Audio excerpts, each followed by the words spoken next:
on the road yet, Jamie? Yeehaw, let's go. We're in, I love it. This winter on the highway through hell. You need to respect that highway. It can turn really bad really fast. Oh, it's chaos up there. Oh my God, it's bad. Gotta hurry, these guys are gonna get pissed at us.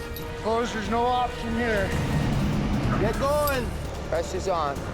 Look, jackknife, look out! Here comes the chopper. What are you doing? Okay, whatever, man. I'm screwed. Whoa, whoa, hey! No. Competition's a bitch.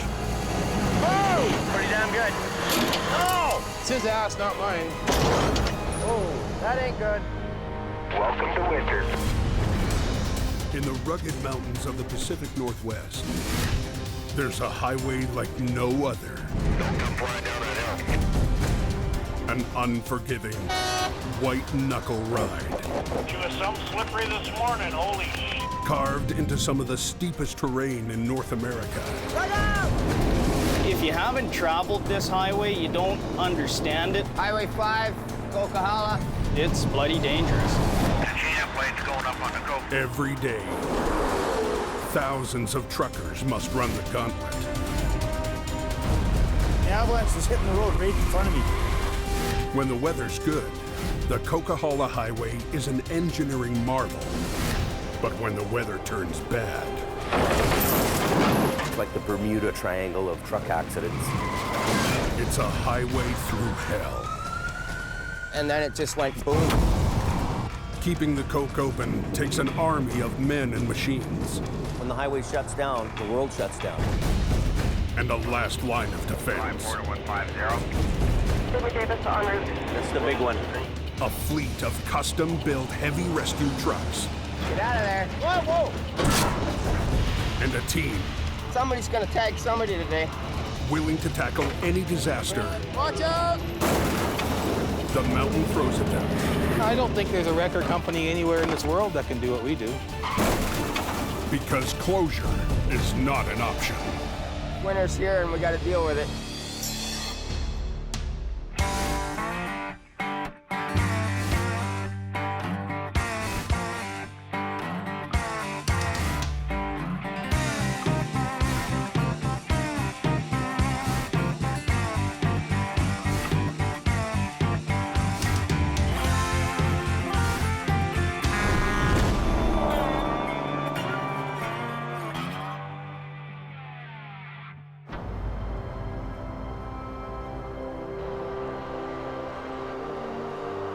Anybody know what's going on up at the Coke? Fires are calling 20 centimeters. Well, yeah, he's 3/4 of the way up 9 miles. She's changing from wet rain to wet, fluffy snows. It's early November, I've just had some traction issues here. and the first storm of the season is rolling up the Coquihalla Highway. Oh, it's chaos up there. They got 2 snowplows working this master tonight. Half of the people that'll be up here tonight have no clue what they're getting into. Go water 10, go ahead. Highway crews are doing everything they can to keep traffic moving. First storm of the season always catches everyone off guard. Lots of equipment on the hill, but in spite of that, we'll still have issues. The overhead sign says chain up. Mandatory chain up, Fox Canyon.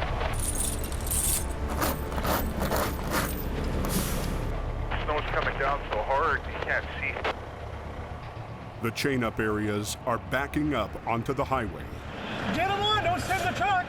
Drivers who only make money when they're moving are losing patience. Right now we've got both lanes completely blocked off here. Probably 3 inches of snow on the hood already. It could be like this all night long. But it gets even worse. Try and determine what's happened once we get there.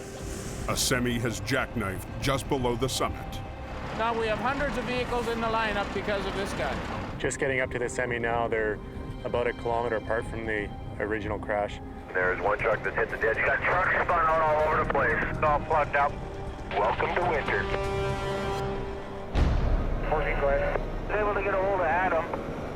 It's the first snow call of the season, and Jamie Davis Heavy Rescue has sent lead driver Adam Gazzola. If there's any kind of a lineup, he'll be down below there. He's well on his way from Hope now. Some guys are spun out on the hill. I guess that Snowshed Hill's all blocked off, so. After a long, slow summer, he's ready for action. That's the time of year. It's time to work day and night and sleep come summer. The way south from the toll booth. The Jackknife has the road ahead completely blocked. No, we're not moving. Highway authorities closed the oncoming lane so Adam can reach the wreck. Closed for a while. The busiest mountain pass in the country is at a dead stop. It's like a parking lot out here. The fate of hundreds of trucks and millions of dollars in cargo is all in the hands of one man. Yeah, there's a mess down here. The road has been closed for 61 minutes when Adam arrives on scene. Adam has gotten ahead of the wreck and is backing down to it. It's so f***ing slippery, I can't even back up here. Despite the pressure, he knows better than to rush on an icy highway.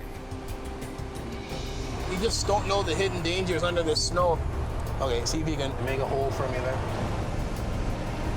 It's pretty slippery, right? So I just want to take it easy because my front end could slide away on me and we'd be buggered. So see what's going on here. There's a lot of traffic here backed up. Yeah, low gear, lots of throttle.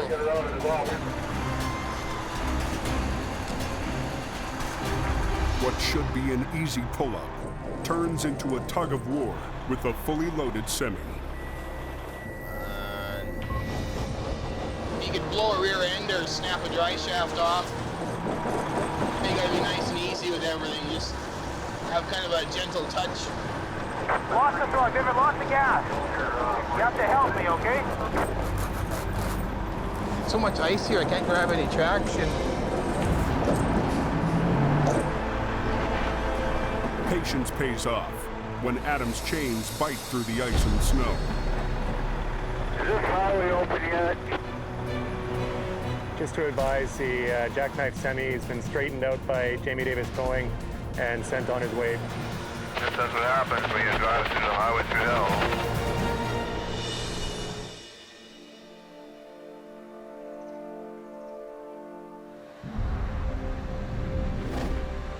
Down in the yard of Jamie Davis Heavy Rescue, last night's storm has the crew scrambling. Yeah, it's done! My goal for the season really is to be ready for anything and to be able to make sure that any jobs that come in, I'm going to be taking in them jobs. You want it just trickle charging? To be ready for the new season, Jamie bulked up with the biggest team he's ever hired. Signal? Yep. Ready to rock and roll. Bula, bula, bula. Bula, bula. That's a crew that's really tight. You probably spend as much time with these guys on a 24-hour basis, probably more time than you do with your family. Nice to be back. I got to come back and take 47. Jamie has a lot invested in a big winter season because he's got to make up for a long, slow summer. You're coming off the summer season with a whole huge bunch of bills to pay. If there's no wrecks, you don't eat. Because money's tight, some hoped-for upgrades haven't been done. Plans to pimp out Bruce's wrecker are now on hold, although Jamie's most senior driver is still optimistic. Yeah, sweet truck when she's done. Putting a wicked sound system in it, and all underneath the body, they're going to put strobe lights. Rescue driver Kevin Ritchie is back. Rough day at the office? By the end of last season, Kevin was afraid of driving his own truck. Driving this thing scares the shit out of me, and it scared me again last night. It's getting to me. I've been driving truck for a lot of years, and now it's getting to the point where I don't want to do it. The summer brought a change of heart. I'm missing it, so I want to get back in it. But he doesn't have a truck to drive. Rescue 120 needs a new engine. Come back, and I see this thing out of service. Truck's down for a little bit. Hopefully it won't take too long. Last season, Sammy rode shotgun with Kevin.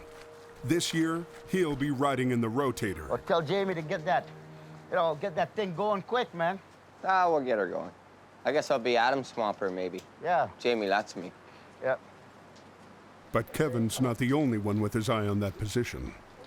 Oh, this is so if you want to hook it up to your own switch. New hire Gord is eager for a chance to prove himself. It's pretty neat. Yeah, it's the wiper shakers we just put on. Last year, Gord started out working around the yard and impressed everyone. Gord is a great guy. You know, Gord can be an extra man. Gord can ride swamper on the truck, work in the shop. Good at all three of those things. What do you think, Gord? Think it'd be good? Oh, yeah. He's one of them guys that can basically do anything. Prove yourself that you answer your phone in the middle of the night, that you basically sleep with one eye open. Yep, she's almost ready, Adam. Northbound on the Coquihalla. Got a smashed up vehicle in the weeds there. Going for good wreck. At 10:30 in the morning, the prep stops and the wreck season begins. This is the first time this year that we're up the mountain in fresh snow, so. From the town of Hope, the Coquihalla Highway rises over 4,000 feet into the Cascade Mountains. As they climb high into the mountain pass, they enter a whole new world. You know, the fishing season's here, if you want to call it that. It's time for us to make money in our little season that we can. And there's going to be stuff happening on this highway today. I can just tell. It's bad up here. This guy just went in the ditch. Holy.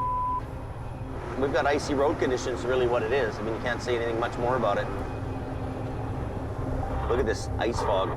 It's -1 degrees. So it's too cold to be foggy. Foggy is moisture, but that's ice. Now we got another low bed guy. Low bedder having a problem up here. The ice fog has flash frozen the highway. We can't make it. Wow. The zoo up here today. That's, oh yeah. Well, I'm spinning out a little bit. My locker's in. We're on ice. Yeah, watch out, watch out, watch out. I got it. Oh, he's going sideways. Holy How is that, hill driver? Northbound on the Coquihalla. Got a smashed up vehicle in the weeds there. Jamie Davis is headed up the Coquihalla Highway, responding to the first big wreck of the winter season. It's all black ice now. Ice fog has turned the Coke into a skating rink. Well, I'm spinning out a little bit. Slipping on my ice. Watch out. Oh, he's going sideways. This guy's going sideways into me. Oh, that was close. Holy. Wow. That was a close. What? That was you know what? I thought we were going to sideswipe him. I know. I saw him good. Oh, man.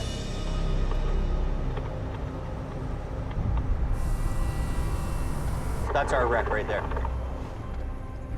You can see by the skid marks where he went in back here, started along the bank, over he went. In blinding fog, the semi caught a wheel in soft snow that pulled it into a steep ditch. 6-month-old truck, 100,000 kilometers on it. My boss told me don't wreck the trailers any more than they're already wrecked. Okay. Okay. All right. We'll go get that. The truck was pulling custom-built trailers called China tops. The sides are removable tarps. Each roof is made of delicate fiberglass. Incredibly, there's no serious damage. This unit's probably, I'm estimating, a couple $100,000 new.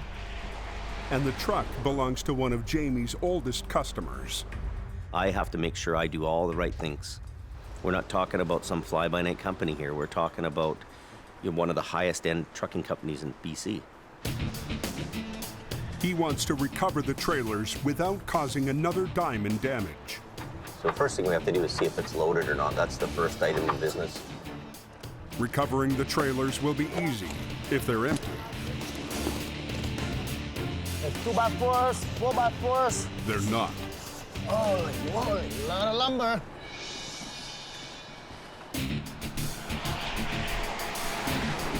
The call goes out for more trucks. Are you on the radio there, Jamie? And Adam heads up to help Jamie out. What's it got in it for a load?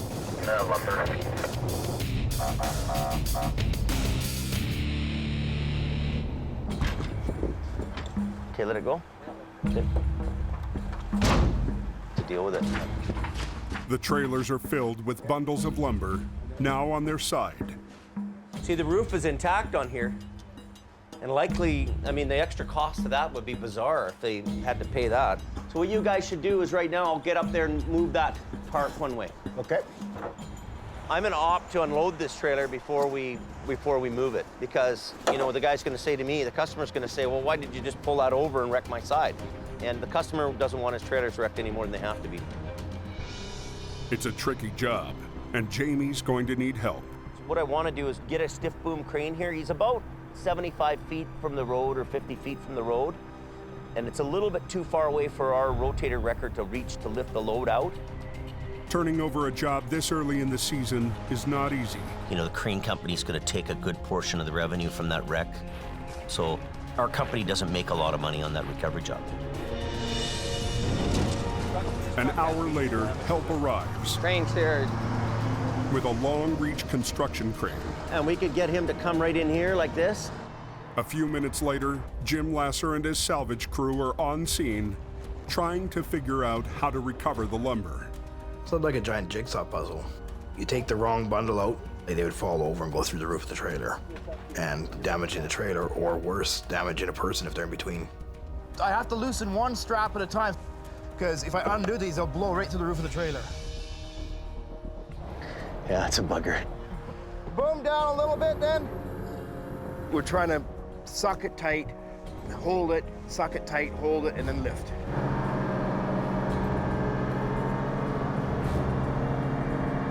It's slow going. Just watch yourself.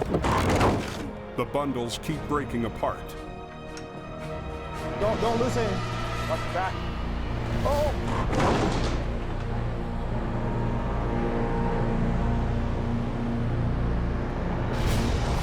Whoa, whoa, whoa. There's something on Twitter about a wreck or something like that. A truck pulling 2 trailer loads of lumber has flipped on its side. We can't just roll the tractor trailer over because these trailers are worth a lot of money. Jamie is determined to save their expensive fiberglass roofs. I'm gonna opt to unload this trailer before we move it. Watch your back. So he's turned the job over to a salvage crew. Just watch yourself. But the unwieldy lumber isn't making it easy. It did some small amount of damage to the roof. The ding can be patched, but it scratches Jamie's hopes for a perfect job. You might have a little failure, and it happens. Undaunted, they get the rear trailer unloaded. 1 down, 1 to go. And this trailer is even trickier. This one doesn't have any doors. If any straps break or anything goes wrong, the guys have no quick escape. Like, big oval, right? And it will fill the gap between here and the ceiling instantly. So if you're in there when that happens, you're squished dead. Clear there, Steve, coming down.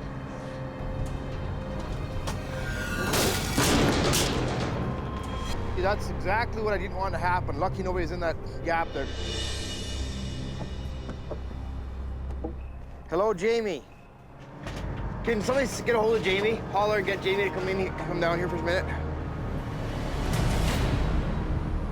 There isn't enough room to try to strap down to pick these out this way. The second we loosen these straps, they all blow apart and go oval.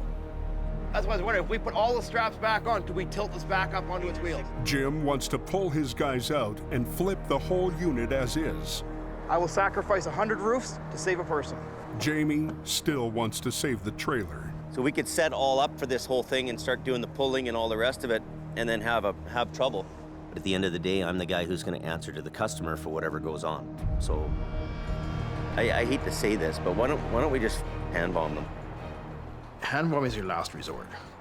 You work with equipment as much as you possibly can. Go to hand bombing when nothing else works. Bunch of work, but we have to make the call, and that's what we got to do. Unloading the trailer by hand could take hours. Customer's really adamant that we get the load out today, no matter what. Let's get another 20 guys here, or 10 guys anyways, and we form a chain down there so we can get this moving then. Is anybody we can call to get more laborers? I'll call Kevin. Back at the yard, Kevin scrambles to pull together a work crew. Thanks. for coming on such short notice.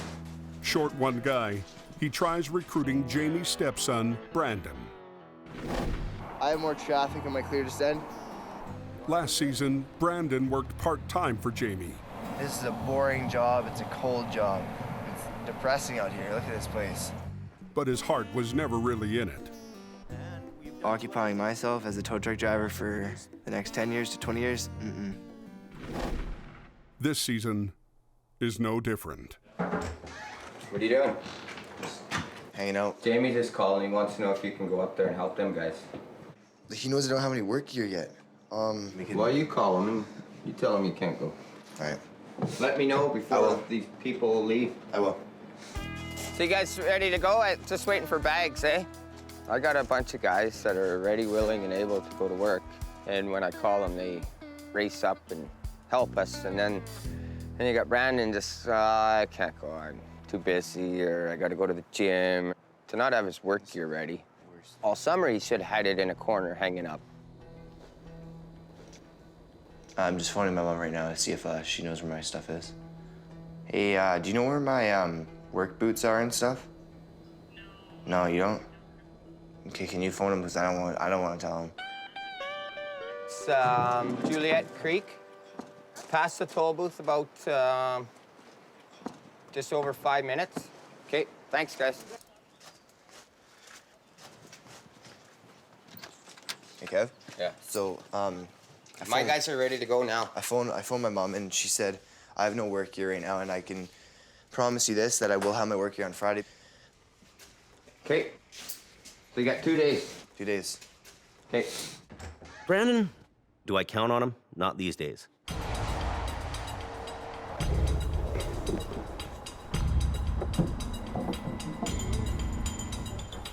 Hand-bombing the job eats up what's left of the day. At 4:30, Adam returns to pull the wreck out. They've got only about 3 or 4 bundles left. Okay. So what I'd like to do is if you can run chains and get the drive line out, get your airline on and all that kind of stuff and get ready to go. By the time the trailer's empty and the crane heads home, it's getting dark. We get into some jobs sometimes where we're way off in the boonies and it's so dark, it's dark. But this season, Jamie is prepared for that. We have 6 9,000 watt lights. Now you got guys working, a bunch of people working, you can't play around. The light tower comes in handy for us. But darkness isn't his only problem. What about me? I'm watching for Adam. I know, that's what I'm saying, and this guy's going watching the man. cars.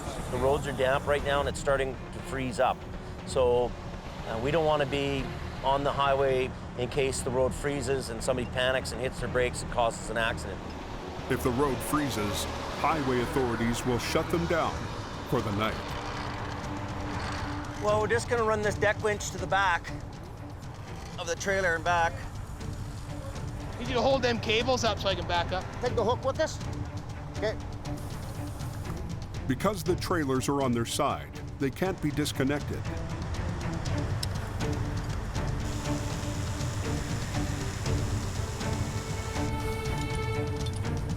The entire rig, all 3 parts, must be rolled upright in one move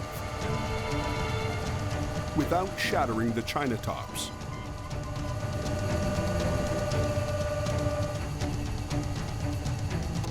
I'll do the lead if you want to catch up, okay? Okay, yeah.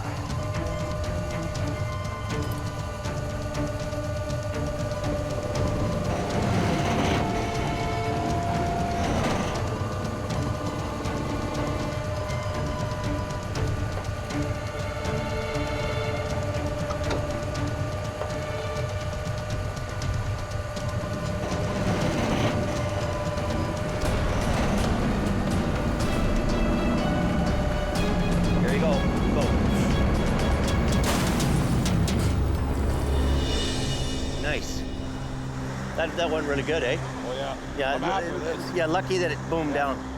Both fiberglass tops survived the flip. But now there's a new hurdle. You gonna drag it up out? Yeah, he's gonna Use the Bobcat, cut it down a bit, or? Pulling the cab up over the steep embankment could damage the diesel tanks. The truck's low profile, so they don't want their tanks scraped.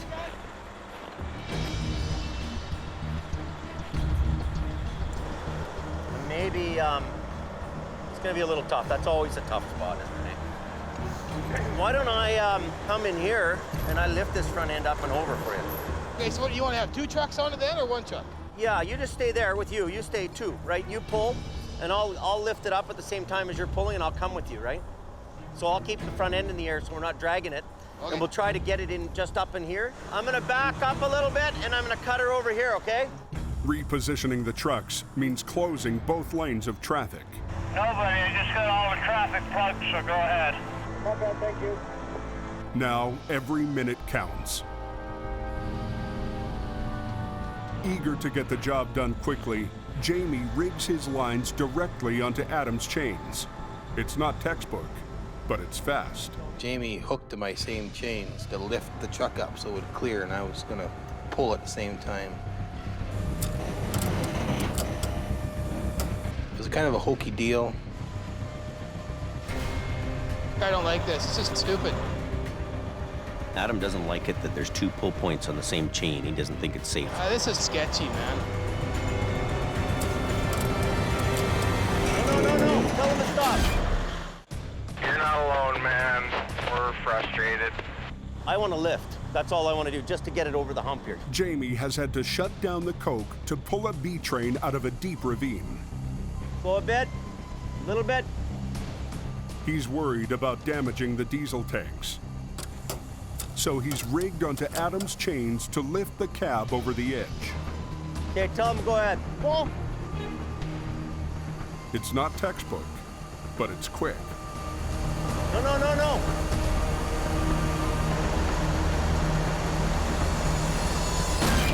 Stop.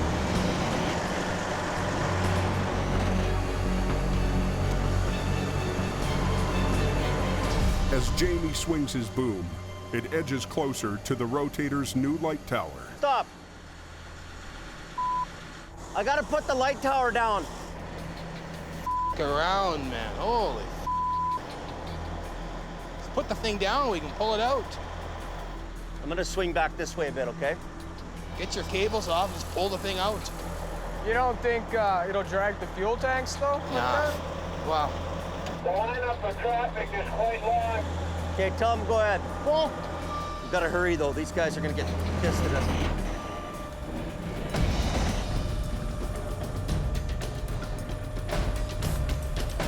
Okay, stop. The diesel tanks clear the edge. So now you gotta unhook me. Jamie scrambles to unrig so they can open the highway. Undo this one. And then I'll undo the other one, and then you're good, eh? But Sammy isn't quite sure what he needs to do. Undo the hook, Sammy. No! Whoa! What? I can't see. No. What did I say before I left here? Undo that. Undo the hooks. Leave this on the ground. Okay. Unhook the white one when I do it. Okay, I got you. So me and Jamie have 2 different ways of doing it. I probably wouldn't have done it that way, but it's gonna pull ahead now. We'll get it off the roads, this traffic, and keep coming. Tell them to get the traffic going. Okay. Come to the left a bit. Yeah, there you go. The B train is towed away with the top and tanks undamaged. But no one on Jamie's crew is celebrating. Beginning of the snow season and it's already started.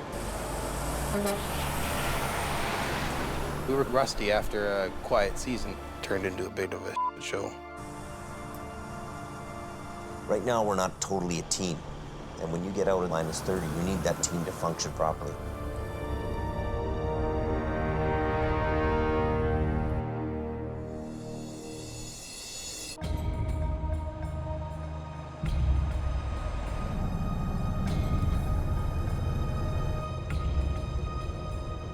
I can't hear him too well. What's going on? There's a truck and trailer on fire. You see it's burning? Yep. The truck fire is on the eastern side of the Coquihalla summit.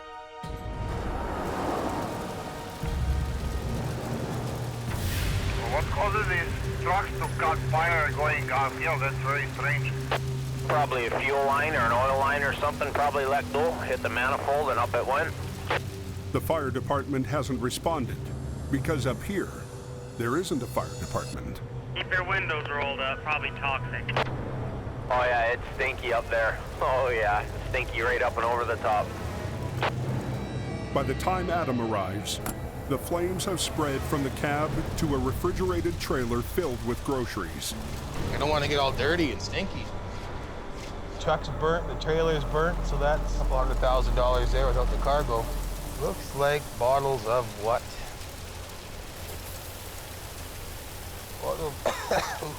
Bottle juices. Toxic, man. Well, that'd be a pretty expensive load. Somebody's grocery order ain't getting filled today. Putting out the fire isn't an option.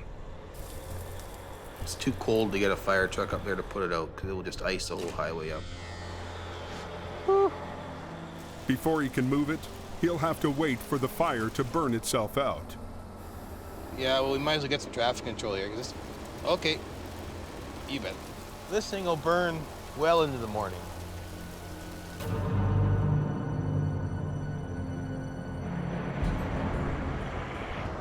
An hour later, rookie Gord is back to babysit the wreck. Adam! We could have been a fireman tonight, Adam. Yeah, that's right. Then you could have cleaned up all the wrecks from all the ice. Tonight, Gord has been paired with new flagger Bob Clark. Okay, this maybe 5 cones back. Their job is to alert oncoming traffic and keep it moving. You're just setting up cones and making sure no one runs into it. Flagger's biggest fear would be people not paying attention, right? Just driving through, falling asleep. You never know, right? The thick smoke isn't helping. The smell is gross. Juice boxes from Japan and some weird meat. Anything like that in the trailer is toxic, right? To be breathing in. As the frigid night drags on, instead of burning itself out, the fire only intensifies. It has gotten heavier and heavier amounts of smoke coming out of the back of her.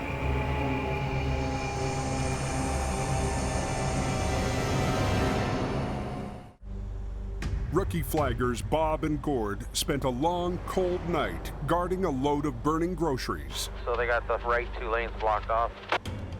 By sunrise, the fire seems to have burned itself out. But then... It's actually on fire. It's got flames coming out from the front. See it? Now look at it. Basically, we just got to get them all up here so we can put this fire out before anything else happens, right? Yeah, Bob here. I'm up watching this truck burn up, and the trailer itself is burning pretty bad. A fire like this can burn for days. Highway authorities want the wreck off the road today. We're in an unorganized territory where no fire department's going to come there, nobody's going to help us. With the sun up and temperatures above freezing, it's now warm enough to try putting out the fire. Jamie's got just the machine for the job. Last year, he couldn't resist a sweet deal on an old fire truck. Problem is, it hasn't been started in 6 months.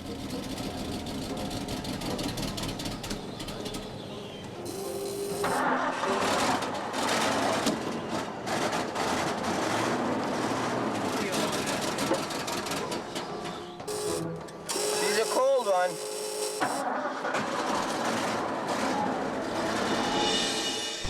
Should be smoldered out by now, I would think.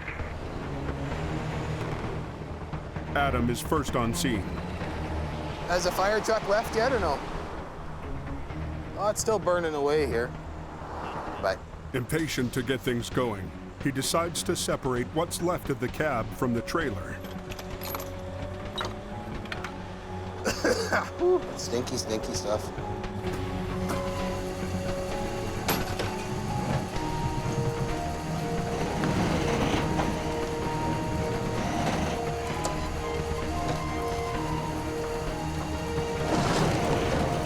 But that only spreads the blaze. Fire won't go out, Adam.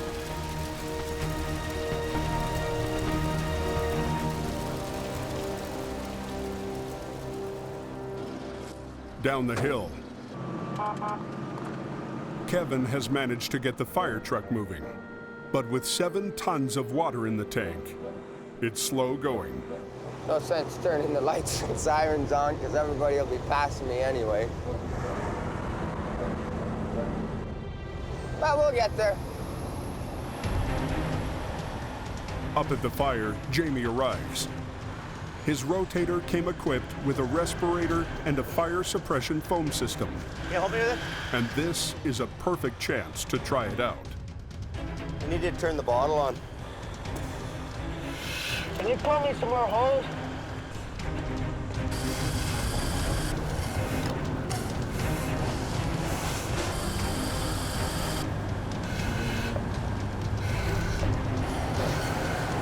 Jamie's truck carries 45 minutes worth of foam and water, but it's not enough. Problem is we run out of water all the time. We need Jim. What about Jim? Jim's right there. Oh, Jim's here? Oh, good. Perfect. That's what we need first. So we just need the digger to start digging away at this. Jamie wants to try using Jim's mini excavator to spread out the burning groceries. Do you have enough water on right now to open it up?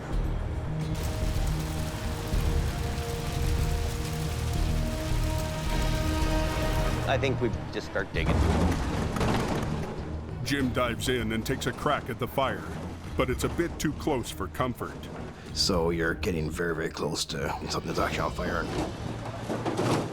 If that splashes back and lands on the lap of the operator, you don't want to burst into flames.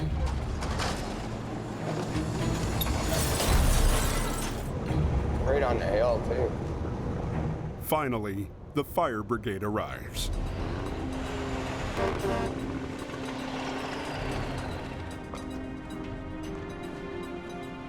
And then as the pieces come out, you kind of wash down whatever comes out.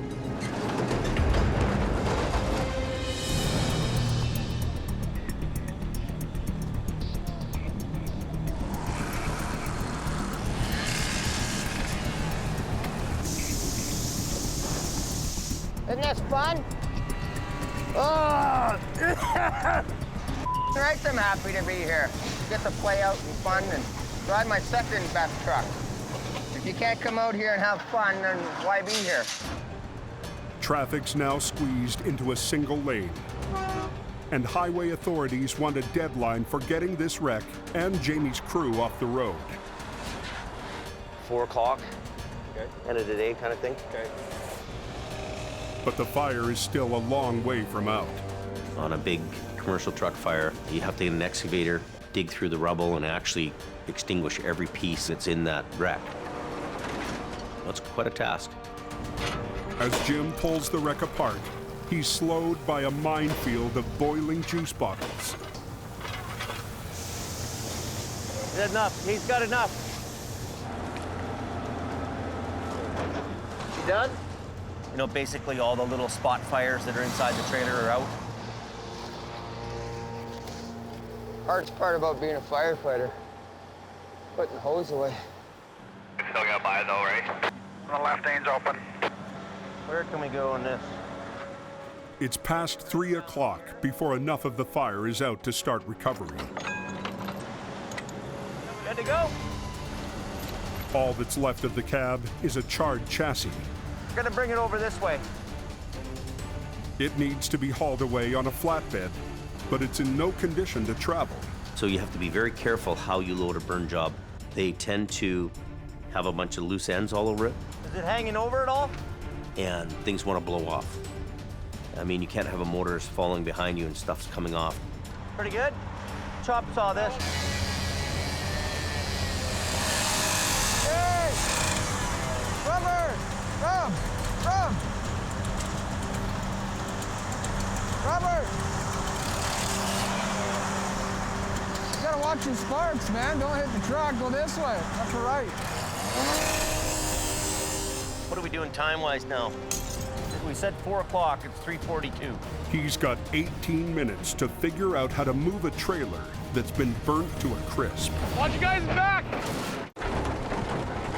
Jamie has to move an incinerated trailer before a 4 o'clock deadline. We said 4 o'clock. It's 3:42.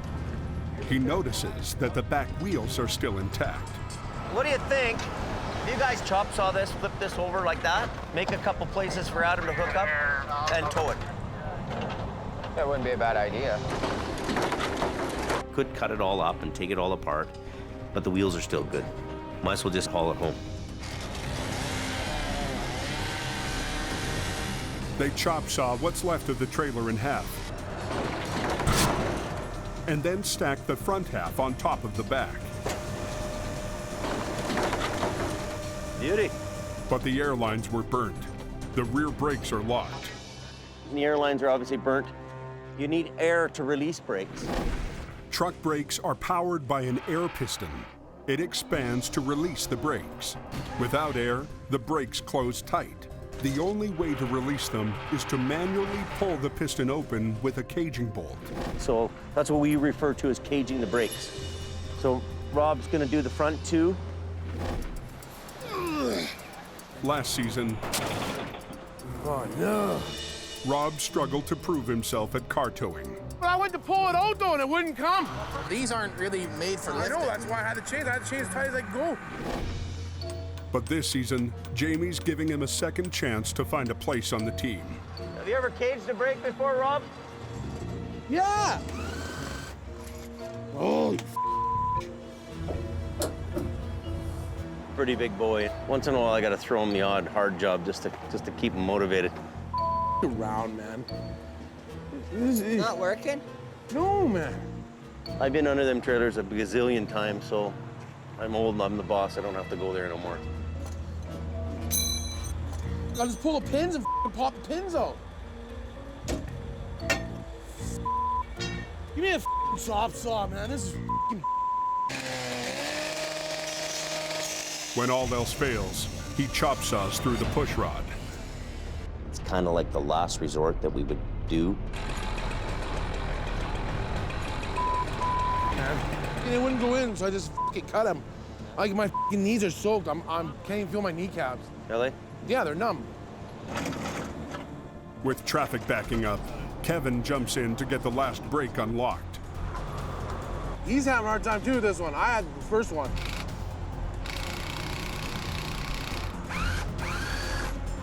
There it is. See the brakes release? It just moved ahead. I'm gonna call highways and tell them that we're pretty well off the road. I'm gonna pull out of here. 2 seconds here, I'm gonna be gone. An hour past the deadline, the burnt Reefer and Jamie's crew are finally off the highway. If you said everything went smooth, you'd be a liar.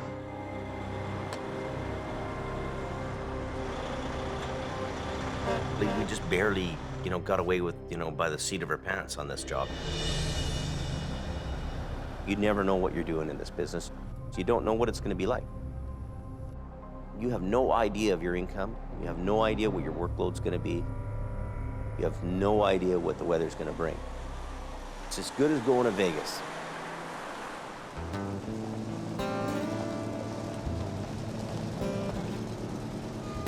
After 2 long days on the highway, the crew heads back to the yard for beer o'clock. Did you get beer? Yep, beer's in the fridge. For you guys, yep. We work hard and we play hard. You can go out and make all the money you want, because as much money as this place will make, it'll suck up. The only thing I get is a cold beer. That we have to all be happy. If one person's not happy here, makes the rest of them not happy. It's only 2 days into the season, and already the boss is reviewing his game plan. I'm really thinking that we're going to have some kind of a shakeup. And I don't know who will stay. I don't know. We don't know that. The next few months are going to determine who's here and who's not. Right? You'll be on your feet. I'm not so confident by the end of this season that we're going to have all the same old players here. We got to get that rescue going, back in the business again. Well, we'll see. Hang on to your hats. Next time on the highway through hell, heavy rescues up against a wall. No, has to be on the inside. As the early season wrecks pile up. What are we gonna do? There, I'll can do it. That's his ass, not mine. And the long hours. Oh my God. push the crew. How much weight do you think's in here? Pretty much maxed out. And the mighty Rotator to their breaking point. We're gonna have a harder time lifting this up than you think. Ready? Hang on, hang on.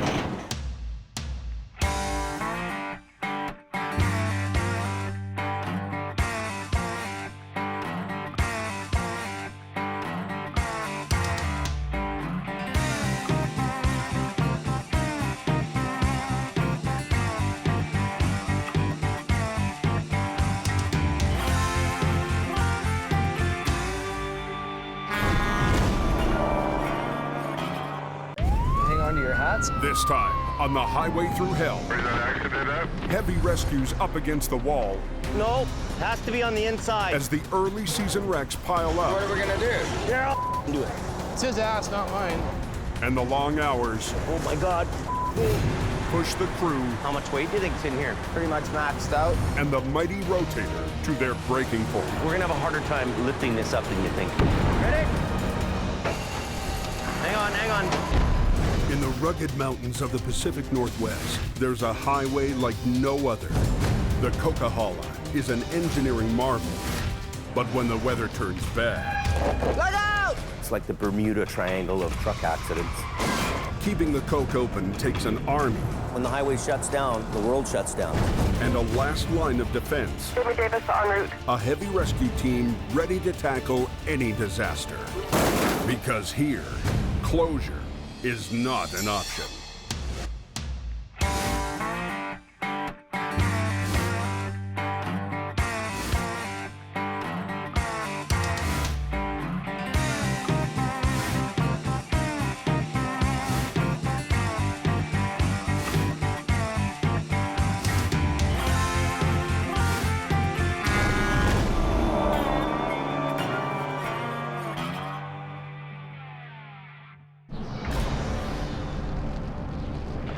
Looking out there tonight.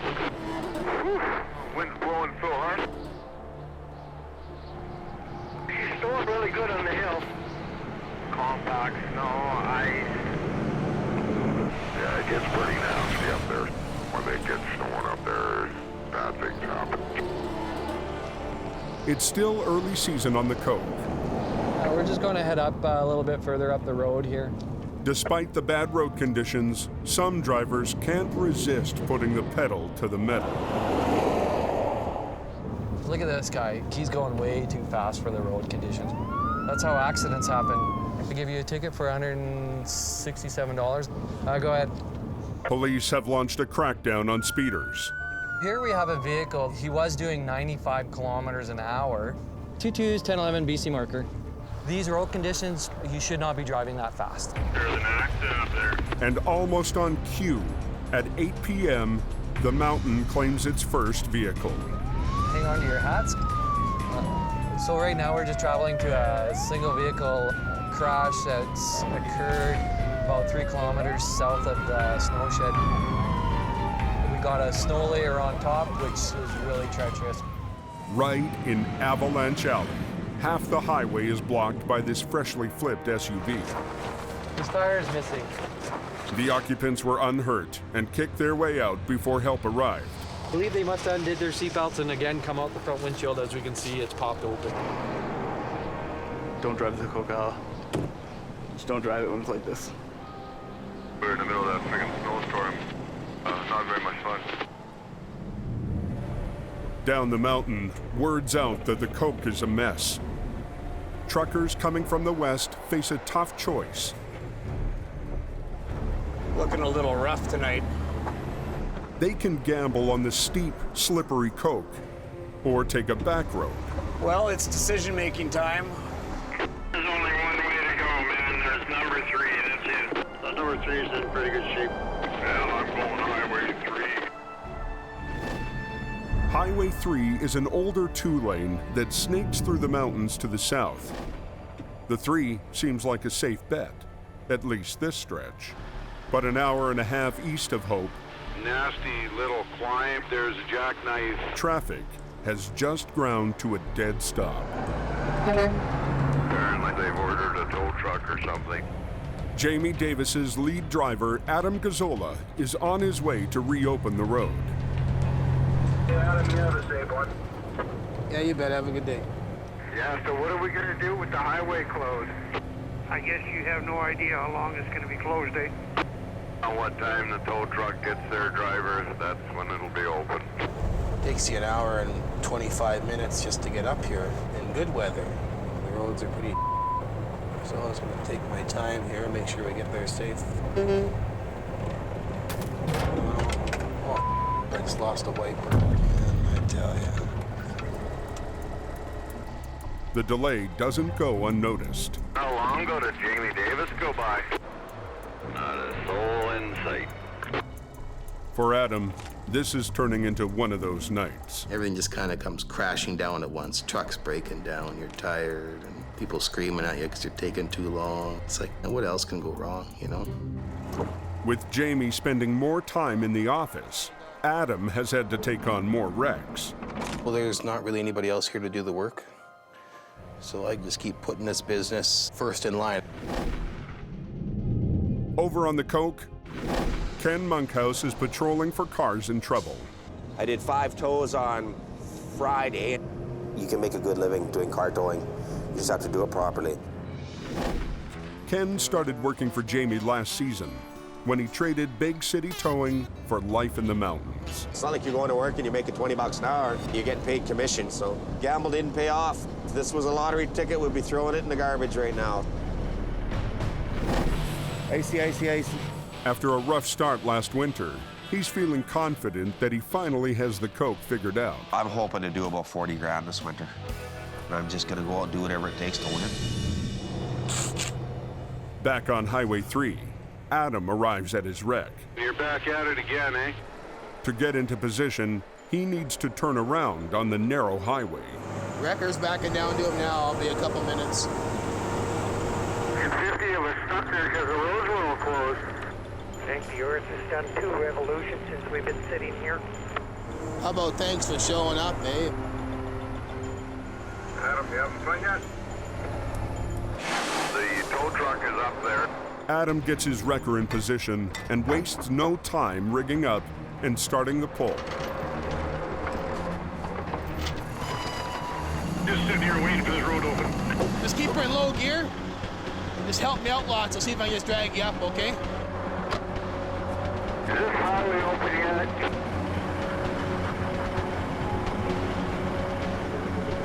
Come on, buddy. Here we go. Just 15 minutes after Adam arrived, the highway is reopened. You're okay for the move now or what? But the impatient truckers aren't impressed. So you were stuck there the whole time? Well, I've been gone 2 hours and 13 minutes to be exact, and we're already on our way back. I don't know what they expect. It gets really tiring when all you hear is negativity. You can only go so much. I'm only one man. If I pull my socks up anymore, I'm going to tear my feet out the end of them.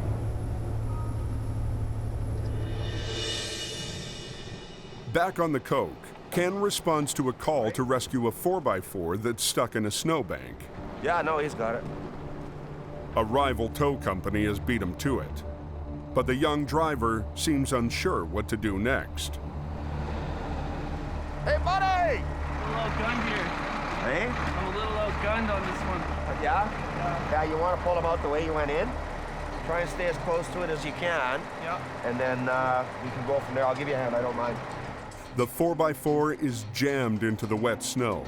A single winch line isn't enough. Yeah, let's put a snatch block in it because it's pretty heavy, eh? A snatch block is a pulley that doubles the pulling capacity of a line. That truck right there is probably, I would think, at least 5 tons. And it's in real good. And this snow ain't letting go. It's a tough pull. I put it back into too high. Hey, buddy, freewheel it. We'll get you to pull ahead a bit. Following Ken's lead, the young driver starts to get the hang of it. Nice. Yeah, I like keep doing that. Yep. Beautiful. There you go, young fella. He is the competition, but he's also a fellow tow truck driver. You have to look after other people in the industry because nobody else will. You got to teach the young guys. Ken's got a few more years on me in this, and he showed me up. I was glad to have him help out.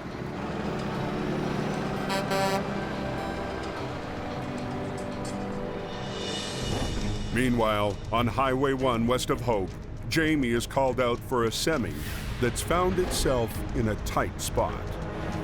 There's a tractor-trailer B-train unit with chips that's gone kind of off-road right, hit a rock face, and ripped the back doors open.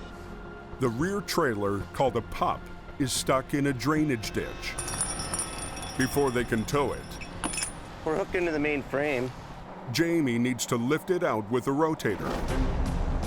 Jamie's Rotator is one of the most powerful heavy-duty wreckers on Earth. Rotator is the Godzilla of wreckers. Its three-stage boom can swing 360 degrees. It's half tow truck, half mobile crane.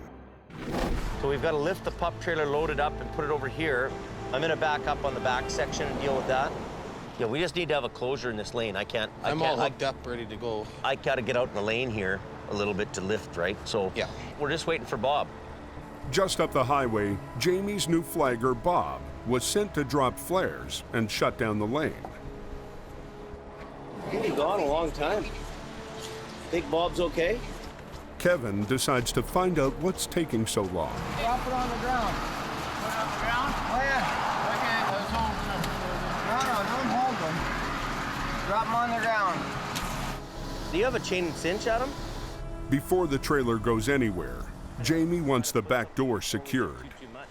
Just a 3/8 and a cinch. I'll get the boom over there, but we're gonna have to do that. Where are you gonna get the cinch on her, though? The crash snapped the lock and popped the door open. I just want to keep it so it doesn't flap open, that's all.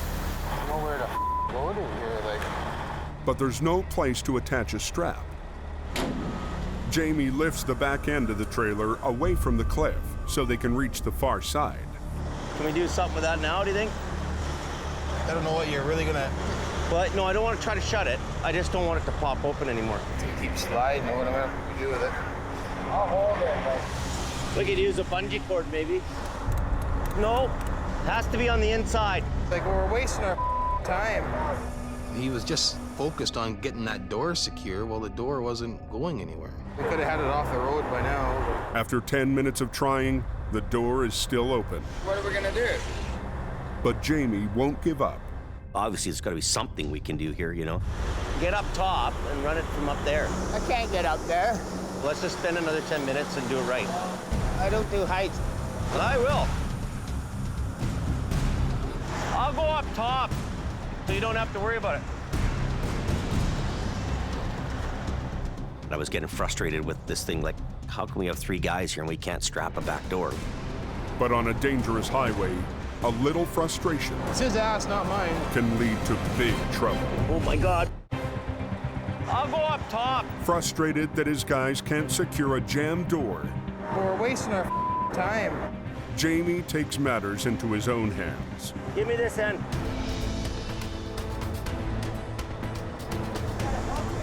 I'll hook it up here and give it to you. Trust me. I get it tied up to the top end so we can wrap across the door.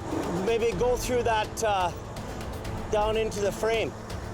Kevin's on the bottom end, and he's trying to get it hooked up, but he can't find a place. Now I'm even getting more frustrated. Yeah, I can do it.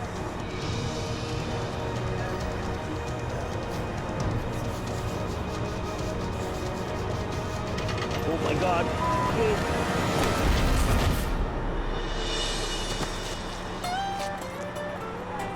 I probably shouldn't have jumped down that wire rope so quick, you know, but I was mad. Luckily, he didn't smash his head open or something like that. I need him every 2 weeks to sign my paycheck, so I don't need him to be in the hospital with a coma or something. Finally, Jamie gets the door secured. Are we just taking it to the exit? That's it. Adam tows the semi off the busy highway to a nearby pullout. The door holds, for the most part. But then Jamie discovers he's got a bigger problem than a few spilled wood chips. I'm checking the side of the trailer here, and it's broken up pretty good. The problem we have right now is that the lead trailer has a big gash down the side of it, and its main frame is broken. It's all cracked up in here, all the way along the frame. Big, huge rocks that have come off and into there. This is the front trailer's axle. It's broken here. If we take it down the road, we risk the trailer actually breaking in half because of the weight. That's not going anywhere until it's unloaded. At just after 3 a.m., they tow away the tractor, leaving the trailer full of wood chips for tomorrow.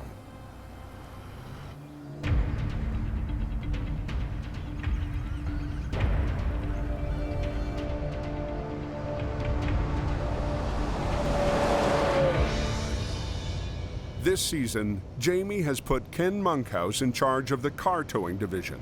What I was hoping to do was with the car division was obviously expand the business. You can't just have one guy. So you have to go out and find somebody that you think is going to be capable and has common sense.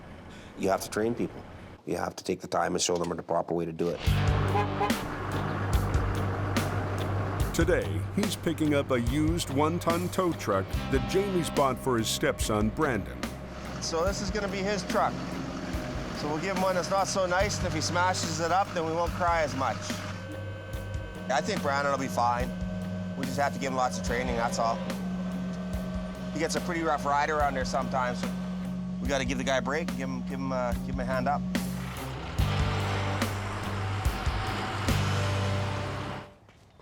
But 17-year-old Brandon has other priorities. I'm just trying to graduate right now. I have about 4 courses left to finish, and then I should be done. He's been homeschooling for the last year of high school, and he's almost done. School's important to me because it's, it's gonna get me places in life. But the yard isn't the easiest place to study. Well, I go to my grandparents each day, either to study or, finish up a couple assignments I have left. I have other things to focus on right now. Dealing with school might be a little hard to get as much work in as last winter. Overheating problem. I think it's that sensor. Getting really bad. Back at the yard, Jamie's bouncing between fixing trucks, paying bills, and doing paperwork. This is the worst job in this whole place, is this paperwork. As a company grows, my job is shifting. What's taken hold here is there's kind of this administrative job that I'm having to do. So I'm sitting at a desk, I'm on the phone all day, I'm writing paperwork all day long. If you want to bill me hourly for doing something, you should say to me, hey, James, I'm going to do these invoices for you. You're trying to deal with management issues and writing people memos and keeping accountability for everything and everybody. That's like a ton of bricks coming down on you every day. Just put them on Park 1. I'm working too much, I'm doing too much. I don't even know about what's going on the Coke right now. I'm not even really paying attention to it.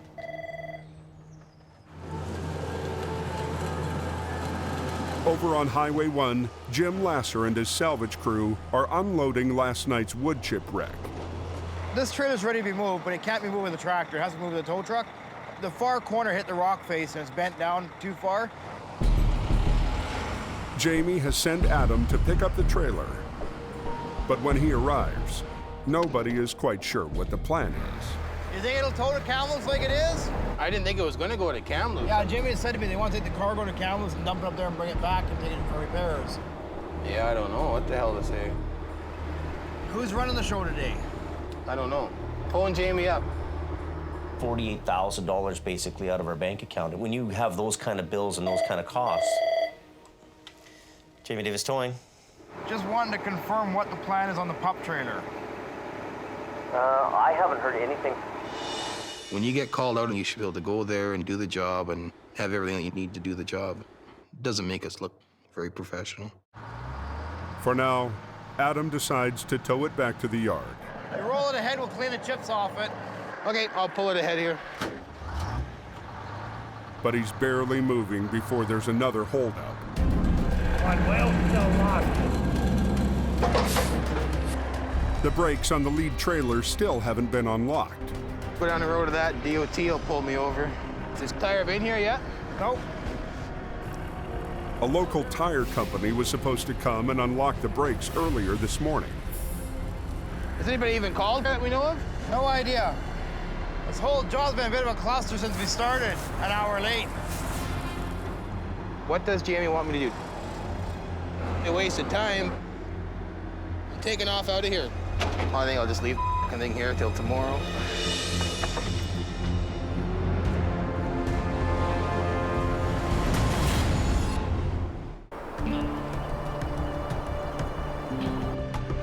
Get out of the way, puppy. At the yard, Jamie shifts his focus to yet another project, getting Brandon's new tow truck ready for the road. Let's get everything working on it, like the ratchets, and get some string lights in it. He gives the job to the new guy, Gord. Make sure it has gas cans on it. Oh, yeah. All the goodies that it's gonna need. This is Brandon's truck. This is his pride and joy.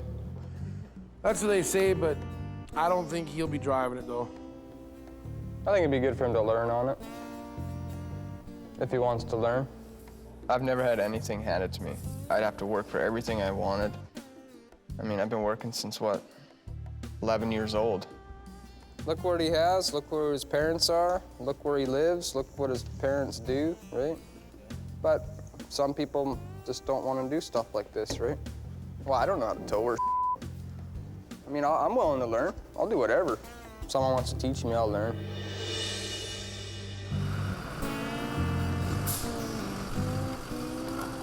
But today's tow lesson goes to stepson Brandon. Ken's talked to me about learning how to do the towing business. That's something I'm pretty interested in, but you know, obviously not as a long-term career or anything, but it'll help me make money easier and faster. What I'm trying to do with Brandon is teach him how to be a tow truck driver. Just a matter of trying to teach him and show him the right way of doing things. What's going on, buddy? How are you? So Jamie went and bought this truck. Yeah. And if you're interested, we kind of want to get you into the towing program because obviously winter's here and we're going to get busier and busier. And then we'll just go for a ride around Hope with a car in the back you can drive just to get the feel of what it's like to have something on the back of the truck. Okay. So jump in, start her up, Brandon. That's all? Just start her up, yeah. There you go. If you look over there, there's a little black car. See between the wreck and the van? Yeah. Back up to that, buddy, and we'll load that up. I still have hope for Brandon. You know what, he's a young kid, and he's got a ton of potential. So now what you need to do is you need to spread these out. There you go. And basically you want to have them a little bit wider than the wheels of the car, okay? You gotta have steel toes. Yeah, I don't have those on. Part of learning this job is learning to come to work prepared, and that's with the gear. Safety boots and high visibility clothing have to be dressed for the job. So go over to the other side. I know your hands are cold. So just go over, grab the chain, and put it around the steering like what I did. Jamie owes me a new pair of sweatpants. Yeah. I don't like dirt. Can't stand dirt. I like being clean. Okay. A little bit tight for room over there, probably. Yeah. Oh, God.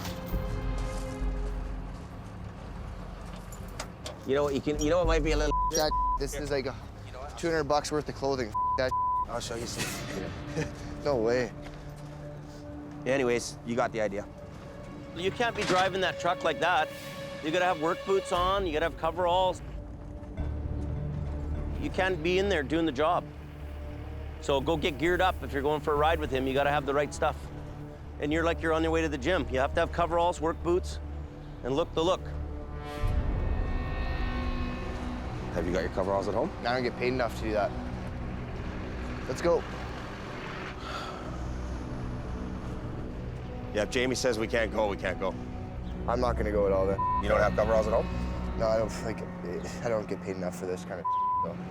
Okie dokie. I'm a little bit disappointed. Jamie said you're not going out in the truck in runners and sweatpants. It's not safe. You have to be dressed for the job, and he wasn't dressed for the job. And I'm not getting paid to be out here to teach him. I'm doing it because I want him to learn the proper way. We bought that truck for somebody to drive and tow cars. I want to have him on a team. At the same time, we can't keep this truck off the road because he doesn't want to drive it. There's lots of guys that would love to come and work for Jamie. Here's the truck.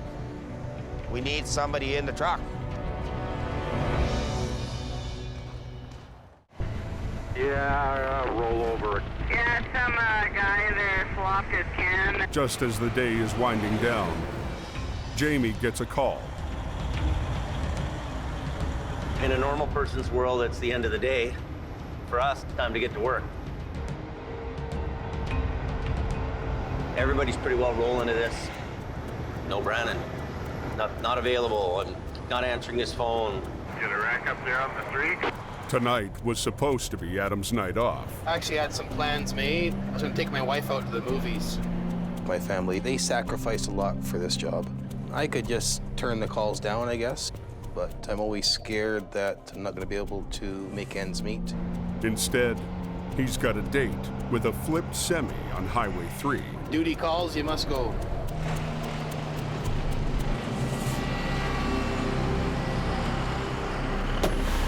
Truck's buggered. See if we can get it over. The semi was going too fast when it hit a sharp corner and flipped.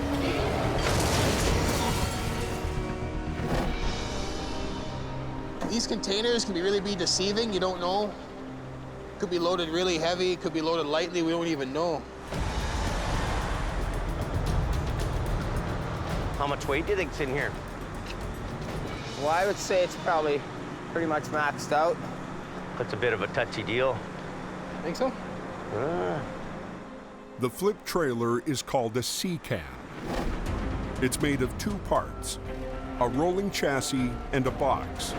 Unlike a regular cargo trailer made of plywood and aluminum, a C-can is made of steel, so it's both stronger and heavier.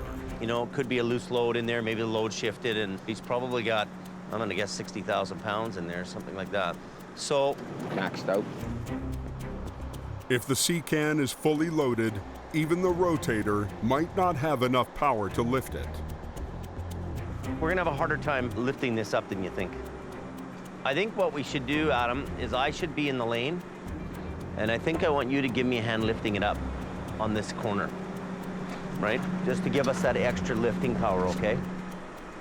The C-can has reinforced anchor points that are used by cranes at the shipyards.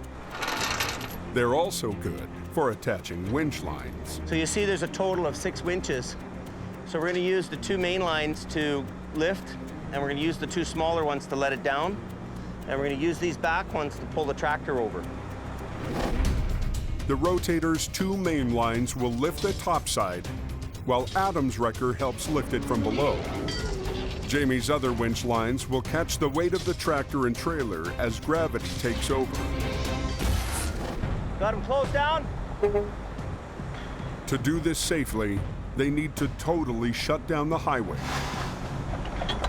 So where do you want these? Big ones and the big ones. Right away, somebody starts complaining. They still haven't cleaned up that accident yet? I don't know how long it's going to be closed for, how long it has been closed for. We've only been closed a minute. 2 transport trucks showed up, and they're both kind of owly about having to wait. Pressure's on. Time's a ticking. We don't have all the time in the world to plan everything out. We've got to get this road open, and we got to get it open now. Put her in. It takes them 15 minutes to get the rigging right. Are you good? Yeah. Ready? Just a little bit, right? Well, let's do a little bit each. Give me a little bit.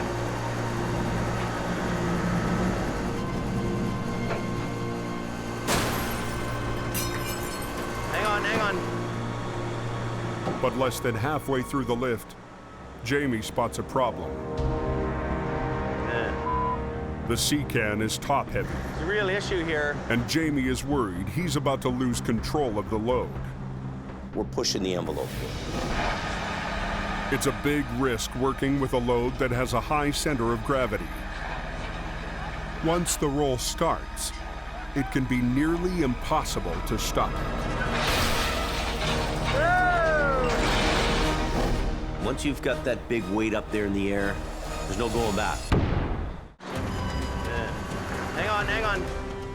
The highway's backed up, and anxious truck drivers are waiting for Jamie. We've got to get this road open, and we got to get it open now. To lift the heaviest load he's faced so far this season. You guys got to get back.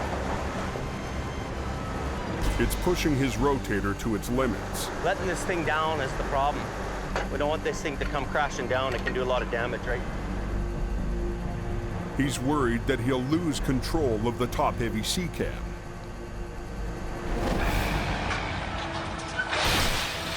When it happens, it's a heavy wrecker's worst nightmare. We don't want to have this tractor trailer fully loaded, flip over on its wheels, and then bounce onto me.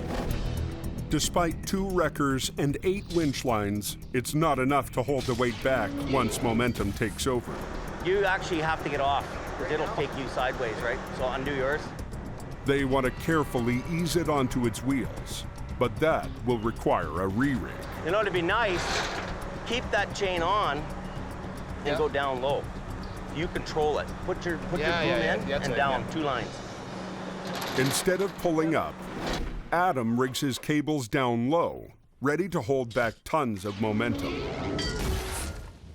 We knew we had to restrain the load from coming down. We wanted to have a controlled roll. We get Adam to use his service lines on his wrecker and use him as a restrainer.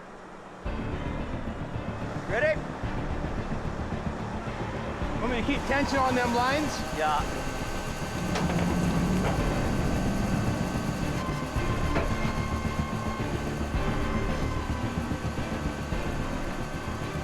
Adam, you should be on the other side. I won't be able to see you then. Yeah, I don't care. I'd rather you just not get hurt.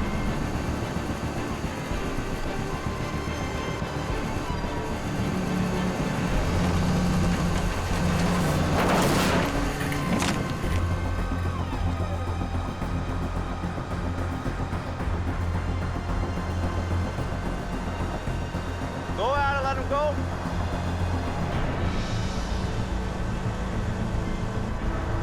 Let it go a bit. I'm loose, I'm loose. Adam eases out his service lines, hoping he can set the trailer down gently. So, okay, I'm gonna suck her down. Let her go, Adam. I'm a little worried about my back leg where that thing's gonna land down there, but I guess I gotta try to get it in between.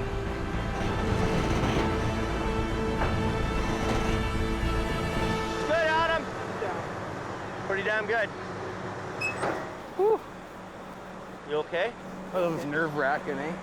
The gamble pays off, but it has taken extra time that the long-haul truckers just don't have. Heavy wreckers are up there right now. They're not going to be closed down for a while.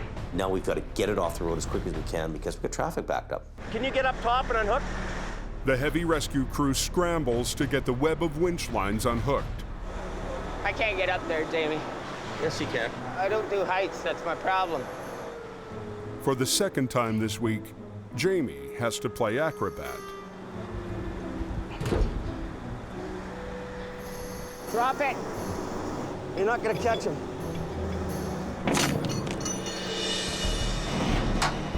Adam tows the semi to a nearby pullout.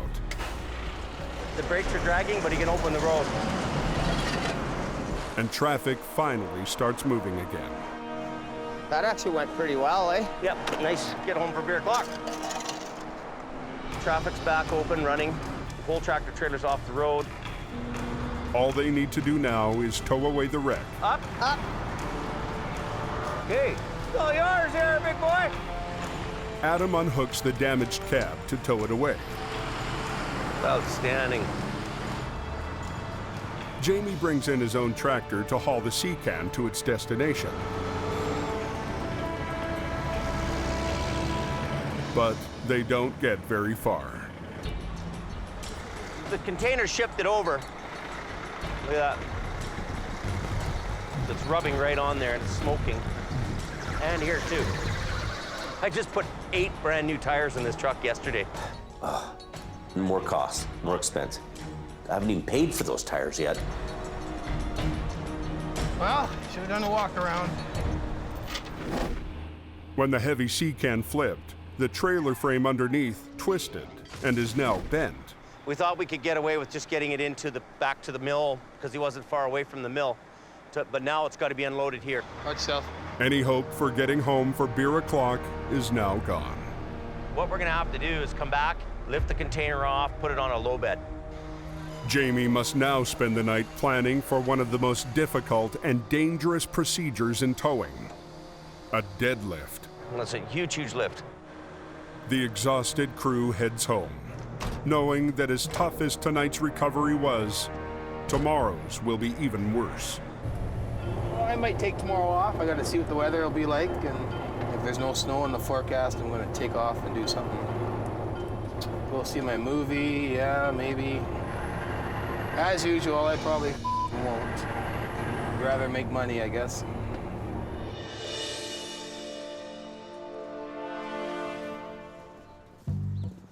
The next morning, Ken takes another stab at expanding his car towing staff. Just grabbing some blocks of wood. We got to go load a pickup truck that's totally burnt. They're a little bit trickier to tow than your average car tow. There's no wheels. I offered to give Gord a lesson driving a tow truck just to kind of find out what's Gord all about. Because my first impression of Gord was he's a scary looking dude. New recruit Gord drives a classic black Caddy, but he's never driven a tow truck. They look at me and they think, oh, he's a criminal. Around the yard, what he's most known for is his armload of tattoos. I just love tattoos. I like to be different. You always got to chain the sling up. Jamie doesn't like it when the sling's bouncing around. It's not good for it. So. This truck we're going to tow, the guy that was driving it died. Oh, yeah. Try not to think about that too much. He's got all his gear on. He's got his safety boots, nice and warm, high-vis clothing. You're driving, young fella. I know how to drive these already. All right.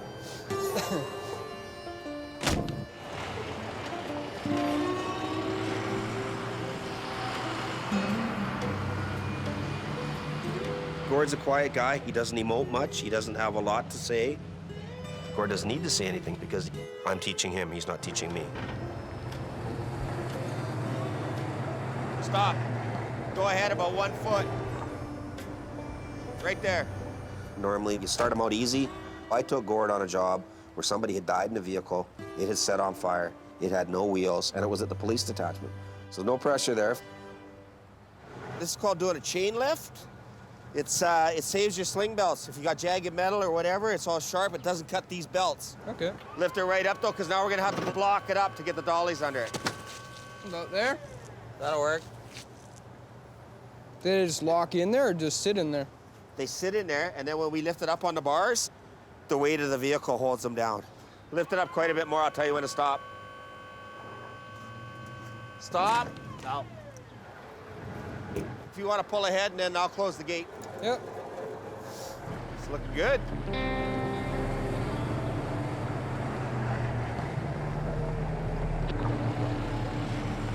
Go to the yard.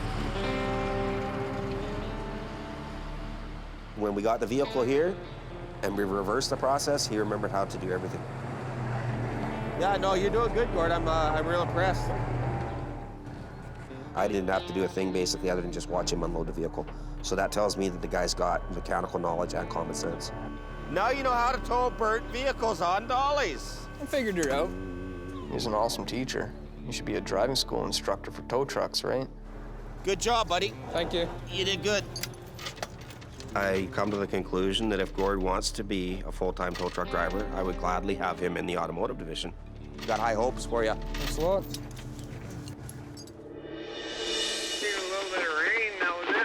On Highway 3, Jamie and his crew are heading out to finish a complex job they started yesterday. This is a real heavy lift. Jamie spent the night figuring out how to move the fully loaded C-Can. When you're lifting big weight like this, you gotta kind of have your head on straight, and you better make sure that everything you're doing is right on the money. The trucking company is eager to get this cargo delivered today. Unloading it will take too long. We're gonna have to pick the container off the chassis and put it on a low bed. Jamie has decided to do a deadlift.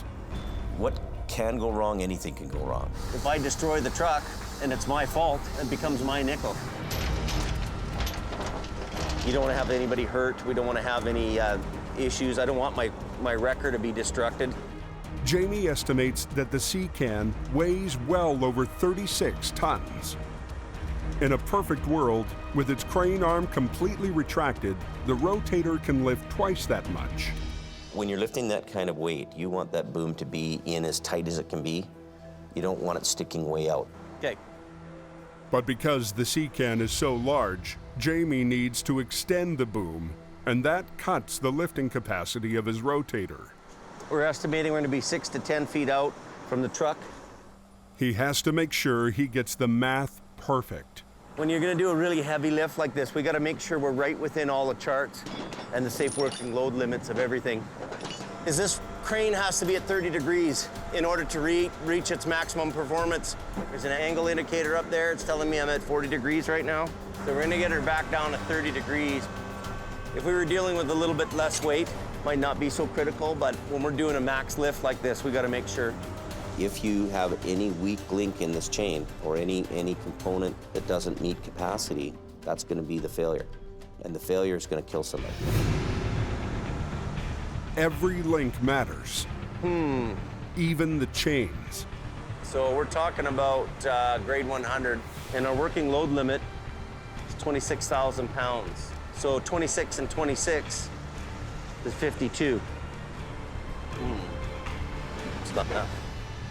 That's 20,000 pounds short. What do we have for other chains on here? You got big ones up there. We've got some big 5/8 chain, and we'll use that instead. To complicate the job even more, one side of the trailer was crushed in the accident. The shifted load could throw the entire lift off balance. A lot of weight here, so we want this side to pick up first. This one you're gonna wanna tighten up a little more. Okay, we good there? We're gonna have to test that when we go up. Take that chain. We're gonna make sure that this side's a little tighter and this side's a little looser. This one here, we'll tighten this one up.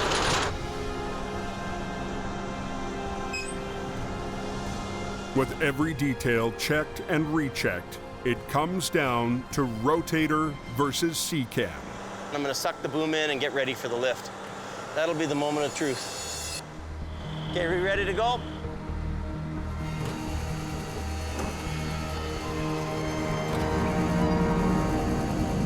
Careful. Lots of weight in this end. Uh-oh. It's pins and needles for me. Confident he's got his math right, Jamie goes for broke. And you're starting to sweat. He can't let go until the damaged chassis is hooked to a truck cab and then disconnected from the C-cab. Tell him to hold it. Every time you lift something really heavy, suspended in the air with people around, it can be dangerous. Come back. Can you get it from there? No, the pin's not lined up. Tell him to do it again. Pull out. Whoa, whoa, whoa, whoa, whoa, whoa, whoa. They're all up at Sunday Cemetery, Aaron. Jamie Davis and his heavy rescue crew are in the middle of their biggest lift ever. This isn't a kid's game here anymore. This is serious business. No, the pin's got to go in more.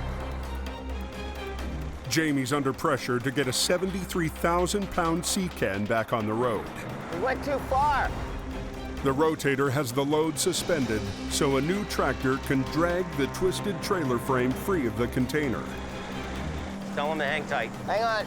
But the crew is struggling to hook up. Okay. Whoa, whoa, whoa, whoa, whoa, whoa, whoa. Tell him to do it again. Back up a bit.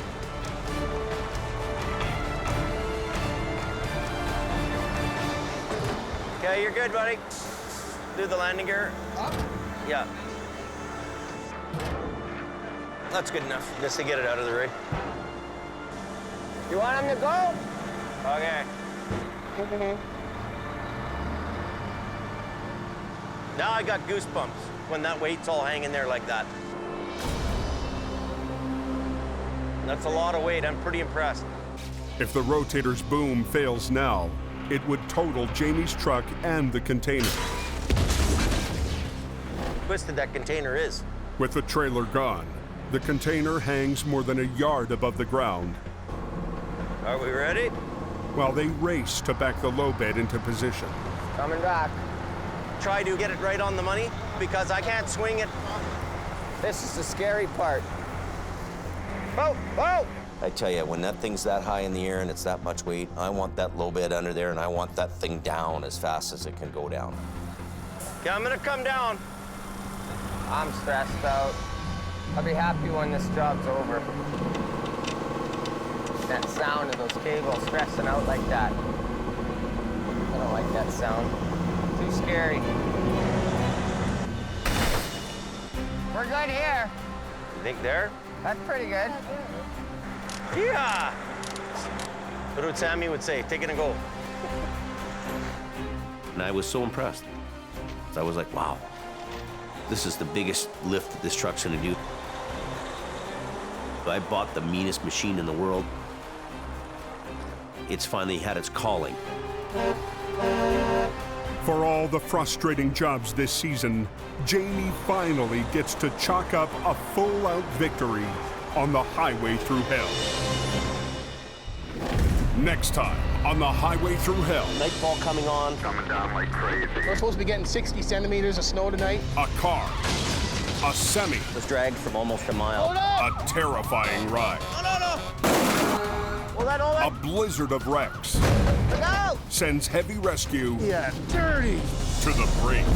Just do what you can do, then stop. Sheer ice forces the Rotator into danger. Oh my God.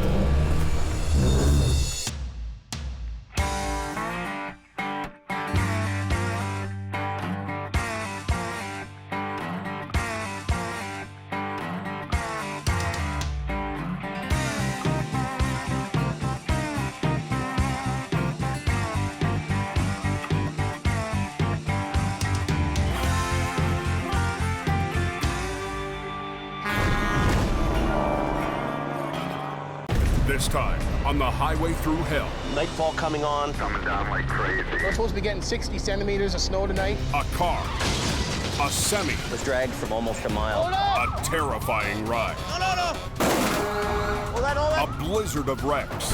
Look out! Sends heavy rescue Dirty. to the brink. Just do what you can do, then stop. Sheer ice forces the Rotator into danger. Oh my God. In the rugged mountains of the Pacific Northwest, there's a highway like no other. The Coquihalla is an engineering marvel. But when the weather turns bad, Look out! It's like the Bermuda Triangle of truck accidents. keeping the coke open takes an army. When the highway shuts down, the world shuts down. And a last line of defense. Davis en route. A heavy rescue team ready to tackle any disaster. Because here, closure is not an option.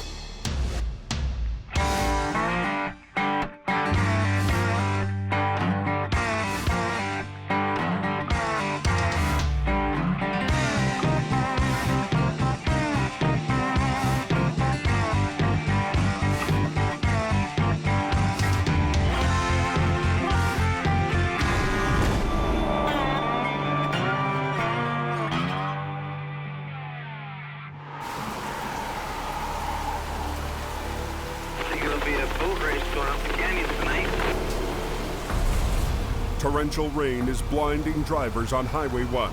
Canyon's wet and dark. Holy crap, they got a rainfall warning right from Hope. Heavy rain all the way through to Lytton. Jamie Davis has been called by RCMP to a possible fatality. There's a whole bunch of ambulance for a couple of knockers. Somebody underneath the semi, from what I hear. There's a semi versus car accident. Guy's still trapped in the vehicle, so we're gonna give them a hand here. Holy moly. A car is wedged under a semi. Heavy rain may have caused the car to hydroplane and slide under the trailer. Initially, the driver of the truck didn't even notice. Apparently it was dragged for quite some time, almost a mile. The driver is alive, but still trapped inside. Rescuers have called Jamie in case they need to lift the trailer to extract him. Victim's trapped underneath the trailer in front of the wheels and dragged into this off-ramp. You want to try to lift it all, or are you good? You're good? Wait, he's pinned there. We got to it's going to be a bit. Okay, Not no a whole problem. lot we can do, but we got to work it sideways. So. Okay. The rescue crew rushes to pry the roof off the car. A few minutes later, they have just enough space to get to the victim. Seriously injured, but still conscious, he is carefully loaded onto a backboard. The wreck gets turned over to Jamie. That, eh? Only passenger seat. Right, the whole driver's side's right out. Unbelievable. I know. guy's really lucky, man. Imagine being dragged down the highway for a mile sideways. Man. Horse cars are right off. Before they can open the road, the car and the trailer need to be untangled. Give me that J-hook, I can hook it up in there. The crew needs to prevent the mangled car from ripping off the side of the trailer.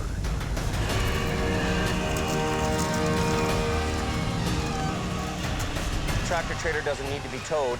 There's some small little ripples in the aluminum on the side, but there's nothing structural, nothing to stop this trailer from going down the road. The truck continues on its way, but the car is another story. Grab the dolly and put it in front of that wheel. Okay, Kev, we'll put the tower down and I'll follow you in. Let me know if you see sparks. Yeah, okay. Thanks again. Yeah, have a good night. For Jamie, this job isn't about the money. We came out here really to help out the fire department and the RCMP with a person's trap call. So there's nothing to charge or bill against. So this is a public service call more than it is an actual revenue job for us. High up on the Coke, it's snowing. Jamie's biggest moneymaker, Adam Gazzola, is working another long night. It got really icy up here, and that little car wiped out, and then this guy here made a choice of either hitting her or going off into the ditch, so decided to take the ditch. And we're supposed to be getting 60 centimeters of snow tonight, which will cause some havoc. What we're gonna do now is... Yes. You're gonna hop in there, basically steer it out just as if you're backing out of this ditch. Okay. I don't want to wear myself out. We got 3 other highways we have to maintain as well. If you're not out there working, 7 times out of 10, you're not gonna get the job.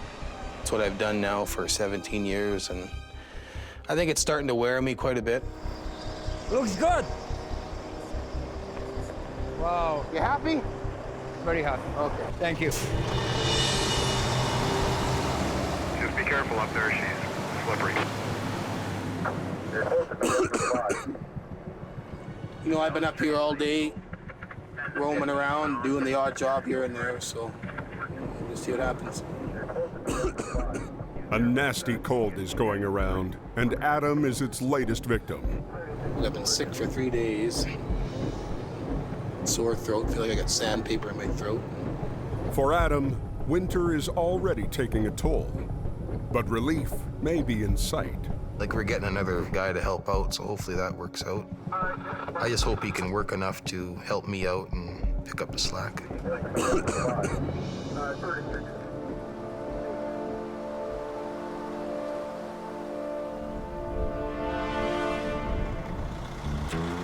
The newest addition to Jamie's crew is veteran driver Scott Bird. I'm realizing that Adam can't handle all the workload, you know, the standard everyday towing jobs that happen. And I need another guy to pick up the slack. You wanted the front facing this way or the front facing that way? I know Scott can do that. No, it's leaning because of the trailer. Scott and Jamie go way back. I worked for Jamie for just shy of 10 years. 45 there? You're the pro, you're the guy that's gonna put it in now. Don't tell nobody that. Scott Bird was the king of the hill before Adam. He's a Top Gun just like Adam's a Top Gun. I just kind of burned myself out, so I went up into the oil patch to recover. I'll swing in and I'll back it into its place. 9 years I was up in Alberta, and last year I got a phone call from Jamie, and he said, well, stop on in, we'll have a beer and chat about some things. Well, that was the start to round 2. That doesn't look too bad there, does it? No, it doesn't look so bad at all.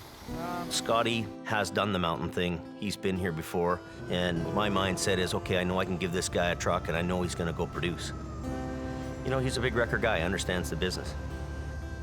But after a decade out of the game, has he still got what it takes? I'm getting up there in age, and hopefully I can still do it. Still a little younger than Jamie, and he can still do it, so I'm sure I can. He's getting a little old, just like I am. You know, Adam's a lot younger than both of us, and, you know, it is a young man's game. To entice him back, Jamie promised Scott his own state-of-the-art 30-ton tandem heavy wrecker. The truck that I'm getting is very similar to Adam's. So, you know, we'll have some decent pulling power. But the wrecker is still in the shop and 6 weeks behind schedule. For now, Scott will have to make do with a vintage truck built to tow cars, not big rigs. When I was 16 years old, I worked for the owner of this company that owned this truck. I'd take this out and go make money with it, and you know, it's kind of part of my apprenticeship was driving this old truck. I only want certain guys to drive it. You know, you gotta have a love for them. But Scott is just happy to be back on the mountain. That afternoon, Scott goes on his first call in the old truck.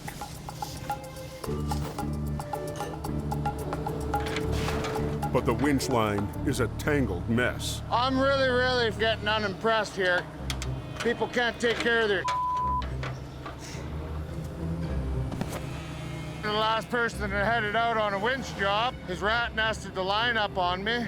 So I gotta try and unwrap that so that I can use that line because it's on that side of the truck and it's just gonna make it easier for me to do my job. Just pull on it real hard. Is it coming? Oh, it's going back in? Fast. Oh, this is just 100% unacceptable. Gord, I had enough of that. Scott gives up on the tangle and uses the backup winch line on the far side of the truck. Okay, head her over. We're just using another line. I wanted to use the other one, but I don't have all day to mess around with it. I'm sure the customer isn't happy about standing there any longer than he had to. We'll just do with what we have and go back to the shop and fix her up.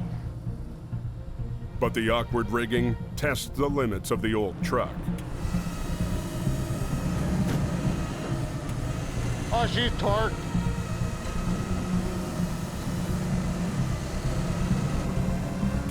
But somehow, Scott still manages to coax the van out of the ditch. Gonna move ahead, give him the last pull I need to give him, hook him up, take him to town. Just when Scott thinks he's home free, Ah, you dirty he's not. son of a...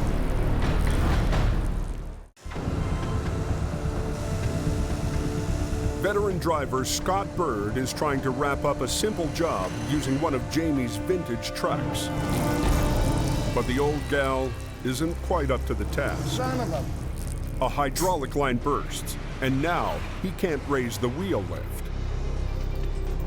Now we gotta try and get this underlift off the ground so I can move ahead and do a job.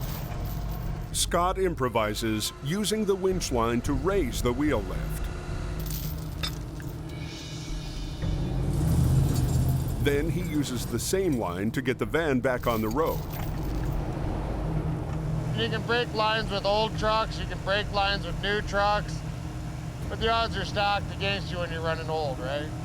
Kind of why some guys don't like driving this old stuff.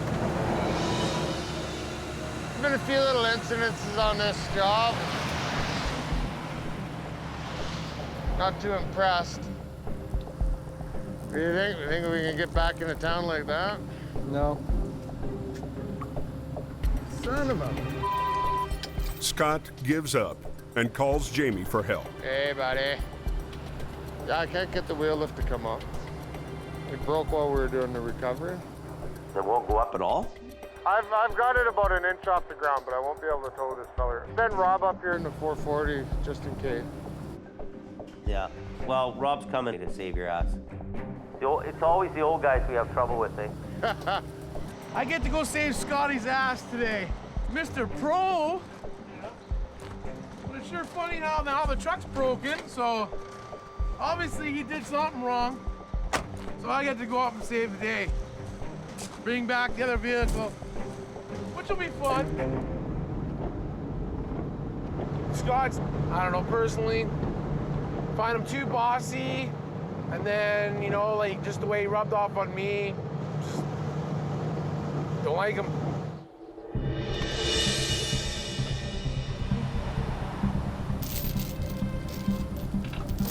Okay, ready to go? Jump in this thing, and we're gonna just get off the highway. Go past or pull into that next turnaround. With no place to turn around, Gord backs it down the highway. We've been towing it down. It's been rolled over. For safety reasons, you don't want people driving vehicles that have been rolled over. Yeah, whereabouts are you? Just past Brittany Creek Rest Area. We're in the center there in the turnaround. Can't miss it. All right, 10-4.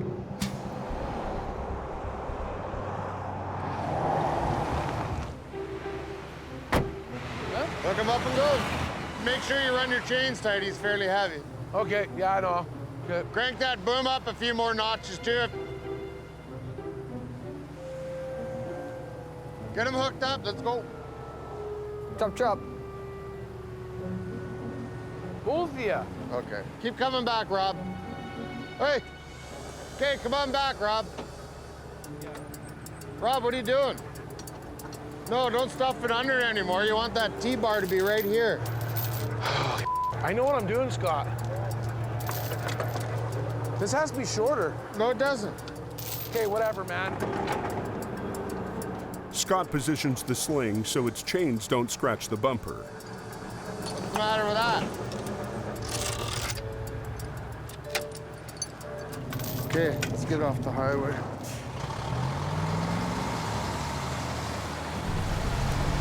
I hate being told how to do my job. Okay. I'm out of here. I know how to hook up a truck. I've done it more than once. And for him to step in like that, he has no reason to or right to. I guess still have to find out what Jamie has to say. I know it's hooked up right because I did my side and I had to look at his side, so just leave him do his own thing. Let Rob flounder in his own stupidity.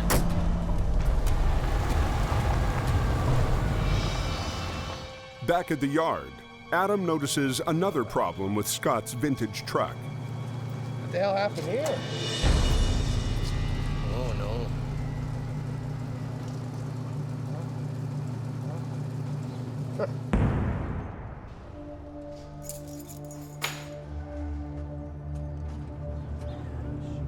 What the f***?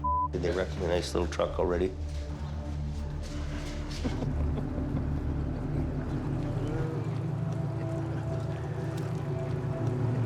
Wall the guardrail or something like that. That wasn't on there the other day when, buddy, that just happened with Scotty. Scotty just did this.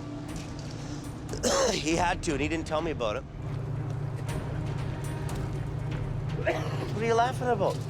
Oh, just see the little Hugo, like Hugo coming in the cable wrapped around the back here. What are you gonna do? They're just gonna have to fix it, I guess. He was rude to me, telling me how to hook up a truck. And it's just the way he told me and then telling me to get to work and do it right in front of everybody. I was not impressed that I was being told how to do my job. Did you tell him off? Yeah, I told him off. What'd he say? And basically just smiled and laughed. Scotty can be a little rough around the edges with people around him sometimes. Well, you know what? I don't want any stress, Jim. I didn't come here for stress. I didn't come here to create it. I came here to do a job all for I'm you. really worried about is ending it. I'm frustrated, and as I get frustrated, I start getting louder and louder and louder. That's all I'm in. I want it ended too. He's butting heads with a few guys because he's just that kind of a guy, you know, bit redneck. If the truck was here and it was rolling down the road, he'd be out in the workplace doing jobs. So really, Scotty needs to be in a truck and he needs to be on the road. But Scott's new truck is still stuck in the shop.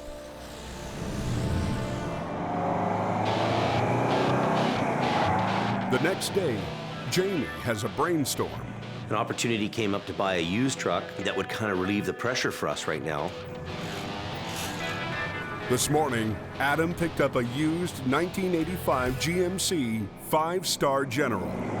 It'll help fill the gap. But then if it takes another month for Scotty's truck to get done, so be it. That runs pretty good, actually. She's a jewel. Well, she didn't go Plow anyways. It's a good backup truck, I guess. Scott's new truck. So she's a classic, you know, the old 5-star General. Yeah, not too many of them left around. No, sir. Wait, if you had an old 5-star General, man, you were the Years 85. You were the back in 85. What was the other one, the Brigadier? Yeah, Brigadier General. Yeah. The 5-star had the 2 air horns and a dual stacks, eh? Yeah. Runs pretty good. Up until the time that my truck comes, I'm sure if the call comes, it'll get out there and get at her, you know. But the old General still has a few kinks to iron out before it's ready for battle. There's a clutch linkage problem.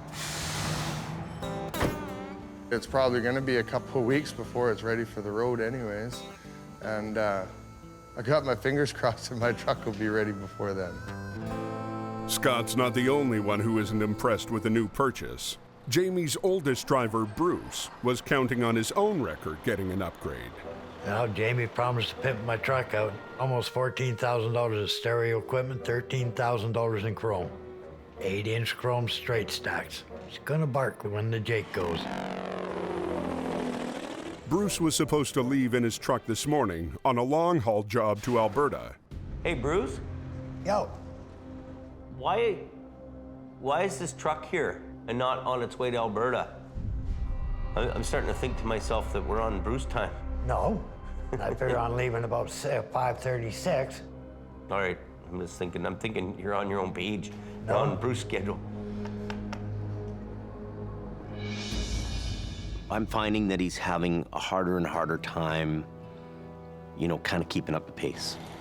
Bruce decides to get on Jamie time and heads off for Alberta. With the General in the shop and Bruce out of town, the job of keeping the highway open is once again on the shoulders of one man. And he's not feeling so good. I got a killer cold and I feel like today. Jamie just told me there was a truck wreck up there, and he told me it was a mail truck, and he wants me to go up and have a look at it and see what we need.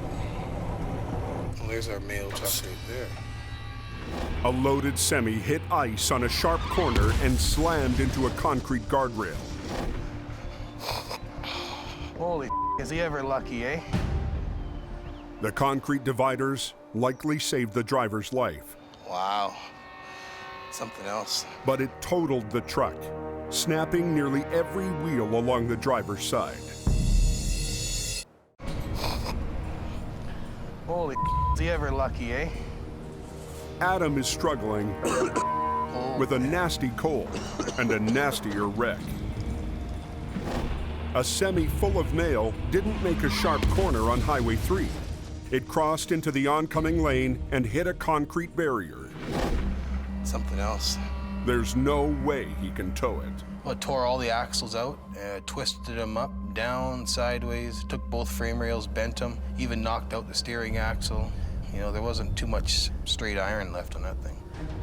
I'll phone Jamie and tell him to send the low bed up. An hour later, the low bed is on scene. But Adam figures it's too dangerous to attempt to load on the blind corner. Basically a hairpin curve, so there was just no room to block the whole highway there to physically lift it. So the low bed is parked safely down the highway. The company's coming to get their own trailer. I want to get this thing separated so they can back into it. I'm going to winch it out from underneath the trailer, get it out onto the road here and see what I can do with it to straighten that front axle out. You mean turn that wheel straight? Yeah, the wheels are going every which way but straight.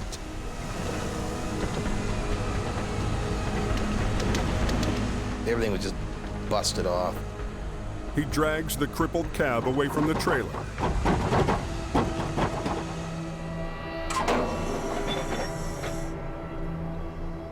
Now, he's got to get it on the low bed. This thing is just I'll get in here and pull it sideways. But the twisted wheels won't let him pull the cab in a straight line.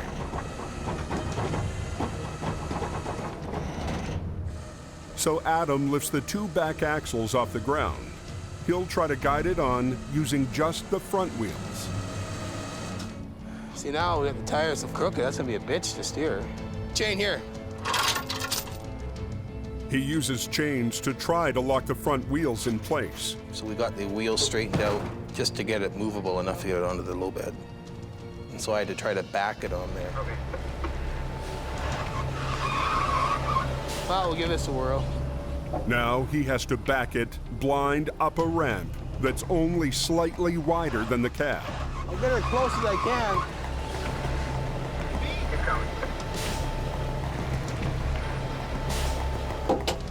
So you gotta tell me here. Don't watch it fall off and then tell me, right? You go 5 feet back and 20 feet ahead. You wanna hold the wheel? Dave's gonna jump in. Turn it my way. I did. 2 feet back and 6 feet ahead. Go that way if you can. Frustration levels are rising. Cut her that way. As much as you can. Just trying to jockey it onto the trailer. That's all he's got. Whoa. Yeah, I think you're good there. And then once we finally got it on there, then we pulled it sideways and got it on half-assed straight. With the job done, Adam can't wait to head home and go to bed. Hopefully I can sleep all night now. All right. But the Coke never rests. By nightfall, Adam is back in the saddle. Laying in bed, I'm sicker than a dog. I asked Jamie for the night off, but I guess he doesn't take it very serious. He and Kevin have been sent out to drag a snowplow out of a ditch. I have a job to do, and I try to go as hard as I can. Give me a little. But physically, I was just beat. Mentally, I was challenged, and nothing was going right. Great. I got people relying on me, so the more work I can do, the better off my family is. Well, until next time, old girl. See, that's always my biggest thing, to make sure I can provide a good life for my family. By 9 o'clock, he's heading home again. And hopefully that's where I stay for the night. But the night's still young.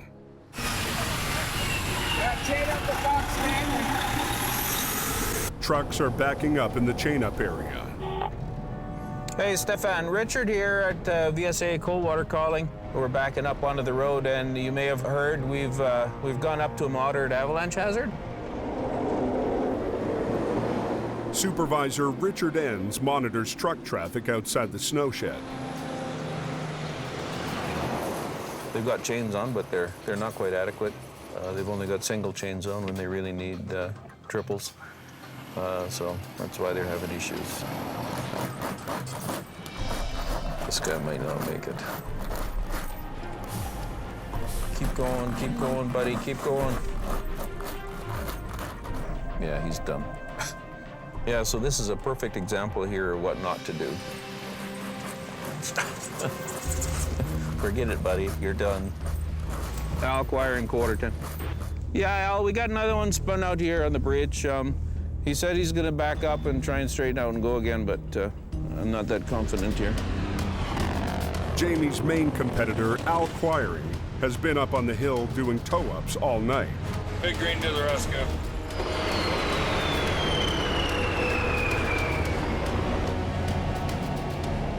This is like crab fishing, but different. We don't necessarily have to have a lot of snow to have a lot of trouble. That's the only way over the pass, so that's what we deal with. Al Quiring gets this job, but there's plenty more to go around. Westbound, there's a semi in the ditch. It looks like he just wiped out.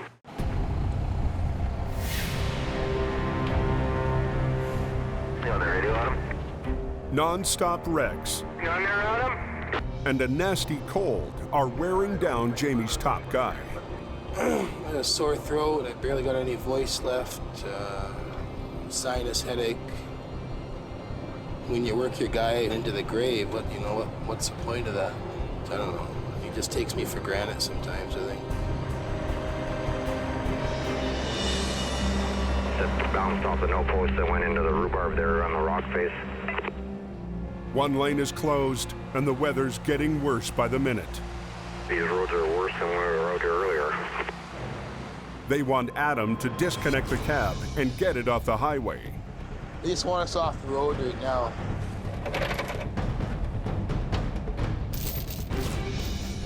We start trying to give this thing a pull. We're gonna take the truck into town for the night. The highways don't want us messing with the trailer because the trailer's ready to bust in half, so. Listen.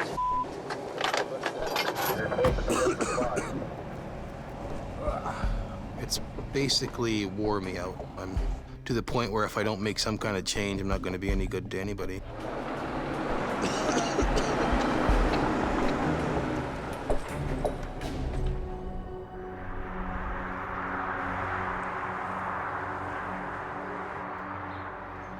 Grab some tools. Never know what you need. After an exhausting night, Kevin is up early prepping for a long-haul job. So I'm taking that truck to Vernon. He'll be gone for 2 days. Hammer. Need one of these. He's worried that his good friend Adam is being pushed to the breaking point. It's just, you know, you work your ass off so long, and it gets to you after a while, right? You need time.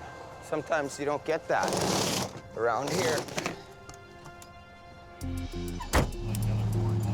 What I'm looking forward most on this trip is a little peace and quiet, a little serenity, I guess you can say.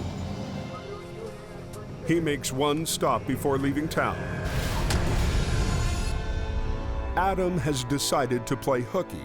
He'll ride shotgun with Kevin, leaving Jamie totally in the dark. Something just switched off in my head, and I figured, I just don't want to do this anymore. Call her night golden.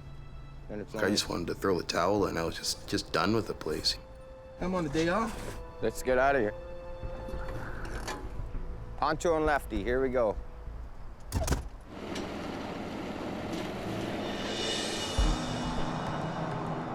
An hour down the road, Jamie phones me and he goes, I need you to go to Edson, Alberta.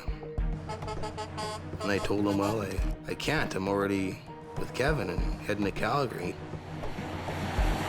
Why are two guys driving around in a truck going to Alberta when I need them here to work? So I just don't get it. I wanted 2 days off, and around here, if you just don't run away, you just don't get time off. Somebody else step up to the plate for a couple days a week. Well, he'll be gone for 2 days. With Adam out of town, Scott gets the Edson job. And Jamie gives him the only truck available, Adam's heavy wrecker. Well, the top dog wants some time off, so suppose I'll be the top dog for a day or two, huh?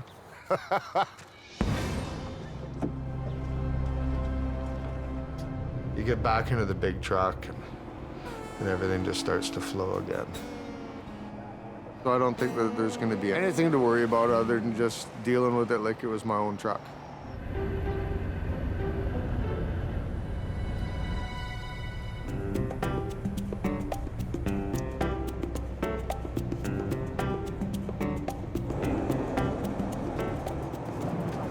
I'm going to Edson, Alberta tonight.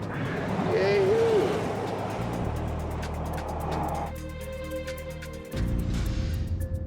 With most of the crew away on long-haul jobs, the only ones holding down the fort are new guy Gord and Jamie. Basically, you've got me and that's it. So now if the storms were about to come in again and storms were gonna happen here, and if it happened tonight, she'd be tough going.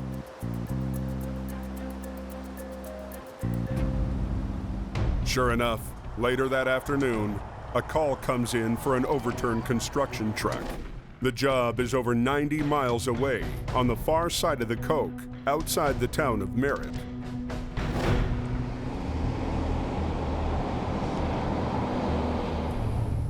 I suggested to them that we do it in the daylight hours, but the push was on to go and get the job done right away. As Jamie and Gord roll up Snowshed Hill, they get flagged down by a driver who needs a quick pull-up. Too much going on and I can't handle it. Well, I'm gonna pull you up to the top of the hill. I'm going to another job, so I'm not gonna tow you, but I'm gonna get you up top, okay? Oh, that's a half hour right off our time right away. That's gonna screw us right up. Nightfall coming on, stormy weather. Pressure's on us right now to go, and I'm not liking it too much.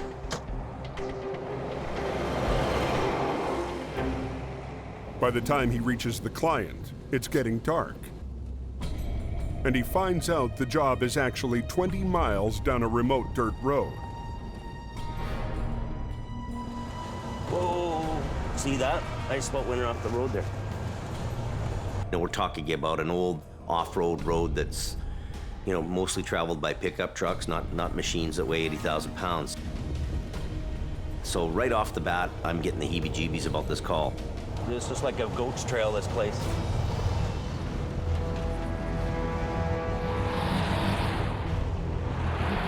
Spin it out. Halfway up a steep hill, the Rotator loses traction and starts sliding backwards. Back down.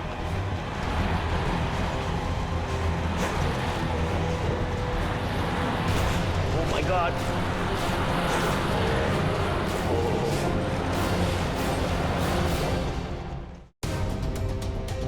Daylight is fading fast, and Jamie's on a job down a remote backcountry road.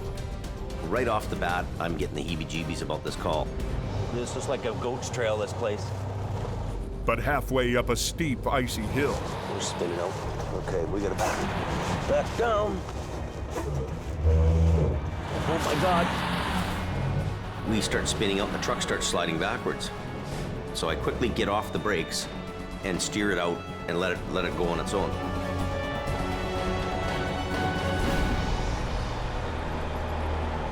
That road is complete ice. They try chaining up to get more traction. We're gonna forge ahead.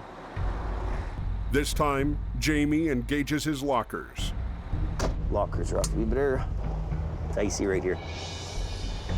Locking the differential forces all the wheels to turn at the same rate. If you got a good straight stretch, you'll make sure the lockers are in, the inner axle, and you're gonna have better complete traction. And it's like a bulldozer. It's gonna go right up the hill, straight, and it ain't gonna stop. But the trade-off is steering. They'll inhibit your steering. You get to a curve, you make sure you're putting the lockers off so that you can steer. Gord helps guide Jamie up the icy hill. So our wheels are slipping off the edge. The road becomes increasingly steeper and steeper and steeper.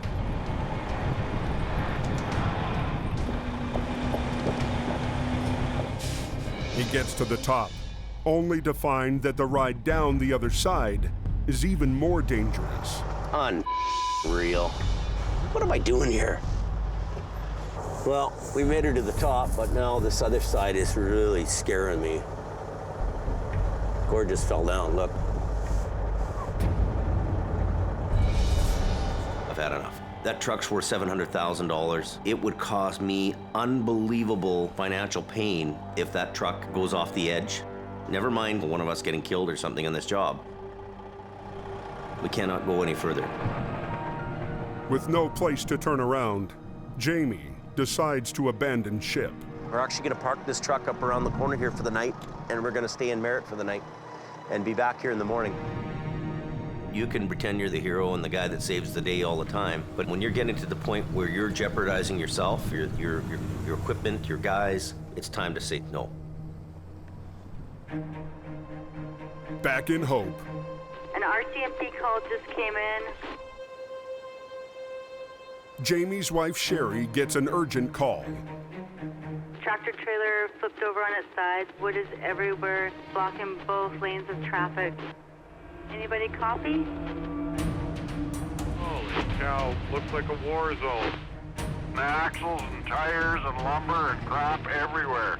A lumber wreck just west of Hope has the highway closed in both directions. Lumber truck going too fast, west down, went up and over, didn't make the corner and then scattered everything. Jamie is stuck in Merritt, and Adam is at least 10 hours away.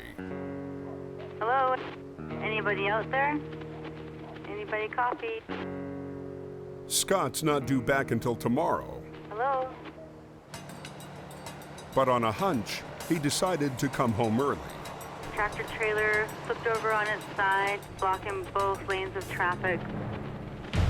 20 minutes later, Scott arrives on scene in Adam's truck.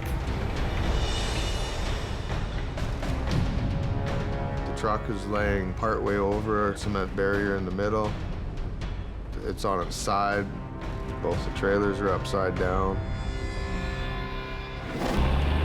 A Super Bee hauling lumber was heading west on Highway 1.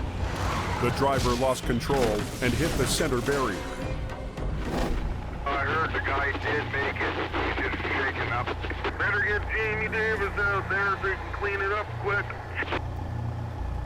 For backup, he's called in the only available man left in Jamie's yard, 17-year-old Brandon. So it's all me and this guy. We're gonna work him hard tonight.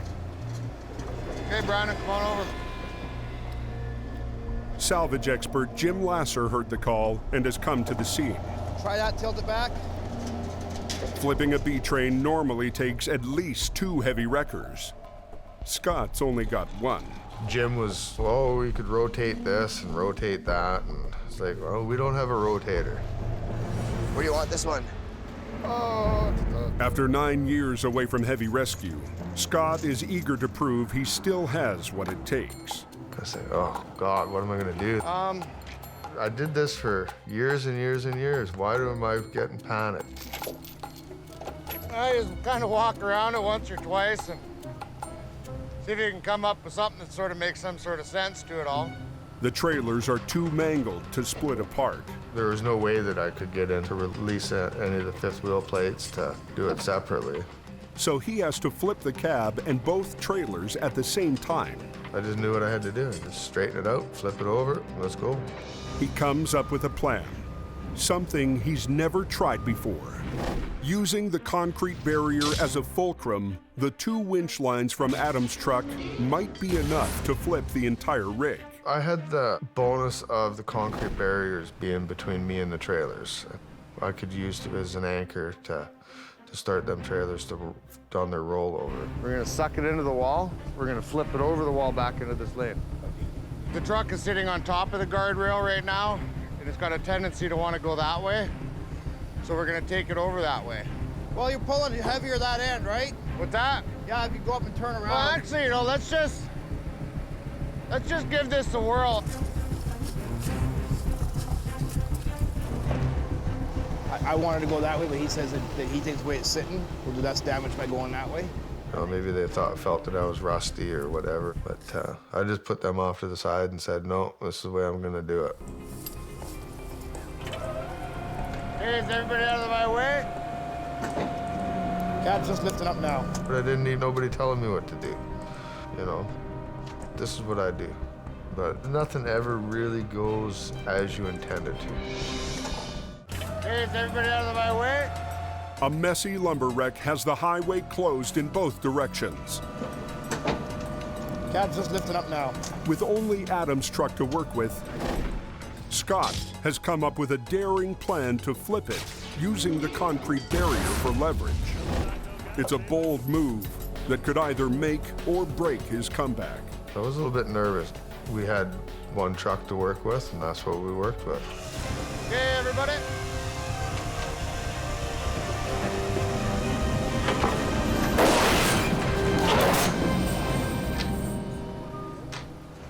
Textbook. Okay, let's rig her down, boys. That worked out perfect, eh? Looked pretty cool, too. You get style points. Perfect, went 100% perfect. Nothing 80% about it was 100% perfect. You don't know until you try. First rollover I'd done in 10 years, and everything worked out perfect. Jamie's brother from Aggressive Towing arrives to haul off the trailers, while Jim's salvage crew clears the lumber. And Scott heads home, victorious. I spoke with the highways guy, and he was very happy with the way things were going. Now we're out of here. Now we're gonna be going home, and hopefully get the covers pulled over me before the phone rings again.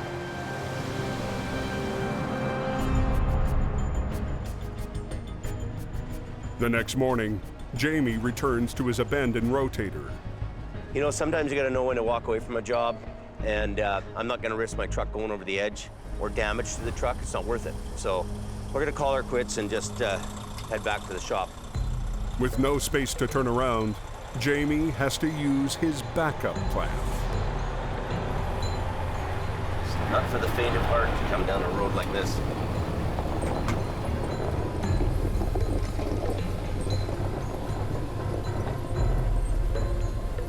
It's pretty sketchy what we're doing.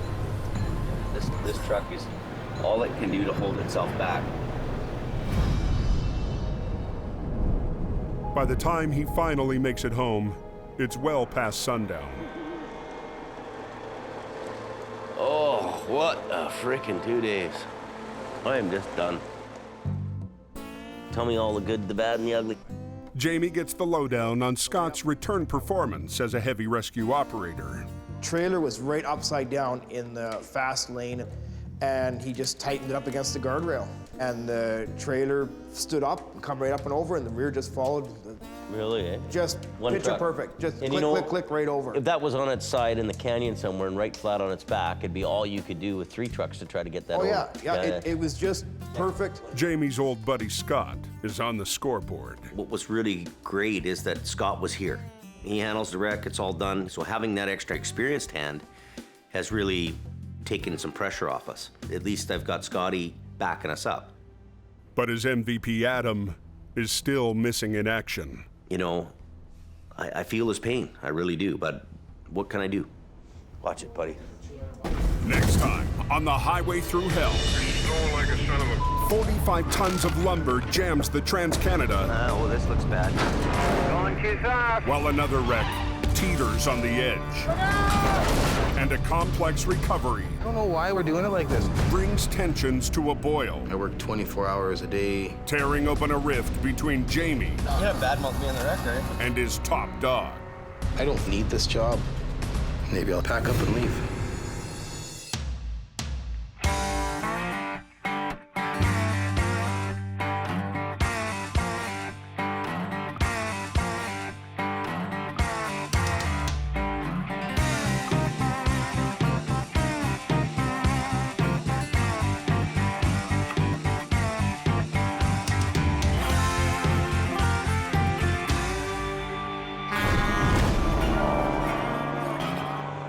This time, on the highway through hell, mountains on the move. Force a big rig into the darkness. Oh, you hit a rock and then away you went. Oh, that's the rear trailer there, right? Wow. A shattered B train Right off the cliff? leaves Jamie's crew with an impossible recovery I don't like the way it's hooked up. Stay back. that teeters just above a busy rail line. This is really, really dangerous. In the rugged mountains of the Pacific Northwest, there's a highway like no other.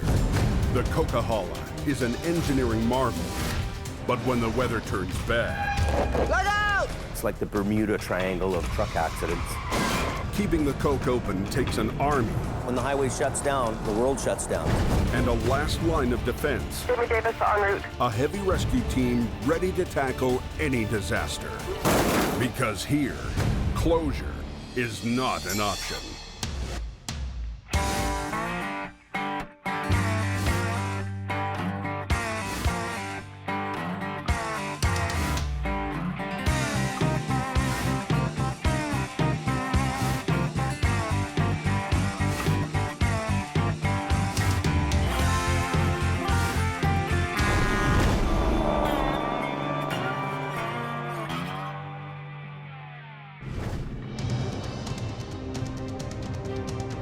It's a rare day of clear skies in the Cascade Mountains. Coke's beautiful, my friend. Oh, there's only one thing up there you're gonna watch for. The sun. You're gonna need your sunglasses.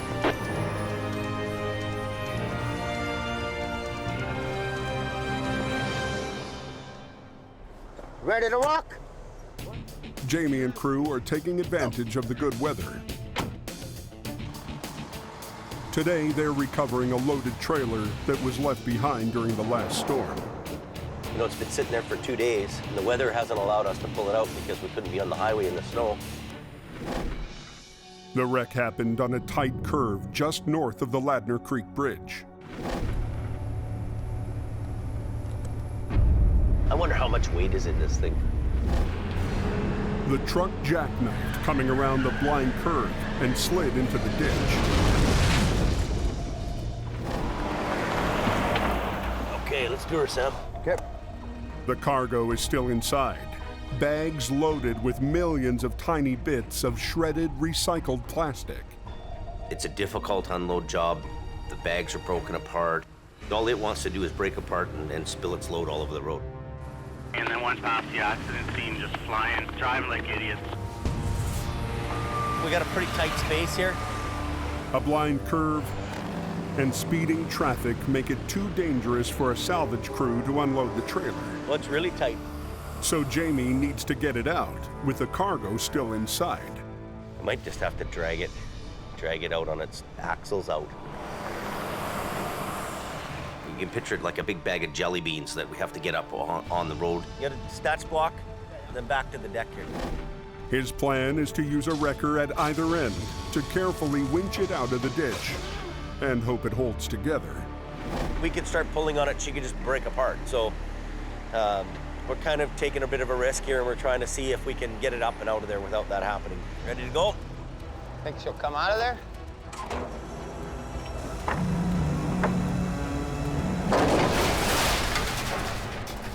What was that? Right at the front, it's ripping. The trailer's broken sidewalls begin to break apart. It's so broken up that it's gonna disintegrate all over the highway. I'm gonna try to use a spreader bar. A spreader bar lets him lift from above and hopefully keep the trailer from breaking open any further. Trying to use the spreader bar to lift it, but the walls caved in and it's hit the rocks on the other side. Put the hooks on here, the end hooks. And there's another problem. Power lines. Don't get no height though, because the power line there. Yeah, I know. The extra height he needs for the spreader bar will bring him close to a 69,000 volt transmission line. Watch the wire. To be safe, he uses a shallow veer angle on the spreader bar chains. Put it through that hole. He puts his through it and you join in the middle, yeah. Kevin and Sammy thread heavy-duty nylon recovery straps under the wreck.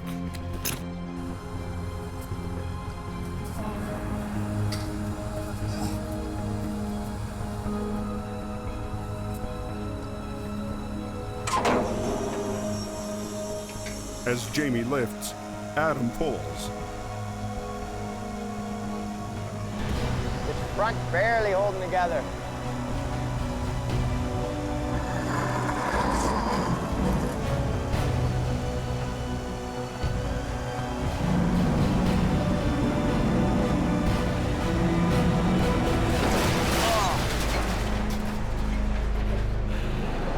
Your strap has gone right through the trailer, eh? This thing's leaking something. Plastic beads are pouring out. Think we'll be able to drag it down to Caroline? Backside is okay, but it's at the front end where it's broken up. Unhook the strap? Unhook the strap and we'll take it to the back and I'll lift the back end of the trailer over with it. Jamie tries re-rigging to the less damaged back end of the trailer. So where are we going, in between the DOT bumper and the wheel? Just somewhere under there. But raising the back end risks dumping the cargo out the front. No pain, no gain. To keep that from happening, Adam rigs a line to the kingpin. Even if you could just take a little bit of pressure, maybe not even tow the whole thing up, but just keep it away from the bank. Don't cave this side in. Go ahead, but don't go too fast. Just a little bit, little bit.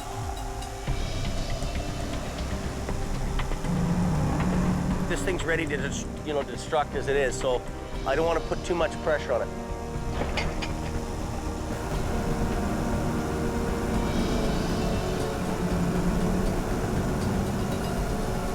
Barely holding together.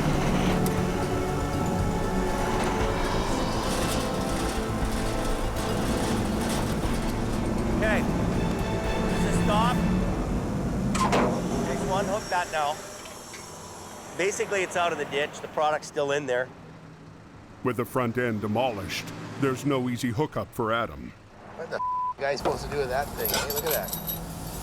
All they can do is drag it to a pullout.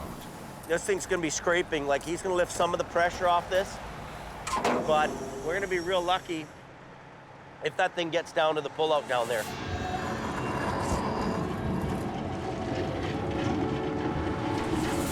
First, so good, Adam. Smoking pretty good.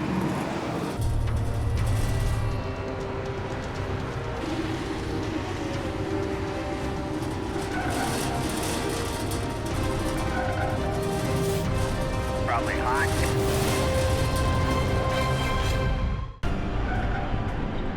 Heavy rescue managed to get a badly damaged trailer filled with shredded plastic out of a ditch. First, so good, Adam. Now, Adam needs to drag it to a pullout so it can be unloaded. Smoking pretty good.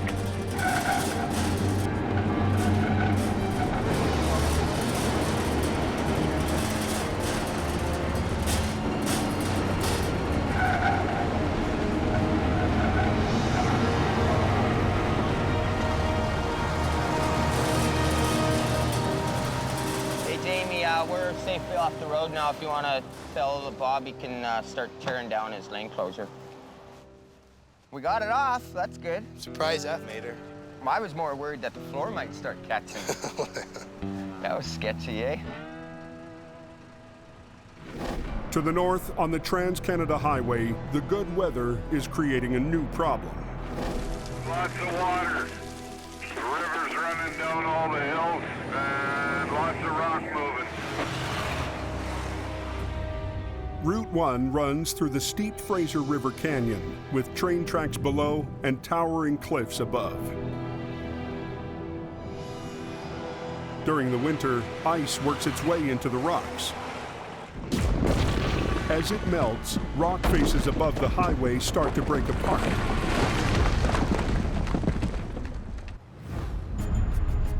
EAM is a highway maintenance company contracted to keep the road safe. What about north of Boston Bar? North. You just have to deal with it as it happens. You have to do whatever you can to keep it safe, but at the very end, there is still a little bit of risk left.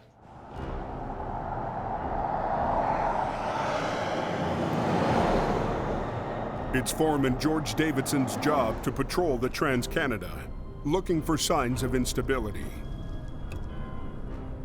In my area alone, I have over 170 avalanche paths. That's pretty scary out there. You never know where that road. Boston Bar 33, Boston Bar 10. Go ahead, George. We got ice down at Alexander Run. Avalanches, rock slides, they could fall at any time, but it's most likely going to start to really move in the next couple weeks when we get the warm rains come in. In the most dangerous areas, mesh nets and concrete retaining walls have been built to keep falling rocks off the road. We have big high start zones with large rocks that come down these big chutes, and they built these rock walls to take the impact instead of it just flying right onto the highway. Before, we used to just have a cement wall like this bottom wall here all the way along, and there's been times where this whole wall has been taken out by big rocks. So they built this style of wall. This is designed to be like a big cushion and absorb the impact instead of being a hard surface where it's just gonna break. But this stretch of highway is 115 miles long, and they can't build walls everywhere. Rock slides like this one 2 years ago happened without warning, taking drivers by total surprise. As soon as it hit, my hood was up, and I could see absolutely nothing. Just outside Yale Tunnel, George spots something. Like one rock hit there, broke that one. That was one rock hit. And this is what it did to my guardrail. You can see it laying right down there, 4,500, 5,000 pound rock. Come from straight up the hill there, you can see it. The funny brown color there, it's not the same color as the rest. That's where it all come out of.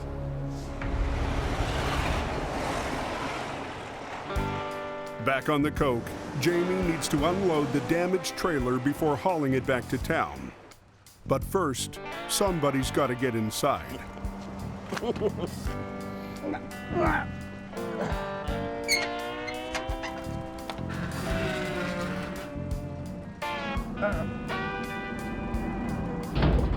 Some of the bags filled with shredded plastic have broken open. This is what's in the bag. See, oh, plastic beads, I think. Looks like you have plastic beads. I've never seen a load like this before, so just got to do what we can do with what we got to work with. They've got to unload the quarter-ton bags without spilling plastic all over the road.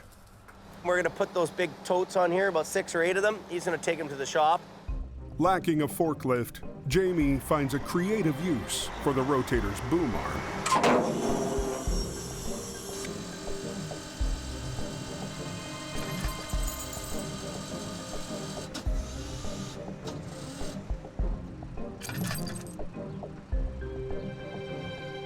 All right, let's get something done here.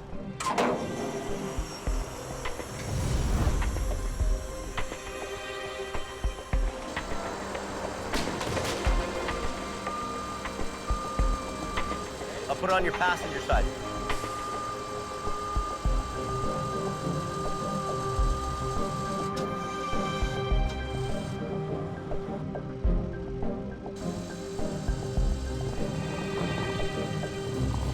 Oh, it's all leaking on the bottom.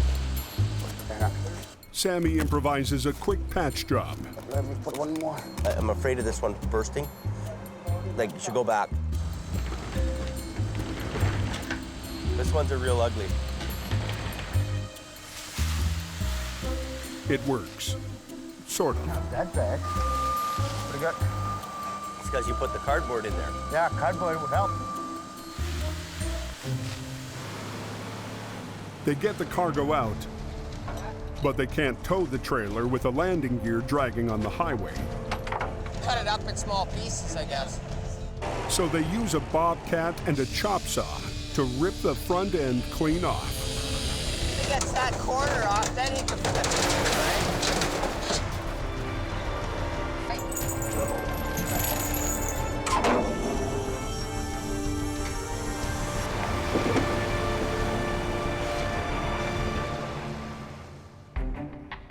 Back at the shop, Jamie is keeping a close eye on his newest team member. Is the grease not going into that knuckle? I've got most of it going in, but it'll come around. Chris got hired after he sent Jamie an email from his home back east. Show me my new room. No problem. We in. So we thought, okay, we need the guy right now. We hire him on the spot. I'm gonna lift this up a little bit, back me up till I get to there. But on his first week on the job, Chris was greener than expected. Gotta find something to hook to. I've never towed a car in my whole entire life. Have you checked his license or no? No, I didn't. Tow vehicle max 4,600. That's a problem. Claimed to have experience, claimed to know what he was doing. Somehow he got through the cracks.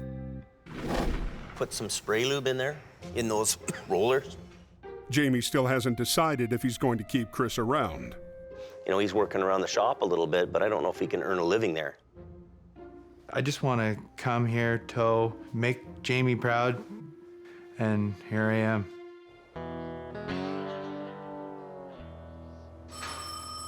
Just after dark, a call comes in for a car wreck, and Chris jumps at the chance to prove himself.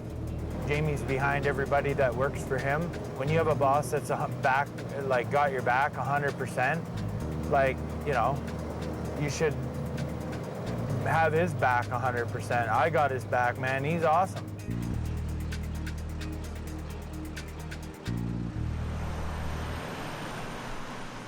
A car skidded on ice and flipped. Well, I got to get it back up onto its feet. To winch it back on its wheels, he needs his truck to be facing the other way. But on the narrow highway, there's no room for him to turn around. How far is the next exit up there? There's a break shed. I think there's a pull-off. It's about just before a that. half, 2 kilometers up, maybe. So I'm just thinking, like, run up, turn around, come back. Like, stop traffic, and then you can run back up it. If it was the opposite direction, it'd be a lot easier. Just pull up, friggin' roll it over, and off we go. But I can't just do that. So I have to go to plan B, turn around and go up the highway backwards. I can turn around right there. Perfect. The RCMP officer will block the highway so Chris can avoid oncoming traffic. Okay, man, I'm spun around whenever you're ready. There's a semi coming. When the semi passes, you're good. 10-4. Chris heads down the exit ramp in the wrong direction. This is an awful feeling. So I guess that's the semi. Just a white one, right? That's it? 10-4. Okay, I'm on my way right now. Tractor trailer just passed.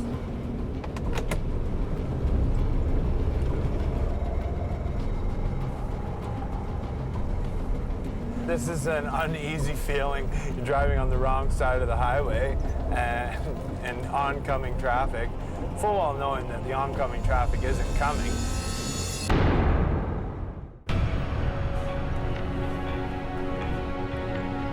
New driver Chris had to go to an exit ramp to turn around. Okay, man, I'm spun around whenever you're ready.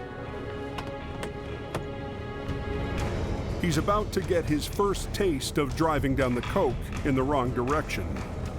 This is an uneasy feeling. You're driving on the wrong side of the highway. Nothing like sprucing the night up.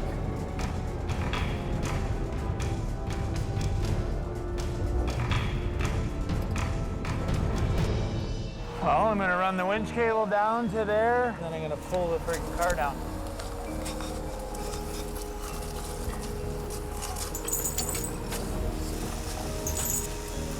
Come on.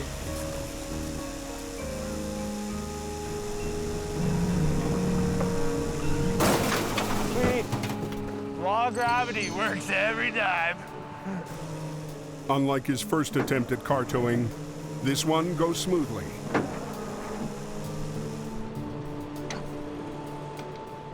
For Chris, moving all the way across the country for a job was a big gamble that he's still hoping will pay off. It's hard some days, but I'm doing this to provide for my family, and this is my career. This is what I do. Back at the shop, he realizes it's still not too late to call home. Hi. Hi. How are you? Good. Yeah. What are you up to? I miss you. I miss you too. Are you being a good girl? Yeah? Oh, that's good. All right, well, let me talk to your mom for a minute. Oh, hi. How are you doing out there, honey? Missing you. I miss you too. Yeah. Are you liking work? Yeah.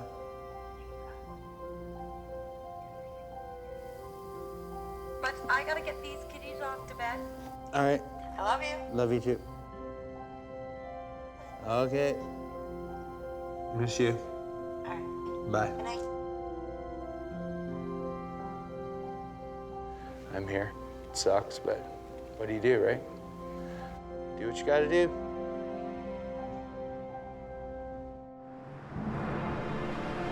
Rock down the size of a pickup, a bunch of little ones with it. Slide come down? Yeah, I guess they got rocks there the size of cars and pickup trucks. On Highway 1, the rock slide that maintenance crews were fearing just happened.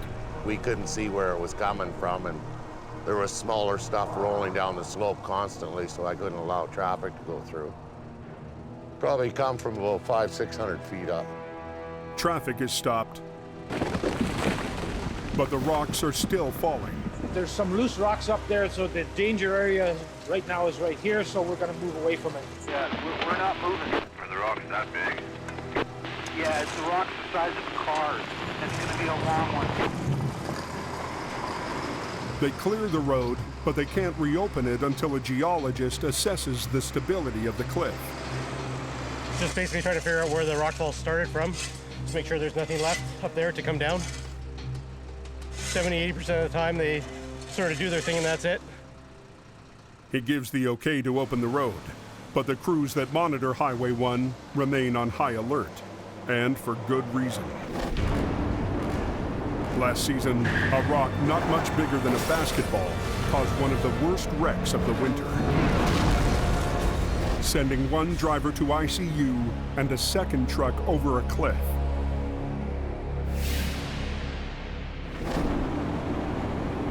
Plows normally used to push snow are put on 24-hour call to push rocks. We got to patrol the roads at least 3 times every shift. Just a small rock the size of my fist on the highway. If you hit it with your car, you lose control. You go into the oncoming lane, you wind up having a head-on collision. Thank you, Mr. Plow. You saved my ass again, sir. Take care. Be safe.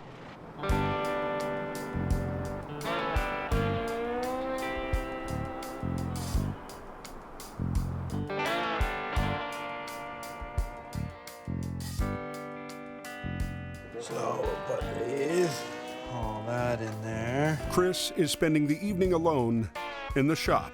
I like working here. It's awesome. Whatever they give me, I'll do it. I don't care. Rock slide over here. Truck hit a big rock. Tried to avoid some more, and away he went. A call comes in for a pickup that hit a rock on Highway 1, and Chris takes it. It's probably not a big deal at all. A guy's like, I don't know, it's a pickup truck anyways. I don't know if it was, I don't know if I heard it right or not, but they're over an embankment somewhere, maybe 15 feet I thought I heard, but could be wrong. Never driven this highway, absolutely not. 100% have ever drove this highway. So I have not a clue where I'm going. I'm just going to look to see where this accident is and see if they need help. Oh, going through a tunnel. I'm gonna hold my breath. Okay, I'm not doing that anymore. Now, if we had a jake brake, I would turn it on all the way through there to make a really big noise, because it'd be fun. This highway is nuts. The highway guy we're following right now, I see him drop his blade, and I'm going like, why is he dropping his blade? There's no snow or nothing. And here he is cleaning rocks off the road that's come off off the big embankments. It's nuts. Currently, the truck is about 70 yards over the bank. We have DOH advised this may have been caused by a rock slide. It just kind of clicked, like you got to really pay attention, I guess, on that road.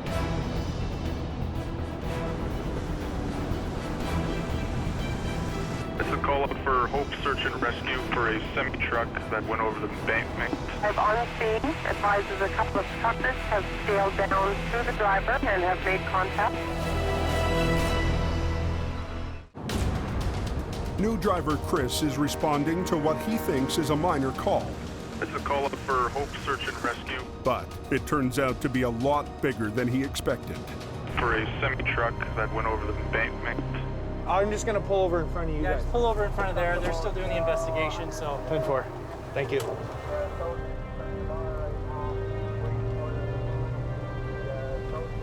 It's a loaded Super B, or was a loaded Super B of 2x4s and stuff. 2x4s, yeah, wicked. They're scattered everywhere. Awesome. What, he just seen a rock and bushed her? Oh no, he hit a rock. If you look over by that sign, he hit one, something like that hit him, so he sort of tried to miss more that were coming, and away he went.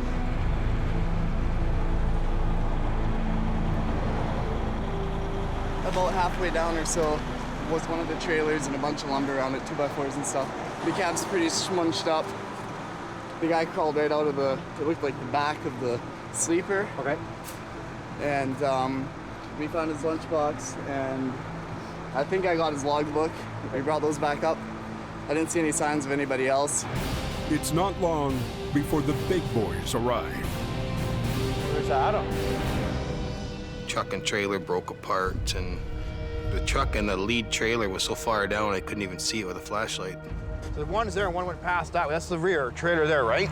Looks like the front, yeah. Wow. Or is that the truck? It's a truck or something down there. That looks like the truck. It's too dark and dangerous to attempt a recovery tonight, so Chris volunteers to spend the night guarding the wreck. Wear a hard hat all night because the rocks come through roofs here, eh? They didn't bring one. No? No. Okay. I got a high-vis vest. Oh, then you're okay then. The rocks won't get you. They'll go around you. As long as they can see you.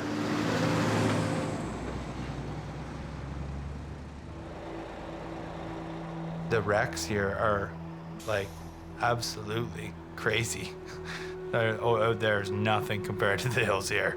It's more challenging and it's dangerous. Back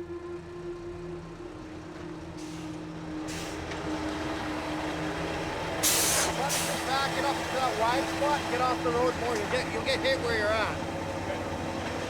Have a good night.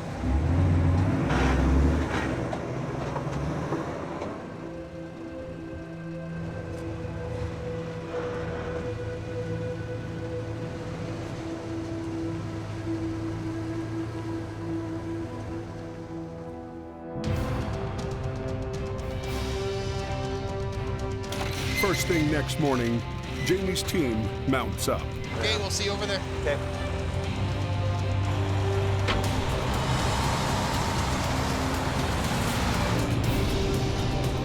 Today, Jamie is bringing along his other rookie, Gord. And I got a swamper.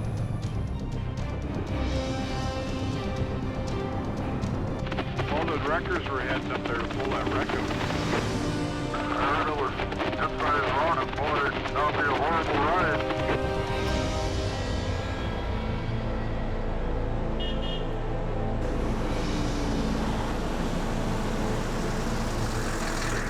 Chris spent a long, cold night alone on the mountain, and he's ready for a day off.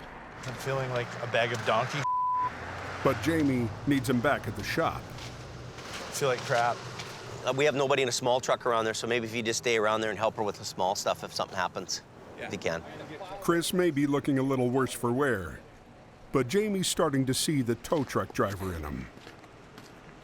I'm impressed with Chris all the way around. He's a go-getter, and he's getting at it, you know?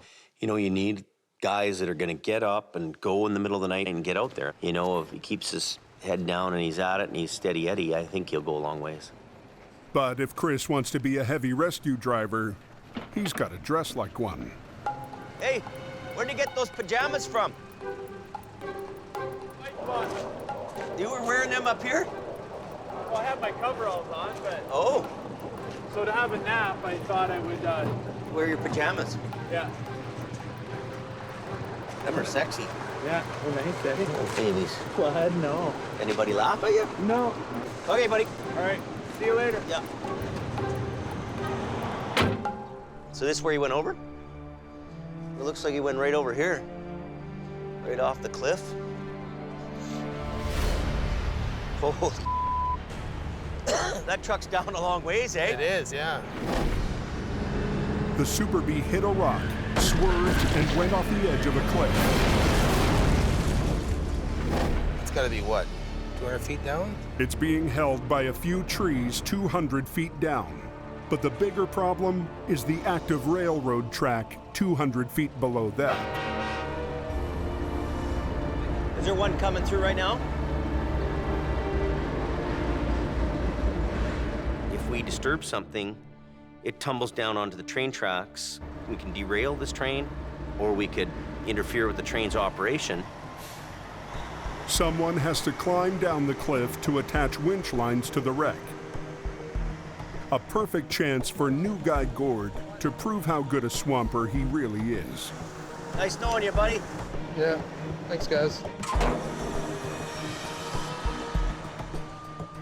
He's got to get himself and the heavy rigging down a steep, unstable cliff. There's huge rocks everywhere, and any moment in time, those rocks are just gonna let loose.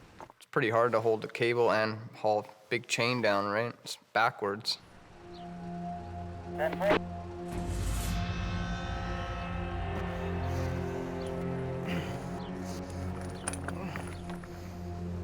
You okay, Gord? Is he okay? You all right? Hole right there. How deep? I don't know, like 4 feet. Careful.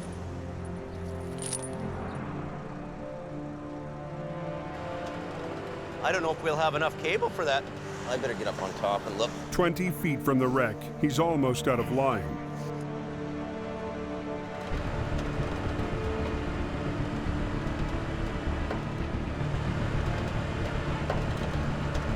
I'm just making sure I don't get it all out there. How's he doing? They're still working their way down. It's gonna be really close. We're just about down to the last raft, and I don't know if we want to go much more. I don't know if we want to go much more than that. How close is he? How close are you to the truck? I'm about 10 feet from the trailer. Jamie needs to keep the last wrap on the spool so it can maintain its grip.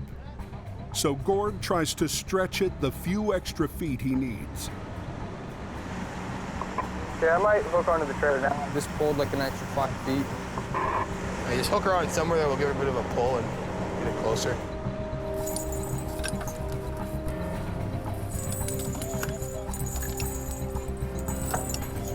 Okay, stand clear. Is everybody out of the way? Jamie starts to ease it up the hill, careful not to shake loose anything that could fall down onto the track. I'll have to really watch right now.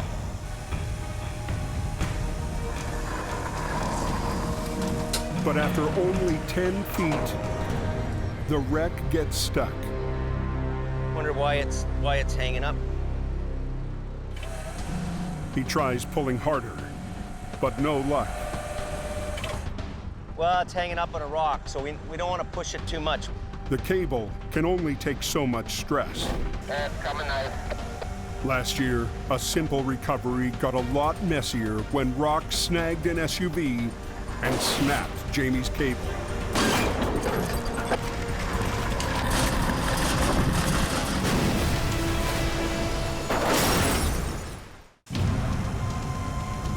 Jamie's trying to pull the first section of a wreck up a cliff when it gets hung up on a rock. Over there, Adam, taking me off the ground, so. Well, it's hanging up on a rock, so we don't want to push it too much. Pulling any harder could snap his cable and send the wreck plunging down onto an active train track below. So we're gonna bring Adam's truck in here.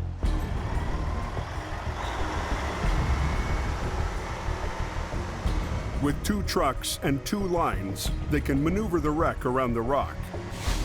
We're gonna have to do a shutdown. What he's gonna do is he's gonna put his truck up and he's gonna go across the highway so it's more dead on to the wreck. They use a heavy rigging chain to send Adam's winch line down to Gord. Are we all clear? Clear. Let her go.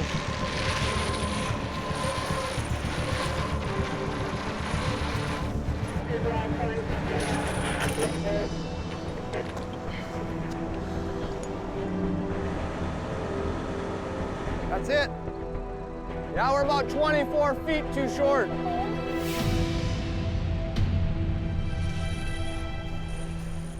We need more chain.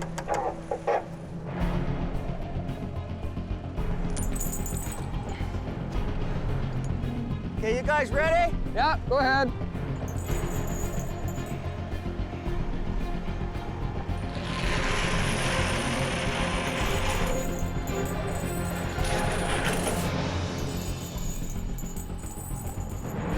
Throw this one down there. He's about 20 feet, he says. So.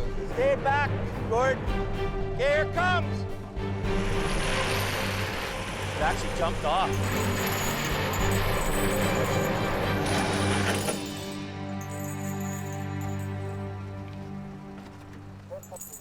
As Gord hurries to rig, the traffic on the shutdown highway continues to back up. Hey, Adam, I think we can go, eh?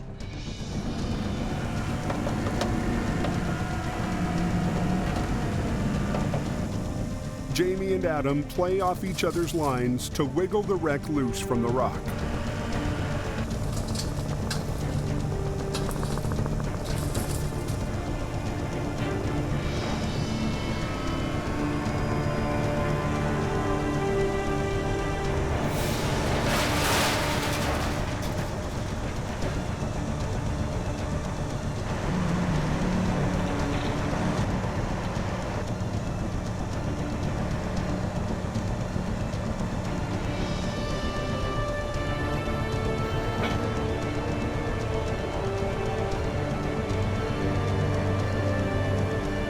duty, eh?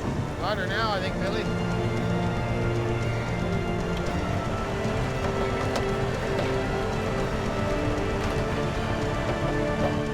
Got her, Adam. You're the man.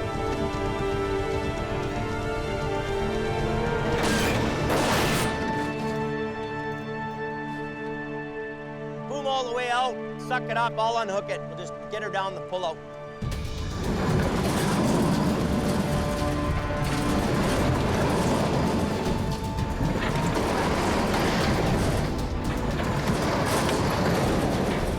We're gonna let the traffic flow for a bit, and then we'll regroup and find out what we're gonna do after that. Well, right now what we're gonna do is get the sleeper and the cab. One section up, 2 to go. Sun's going down, eh? We'll be lucky just to get this stuff out of the drink here. Yeah.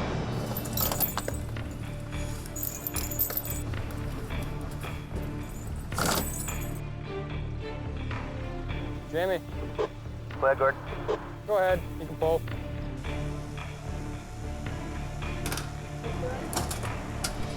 They pull up what's left of the demolished truck cab. Whoa. Remarkably, the driver not only survived, but climbed back up the hill on his own. I can't believe that guy got out of there, man. That's unbelievable. Not much left of that.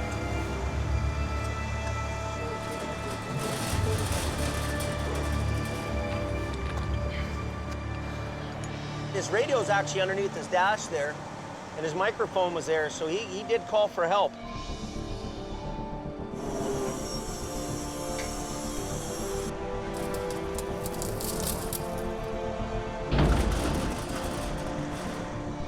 Well, now we've got this loaded up now. It's gonna go to town, they're gonna unload that. We're gonna pull out the last trailer now. They still have to recover the rear trailer. This is really, really, really, really dangerous. It's the most damaged and the most unstable. All the rigging points are on the bottom. If it comes loose, it could take Gord with it. That one strap by the tarp is holding it from flopping over, I think. I know. I That really one don't. strap's underneath the lumber. I don't like that at all. If he just so much as juggles the lumber underneath him, it's like a domino effect. It'll just go. Gord's not experienced enough to know that if he rocks the boat with his trailer too much, it's gonna go over on him. And I can't have him getting hurt on the job. Be careful to not upset that thing. It's just hanging there, right? Yeah. So be very, very careful about touching that trailer. It's just sitting on its own, right? You move that trailer a little bit, it could take off on you, right?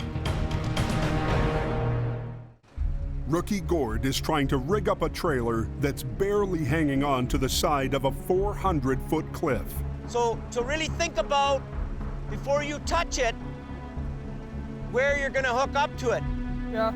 And you don't want to be on the bottom end of that for too much, I'll tell you that. Basically, what's going through my head is pretty much my daughter. I mean, that thing could have just taken off any minute. Hook it up to one of the axles, just around the axle. Be very delicate that you're not... I could hook it to the front of the fifth wheel plate. Do that. But be very careful. I don't like that at all. Yeah. I don't like him being underneath that like that. In fact, you know what? Hold on to this. Yeah, I should go help him. I don't want him to have a...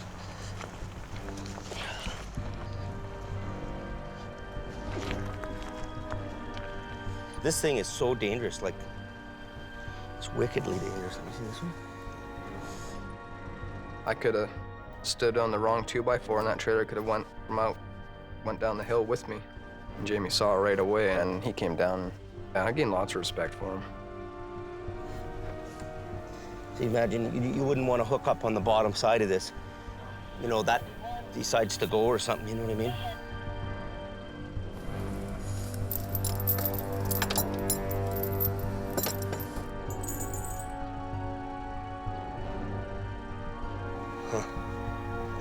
There's nowhere to hook to, eh?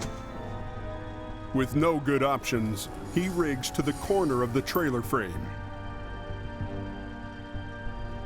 It's not a great spot. It could rip, tear apart, but better than you getting hurt. I don't like the way it's hooked up.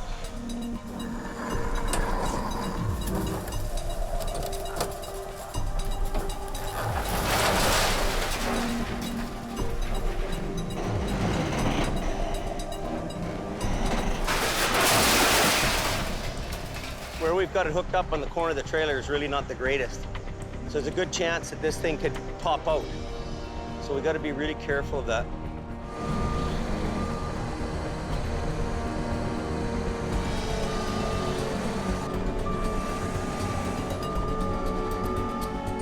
It'll hang a little cockeyed, but I think you'll be okay with it.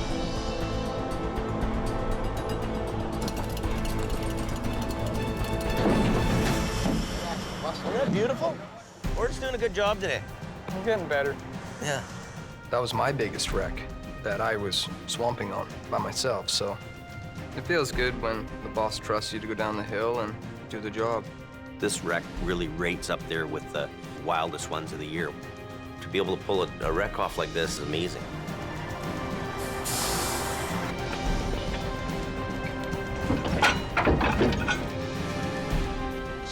So it's mission complete.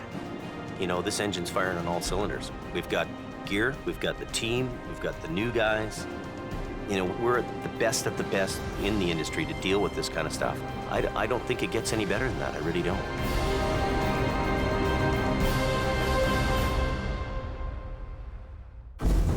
Next time on the highway through hell. As soon as we try to flip, it's going to be a mess. Heavy Rescue has to get 42,000 pounds of apples Rock and roll.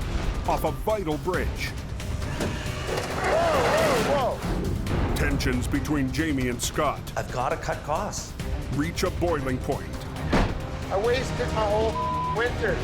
and a good deed on the coke Came down the hill and then struck the woman that got out to help. ends in tragedy. Horrible.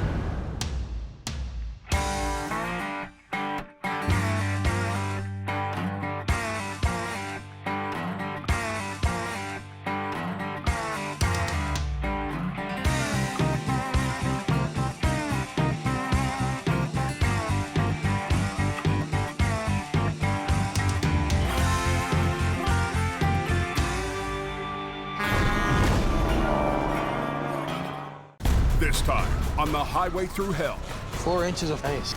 $1 million wreck Look, jackknife. leaves a load of prescription drugs stranded on the mountain. This thing is hammered right in here. That ain't good. I've never seen anything like that before. And What is he doing down there? the heavy rescue headaches keep piling up, Why isn't he getting up the hill and opening the road?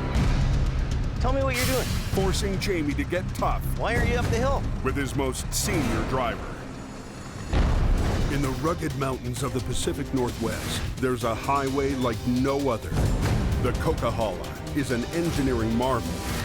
But when the weather turns bad, Look out! It's like the Bermuda Triangle of truck accidents. keeping the coke open takes an army When the highway shuts down, the world shuts down. and a last line of defense. Jimmy Davis en route. A heavy rescue team ready to tackle any disaster. Because here, closure is not an option.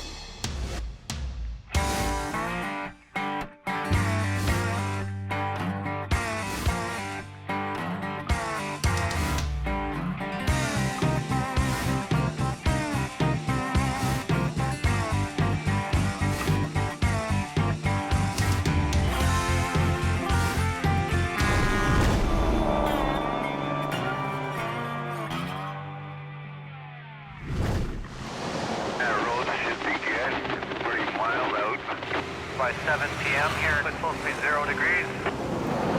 It's a busy Friday evening, and the coke is thick with trucks and travelers. Mother Nature always can turn on you out here. The snow is changing to rain. This gets icy anytime soon, and you're gonna see a lot more accidents up here. To keep the road surface from freezing over, highway crews have started laying down a mix of salt and sand. The whole road surface is wet right now, and it's going to cool off. So what we have to do is sand and a little bit of salt. Otherwise, it just turns to a sheet of ice. Higher on the mountain, the road has already iced over. It's pure icy up there on the bridge at Shylock, going on the Shylock. I'm glad I brought a second pair of underwear because I just about needed them. At 7:48, just north of the Shylock exit, Somebody crashed and blocked both sides of the Coke. a semi has plowed into the deep snow. Both lanes of traffic are shut down. I'm going to need at least one heavy wrecker for a truck and trailer that are in a ditch. Within minutes, a fast-moving highway becomes a parking lot. For literally hundreds and hundreds and hundreds of motors that are sitting in the queue down there trying to get to where they got to be. Apparently a truck went through the no post and traffic's closed with no estimated time of opening. Don't tell me they're turning us around here. At 8:01, authorities close the Coke to keep the backup from getting even worse. She's closed tonight. You guys all have to take 1 or 3. They're closed down the Coke now. They're turning everybody around. They don't want to go back. They want to go through. But for the hundreds of drivers already on the mountain, there's no escape. Yeah, Jamie Davis is en route. Go get him, Adam. He's up there. The line of trapped vehicles extends halfway down the Coke. This time the traffic's backed up all the way almost to Merritt. That's about 90 kilometers worth of traffic backed up. This thing is The semi lost control on a grueling descent, bounced off the median, and slammed hard into a snowbank. The truck is just mangled. The whole front end is tore right off the truck. Hey, let's go. Grab this line. Come on. It's not clear yet. We're still at a standstill down here. You got highways breathing down your neck and general public breathing down your neck. And so you try to do your best to get it out of there as quick as you can. Got it wrapped around the whole frame, eh? Adam rigs up to the smashed cab, hoping this job is a simple pullout.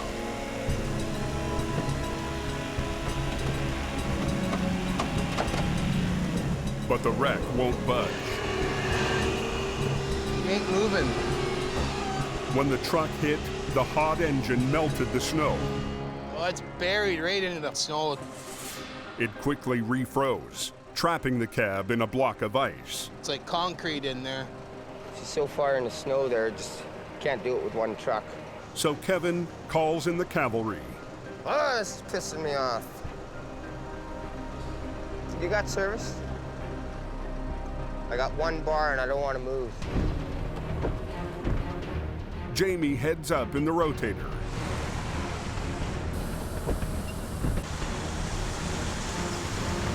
Yeah. But now, ice on the road has spread all the way down the mountain. I can see the sheen on the road. We're on ice. I'm losing my steering a little bit. Whoa, this is really icy right here.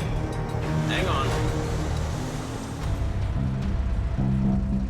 You got a copy there, Jamie? Yeah, This thing is hammered right in here. I don't know if we're gonna get her out, so.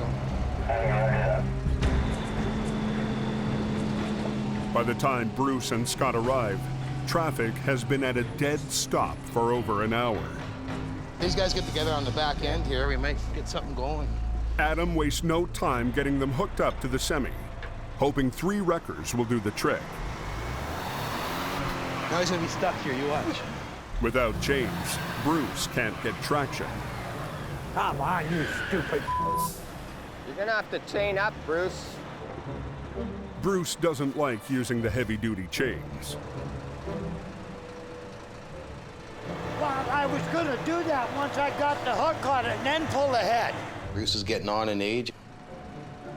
I like the old bugger, but he's slowing down. Okay, I got her moving on the front now, so we get on the back, it should come. We wanted you up so you can pull it back. You gotta pull ahead some, Bruce. You're right in my line. Jamie arrives to add the Rotator's might to the mix. Oh, there's the big dog. Tonight, stepson Brandon's on swamper duty. Hook it into the chain there with Scotty. Close, there's no option here. What's going on? Go close. We have 4 trucks on one truck trailer. Hook that left side up for me. Jamie rigs all 4 of his heavy rescue trucks to the icebound wreck, betting their combined power can pull it free. I've never seen anything like that before, 4 trucks on one.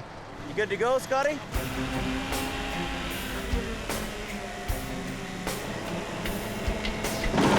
Okay, pull now a little bit. Just kind of catch up with me.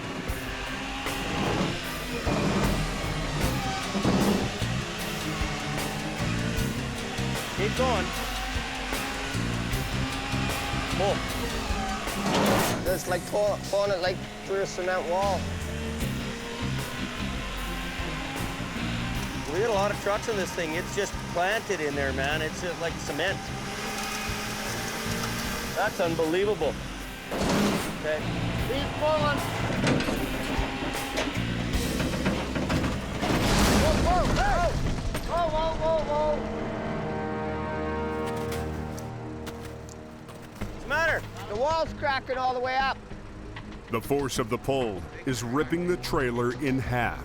So if we pull this backwards, we're gonna end up pulling this whole trailer apart.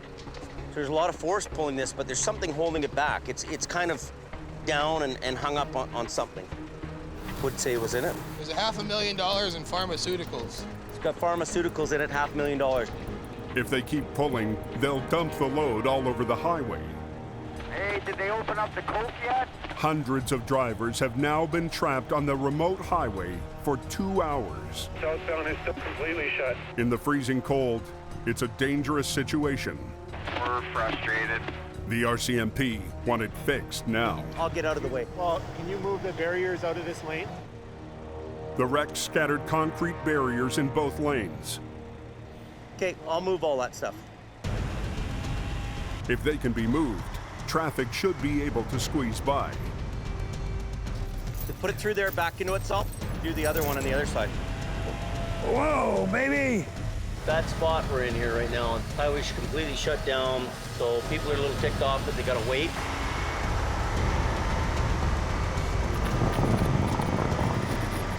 Brandon! Where is he? Where did Brandon go? Jamie doesn't have time to look for his swamper stepson. Yeah, I'll go over there, pull the chain over to that one. We'll get that other one in the middle. Okay, the ambulance is going through. Brandon's nose was bleeding. I told him to go to the ambulance. No. Just needs to get a napkin. He doesn't have to go to the ambulance. Oh. I didn't tell him to go in the ambulance. I just told him to go to the ambulance, stop his nose from bleeding. Is he in the ambulance? I don't think so.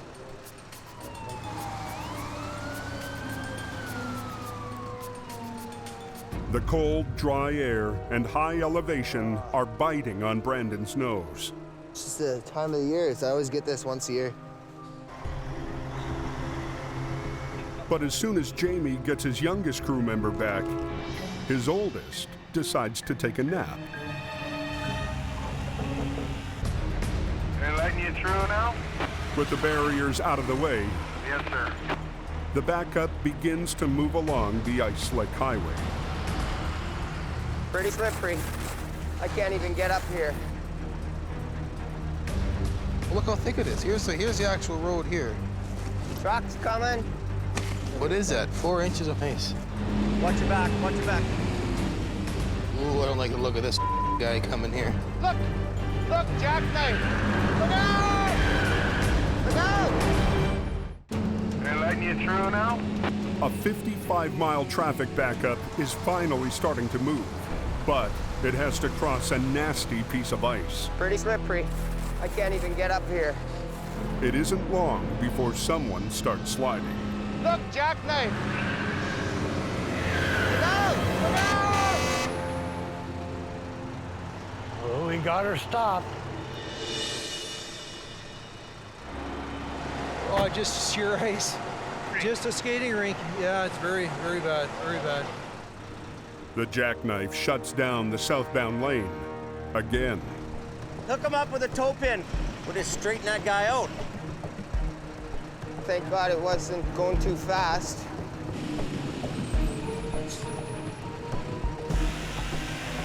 Careful, just in case he slides, right?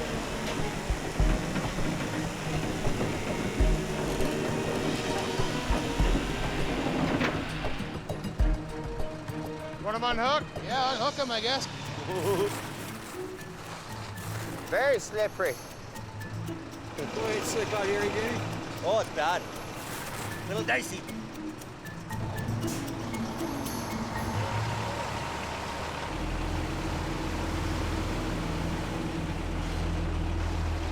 Well, hopefully they can get some sand down here. You can barely walk on the stuff. Gotta get a sand truck in here as fast as we can. But the sand truck is trapped in traffic a mile down the mountain. But we're clearing them out one by one. He's been in the lineup just waiting.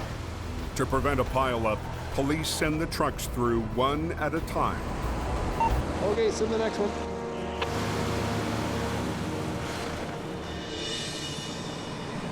Just before midnight, the sand finally arrives. And traffic gets moving. They opened the 5 up. As the backup clears, the highway and the frozen wreck are turned over to Jamie. It's phenomenal why it's not just jumping out of there. Yeah, I don't know what it would be hung up on. Well, I don't remember any no post being here. So yeah, 12:45 for opening in Merritt. Reopened from Hope to Merritt. Jamie has just 20 minutes before the next big wave of traffic hits. We're certainly hoping that Jamie will be able to recover this rig and get it out of here in time. Hey, you get man with these cables? Get this one first. This time, the plan is to both pull and lift. What's happening is the landing gear is digging into the ground there, so we got to lift it and then pull it back. The Rotator will lift the front of the trailer, hoping to free it, while the others pull from either end. See how Bruce is making out here? See if he's on his cable. You all ready to go, Bruce? Not yet. There we go. Just do what you can do till you slide back and then stop. Ready? Jamie's hoping the lift will keep the already compromised trailer from breaking apart How's that? and spilling pills all over the highway.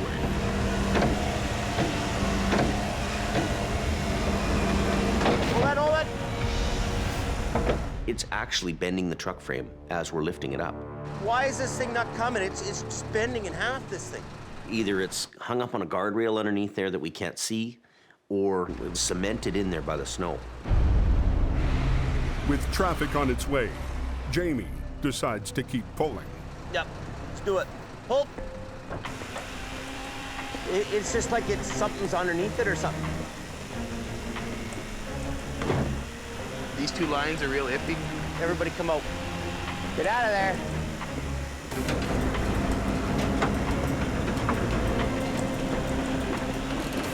One more.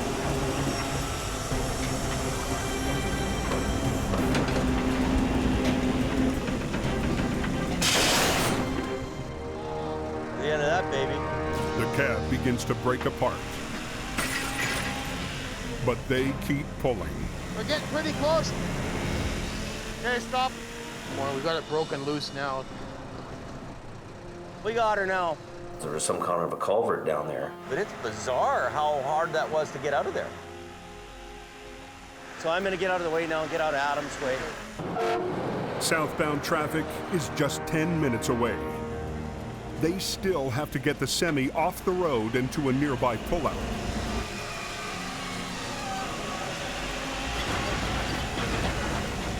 We're not home free just yet.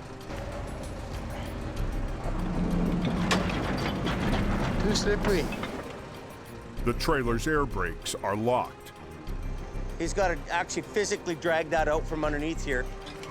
Kevin lowers the landing gear so they can disconnect.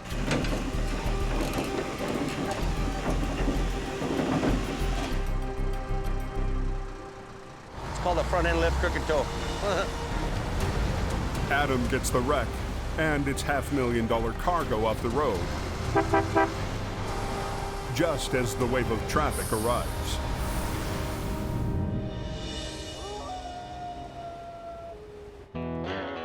After a long night on the coke, Jamie's crew spends the morning getting ready for the next big wreck. Bruce preps the tire chains he never got to last night. At 65, Bruce Hardy is Jamie's oldest and most experienced driver. 2 years ago, Bruce survived a near-fatal accident. After 4 days in the hospital, he came straight back to work. A lot of these new guys can't keep up the hours that the rest of us can. I can go 36, 52 hours without sleep. Doesn't bother me. For the last 5 years, he's been in the same 1992 Home 750 record. And he's still waiting for Jamie to make good on a promise to pimp it out. Be a sweet truck when she's done putting a wicked sound system in it. And all underneath the body, they're gonna put strobe lights. I've had a game with Bruce for a long time. Who's gonna conk out first, him or the truck? They're neck and neck right now. I don't know. Come on. This season, Bruce is back, insisting he's got another winter in him. It's in my blood. No, it's a job I just love doing.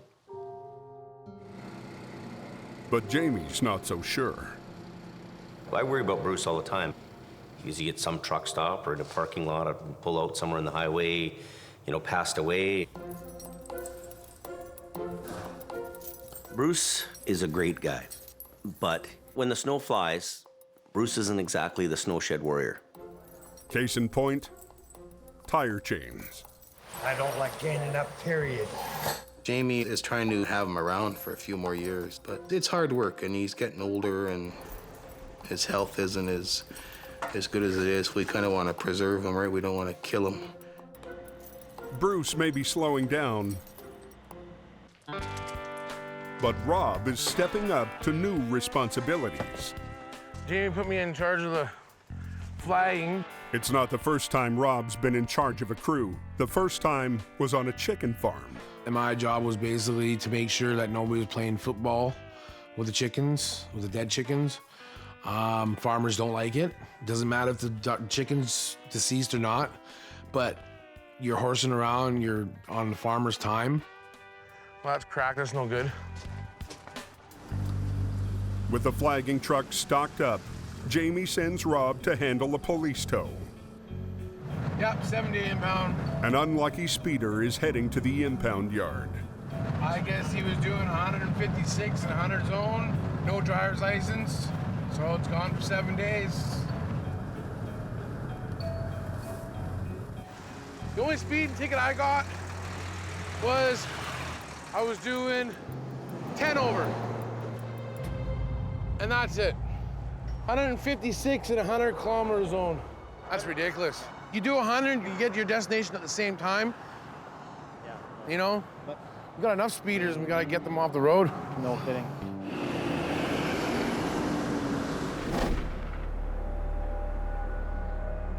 By sundown, a new storm is rolling up the coke. Look out, boy, 'cause she's ugly. Snowplows are working hard to keep ahead of it, but they're being held back by spun-out semis. It's snowing pretty heavy there, and there's guys going northbound. We're having problems there.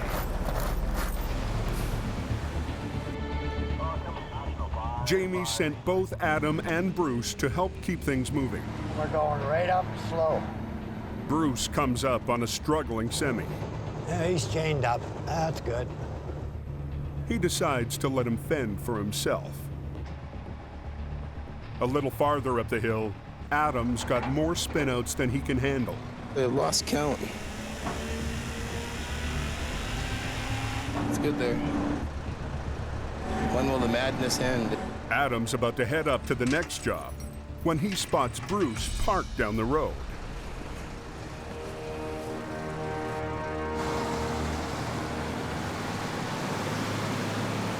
Bruce is getting pretty old. Bruce can't do it much more, but yet he keeps Bruce in that truck. Needs to be put into a different role and let somebody else attempt to run that old truck. I need some help out here. I can't do all this by myself. Do we have to chain up going over the coke, anybody? A snowstorm has trucks struggling to make it over the coke.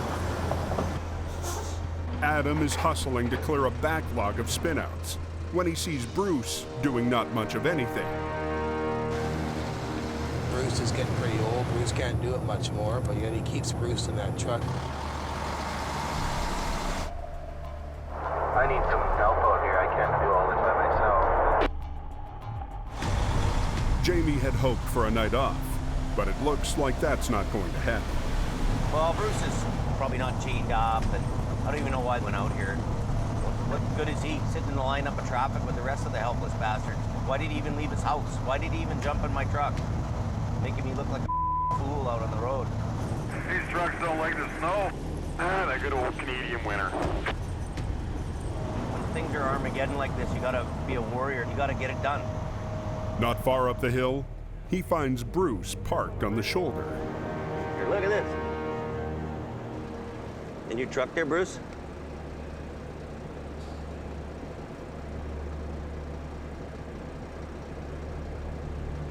Bruce. Yeah. Let's give him some chains. So, how many trucks did you pull? There's a 70, there's a guy with a rock truck on. He weighs 70 tons. Oh, where's he? He's just on the bridge. Okay. There's a couple of towns up here, yeah. Okay, so then you hammer on them. We'll try to get the trucks up the hill. Okay, all right. You need chains? I got a set of triples. Tonight, Bruce put on a set of single tire chains, but they don't give him enough traction to pull much of anything. Bruce, we've got a set of singles on, kind of sitting over there. He's gonna go up the road some frickin' place. What are you gonna do with a set of singles on? Nothing. Jamie and Gord stop to put a set of triple chains on the Rotator. Remember how to do it? So tight the center one first. Triples wrap around both the inside and outside tires, giving twice the traction of a set of singles. What is he doing down there? Why isn't he chained up with triples and getting up the hill and opening the road? Oh. Bruce finally kicks into gear. We're going up the hill.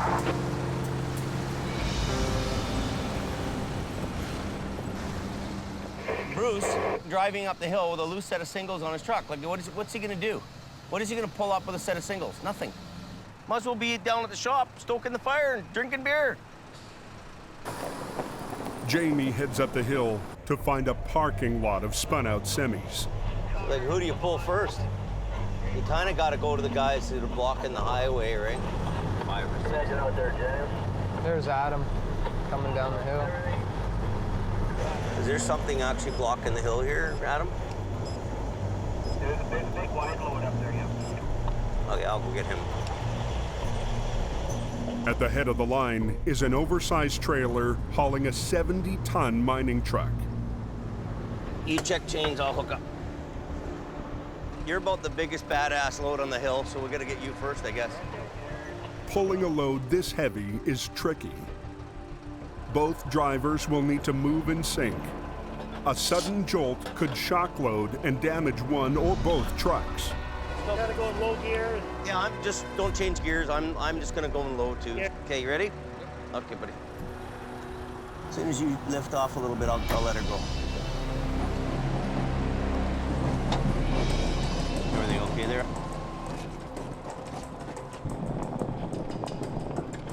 I got this oversized, okay. He's got a lot of axles there. I'm not sure the exact weight, but he's up there. But it's still gonna be tough to get it up that hill. Nice. Jamie's night off has turned into a low gear crawl across the coke. And Bruce is nowhere in sight. You on there, Bruce?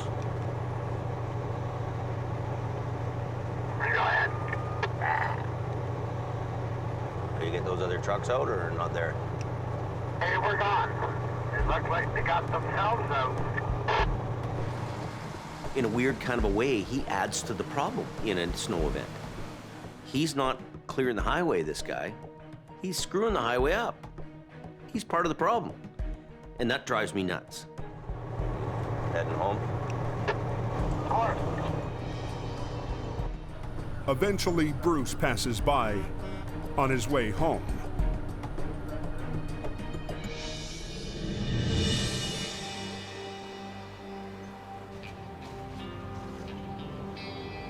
First thing next morning, Jamie stops by a local truck dealer to try to solve his Bruce problem.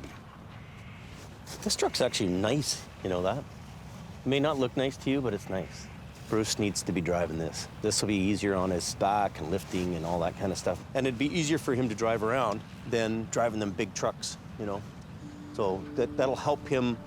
He'll still be able to make a living, but, you know, I guess it's a little bit crusty like Bruce. So, a crusty truck for a crusty guy. All he needs to do now is convince Bruce. The reason I'm talking to you is it is getting harder and harder for you to put in those hours and harder for you to do that work. Maybe the way to solve this problem is to put you more in a smaller truck, and then you work with Ken to do the car towing.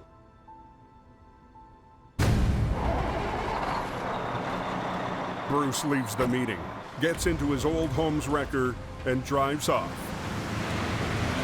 That was bull. Don't appreciate people saying I can't handle this job.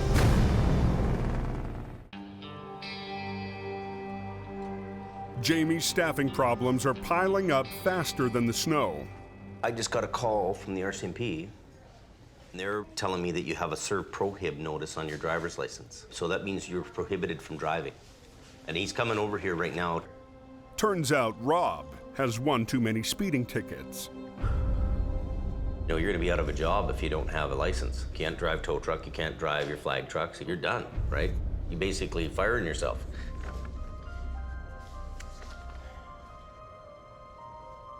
Here comes the cop now.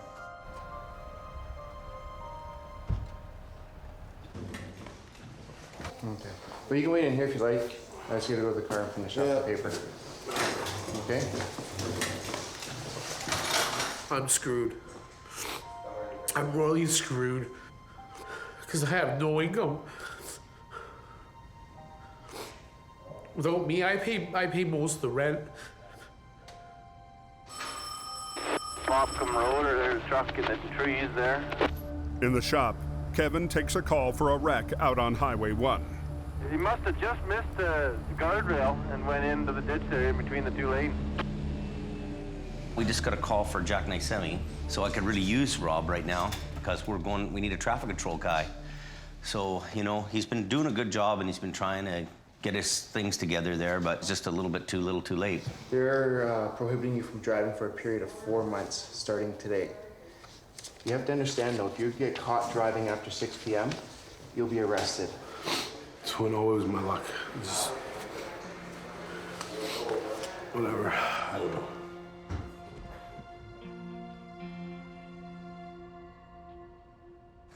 Rob heads out to the wreck with Kevin. Kevin drives. The wreck is on the 4-lane highway 15 minutes west of Hope. Changing from administration duty over to tow truck recovery guy again. Apparently it's some kind of a chicken truck on it in the ditch leaning to one side. The visibility is getting bad here. They may not even let us haul us out. It's getting worse and worse, so we could get shut down on this job too. Down in the trees down there. We're having very scared. What happened? Just come around? I came around the corner and I got caught up in the slush. My steer wouldn't steer no more. Yeah. The Reefer started to jackknife, then drove up the road into a ravine full of trees. There's a tree right on top of this thing? Wow. That just kind of took you for a ride, eh? Oh, yeah. Seat belts work. Yeah, they work. Seat belts really work. They work good. Yeah. You know, it's probably pretty lucky that the driver didn't get a tree right in through his windshield. I mean, that's how bad it is. He's lucky. Better buy a lottery ticket. Maybe that mustache just slowed him down. This is really a difficult job, and it's going to be quite time-consuming.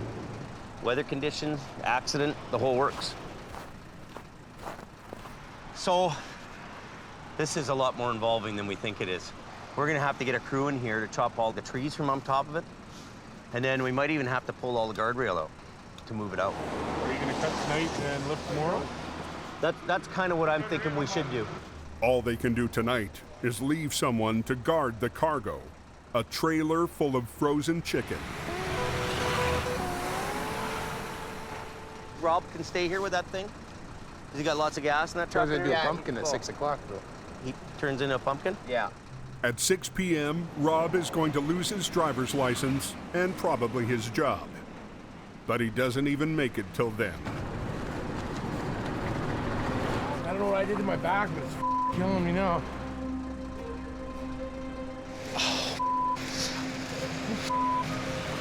What's wrong? I don't know, man. I'm like so in pain, man. No, it's having like one hell of a bad day today.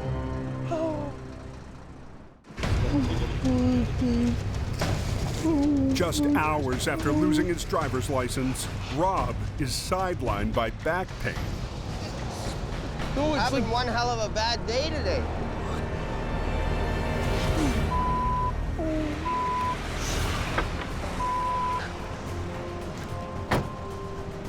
Going from bad to worse with the fucking motor truck.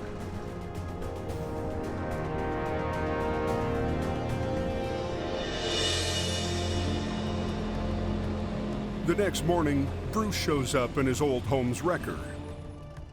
Last night, Jamie called him to do a job in the smaller truck, and Bruce said no.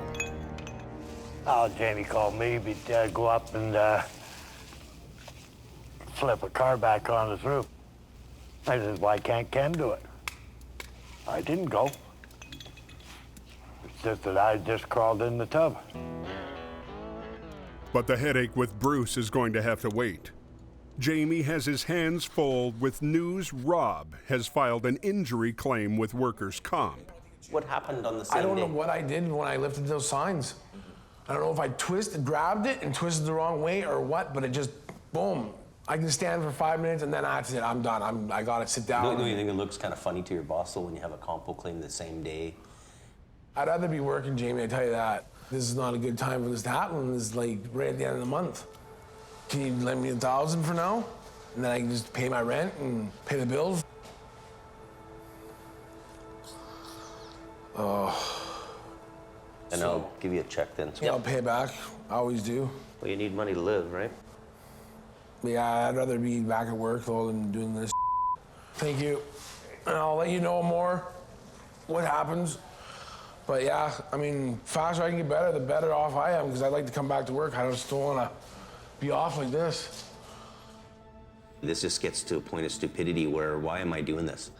What I've got to do is wrap my head around the fact that if you're a guy who's here and you're not making money for the company and you're not keeping your keep, it's time for you to go.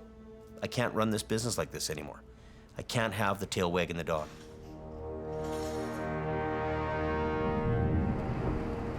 An hour later, Jamie heads back to last night's chicken wreck, short one flagger.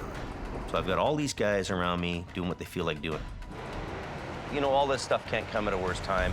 We're working around the clock to clear wrecks off the highway. Oh, I need those guys to be solid. Oh, he's right down in the trees there. A salvage crew has been up since dawn cutting trees off the totaled rig. The truck is a write-off, but its cargo of frozen chicken is still intact, and Jamie hopes to save it. The load's inside, still frozen. We're gonna try to pull it out to the point where we can unload it or get it off the off-ramp. But first, he's got to get the trailer out of the woods. You got the stumps here in the way. You go backwards, it's gonna hit that tree more. Making it worse, the guardrail that's supposed to keep trucks on the road is now blocking the way back. Let's take some note posts out all the way down here till about About here. Lift on the lifter. That's good. You got to pick up and then set it down and reset it. See, every second lift it opens and every second lift it closes. So you set it down and it locks and then you pick it and it opens. The job is made easier by a new device salvage expert Jim Lasser offers up, a barrier clamp. Be careful. We'll take the next two together. Two together? Really?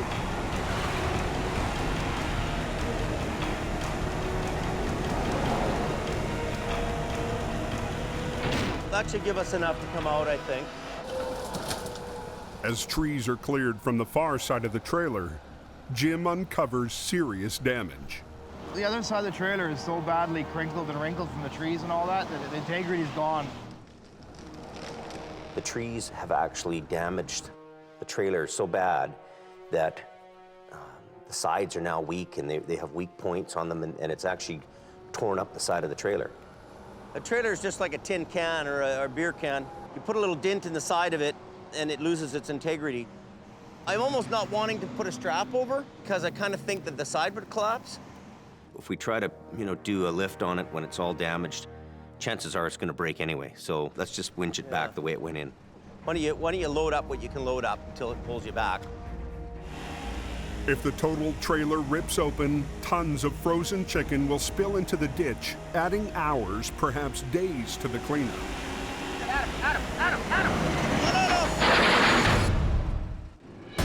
Wow. It just kind of took you for a ride, eh? Oh, yeah. I came around the corner and I got caught up in the slush. My steer wouldn't steer no more. 18 hours ago, a slick, slushy road pulled a reefer full of frozen chicken into the bush.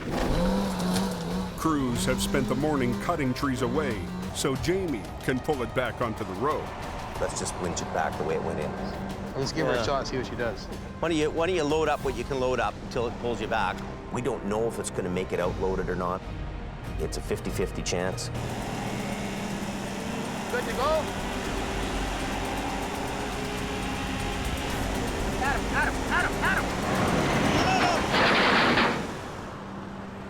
But the totaled trailer isn't cooperating. Murphy. It just broke right in half. He didn't even pull that a foot. Not even, 6 inches? He just 6 inches and it just collapsed. I think we got to pull the tractor back into it itself with you. I don't think there's anything left holding this trailer from that point to that point. Pour off the fifth wheel plate all the way across the whole trailer. Is that both sides? Right straight across. It's a clean line, not wide, right across the whole thing. There's going to be an unload job no matter what we do here. Do we call Reed and unload it? Right. Well, you can't unload it like that. Them guys. On its side, yeah, you can't do that.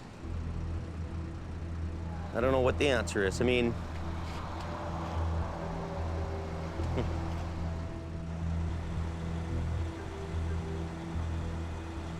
well, they can take a chain and a cinch and cinch it together. we really don't have much of a choice. Chain the landing gear to the front of the end and put a cinch in between it to kind of hold it together. Somewhere further back. They're hoping a chain Band-Aid will be enough to hold the broken trailer together.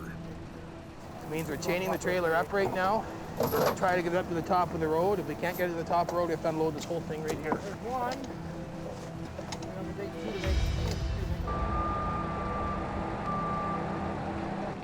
They rig the trailer to both wreckers and give it another try. I knew where it was. Try to pull then, eh?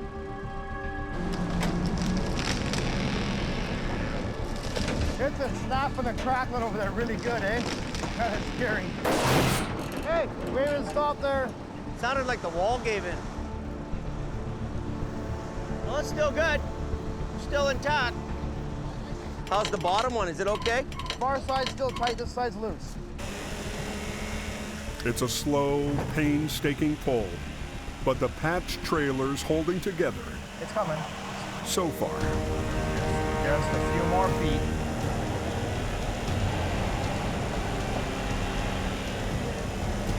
I can't believe we're keeping that together.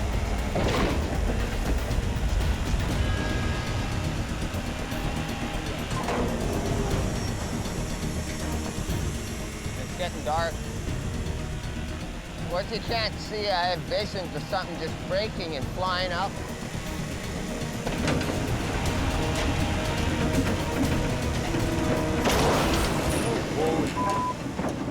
That ain't good. Sounded like the wall caved in. I think the car goes through the wall. That was the end of that. The damage from the crash was too much. Thousands of pounds of chicken spill into the ditch. Chicken everywhere. The other half of the load is still in the trailer intact. But if they keep pulling, they'll lose that too. So it's a hand bomb job. We did our best to bring it out, but we're done. That's all we can do. You don't expect anybody to walk in there when it's like that, eh? Well, I don't know what else do we got to do, right? We got to unload it. Keep pulling. The damage is done, right? He thinks we should just pull this thing anyway. He said the damage is done already. Not a safe environment for person. The cargo, don't risk a man. Well, the thing is, if the guy slides through that, he'll slice his arm off that tin wall. Or if something gives out and the thing flops over or pins a guy or whatever. Oh, it's awful. Like, he's really just about rolled on his side. I don't know what else we can do to make it any better. So at this point now, the guys are saying, you know what? Product's out the wall, sitting on the ground. Let's bring it out of the ditch. Whatever stays in the ditch stays in the ditch, and that's about all we can do.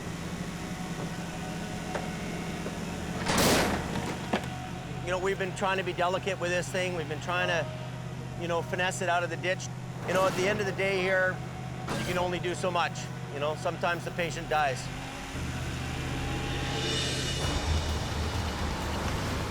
They rip what's left of the trailer out of the ditch and get it off the highway. Can't see what's going on. Yeah, you're okay so far. You have jobs that boom, boom, boom, everything goes good. This is one of them ones that were fighting us the whole way. Okay, they're sending traffic.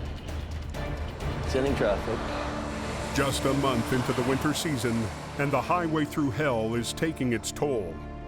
It's all my lower back, man. On the men and the machines that must fight to keep her open. You need to respect that highway. You on the road yet, Jamie? It will eat you alive. Next time on the highway through hell. She's burning up good. A truck fire. Another Coquihalla barbecue. 2 lanes are blocked. Engulfs a trailer full of cat food. That's pretty serious flames. The red hot wreck. Whoa! Hey! Clogs the coke for days. And Bruce fights for his job. He got the worst of it. Is he gonna be able to work? Forcing Jamie to make his toughest decision of the season.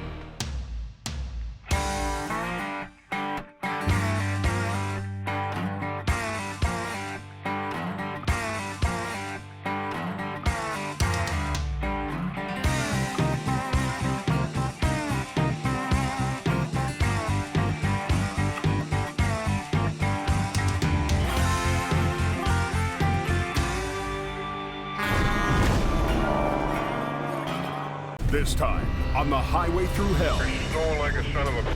45 tons of lumber jams the Trans-Canada. Oh, this looks bad.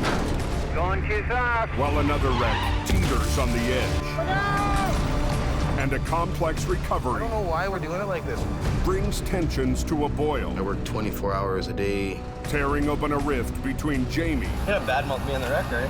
and his top dog. I don't need this job. Maybe I'll just pack up and leave. In the rugged mountains of the Pacific Northwest, there's a highway like no other. The Coquihalla is an engineering marvel. But when the weather turns bad... Look out! It's like the Bermuda Triangle of truck accidents. Keeping the coke open takes an army. When the highway shuts down, the world shuts down. And a last line of defense. Jimmy Davis en route. A heavy rescue team ready to tackle any disaster. Because here, closure is not an option.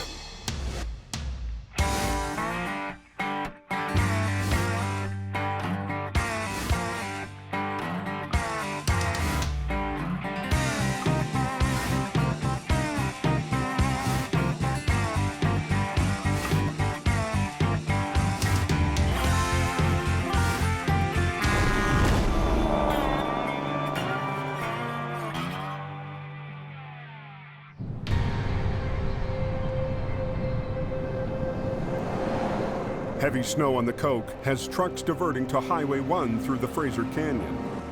How's the canyon? But weather isn't much better there. From Spuzz of the Boston Bar, it's snowing like a son of a... You make sure you got chains on that thing? Just a one set, but it'll do it. Anybody hear about the truck at Boston Bar that went over? Closed in both directions. At just after 11 o'clock, a call comes in for a flipped bead train full of lumber. 4 kilometers east of Boston Bar.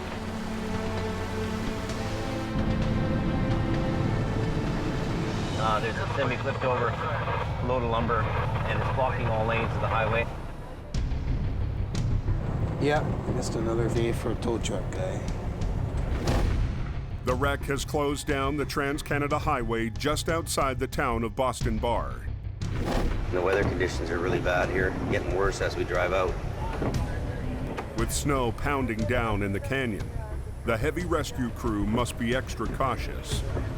I mean, the snow's so heavy, there's like one lane in the middle of the highway here. That's the biggest issue here, is get there without dying. The different highways that we work on all have areas that people misjudge. You gotta have your wits about you when you're driving those mountain highways. That's how it is. The wreck happened on a notoriously sharp curve. Yeah, we're getting really close here now. It's not the first time heavy rescue has been here. This is at the same corner where another fellow died last season. Last winter, a truck lost control and smashed into a power pole, killing the driver. So this is some of his personal stuff, so we'll keep care of that for company. We'll probably send it back in a box for the company and they can deal with what they can deal with. I'll keep this for them. Things run through your mind. You wonder who the person is. You know, does the person have kids? You know, is there somebody at home waiting for him to get home?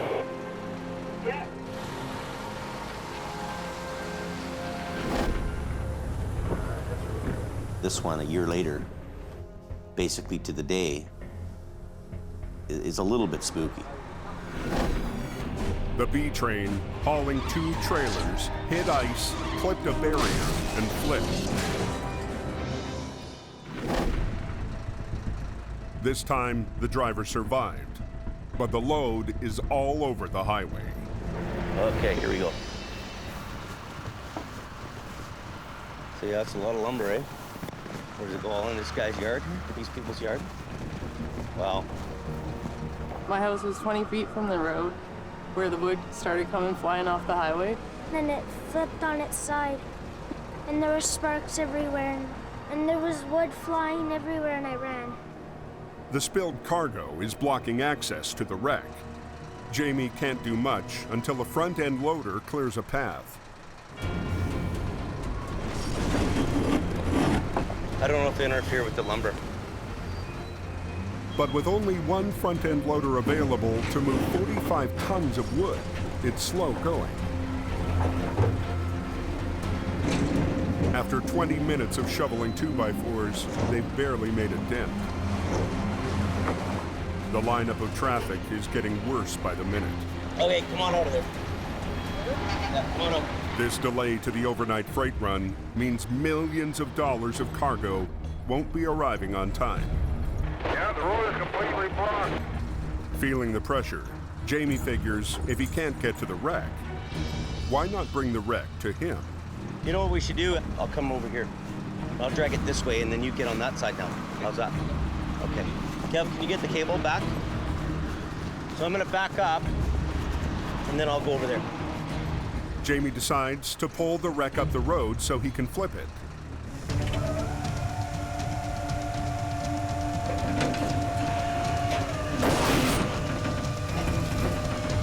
Getting off the highway like right now. But sliding a 15-ton truck on its side is a tough pull, even for the mighty Rotator.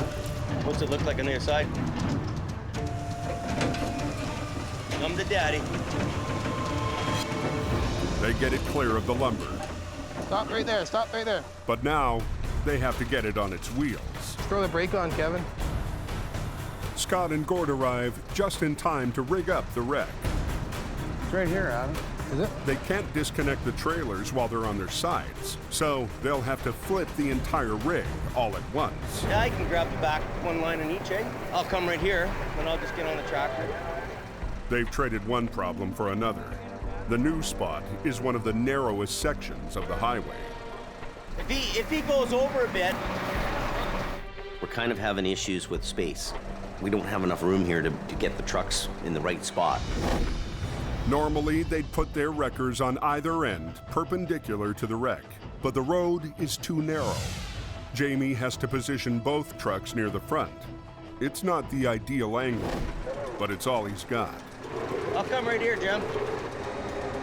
We can't get the trucks, backed in properly, and I'm kind of working alongside Adam. Yeah, just around the wheel in here. So both loops are here. To get a better angle, Jamie fully extends the Rotator's 3-stage boom arm. Too tight, eh? Don't pull too hard, he's just winching it out. Good. You ready? They want the heavy cab to start flipping first and let it pull the two trailers with it. Last winter, it worked like a charm on another B-train wreck not far from here.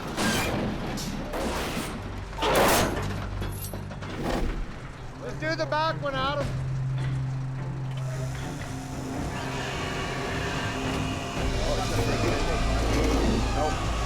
But this time, they're not so lucky. The snow on the road is keeping the wheels from digging in. I don't know why we're doing it like this. All we're doing is pulling the trailer over towards me. It's sliding. Why doesn't he go down? You want to pull down on that? It'll come. You just go ahead. I'll pull after. This isn't doing so great. It's picking and sliding. The trailer's kicking out all the time. I don't why we want to run a line down low, maybe. Yeah, to what, though? Adam and I can, usually spot what we're doing, and we're right on the ticket. But on this one, we're kind of a little bit off our usual game here. The tension between Jamie and Adam has been brewing for weeks.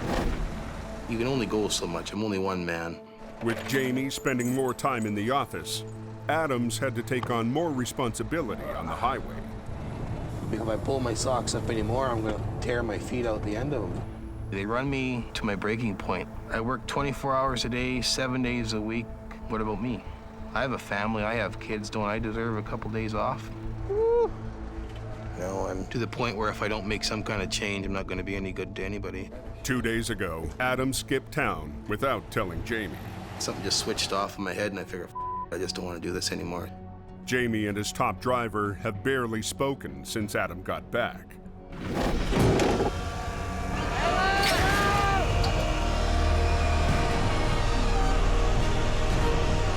I just gonna keep my mouth shut. No comment.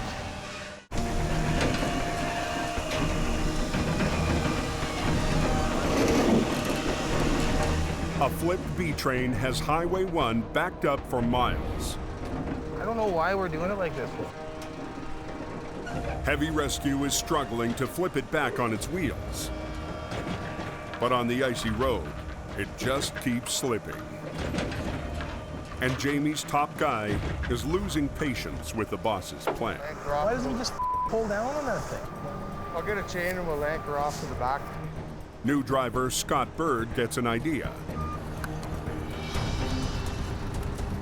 He re-rigs the cables to a low point on Adam's truck. Don't go to that leg, it takes all my weight off. This one? Yeah, I gotta go up to the top here.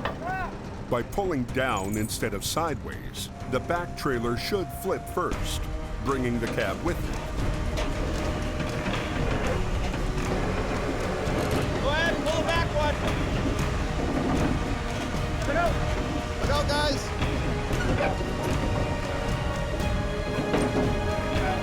Front end's coming. Just like that. Scott's idea pays off. I'm just gonna pull straight ahead, okay? Get out of the way. Minutes later, they get a single lane open. Highway 1 is now open, boys. It's getting nasty up there, too. But Adam is in no mood to celebrate. Well, let's go. Tie that chain to that hook. Kind of wanted to have a nice, relaxing night, but oh well. Adam and I, the only issues we have, we're having a hard time to communicate with each other, and it made for a bit of a rough one.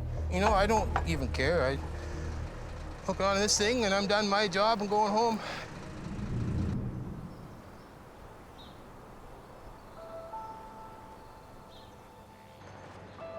This morning, Adam has come in early after telling Jamie they need to talk. I don't need this job. I can go to work anywhere else. I can hop in a highway truck. I can do anything I wanted to do. I don't need to be here 24 hours a day. Maybe I'll just pack up and leave. Scott wonders what's up. Well, what are you doing this morning? Waiting for Jamie. I called him a while ago. He said, come on over, so. Yeah. Adam's got a young family. You can't sit down to any function without the fear of that frickin' phone going off. Maybe I'll just quit. Really? Why would you do that? I don't know. I work 24 hours a day, 5 days a week, and I think that's pretty much good enough for me. If he left, it would affect me. It would bother me. But there's a point where a person just says, hey, if he decided to do what he's got to do and he moves on, what can I do about that? There, Bruce. You want to go outside for a minute there so we can talk? I guess give us a couple minutes. Thanks. No, I don't know how to even start this, to be honest with you, but I guess the last month I just felt like, it worked me to death. Look, it's the season, buddy. We're busy. You do what you can do, and that's how it is every year, and it's the same every year.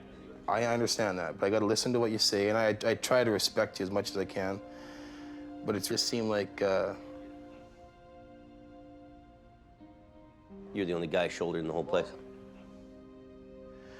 There comes a point where a guy has to have somewhat of a life. Yeah, I don't know if you agree with that or not. No. It needs a change of pace. Yeah. You went hard for that month, and at the end of the day, you probably did the most of it. Yeah. I wouldn't want you to go somewhere else. So no, I basically just want to start having maybe a couple days off a week. I get where he's at. Adam is shouldering the most of the work.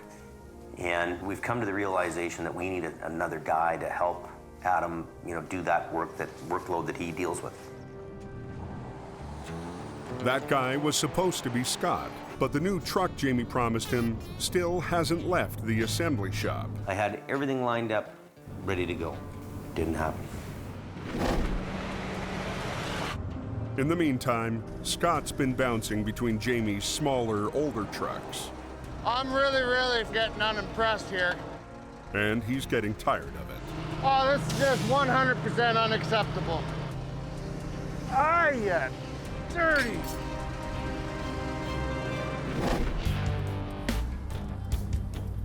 Today, he's driven to the assembly shop to check on his new truck's progress. Dwayne, you're working on the wrong truck, buddy. I know. Be right there. Gotta get you over here, Dwayne.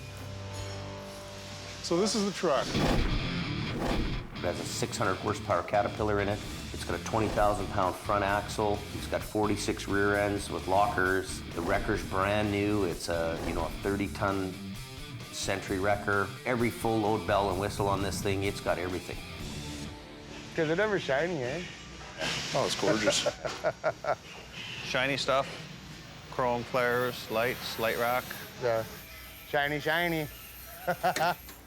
Makes a guy feel good running down the road, having a prime piece of truck underneath him. Yeah, but it's a touch screen versus Jamie's touch pad. So I got a little bit more Googleophonic than him. Good. Don't let him swap it out on you. Well, I won't. It was a beautiful thing. And it just made me a little bit more antsy. Let's just get in the truck and go. The only problem, it's still not ready. What kind of a timeline are we looking at? So we're a couple weeks out? A couple of weeks out. Yeah. Okay. It's not the news he was hoping for, but at least there's an end in sight. Okay, man. Every minute I'm here bugging you is a minute less wasted on the truck, eh? I want that thing on the road You know, we're 4 months behind schedule. It's been affecting my income. I left behind some pretty good opportunities to make a lot of money. I shouldn't have listened to Jamie. Yeah, it's happening, it's happening, it's happening. I shouldn't have come here until that truck was on the road. I may be faced with the possibility of having to just dump Jamie on his ass and go elsewhere, you know.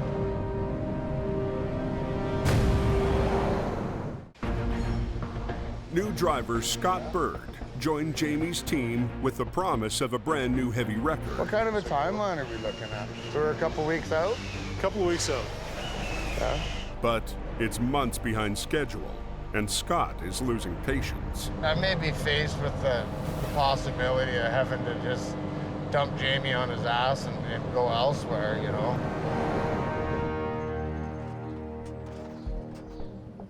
Until the new truck is ready, Jamie has put Scott in a vintage 1985 5-star General. Nothing like a rotator, eh?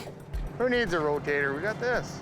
Yeah, old school. Scott is eager to show off his stuff. Last week, using Adam's record, he hit a home run. Okay, everybody. When he single-handedly flipped a B train.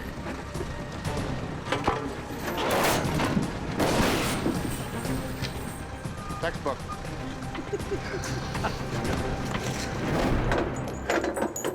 But with the old General, it's going to be tough to keep the winning streak going. What's it got on it for gear? Chain, man. Those are old school. I think I might have to grab that up in mine. I don't know, it's kind of a cute little truck. You know, it's a hydraulic and it's a nice little truck. You know, it's kind of a good little backup truck. It's kind of a truck that you can use for a few weeks and at least make some money around here. Well, you know, one nice thing about it is it'll kind of fit in the gap on your museum pieces there. I'm not in my truck, I don't have my gear, it makes it really frustrating. Up on the Coke, yesterday's storm has passed, giving highway crews a chance to clear the snow buildup. From a big storm to clear skies. Higher up the mountain, a new danger is looming.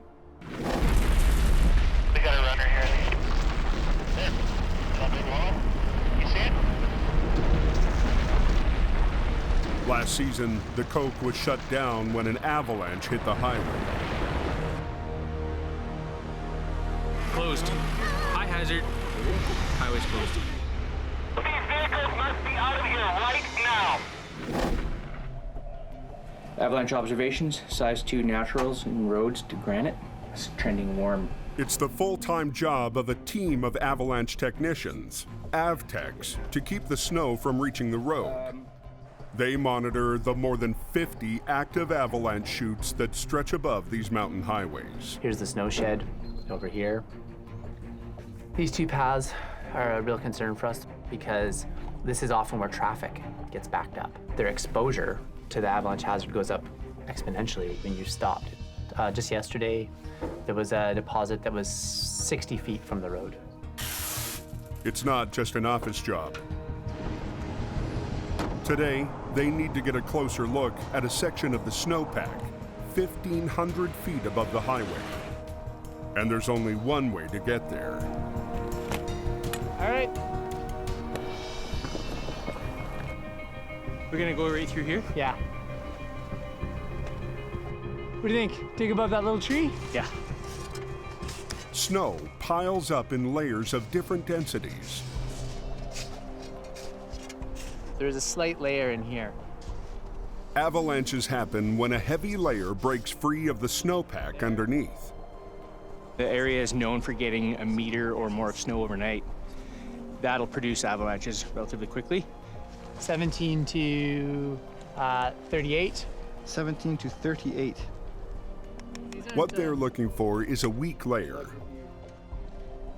Let's call them 2-3. 2 to 3, okay.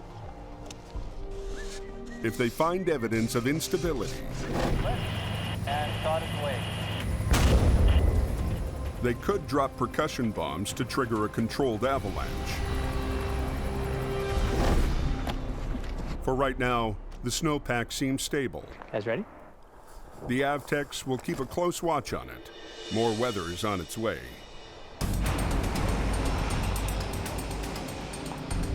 But there is one avalanche zone they can't tame. At the bottom of the Smasher, the highway passes under the Great Bear Snow Shed, a reinforced concrete tunnel that allows the biggest snowslides on the Coke to thunder safely over 6 lanes of traffic. Today, an accident inside the snow shed has left traffic exposed and at risk. That's very dangerous. With respect to avalanches, we would try and actually get most of the volume moved through as quickly as we possibly could. A pickup spun out on the icy snow shed floor. An SUV swerved to avoid it, lost control, then hit the barrier and flipped. The RCMP has closed the road, but with traffic backing up in an avalanche zone, they want it open again now. Ken Monkhouse happened to be just up the road in his flat deck. With no time to call for backup, he's got to do this one on his own, and do it fast. You're gonna roll this one over, go over, load the one over there, come back, load this, go up the hill. So we had a 25-kilometer long lineup, right down, almost down into Hope from the snow shed. To speed things up, he wants to flip the SUV and get it on his flat deck in one quick move. Big stress, lots of traffic, lots of people sitting trapped.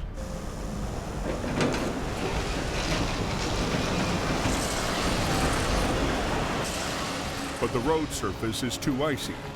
The SUV won't flip.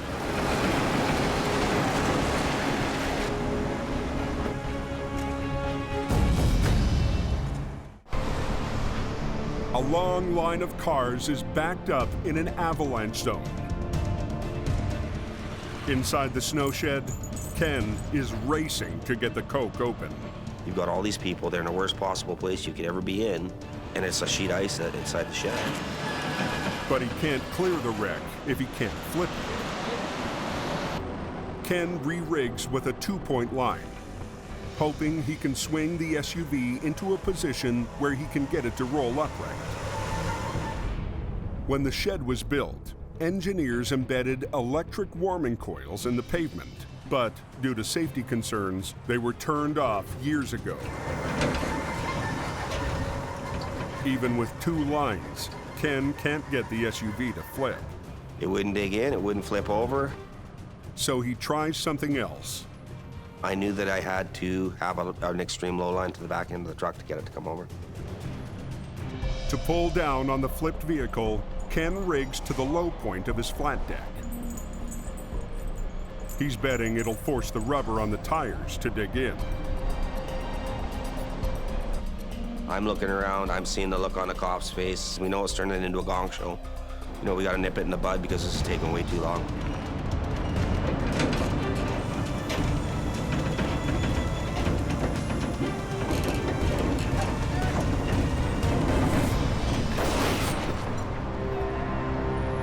It works.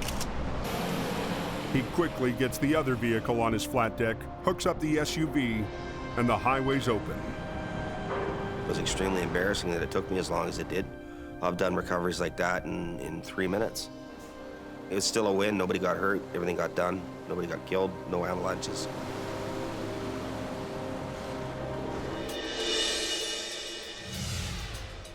Higher up near the summit, new guy Gord's on his first solo job. I'll just hook up from the back end, and then the other guy's gonna come up and just make sure everything's good to go.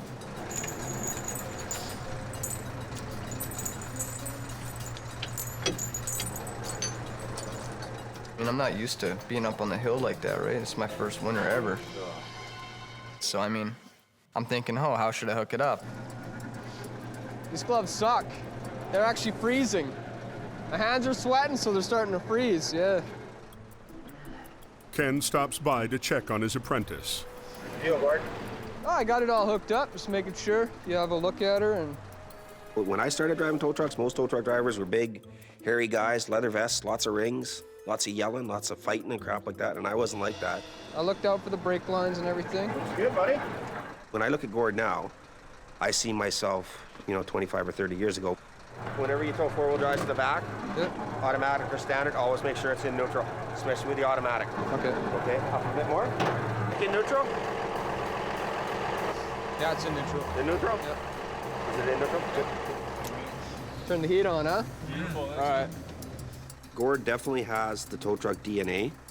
I wouldn't have second thoughts about leaving him on his own. Okay, it is going to dog track a bit. Yeah. When you get to the brake check, just get out, feel the hub, make sure it's not getting too hot. Okay. Okay, buddy? Right on, thank you. Just go slow, take your time. Oh, yeah. He just basically showed me how to hook up, but I already had the right idea. This is what I'm learning to do, and this is what I want to do. It is pretty much like tow truck school.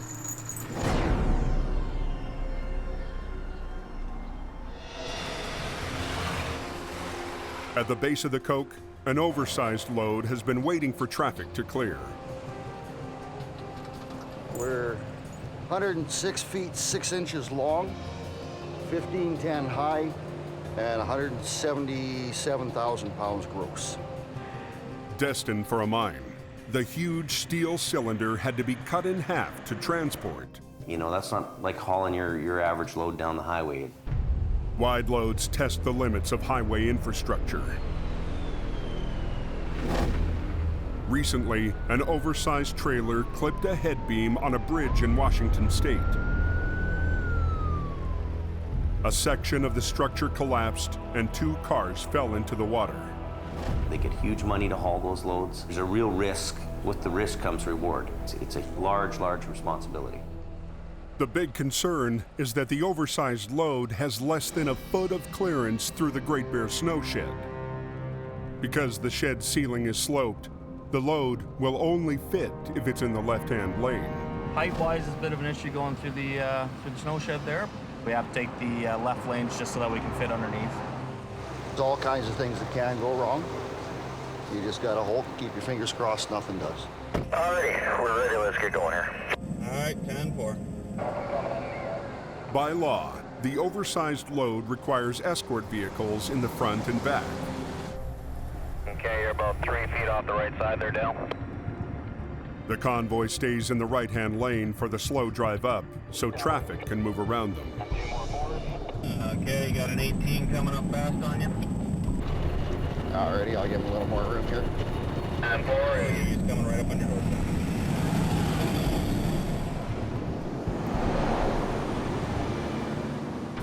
The plan is to shift lanes just before they reach the snow shed. I'm going to be holding all lanes back for you, and nobody's getting by at this point.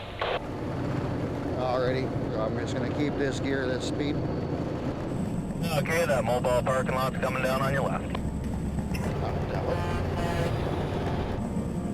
All drivers northbound, we are taking up all lanes. Please do not attempt to pass. But just as the convoy tries to move into position,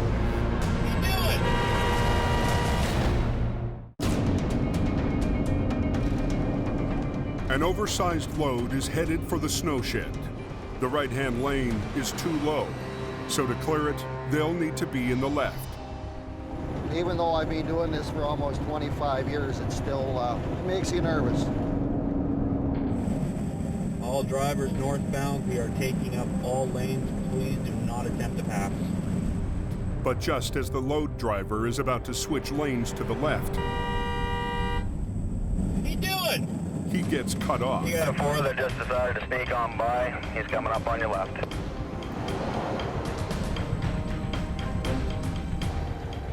He can't stop, or he'll lose the momentum he needs to get up the hill. Got the 2 left lanes secured for you. We'll have clearance if we're lucky.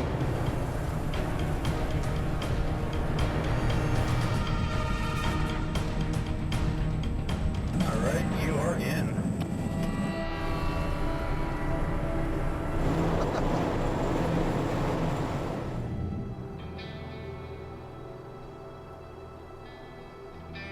In heavy rescue towing, Sunday is just another workday. But today, for the first time all season, one of the hardest working drivers on the hill, gets a day off. Being a good girl, Abby. All the long hours and miserable nights of screaming at myself. That's the reason why I do everything, to make sure they have a decent life anyways. Let's go, Kayla. If it wasn't for my 4-year-old, I'd be gone doing something else. Come on, Abby, let's go, sweetie. I want to watch my little girl grow up. We'll have hot cocoa when we get inside, okay?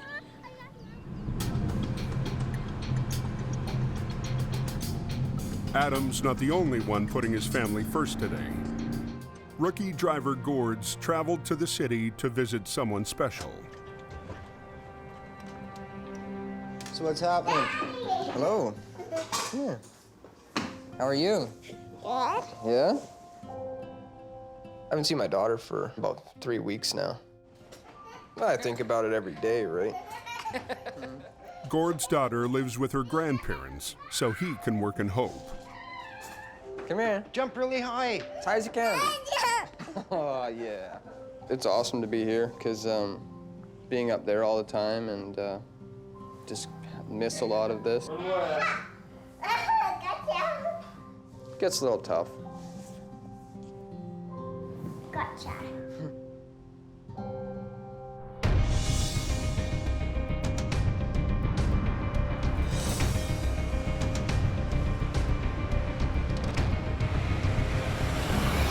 Up on the Coke, Adam's HR-52 patrols the highway. But it's not Adam behind the wheel. Jamie Davis coming up there pretty quick, maybe. I'm on my way.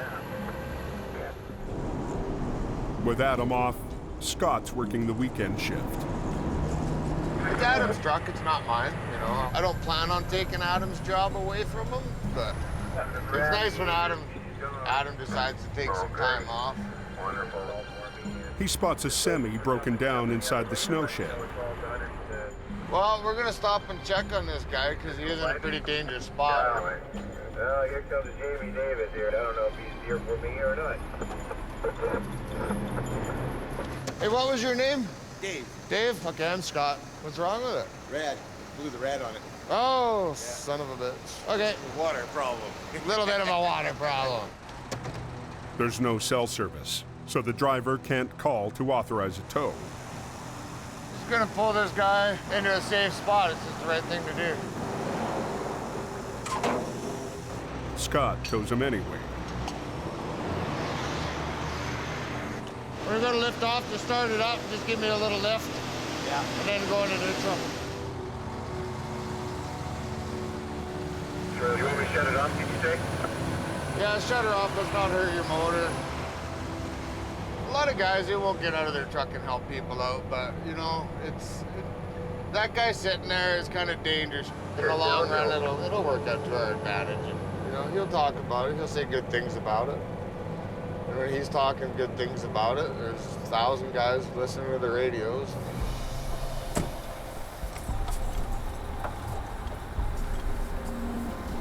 Okay, we're done. Can't help everybody for free, but it's nice to help some people now and then. At the end of his shift, Scott drops off Adam's truck back at the yard.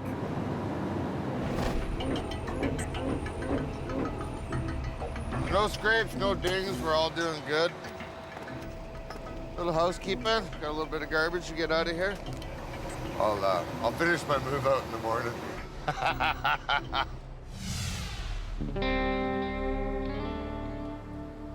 But next morning, Scott's house cleaning doesn't quite pass the Adam test. You can just tell it's been smoked in because you can see all the nicotine everywhere, right? He was smoking and there's ashes all over the place. Well, I like to keep it clean, eh? Yeah. It's like changing your underwear every day. It's got to be done. He'll never drive my truck again. He lost that privilege. So for Scott, it's back to the 5-star general. I'll turn the lights on, they don't even come on.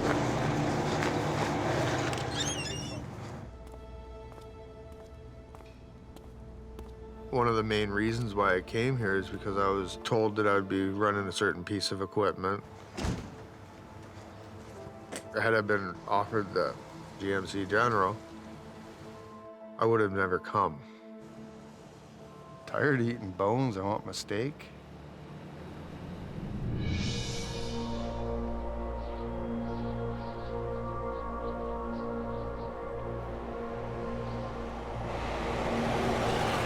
Going pretty hard in the canyon. You just want to take her easy. Those roads are slippery there. Yeah, it's pretty bad up there, guys.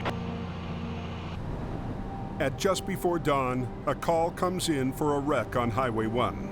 I heard it was a mail truck. I got a feeling this is going to be a long day. We're headed out to a wreck just north of Lytton.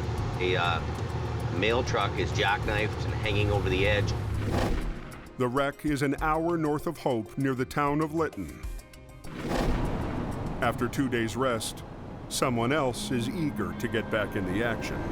Good to go out and do something, make a few bucks. And I'm married to my wife and I'm married to this truck, so I got to split the time between the two of them. That's who I am and that's what I do.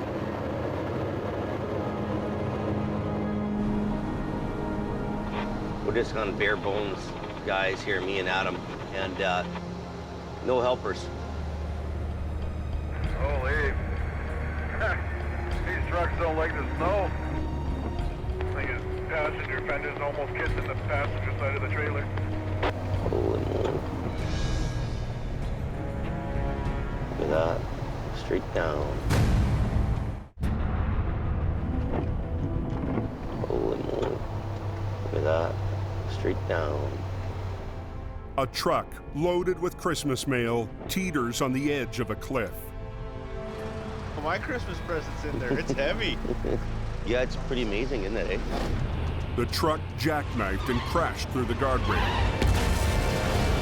All that's holding it from a 600-foot free fall is a single tree. Uh-oh. And that's not the only problem. The trailer and the tractor may not be connected together. If we started pulling on the tractor and the trailer wasn't hooked up, we'd be in a mess of trouble. Then the trailer would go like this. So is this fifth wheel still hooked up?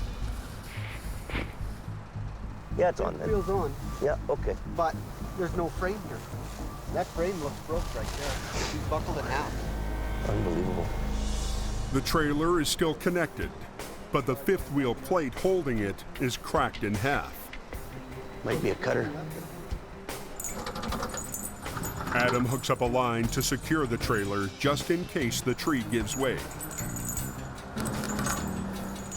Jamie is worried about the semi separating. And then just two low lines to it. You know, we have to be fairly delicate about what we're doing, and then it doesn't go down anywhere, right? So you've got it. And we have to make sure that we're not going to put too much pressure on it. And then I'll come back right up to this thing that way. The highway has been closed for going on 2 hours now. But you know what? It doesn't look like it's going to open anytime soon. No, you can't go anywhere. You're pretty much stuck.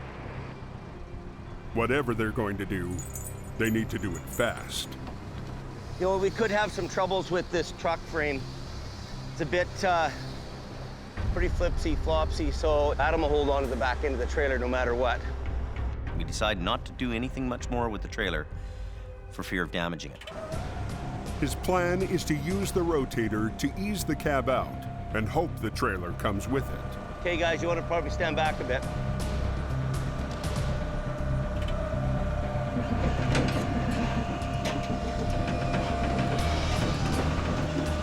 Better let you pull it. Pull back a bit, yeah. Hey, hold on to it. Hey, stop for a minute. Is that thing hammered? The cab's rear axle is broken and dragging. You know, the axle is actually rolling underneath it and creates more resistance. Hold it. Tell me to hold it.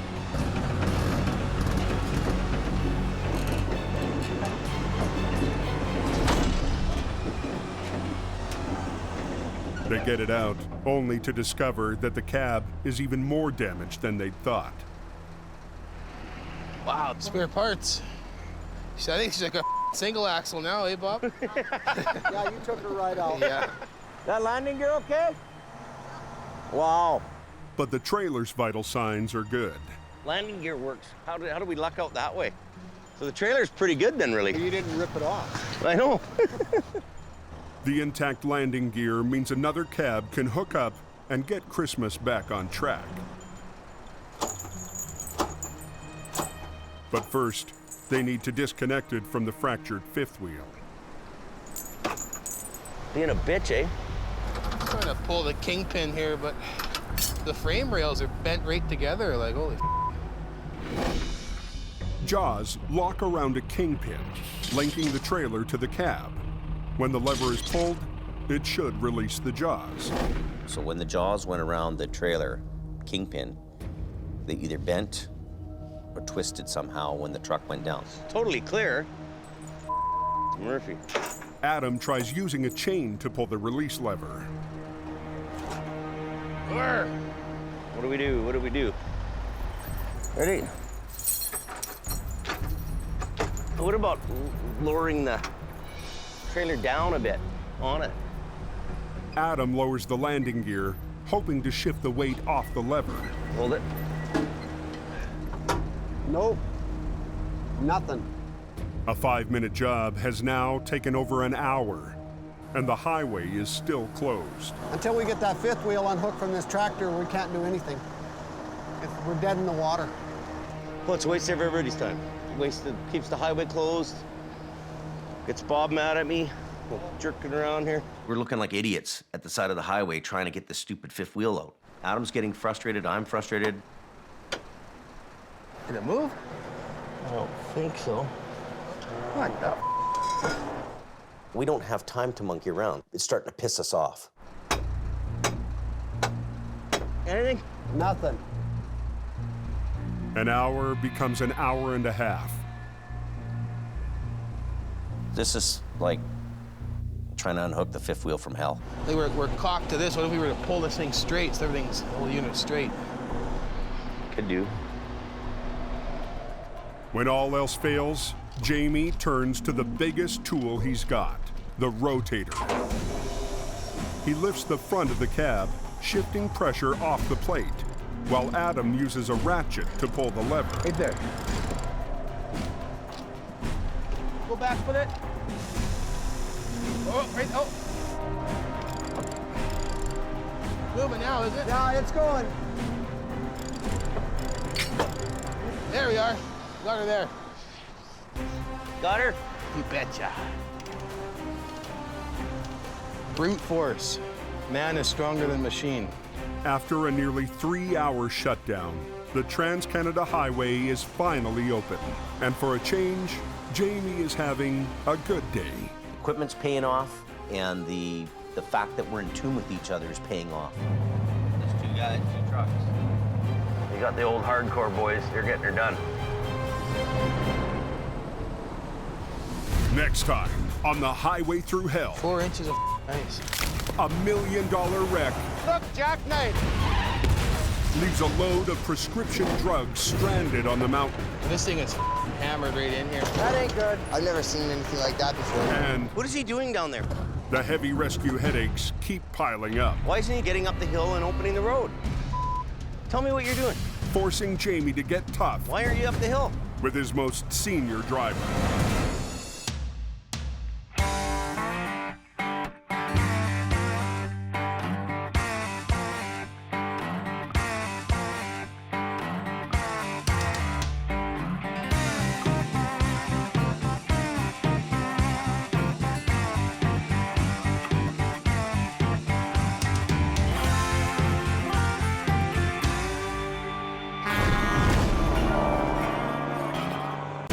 This time on the highway through hell, 40 to 75 centimeters. It's the biggest storm I've ever seen.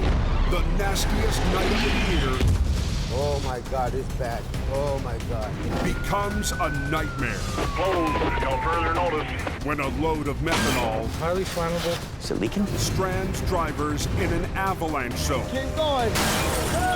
And a bad day gets worse when someone smashes the rotator. Oh my God.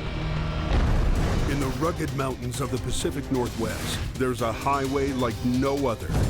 The Coquihalla is an engineering marvel.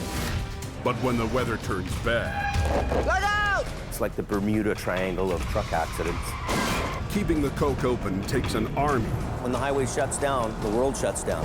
And a last line of defense. David Davis en route. A heavy rescue team ready to tackle any disaster. Because here, closure is not an option.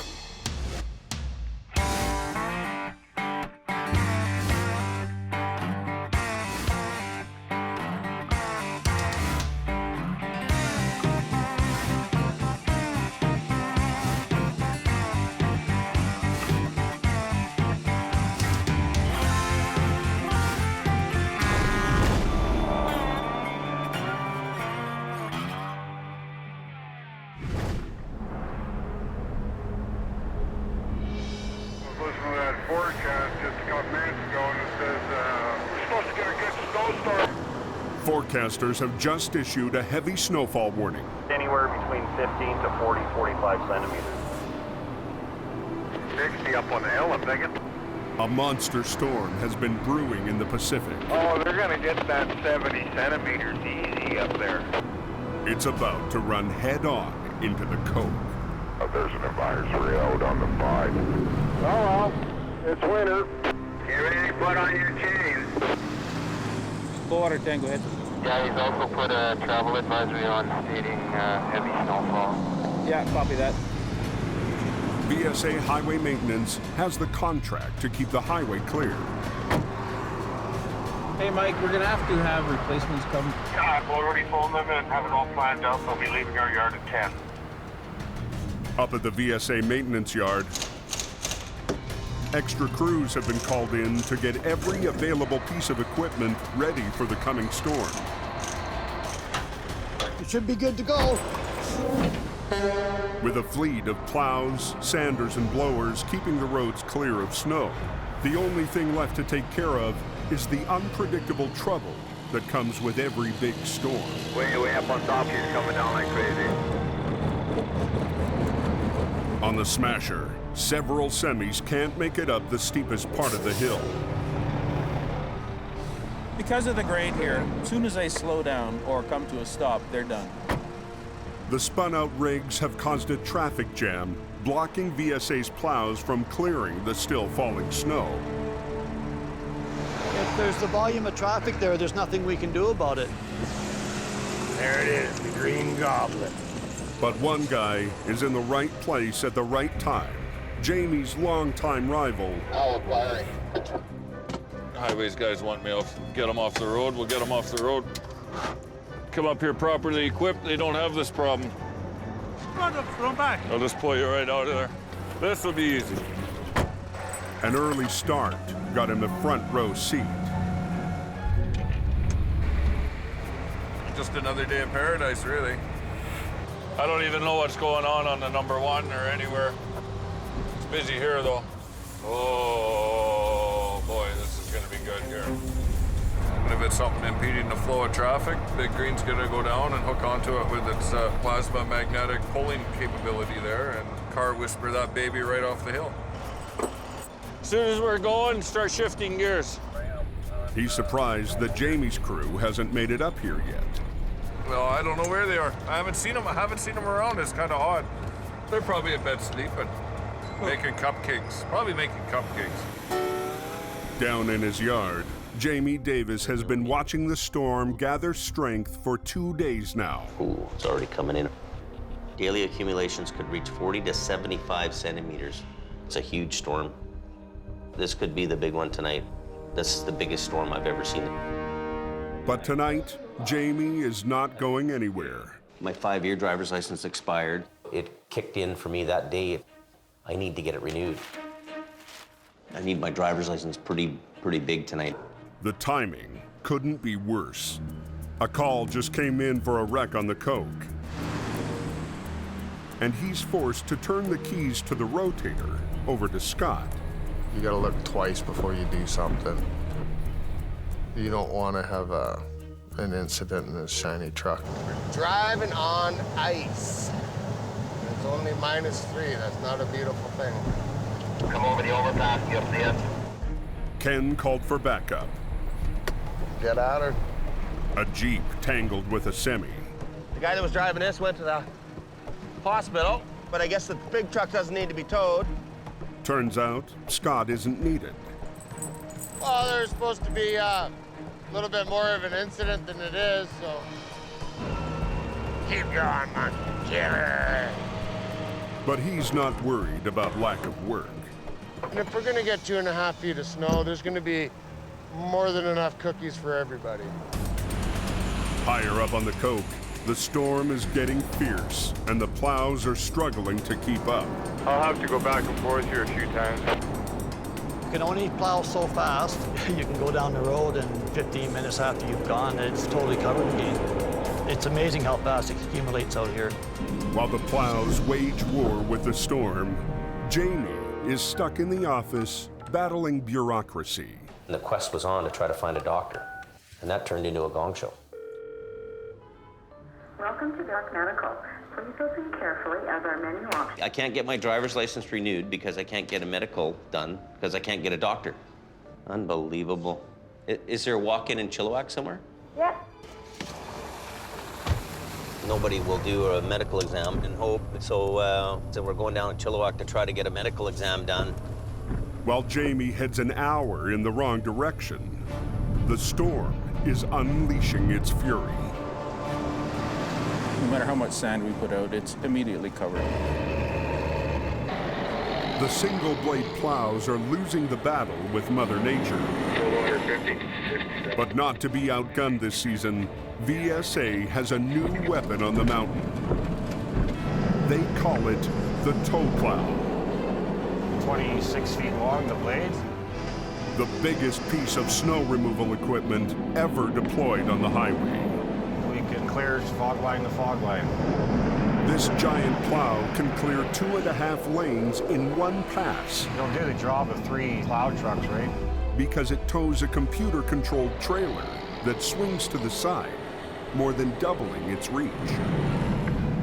Get the roads clear and people hopefully get home safe there wherever they're going. Okay, class 1, right? Any drug and alcohol issues? No. Do you have any psychiatric problems? Well, Back, muscles, joints, that sort of thing? not really. Probably a little heavy for my size, though.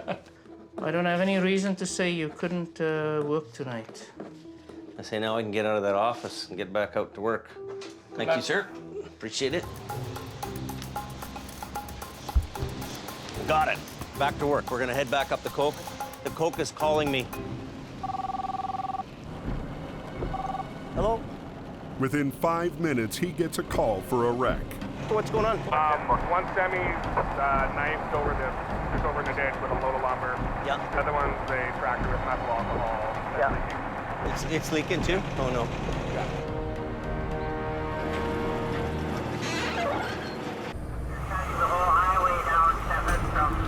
Adam is already on his way to the wreck. This is a real nightmare.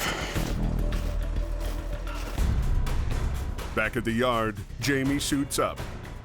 But before he heads out, he's told there's something he needs to see in the shop. Reed. Unbelievable. One of his trucks got smashed when Scott crashed into it with the Rotator. What is he doing on the hill without chains? He should know better than that. That's unbelievable. I tell you, man. It makes me want to cry. That's $10,000, man. Bumper's $1,000, a grill. This truck just came out of the body shop, just got painted. Look at your whole hood's pushed up. This is damn depressing. It really is. You know what? I gotta go on a call. I can't even look at this anymore. This is a new light you just put on? Unbelievable. With his Rotator still up on the mountain, Might have to drive the old General.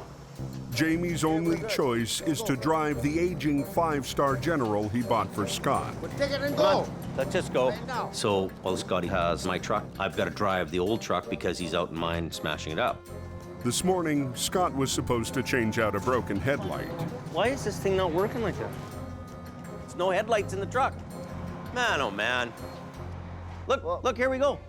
Big box of headlights. Now I gotta take the truck out and the headlights are right here. I don't know what's going on.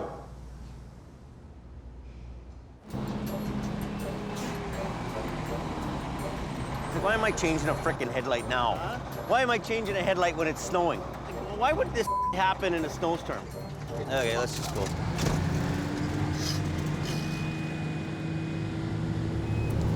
What a treat, eh, the General? Where's the rotator, man? We should be riding in the rotator. It's bad. You can't get that other wiper Gord? Not working. The two semi-wreck is on Highway 1, 20 minutes outside Hope on a good night.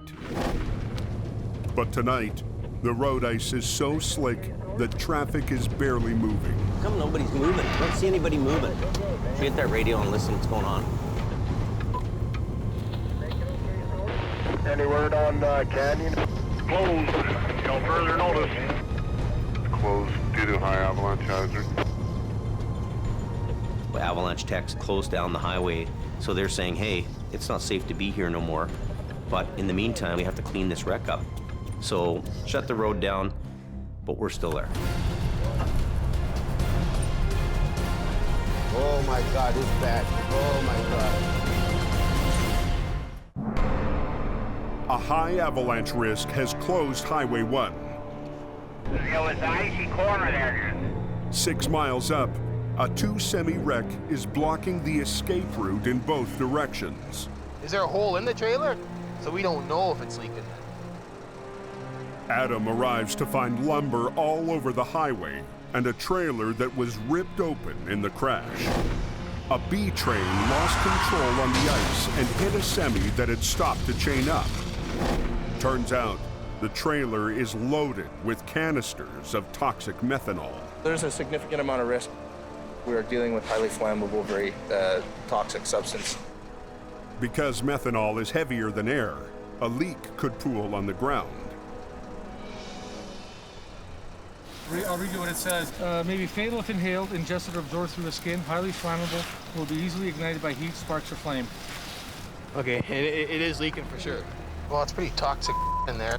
So we're basically just gonna wait until we get the okay to do anything here. 15 minutes later, the General arrives. This is a mess. How much weight do you think it has in it? 20,000 kg of methanol. Is it leaking? No, I don't think so. If it leaked, we'd be dead by now. The trailer had a gouge in the side. Really good possibility that that could have been a really volatile situation for everybody involved. With the back doors locked, the only way to see what's inside is through a gash in the trailer. There's one barrel sitting here that's not breached. Definitely been contacted. They don't see any broken canisters, but for safety, Jamie wants the trailer moved down the road, well away from his crew. But they can't move it forward. The trailer couldn't go up the road anymore because it was stuck where it was. He had no chains on. It was just too icy. So backing it down was the only option. If I just tried to back this truck up by itself, it could take off out of control. To keep it under control, Jamie gets creative. Well, we could put Adam's truck up behind here with the wheel lift. He could put his lift like up to the back end here. Yeah. And could be behind so that the thing doesn't run away. But we could go down together and get down into the hollow and get it out of here. Yeah. So what we're gonna do is we're gonna have him back up to me, to this trailer, and just be my bumper down the hill. Good to go? We're good? I'm ready to go now. I'm gonna back up. Hey, out of the way. You got it. Oh, no, it's going. Keep coming. He released the brake and I released my brake and we all just kind of rolled it down all as one piece. Just sliding here. Oh, hold on here, hold on. With no chains, the trailer starts to slide sideways on the icy hill. Pushed me into the guardrail here, I think. Oh, just keep going some more. That's working. Coming straight back. Keep going. The methanol is safely away, but now the snow is turning to rain, raising the risk of an avalanche. Because it's wet, it's falling out in small little bits and amounts, and we just don't want anyone to get hit. Oh, look at that ice, eh? There was some snow falling down, and you could hear the branches breaking. I just wanted to get the heck out of there to a safer spot. The RCMP are anxious to get the road open and the trapped traffic out of the avalanche zone. Even a small snowslide is enough to push a car sideways. Because at least we can get this cleared open, maybe we can get some stuff, maybe start moving if we can. Okay. But they can't open the road until they get the lumber off it. We gotta get this lumber out of here now. That's the biggest thing. This is heavy, heavy lumber, too. Well, we want to get a plow through here, but the road's closed from avalanches right now, so they won't even allow the plows to come through. So we're in an avalanche area here, too, but we're committed. We should have had a loader there and just push that stuff right off the highway, but we make do with what we have. What they have is Ken and his flatbed. Hey, do you want to bring your flatbed in here? Try to suck this up? Ken uses the flatbed's winch line to drag the bundles of lumber. Move that baby up. He hauls them down the road to a pullout. But he can only move one bundle at a time. Busy, man, busy. I'm busy right now. It's time-consuming, painstaking, and cold, tired, and miserable. Piss and rain out, my feet I'm soaked to the brim. Everybody was just about in tears. You see a bunch of rough and tough guys, all of a sudden, you know, they're not so rough and tough anymore. Well, we want to go home to mama, we're done. Just when it seems it can't get worse, Scott arrives in the damaged Rotator. Told Jamie that I wrecked his truck a little bit. Told him that I was going to bring it back to the yard, and he said, no, just carry on.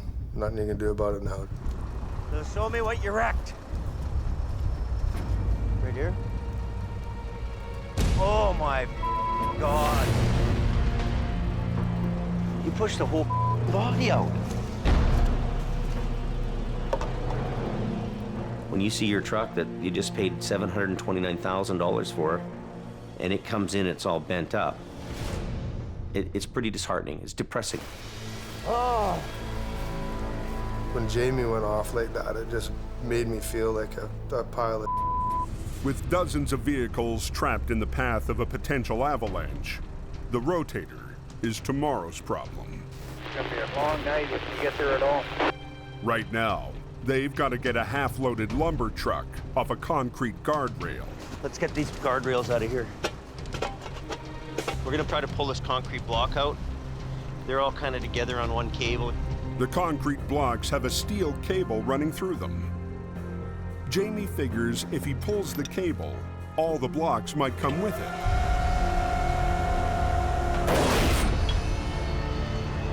They don't. The cable breaks, and the concrete has no other attachment points, so now we've got to lift the tractor trailer up, loaded over top of this barrier. This is a big problem for us to try to lift it over top of this. There's still a lot of weight hanging there. What you're dealing with is a truck that weighs, you know, 15,000 pounds, but now you've got the whole loaded B train pushing it down into the ditch. Okay, I'm going in. Down more. Okay, good. Leave it. Sammy rigs a chain to the smashed front of the cab so they can lift it. Okay, let's do this thing right now. Take it to go.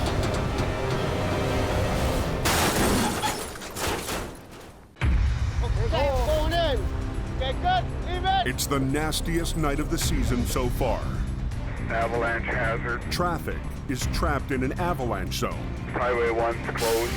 To get the road open, Jamie and crew need to lift a truck loaded with lumber off a concrete barrier. Come hold it. Hold it! The front of the cab is too damaged to lift all of the weight behind it. Hey, Adam, he doesn't have the ability to bring it over. He needs you in the trailer. Yeah, I'll go turn around and then come back. This is a pretty difficult job to try to maneuver this out and around like this, and this is a lot of weight. Adam gets in position, and they rig another line to the trailer's frame. A Super B train is heavy, heavy, heavy. What he needs is Adam to get in here and just give him that little extra to lift that trailer over. You're good. Time to get out of the way. Careful. You want to change your angle? Boom up a bit. Keep going. There you go. They get it off the concrete barrier. That worked out pretty good. Get ready for a little reset. Now they need to get it off the road. Oh, you see the spark in there? But as Scott pulls, sparks start to fly. The truck's battery is grounding out against the twisted frame. The batteries are arcing out right now. So they could have a fire here right away. We'll undo that battery. The mount is bent, so they can't get the battery out. They try brute force. He's gonna rip this battery box off.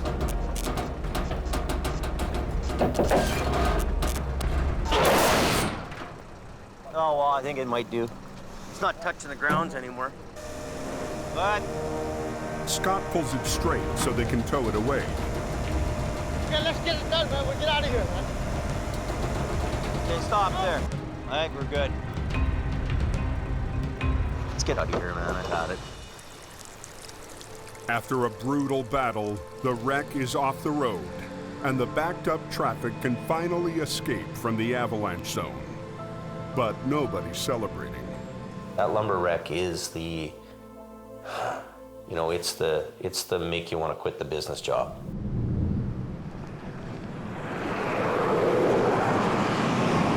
By morning, VSA crews have cleared over 2 feet of snow to get the roads back to black. But all that snow has to go somewhere. Today, snowbanks higher than a truck cab need to be cleared to make room for the next storm. We're at the stage now where the snowbanks are so high over the guardrail. So the only way we can get rid of the snow, we've got to use the blower to get rid of it. But VSA's 2 snowblowers weren't designed for the steep grades on the cove. These were designed for clearing airports, not highways. Get the snow off the road as quickly as can before the next snowfall, because winter's not over yet.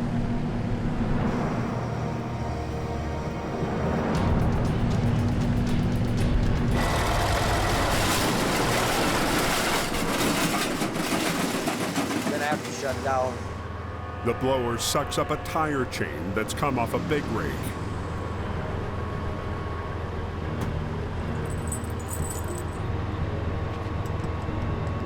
The damage is enough to send it back to the maintenance garage. As fast as when we get one repaired, the other one's coming in to be fixed.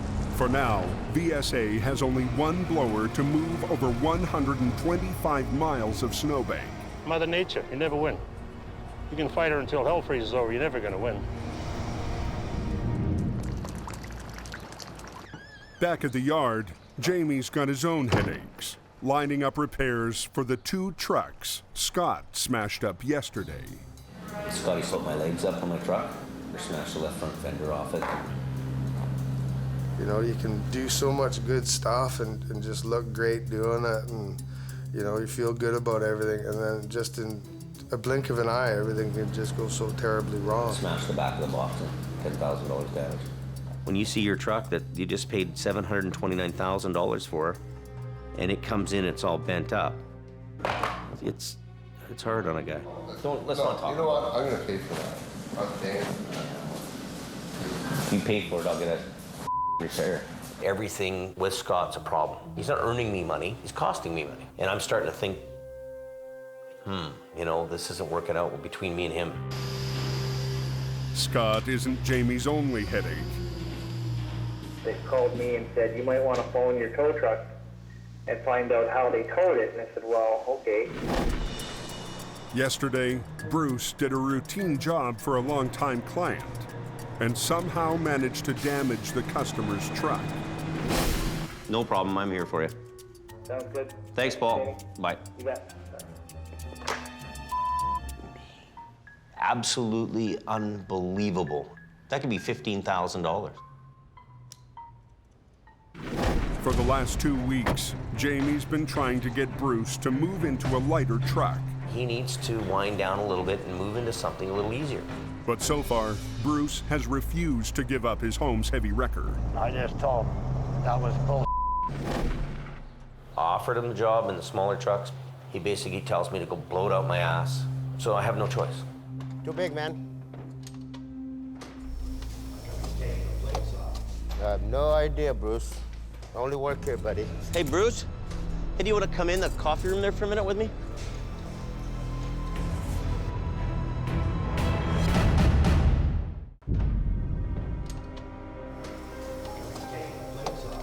I have no idea, Bruce. Thanks, Paul. Bye. You bet. Okay. Hey, Bruce? The final straw for Bruce was a phone call from a customer saying that he did $15,000 damage that I've got to pay for. I gotta go over some with you. You towed that truck, the one where they locked the keys out of there. They phoned me and they said that thing's $15,000 damage to that truck. 15,000 bucks, Bruce. That's a huge, huge dent in this pocketbook. Yeah. I don't know what's going on lately, though, but it's just like you're upside down, you know what I mean? Up in the... down, I'll admit it. This is a hard thing for me to talk to you about, even, Bruce. I love you to death, Bruce, but I think you need to retire. I really do, you know?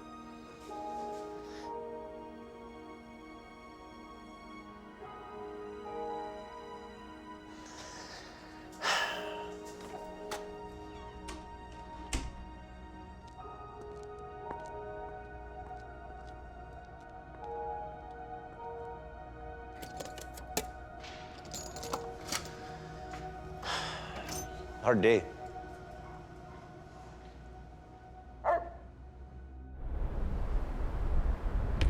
A hard day becomes a hard night when a call comes in at 2:30 in the morning. What we're doing right now is going to a overturned reefer unit in Lytton. It could be a difficult job to do. The road is a solid sheet of black ice. Look at this Yahoo lumber guy, man. Holy me. This is scary to even be up here. Kind of a white-knuckle ride, eh, buddy? Oh, yeah. It's on the side.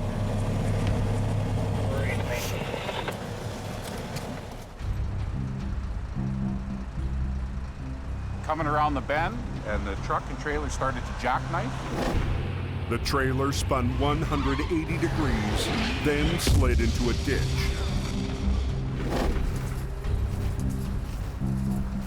The tractor trailer's in pretty good shape, but it's on its side. Fairly intact. The walls bowed out a little bit. I don't know how much damage is on the cab. The cargo is $250,000 in deli meat. Has 35,000 pounds hanging all on that wall, so the wall is bulging out on it. And if you start to hook onto it and pull it, give it some stress, it could break open. You look it over, you know, this guy's done hardly any damage to this thing, and all he needs to be is write it up, and he's gonna be away to the races. Jamie thinks he can pull off the holy grail of recovery, saving the truck so it can drive away, cargo intact. That idea hit me within about 15 minutes of walking around that tractor trailer, checking out the truck, checking out the back end. I'm thinking, this is an airbag job. So we make a decision to just leave it there for the night. So you're good with us doing it in the morning? I'll stay with it. You can do whatever you want. My only concern is that the tractor is unstable. Okay. And if you can stable it up and you're gonna sit here all night, okay. That's okay by me. The truck cab is teetering on two wheels. If it rolls, the trailer could rip open. We'll just put a line on it just to hold it, just for a safety thing. That's what he wants to do. So. Right. And then a guy, I can crawl up in there at that point then? Yep. Okay. Yep. Yeah, I want to make sure I get my pooch out of there.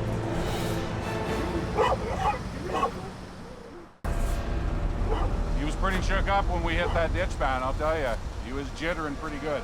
A semi loaded with $250,000 worth of deli meat has rolled onto its side. In the cab, the driver's frightened dog wants out. I want to make sure I get my pooch out of there.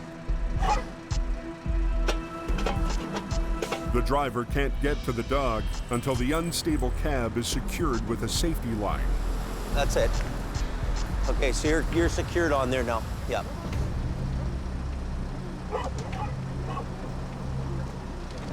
I got it. I got the wheel. I'll get the door.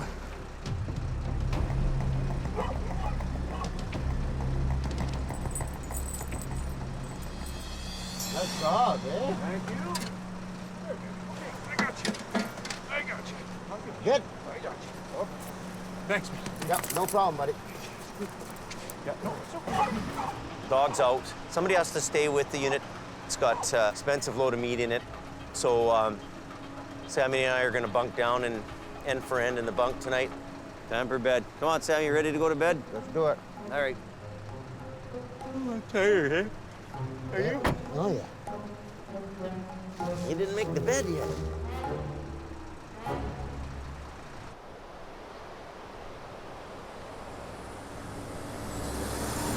Next morning, Jamie is up early and chomping at the chance to pull off the perfect recovery. There's a chance this guy's driving this home. To us, that's the holy grail of recovery. The other side of the coin is we come there and do a bad job. Bad words go down the highway a lot quicker than good word. My reputation rides on that kind of recovery work. Smashing the Rotator has put Scott deep in the doghouse. I was pretty upset at myself for this happening in the first place. He's hoping that today he'll get a chance to redeem himself. Adam arrives first and breaks into his best Scott impersonation. Do we even need these airbags? All it takes is one pebble to tear the wall. We can't airbag the Who says that? Scott. Somebody's... Yeah. Holy it headaches you. Well, I wouldn't be doing that. Fuck, we don't have anybody left. Yeah, I think you need to sit Scotty down tonight and just see what his plan is. Oh, I already got a plan for him. This Scott thing is coming at me and coming at me and coming at me. Right on cue, Scott arrives. Well, this will be a pretty big, easy bagger, eh?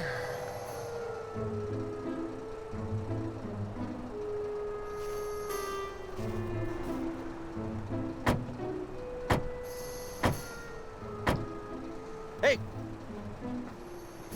Menace. You're a menace. Leave this truck alone. It don't like you. Instead of raising the trailer with winch lines, Jamie will use airbags. Inflatable airbags placed underneath spread the load over a wide area, hopefully keeping the heavy cargo from blowing out the fragile trailer wall. I feel I remember how to do this. It's been a while. Scott has done dozens of airbag recoveries. Yeah, put it right up in the ditch there so I can watch all the way down. So he assumes he'll be the one in charge. Bring it here. But Jamie is in no mood to hand over the reins. Just put it so it's this facing around, turned around, and facing this way, okay? If I'm the guy who's got to answer to the company why things happened or why something went wrong, I got to know that I was in control of that whole deal from front to back. Scott figures he can at least start the air compressor. Okay, let's start the compressor. Start the compressor. Start them up. When was the last time this thing was serviced up, Jim? I get it done all the time. We'll start. I'll be right back. Just give me a second. No go? Well, you do that, I'll deal with this.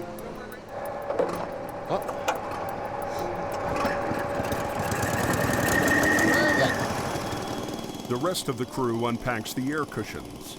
Air cushions are like big hands. They're flat. So they grab a big surface area with the cushion, and they're gonna lift 150,000 pounds, those bags. We can come in here with the big wreckers. We've got lots of power. We can just pull this thing right over. But we don't want to be tearing the wall out and lose all the product. Yeah, so come up here as much as you can. And what the idea is, get that as far down this way and down into the corner as you can.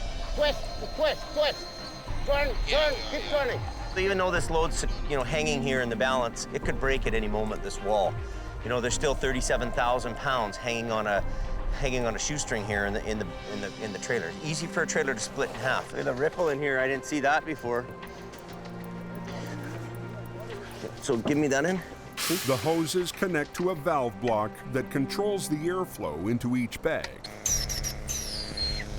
Make sure all those bags are under.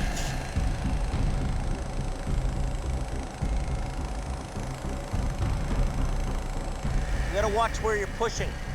You can push up too hard on one bag or not enough on another, and you can push the wall in. The low-pressure, high-volume system has more than enough lifting power for this trailer. The trick is getting the bags in the right spots. The bag's coming this way. We gotta push it back in, okay? The bags are made of tough hypalon, but like a balloon, the more they inflate, the more likely they are to rupture. Pull that tree out. Pull that tree out. The idea is that they all go up nice and even together, but once in a while you might have a kink in a line or something, and one's pushing harder than the other one. You gotta really be careful. So you're always watching the wall.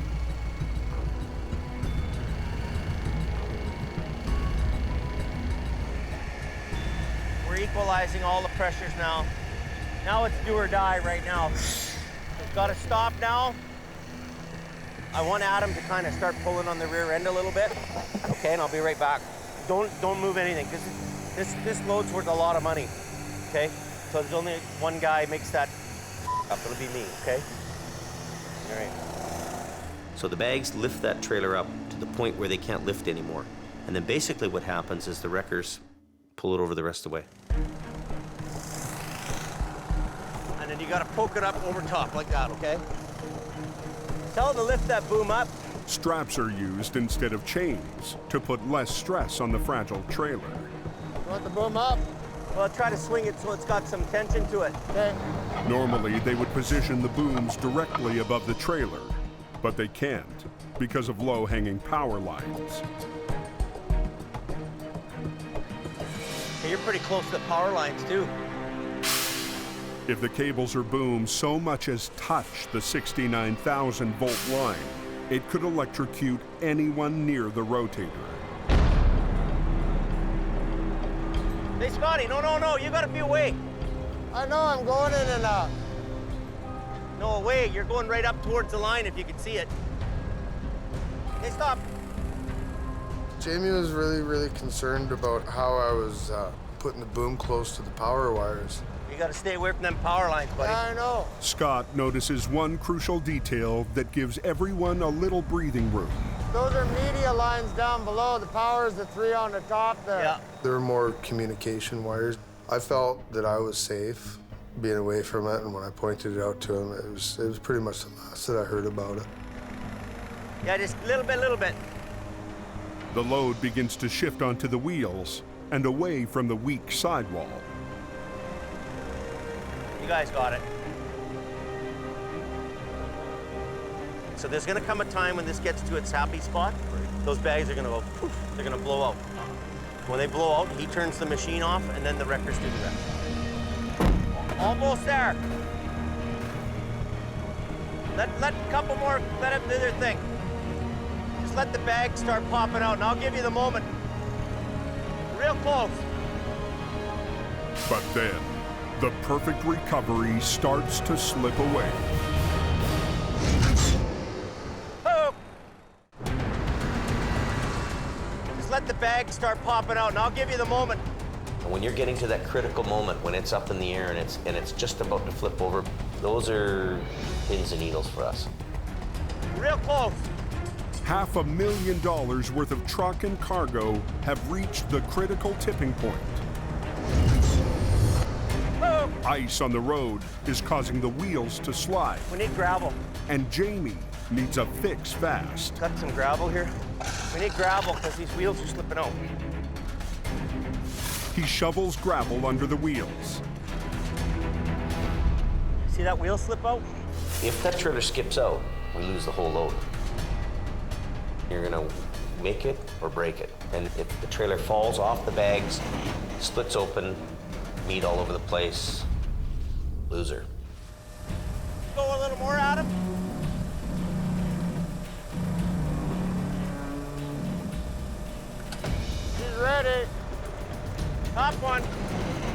top one, top one, top one. Okay, good. With the airbag part of the job done, heavy rescue turns their attention to getting the rig out of the ditch. What if we were to pull it back out straight the back ways? What do you think of that? Yeah, I think so, yeah. I don't know, I'm just thinking. Scott sees an easier solution. What about just sucking and trying to suck it this way stuff? Winching it completely sideways? Yeah.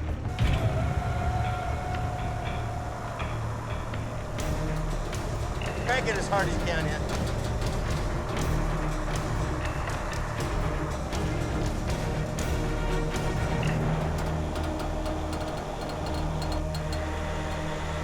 Stop for your brakes for a minute.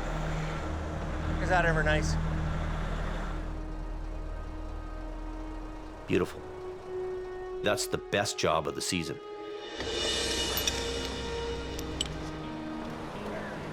To be able to drive the unit away, especially after an incident as major as that, is a major achievement. Jamie Davis and his crew did a fantastic job. Fantastic. As much as I'm bitching and whining about you, you do know how to run a record. Oh, yeah. And when we're doing a critical job like that, you did a great job. Well, you're the incident commander. Yeah. Couldn't have done it without you, buddy. Made me feel good that he had the confidence in me still to carry on and use his equipment like that. There's no doubting Scotty's capabilities. I'm sure he can do it. Now, does he want to do it? Okay, let's go have some Chinese food.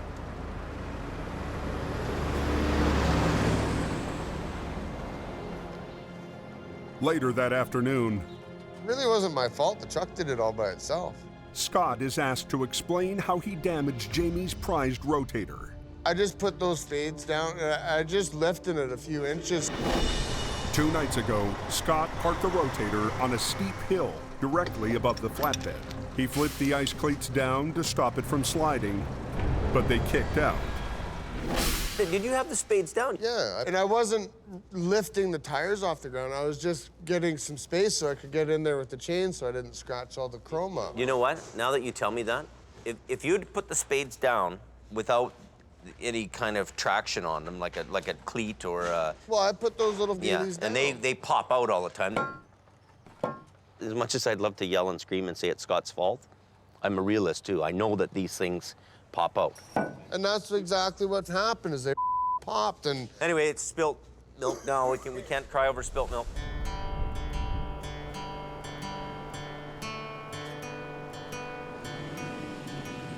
That night, Jamie throws a retirement party for the original tow truck cowboy they call Crazy Horse. Oh, Bruce. Gonna retire now? I am retired. Thought we were gonna retire together. I am retired. Okay, buddy, well, good luck, man. I'm gonna miss you big time. Bula, bula, bula, bula, bula. Bula, bula, bula! Everybody bula! I have a feeling for Bruce, man.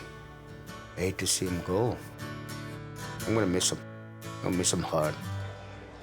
You know what? Brucey isn't sad, so why should anybody else be? Comes a point in everybody's life where it's like, hold it. You need to stand down a little bit and relax a little bit, and me included, I'll get there. I'm a legend, and I'm old school. Guess that I was slowing down, and it was time to retire. Yeah, I'm going home. I love you, man. Later. Yeah. I love you. Crazy horse, crazy horse, crazy horse. Well, I didn't stay very long. Kind of an emotional thing for me. I look at Bruce and I see myself. 20 years from now, I'll be Bruce. I'll be put out to pasture. I got 2 CDs, Aerosmith and Aerosmith Gold.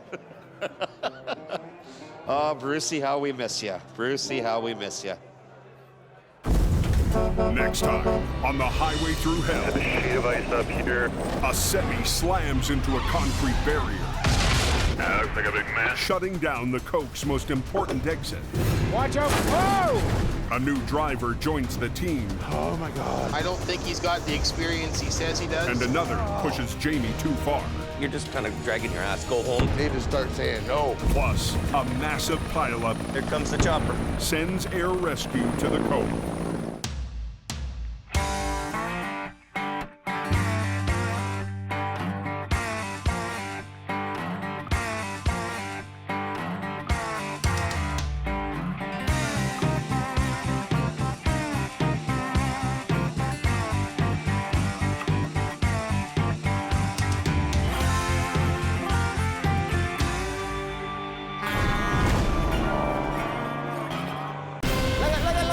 This time, on the highway through hell, Jamie Davis and his heavy rescue team take a very special look at the season that was in what could be their final beer o'clock in hope. A wicked winter of wrecks. Chaos up there. And heartbreak. No!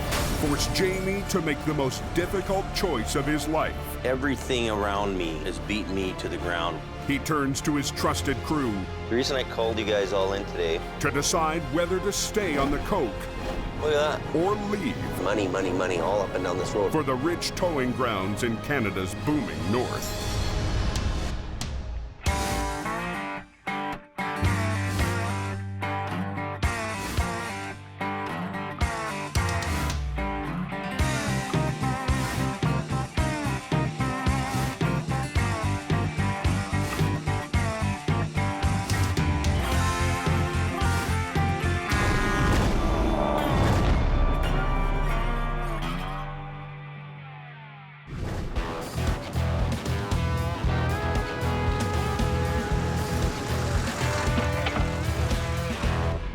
I'm Mark Miller, the producer of Highway Through Hell.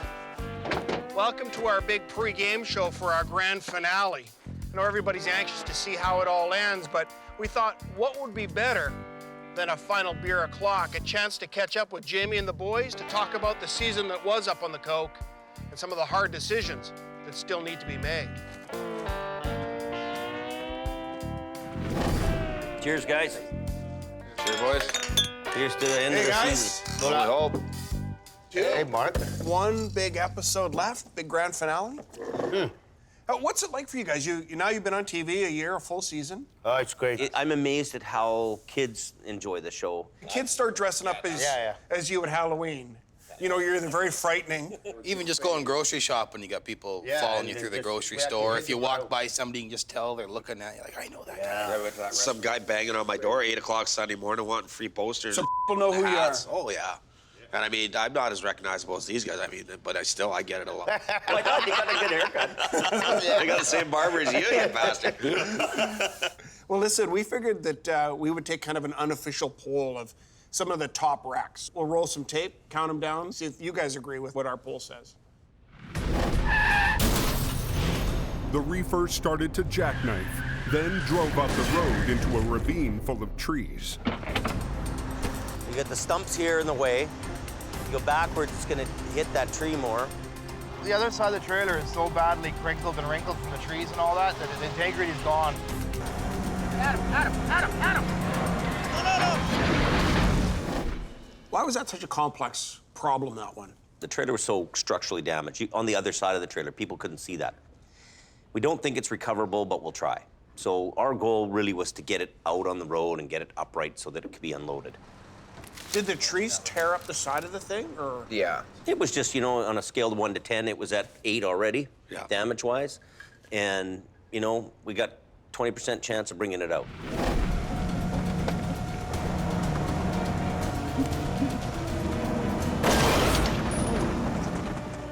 The damage from the crash was too much.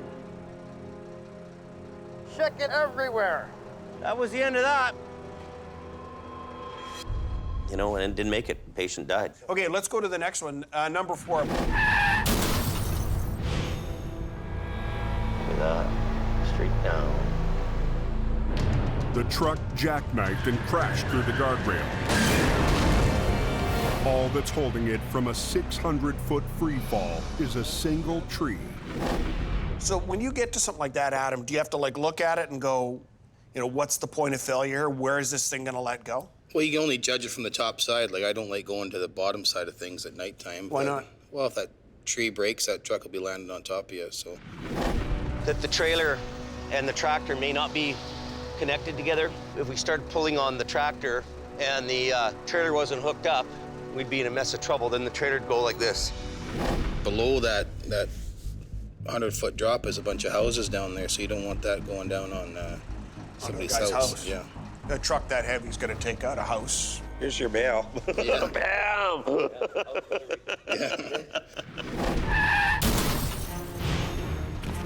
Hey, let's go. Grab this line. Come on. The semi lost control on a grueling descent. bounced off the median and slammed hard into a snowbank. Well, it's buried right into the snow. I think, was that Holland?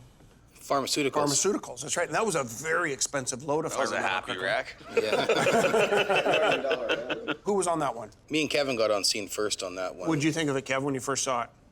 It was difficult because the way the truck went in, it was just so cemented in with the snow. But you didn't know that, though, till you started pulling on it. Right. Like, it just looked like it was sitting in the snowdrift. Adam and I thought, like, this will be done in 20 minutes. Right. Out of here, towing it down the road, but it didn't turn out that way. So you guys called in Scott, right? You came in as the number 2 truck on that one? Jamie was number 2, I was number 3, and Bruce was number 4. Yeah. Come on, you stupid. You had 4 trucks on that. Yeah. It's just jackknifed a little bit in the ditch. It boggled everybody's mind how much gear and iron we put on that thing, and it wasn't coming. Keep going. Pull. We had a lot of trucks in this thing. It's just planted in there, man. It's just like cement. One quick look at that trailer and truck. One guy in the back, one guy in the front. It should have just pulled out like that. It should have been a no-brainer. Yeah. That was the easiest looking job you've ever seen, and didn't need all that gear that we thought. Okay, let's go number 2 now. Right off the cliff. The Super Bee hit a rock, swerved, and went off the edge of a cliff. It's got to be, what, 200 feet down? It's being held by a few trees 200 feet down. But the bigger problem is the active railroad track 200 feet below that. So do you feel pressure now that you got this road, you got this load teetering on the edge? It builds up your stress level somewhat, because you're dealing with the highways being shut down and blocking that road. You're dealing with the wreck, and you're dealing with the rail underneath. So there's lots of components, plus all your crew, flagging. There's a whole array of stuff going on. Is everybody out of the way? I can't believe that guy got out of there, man. I shot you. Unbelievable.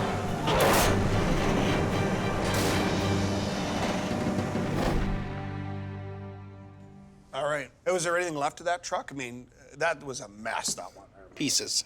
Okay, let's go to number 1. This was our unofficial survey. Drum roll here.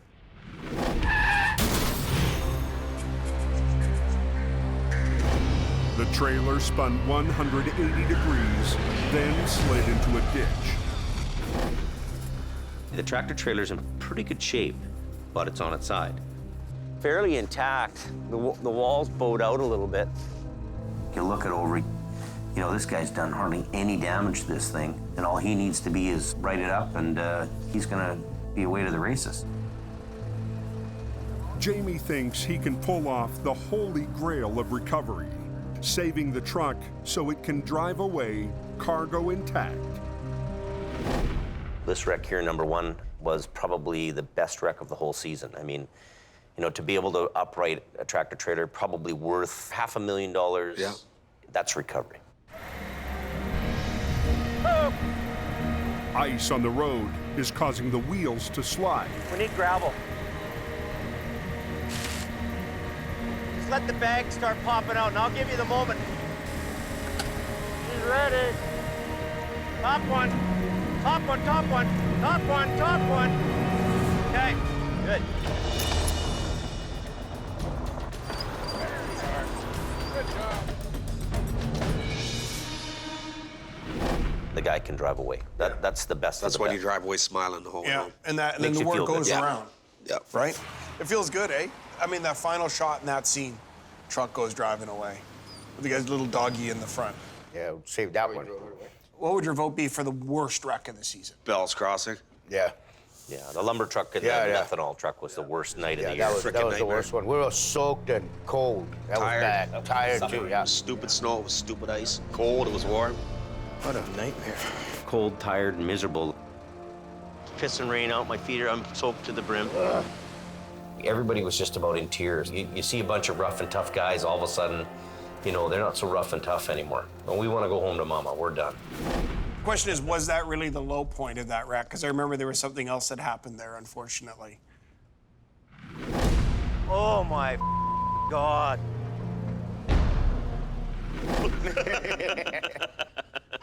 Listen, when we come back, we'll talk to you more about that moment. So let's take a quick break, and then we'll come back and talk to the comeback kid about his return. Over in the shop, the crew is worried about what all this means for their future. The rumors are, I guess, the fort's moving to Fort Max, so I guess we're all going. I don't know. We'll see how it is. You know, there's obviously we're going to have some discussion on what's going on and what his intentions are and all the rest of that BS. I don't know what's going on. I don't know if I'm gonna keep being a car guy in Hope, or does he want me to go up there and be part of the A team, or am I even on the A team? Am I still the B team? I don't know. Hopefully we'll find out soon. It's kind of frustrating. Communication around here sometimes isn't as good as it could be. Don't make me get jazzy over here and show you how it's done. Keep pressure on that line. Keep pressure, man. Like, I'm not 300 pounds like everyone else. Pull it back now. I'm gonna get really pissed off. Don't yell at me, buddy. Get in your truck and go home. Don't yell at me. Don't yell at me. Get in your truck and leave. You don't tell me what to do. Get in your truck and leave. If you don't do it, you're told, leave. Show off to the camera, Scotty. That's go away. I thought you were a good person. It's kind of like a captain of a ship. When the captain speaks, people do as they're told. And if you have people that aren't doing as they're told, the best thing to do is just tell that person just to go away. Does he still have it? You know, he's kind of almost a pensioner now, but I think he's okay. He's a good operator. He's got lots of oil field experience. Well, the first real test for him was pretty early in the season. You were out of town with Kevin, and there you were on your own. He's got this big wreck, and there's, you know, Jamie's out of town, Adam's out, Kevin's out. Tractor trailer flipped over on its side, blocking both lanes of traffic. Were you nervous? Well, I was a little bit. You know, I hadn't done it, and You hadn't been running a record for a how many while. years? Adam made it very clear that I had to show my worth and do what he's been doing for years and years. You know, like step it up. Hey, is everybody out of my way? We had one truck to work with, and that's what we worked with. Okay, everybody.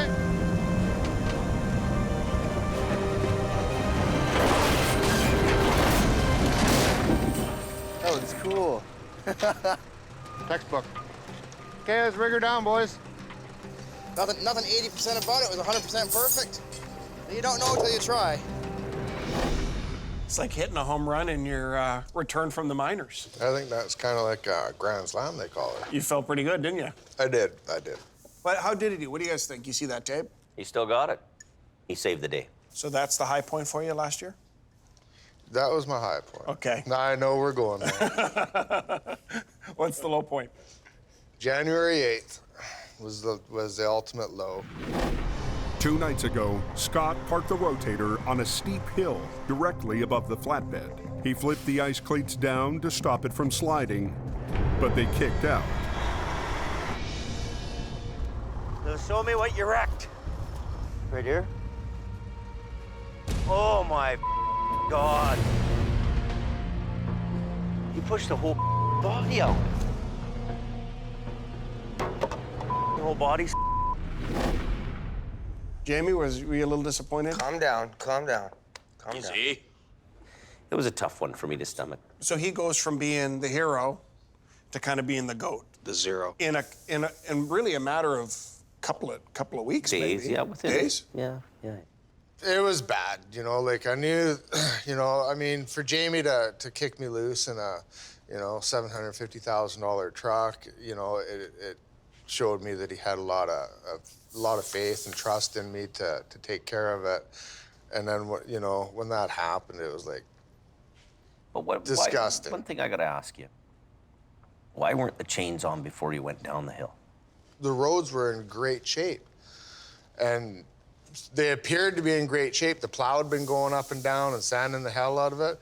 And I think what happened is there was just that one little bit of a spot that was kind of untouched, maybe a little dip in the road or something. I don't know. One of the other irritants this season between you and Scotty was the general. Driving the General, I mean, it's kind of like the penalty box. I just got to kind of duck down like this.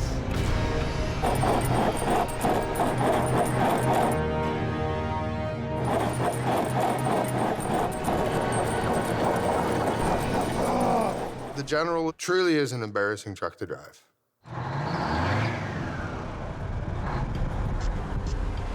This ain't a bad old truck at all, if I can shift it. You know what, these guys are spoiled.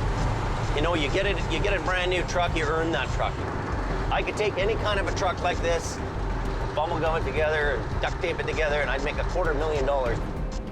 Scott should be in that truck doing the job. I'll suck it up, princess. We all did it. We've all been there. You told us you were quite frustrated with Jamie.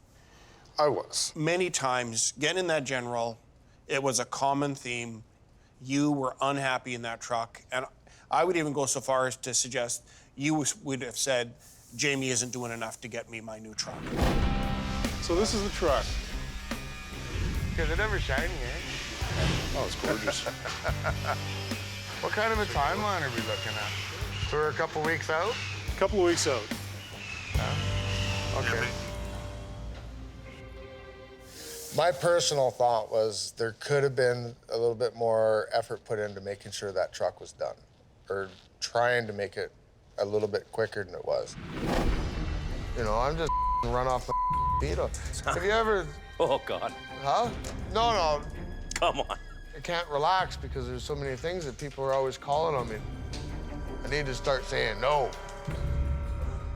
We had battles all season Did you guys long. argue about We that? argued all pigeonhole. You know what? It became such a sore spot.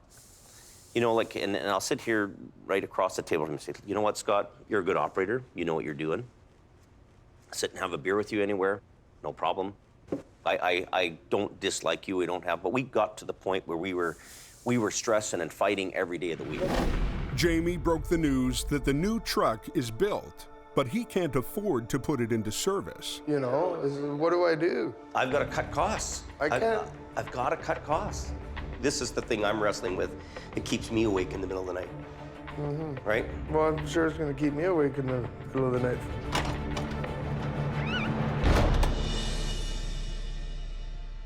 Well, near the end of the season, you know, we basically saw your truck arrive on the back of the flatbed. Yeah.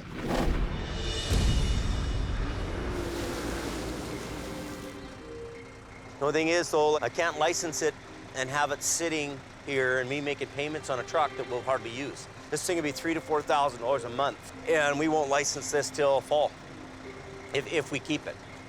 I've done everything that I've been asked to do by Jamie, and now I just got the biggest kick in the I've ever had, you know? It was like, I wasted my whole winter. Wasted it. He gave up a good money job in Alberta to come. Yeah. Did you feel a responsibility to deliver on your promise? I think that I did everything I could possibly do, given the circumstances that are beyond my control. He got kind of shafted in the whole thing. I'm not denying that. But at the end of the day, I didn't shaft him personally. It wasn't me saying, hey, Scott, I'm gonna give you the gears and put a knife in your back. Everybody has their own personal feeling. Do you wish that you didn't come to Hope? Do you wish you would have stayed with your job in Alberta? I kind of wish that, you know, if we seen things that things weren't going to work out when they were supposed to, that, you know, maybe I should have pulled the pin on it.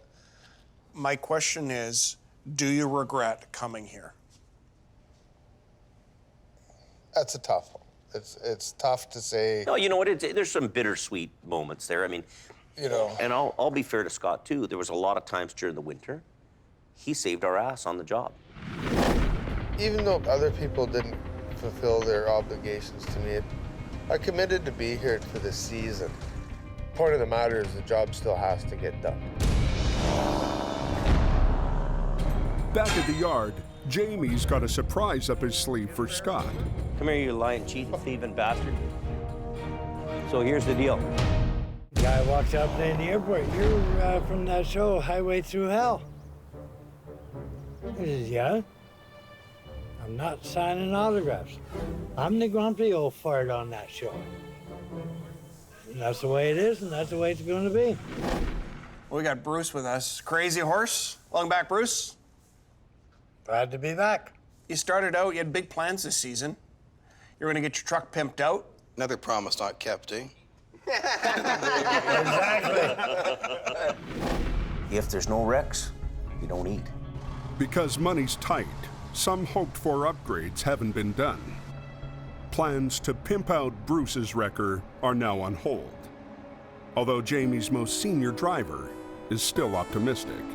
Yeah, sweet truck when she's done putting a wicked sound system in it. Yeah. And all underneath the body, they're gonna put strobe lights. Why was getting the truck pimped out, why was that important to you? I like that truck.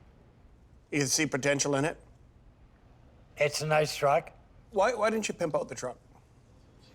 I just think we had just too much on the go. There were so many projects. It's like, how many projects can you do?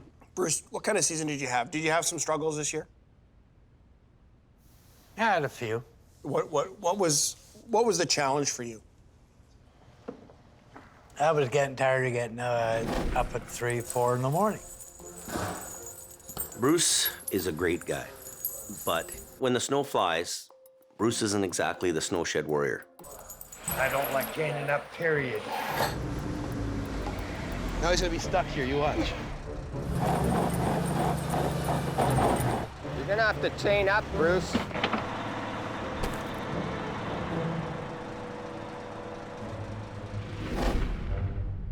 Putting on chains. What is it about chains? I mean, it's part of the job, man. They're chains. They're chains.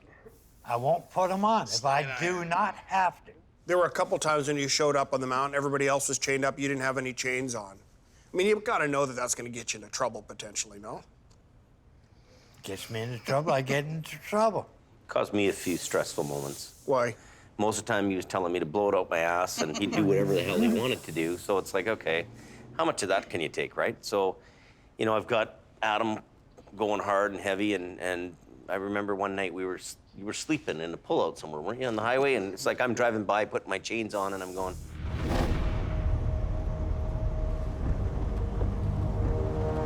look at this. In your truck there, Bruce? I worry about Bruce all the time. Because he gets some truck stop or in a parking lot or pull out somewhere in the highway, you know, passed away. Bruce. You also got to give him some respect, though. The old dog's put his time in on the mountain. Yeah. He's 35 years in this business. You got to cut a guy some slack? I try to, I do. And then, you know, it gets to the point where, you know, is this a worthwhile business event? And you got to kind of, you know, one thing in this business is a small, tight little world, but at the end of the day, I still have the cash reality to deal with. Bruce needs to be driving this. This will be easier on his back and lifting and all that kind of stuff. And it'd be easier for him to drive around than driving them big trucks, you know. But, you know, I guess it's a little bit crusty like Bruce. So, a crusty truck for a crusty guy. All he needs to do now is convince Bruce. Maybe the way to solve this problem is to put you more in a smaller truck, and then you work with Ken to do the car towing. So.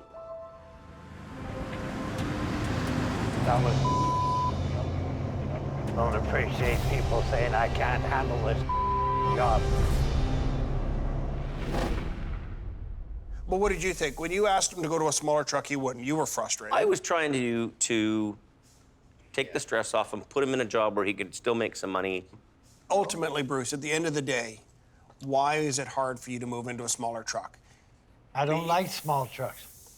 Is it a pride thing? Yeah. It's pride. Yeah.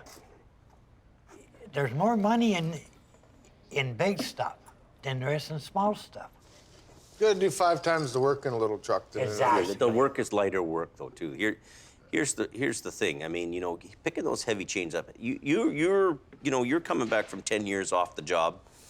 I'm pushing 48 years old. At the end of the day, you don't get out of bed as quick. You don't bend over as easy, and as you age, it gets tougher and tougher to do. Did you feel a responsibility to move him into a smaller truck to lighten the load on him? Yes, and that was my way. I didn't really want Bruce to retire. That wasn't my goal. Hey, Bruce. The final straw for Bruce was a phone call from a customer saying that he did $15,000 damage that I've got to pay for. I gotta go over some with you. They said that thing's $15,000 damage to that truck. Yeah. Like, I don't know what's going on lately, though, but it's just like you're upside down, you know what I mean? Up in the... Yeah, no, admit it. This is a hard thing for me to talk to you about, even, Bruce. I love you to death, Bruce, but I think you need to retire. I really do.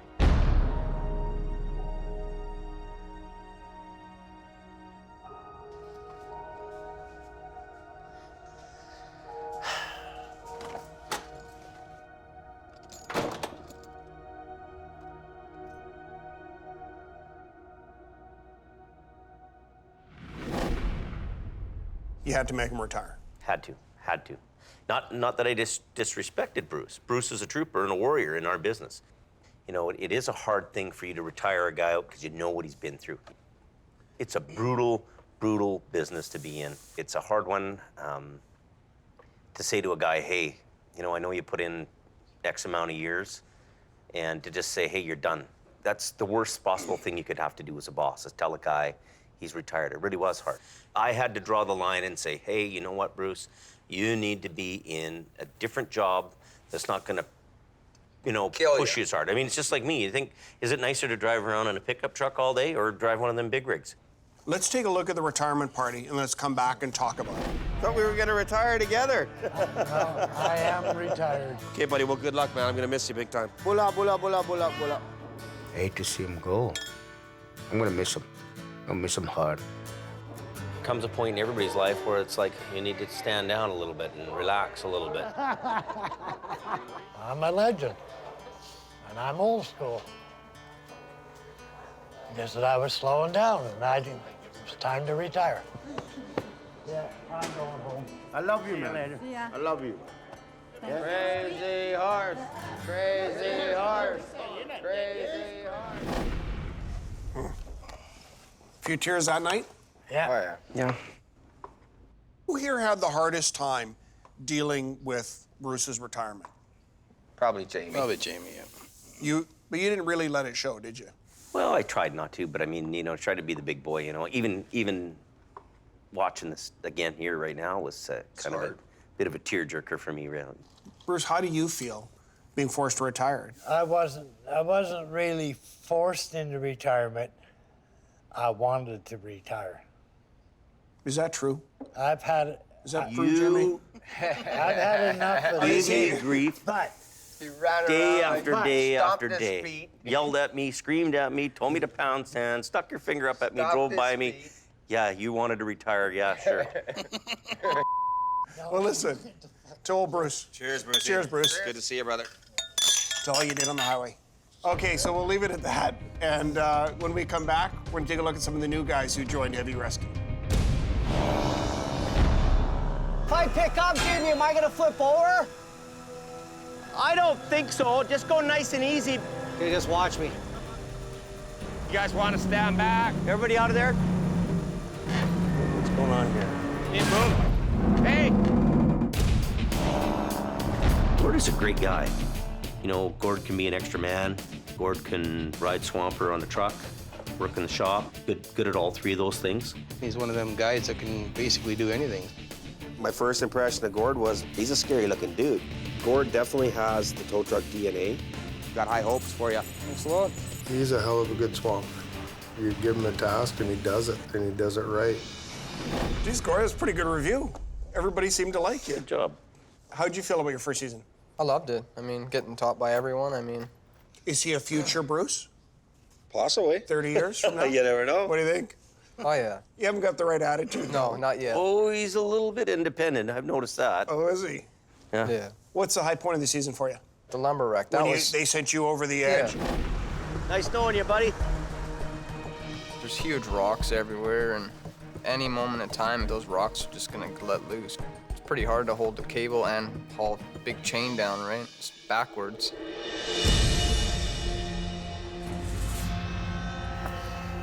You okay? You all right? Hole right there. That just come apart. Stay back, Gord. Okay, here it comes. It actually jumped off.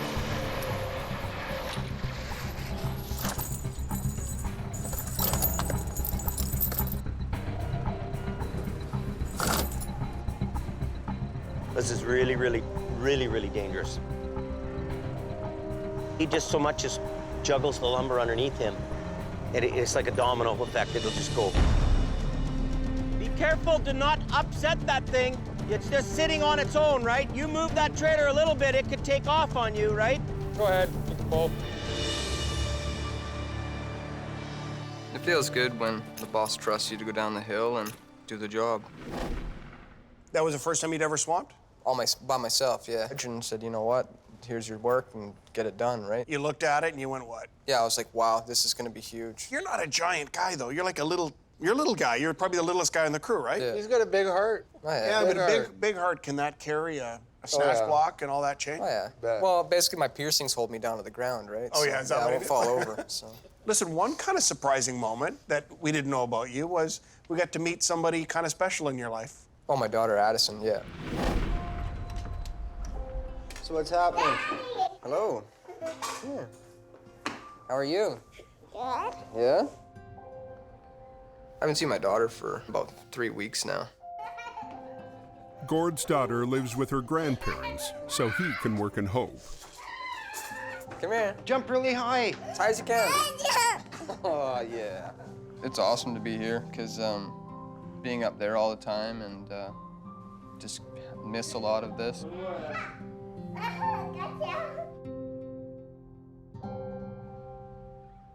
That was a pretty cool moment. Oh, yeah. She's great.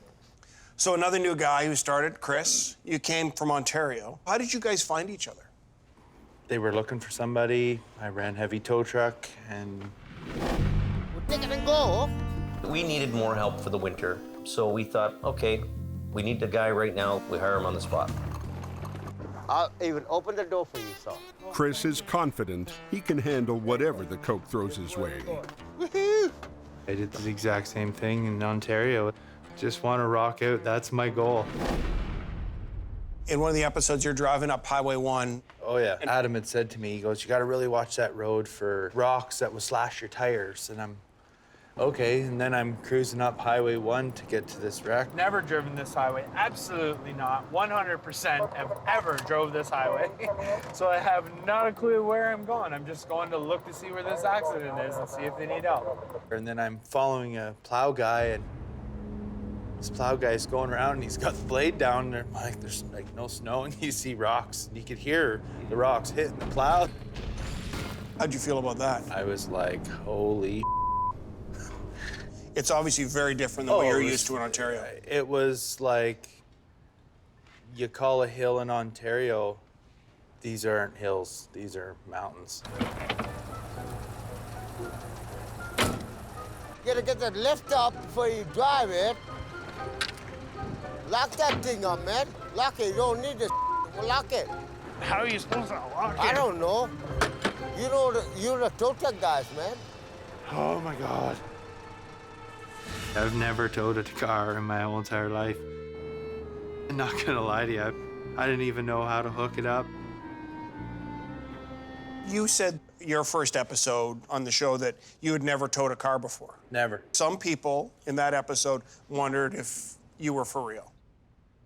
Defend yourself. Some of the things that they do here is way different the way we do it in Ontario.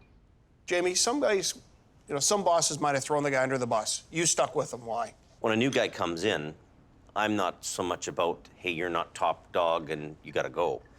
I'm gonna bring him in and try to make sure that he can get better. That's what I want to do with a new guy. What was the low point for you? Was on the Coke with that girl getting run over.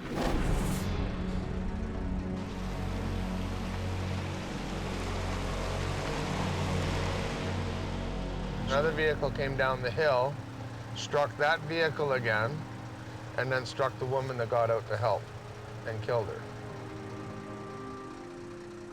Makes you love your loved ones a little bit more. What do you do, right? Happens. They go too fast and they don't pay attention. And that's what happens. People die.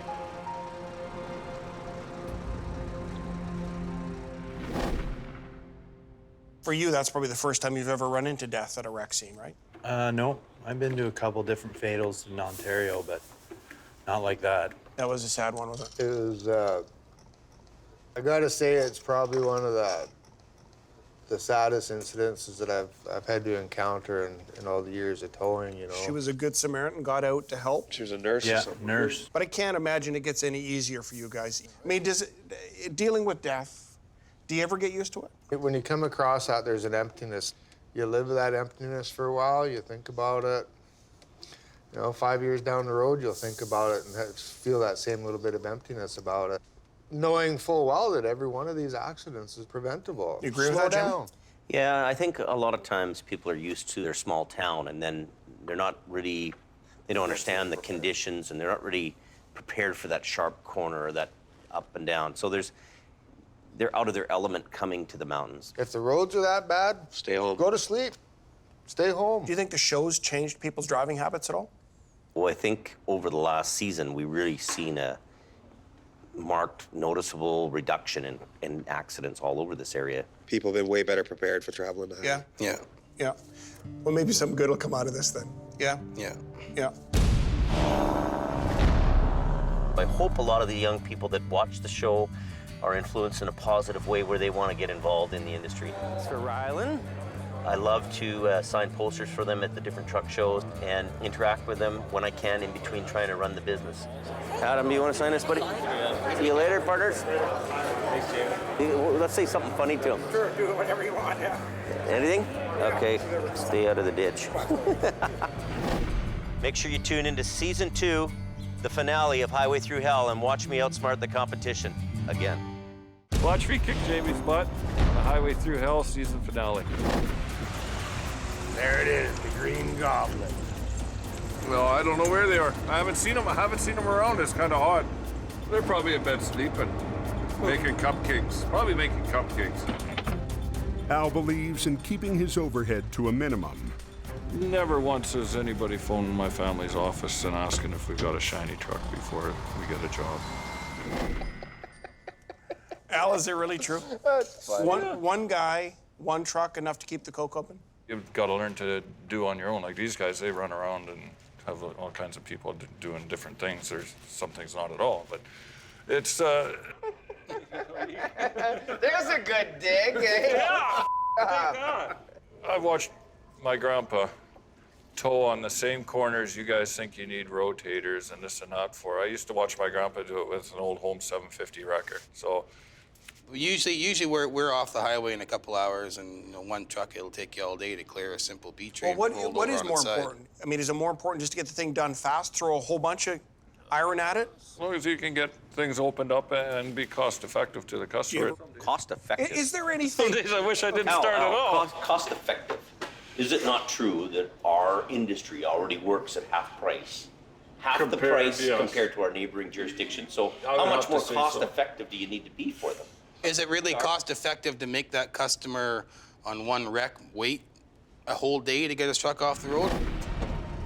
Oh, everybody wants to be home at the end of the day, but this is a 24/7 job, right? He's had to shift from being the lone wolf to leader of the pack. Look out! Gord, just cut the wheels hard to the right and go forward. You're repositioning or coming off? Yeah, cut her loose. Same change as Give me a little bit more. I got 8 people asking to do everything at once. Just undo the chain. Leave the chain there. I don't have enough, Al. Hey, we're digging the landing leg in, Al. Watch out, John. Get out of there. Gotta have a victory stick. Scott, let me ask you this. You're new back to the Coke. You've seen both these guys go at it for years and years and years. Mm-hmm. Step back for a minute as an independent observer. Whose model works better? That's a tough one. That is a tough one. You know, Jamie's gone to a new cutting edge. So you know, Jamie's trying to lead the industry. So Jamie's model is better? I'm not saying Jamie's model. You're not going to tell me, are you? I'm not gonna. You know, Al's tried and true. Jamie's is tried and true, but he's moving to the edge. I'm trying to be leading edge, cutting edge. So financially, we're risking maybe a lot more. All your guys is whining and crying all winter. I thought I'd bring you guys some cupcakes. We got a cupcake somewhere, guys? I brought enough, Adam. You can have 2. Okay, sounds good. Did you make these, Al? Thanks. I had them custom made. They're green goblin. Green goblin cupcake. Those things are shinier than your truck is. Let's take a break. When we come back, we're going to take a look at the future of Jamie Davis Heavy Rescue on the Coke, and the big question on everybody's mind, are you guys going to Fort McMurray? What about the airlines and that? What about him? You're gonna watch him break in a minute. You want to climb down there and undo him? I ain't crawling under that.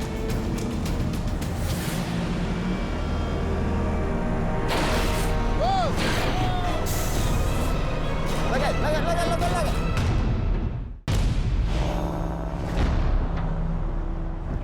Yeah, go ahead. Got one vehicle off-road left, so we'll just wait for the tow truck. Earlier this season, a local tow company that specializes in cars decided that they want a piece of the big rig action. In the interest of fairness, Highway Patrol has implemented an on-call rotation policy, and this call has already been dispatched to the other company. With Jamie off rotation, all police calls for the next 2 weeks will be offered to his competitor first. This idea of rotation, 2 weeks on, 2 weeks off, sharing it with your competition, how's that affecting you? How's that hurting you? Never, competition's good in any form. Sure you need it is. competitors. It's taken years to build up our program in order to handle the types of accidents that are here, come up with the guys, the equipment, and put that package together into something, to make it into something that'll actually do a job. You start cutting the budget in half. As much as we're a private business, we're also an essential service to the highway. We're in a service that keeps the road open to the public. So at the end of the day, if we can't function financially, we can't do the job. So in this last episode that we just saw, you came up with this idea, which I think was cooked up here in the barn. Everything around me has beat me to the ground where I can't even really supply the service. It's not a lack of knowledge that's holding you back here. It's a lack of business, and you don't feel you can. Well, we can't survive. Really, we can't survive. So, why aren't you trying Fort Mac? What have you got to lose? Fort McMurray is a boom town, 900 miles away in the heart of oil country. We keep getting drawn to Fort McMurray. The oil fields are going crazy up there with work. So maybe we got to go to Alberta, and they'll appreciate a couple guys like us who come out there and do the job for them. One of the things you guys looked at doing was going to Alberta. And tell me the first time you heard about potentially going to Fort McMurray. What was your first sort of thought? I know there's a lot of work in Fort McMurray. I know Jamie's got the equipment, Jamie's got the expertise, and he's got the people. The cons for me is that I love being in Hope, and Alberta is a long way from me. I grew up 2 blocks from the ocean. I love the ocean, I love the mountains, I love the BC thing. And you've worked up there, right? I've worked in the area a little bit. What do you think of that place? Well, it's a very expensive place to be. The paperwork involved in being there, and the certifications, and the cold. It's not cheap up there, right? It's a very expensive proposition. And what do you think? The only thing I'm struggling with is my family, leaving my family behind. Yeah. And do I really want to uproot my family? I don't know. What do you do? Is it an easy sell for you? That decision may be made for us in business. It may not be our decision. I really don't want to go and play in somebody else's sandbox. Bottom line is, if you can't afford to pay the fuel bills or pay all the bills, you may be forced out. Or the other option is we have to degrade our equipment and levels and people in order to stay here and survive. Well, Jamie's got a big decision here for the Coke, for his company, for his family at home. To find out what happens, you're going to have to tune in to the season finale of Highway Through Hell. Next time on the Highway Through Hell. Nobody's going anywhere. A nasty spring storm Guy blocked the whole road. catches the Coke off guard. We were converting to summer. A mail truck hurtles toward an icy river. I'm worried about that trailer moving. And a broken promise forces Jamie to walk off the job. We're done. Okay, we're leaving. And face a reality that could drive him off the coke. You're either going ahead or you're going backwards. A few months ago, the competitor brought in a big wrecker into town that cuts our business in half. So the reason I called you guys all in today is because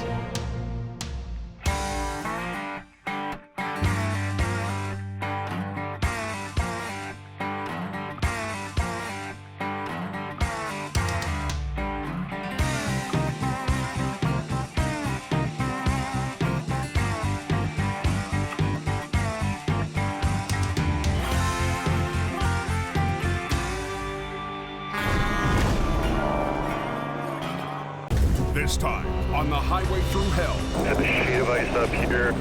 A semi slams into a concrete barrier. That looks like a big mess. Shutting down the coke's most important exit. Watch out. Oh! A new driver joins the team. Oh my God. I don't think he's got the experience he says he does. And another pushes Jamie too far. you're just kind of dragging your ass. I need to start saying no. Plus, a massive pileup. Here comes the chopper. Sends air rescue to the coke. In the rugged mountains of the Pacific Northwest, there's a highway like no other. The Coquihalla is an engineering marvel. But when the weather turns bad... Look out! It's like the Bermuda Triangle of truck accidents. Keeping the coke open takes an army. When the highway shuts down, the world shuts down. And a last line of defense. David Davis en route. A heavy rescue team ready to tackle any disaster.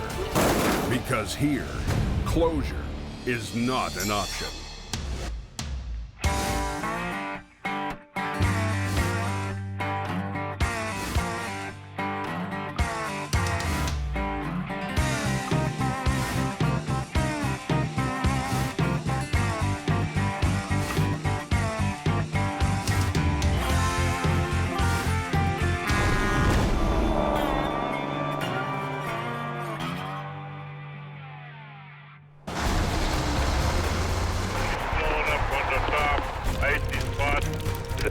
Ice up here.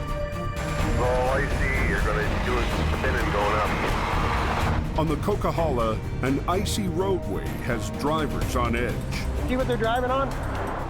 You come down around a curve, and before you know it, you're completely out of control. It's just another night out in the battlefield. What's this about a wreck? Yeah, I got an accident here just on the other side of this corner, guys. At 4 a.m., Jamie gets a call for help from another tow company. That looks like a big mess. There's a semi on the off-ramp. The axles are ripped right out of this trailer. We're going to give Tom's towing a hand. The wreck is blocking a major exit ramp near the eastern end of the coke. On the road's pretty icy, so we're going as fast as we can, but we got to remember too that if we don't get there and we wipe out, we're no good to anybody.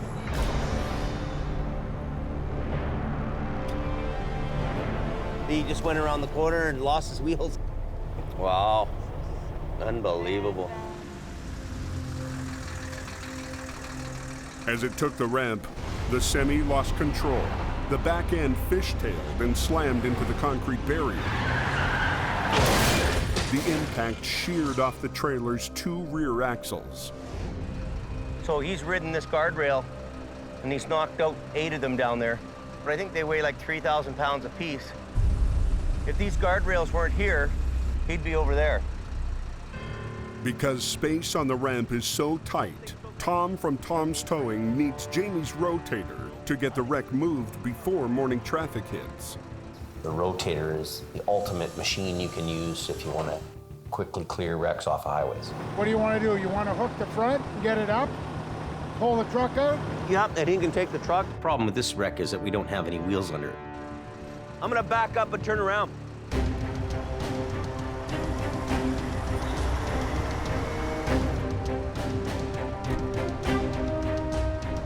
We're gonna pick this stuff up here. Tom's is bringing a flatbed for that. Tom wants to load the sheared off axle onto his flatbed, but the trailer is in the way. So Jamie needs to move it. I'll just get the boom out, then I'll get a couple of chains and run them in there. I'll pick that up first, get it out of the way for a minute. On the hook. Now you're going to find out how heavy it is. Yeah. As he gets it in the air, the truck cab starts to slide back down the sloped, icy ramp. Seems like it's moving. Felt like it was sliding back to me. I pick the trailer up and I start moving it. The truck starts coming back. It could have rolled into me. Not very good.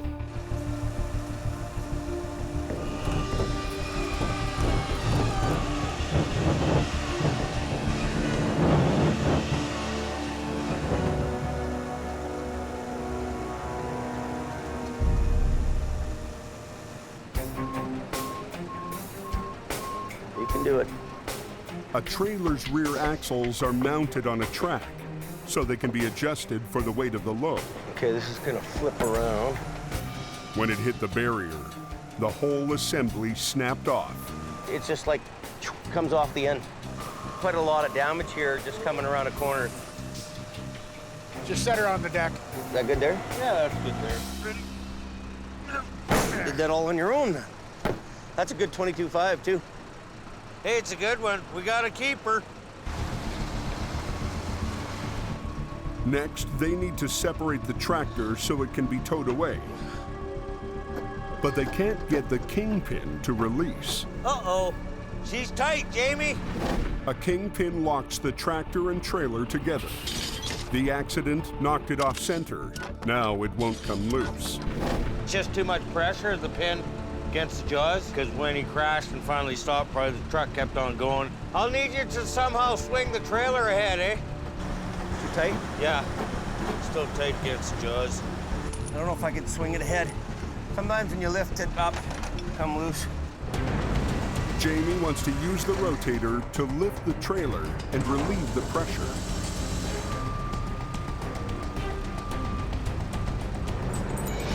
Try this. Okay, ready? But as he lifts,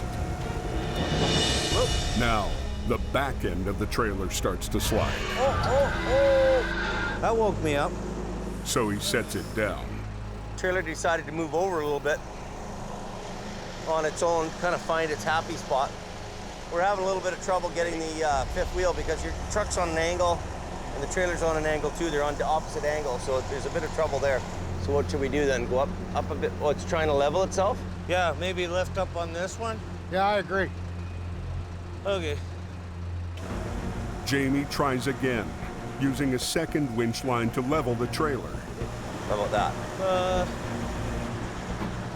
Nothing? Do that again, Jamie. There. Okay. Okay. Just then, Scott arrives. You grabbed the hook. With the kingpin now released, Tom's driver Dwight hooks his winch line to the tow ring on the front of the tractor. Yeah, I think we're ready to go.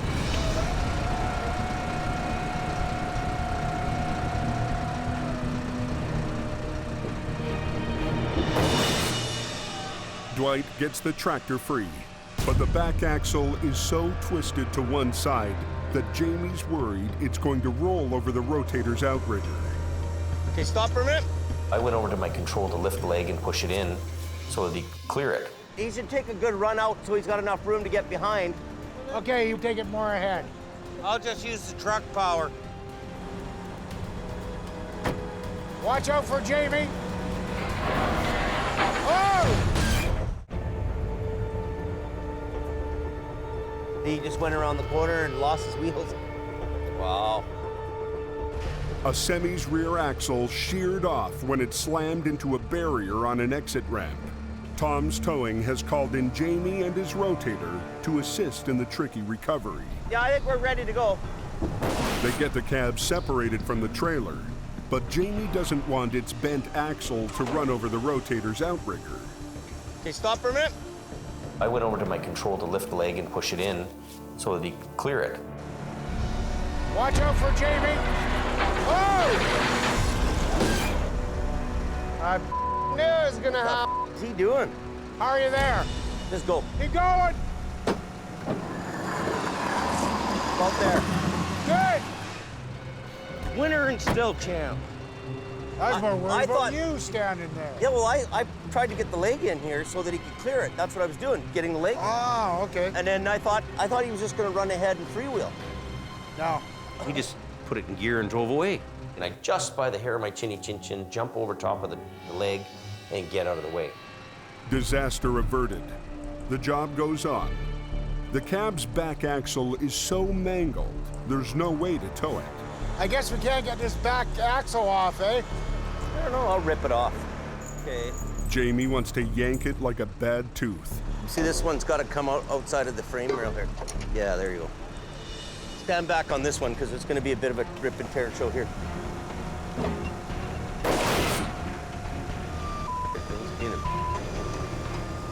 We're gonna have a rollover now. I got it. Axle off, Dwight tows the tractor away. But they still need to move a trailer that has no wheels. For that, Scott's brought a special rig called a dirty dolly.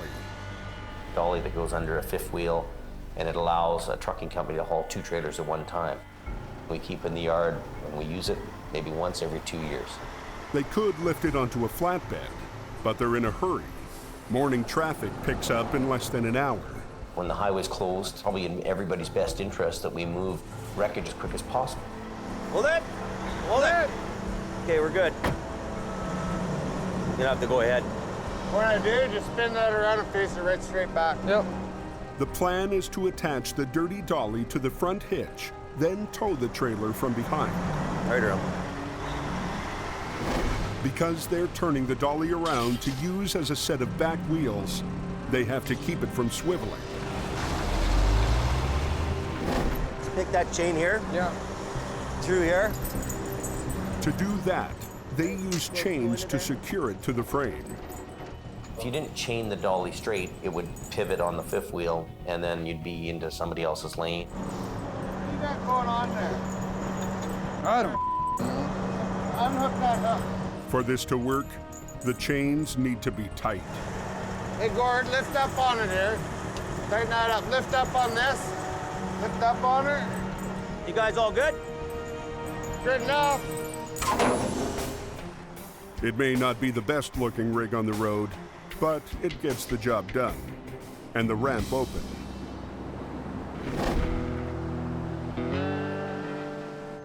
You gotta fix me up on the phone. I have no cell phone. No problem. Okay. Back in the yard, Sammy welcomes the newest member of Jamie's crew.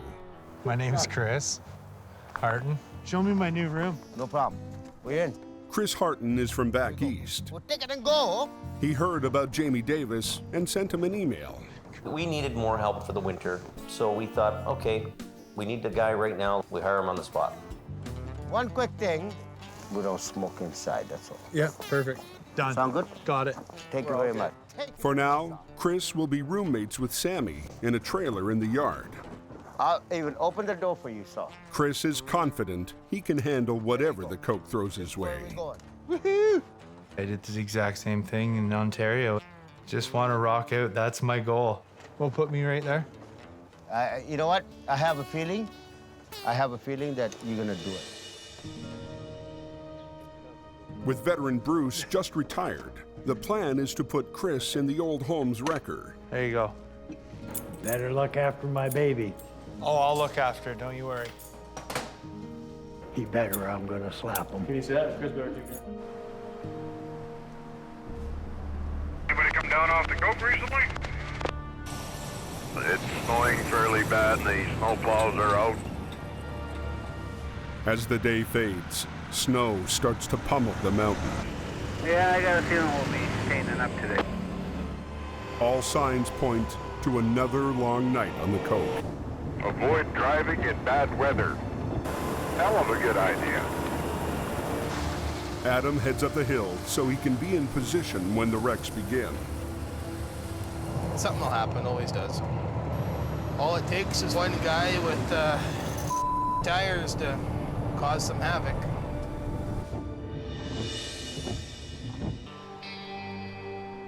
Across town, Knock, knock. Scott's picking up the old General at the repair shop. When he hired Scott, Jamie promised to buy him a brand new heavy wrecker that's even better than Adam's. Shiny stuff, chrome flares, lights, light rack. Yeah, shiny, shiny. So we're a couple weeks out? Couple of weeks out. Yeah. But 2 months into the season, it's still not done. In the meantime, Jamie's put him in a 28-year-old GMC 5-star General. Last week, the heater stopped working. There's heat in it? No, cabin heat, only have defrost. When that switch is on high, that's all you got. So that's where it's at. Was there any actual factual heat coming Yes. out of it? All right. It'd be able to put a match out? No, yeah, it would. It would put a match out. Maybe not a lighter, but it would put a match out. All right.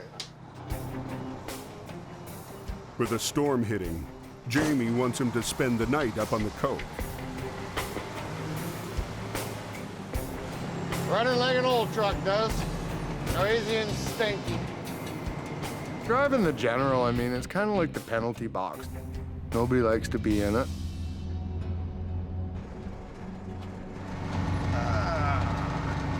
No heater in here. As the temperature drops, the defroster struggles to keep up. I just gotta kind of duck down like this. This just won't do. Running like an old truck does. Noisy and stinky. Tonight, Scott's working the coke in an old wrecker with a broken defroster. I just gotta kind of duck down like this. This just won't do. He comes up on a double trailer, spun out in the right lane. A little quickie. Just about to the top, blew all his chains up.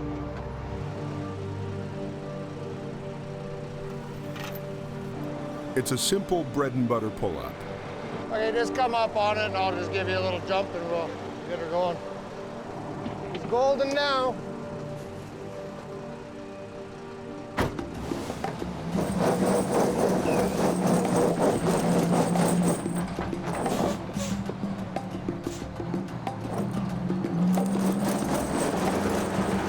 This thing's so light. Suspension, it isn't a real good suspension for doing this kind of work.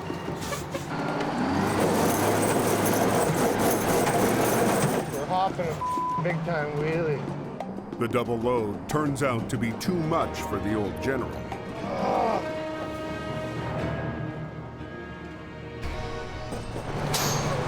This is ridiculous. If I had my new truck, none of this bull would be going on like this. To add to Scott's embarrassment, Adam pulls up in HR 52. Get Adam to come and do this. I can't do it. That thing is a pile of I'm popping wheelies. Like I'll pull 4 feet of air. Yeah. But it ain't pulling the guy up there. I'm gonna give it one more shot and then I'll get you to. Okay. Yep. The General truly is an embarrassing truck to drive. The old General digs deep.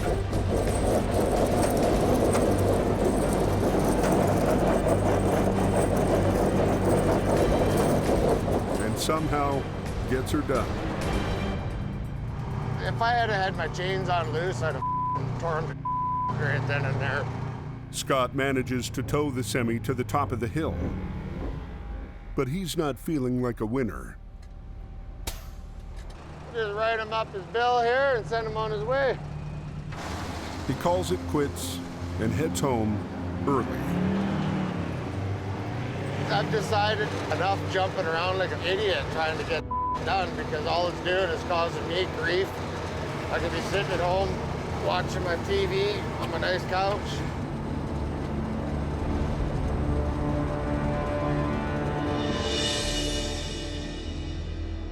The next morning, the General's parked in the yard, but Scott's a no-show. Well, I went up last night, pulled 5 trucks up. Scott's short shift last night does not go unnoticed. Scott? Yeah. I pulled up the one guy and then left. Really? What time did he finish it? I think it was 11:30. I think he went down. Wow, not impressed. We all drove the worst trucks in the world to start out with. You don't become the king in a day. Jamie decides to take the General out for a test drive. This isn't a bad old truck at all, if I can shift it. You know what, these guys are spoiled. You know, you get a brand new truck, you earn that truck. I could take any kind of a truck like this, bubble gum it together, duct tape it together, and I'd make $250,000. Scott should be in that truck doing the job. Don't suck it up, princess. We all did it. We've all been there.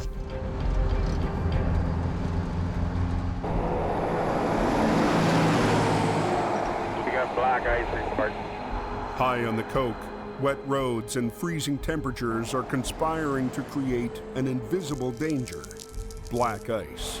Just be careful up there, she's slippery.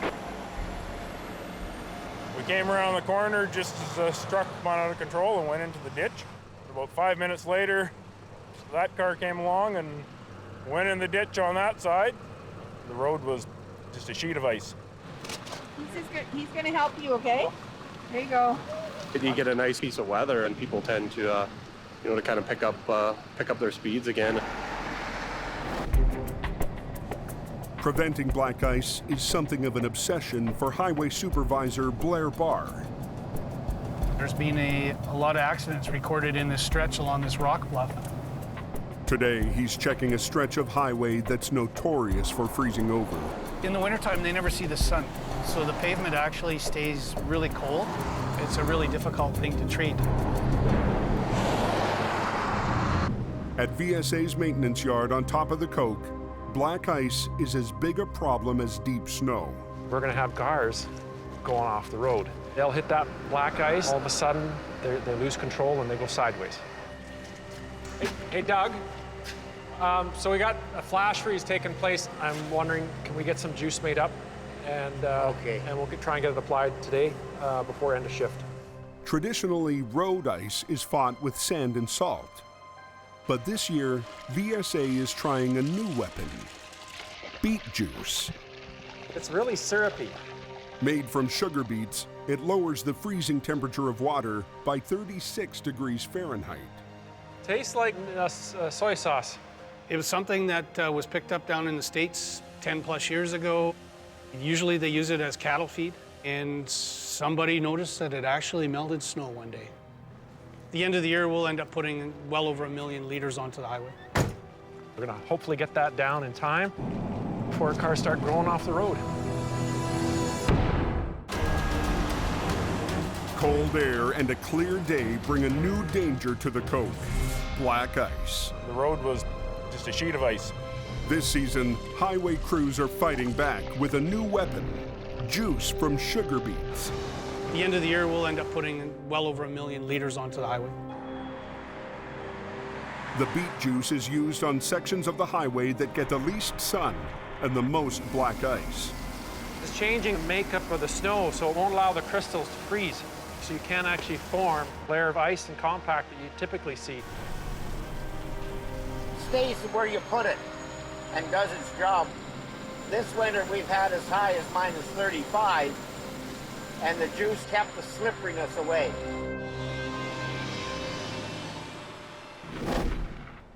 Later that day, Supervisor Blair Barr returns to check if the juice is working as advertised. Frost on the sides of the road, and it's still wet on the traveled lanes. Yeah, so it's doing its job. It's something that we have to deal with, and by applying this product, we're totally avoiding a dangerous situation.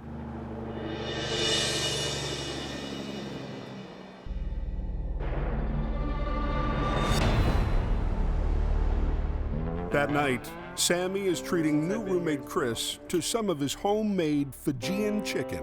Sammy's a good guy. He's hilarious. What do you think? I think it's really good, but it's really hot. I'm not a big spicy guy. That's fine. That's all right. Chris in my trailer. What are you gonna do? He's gonna sleep outside? Come on. Have a little heart. He left his family to come here. Just like me. Bula, bula, bula. Somebody's putting their car in the ditch. Hello. When a call comes in for a car off the road, Jamie decides to give Chris his first taste of the mountain. You gotta be relaxed. And Sammy tags along for moral support. Off we go. Windy, turny. There's a car in the ditch somewhere, so I'm on my way up, me and Sammy. This is totally different here. Look at this. Look at these bees. Look at these bees. 1, 2, 3. Oh, they're going hard. You gotta watch these guys. You have people flying by you like you're standing still. It's all good. You give me a star. Wabula. Bula. Bula. It's the car. Yeah, let's go look at this thing. Yeah, let's go. Hey, what's going on? You guys okay? Yeah. Moose ran out in front of me and I just missed him. The car's barely damaged and it's on its wheels. Wow. What do you think? Maybe a quick one or what? This should be an easy one. Pull it backwards. Yeah, go ahead. It's all good. You think that'd be, I think that's probably the best. Cars aren't my specialty. I'd rather do transports. I do not want to wreck this car. You okay with that, or do you need help? Think that'll hold it? Yeah. All right. Let's do this. Find your light down there. Watch it.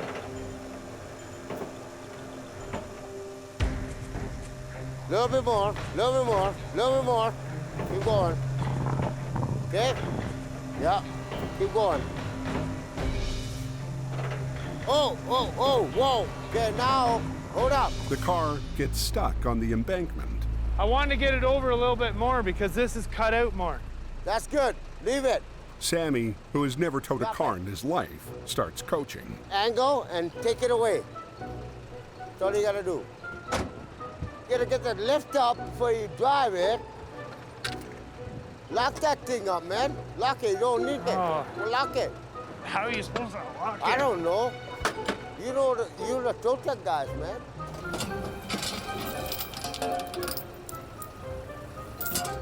Hi, Bobo.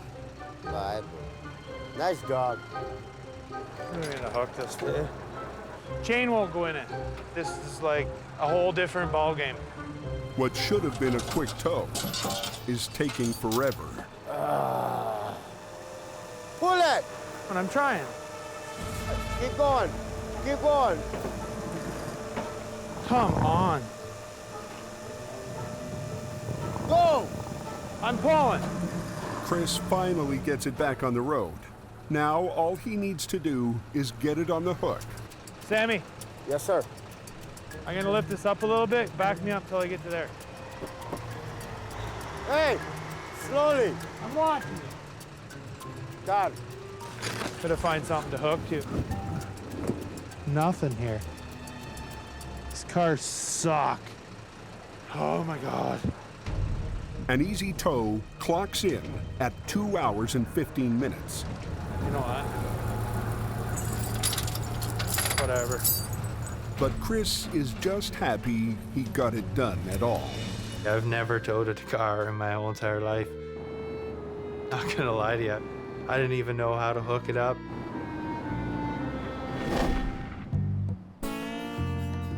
The next day, word spreads about Chris's first attempt at car towing. A little bit slow, eh? All else fails, come to Jamie's place. He'll hire you, right? And he isn't much better at backing up a trailer. Don't you learn that when you get your license? I don't know. I'm not a truck driver. What do I know? Adam decides to check into Chris's credentials. Not to be dumb, but that guy does have a class 3, eh? Really? Oh, does he? Have you checked his license or no? No, I didn't. Jamie assumed someone else had checked into Chris's background. Let's see your license. We gotta make sure you have a right class for you even go anywhere. Chris's license was issued back east in a different province. That's what you're allowed to tow with. So I don't know. Tow vehicle max 4,600. That's a problem. A 4,600 limit means he's only allowed to tow cars. Is there a number for the motor vehicle branch in Ontario? Here. And I'll call them and just see.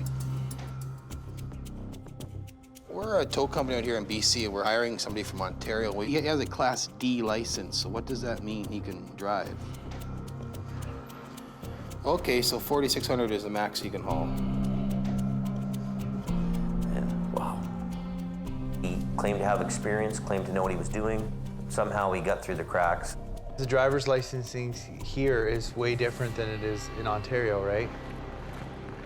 For now, Chris's fate remains up in the air.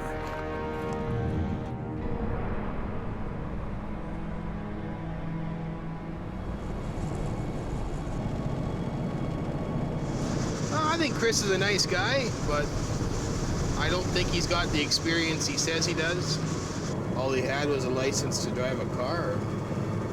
A lot of these guys come to work nowadays, figure they know everything, they've done everything, you can't teach them anything. I don't know. Only time will tell. Adam's been called to help a semi that got stuck when he ran out of Plow Road. Yeah, this must be it here. If he just would have kept going, he would have made it just about. Well, I just about made her, eh? The road tightened up. It was me and another truck trying to get past one another, and he hit the brakes and I hit the brakes, and the rest is history. For Adam, it's a simple job. Hook up the tow pin and pull.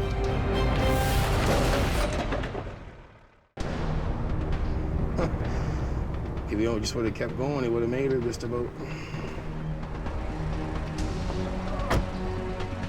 Well, I just about made her, eh? Adam hooks up to a tow pin to pull a semi out of a snowbank when... Hey. Look at that. That could have been bolted on there very good. The tow pin is built into the bumper, which is supposed to be securely welded to the frame. Look at that. But this bumper was only held on by a few bolts. They only had it melted onto 4 bolts. 1, 2, 3, 4. Hey, what the good is that? You want to just grab that end? We'll lay it up over the snow over here for now. Just let it go. That's good right there. With no tow pin, there's nothing left to hook up to. Well, I'll have to go to the back now. So he pulls it out from behind.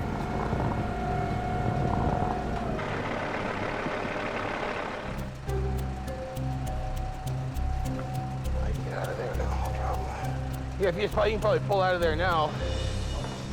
You want to hop I gotta get in. Yeah, you better get out now. The driver packs up his bumper and heads off. I felt for the guy, because now his truck looks like but what do you do? I don't know. I wasn't even pulling that hard on it.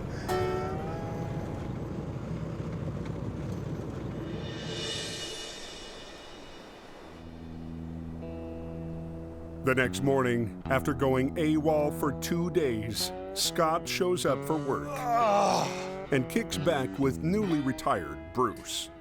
What are you gonna do today, Brucey? That a boy. Well, I feel like semi-retiring today too, Brucey. Yeah, you know it. Hanging around the table, drinking coffee and smoking, and nobody's getting anything done. He's not earning me money. He's costing me money. Super Jam.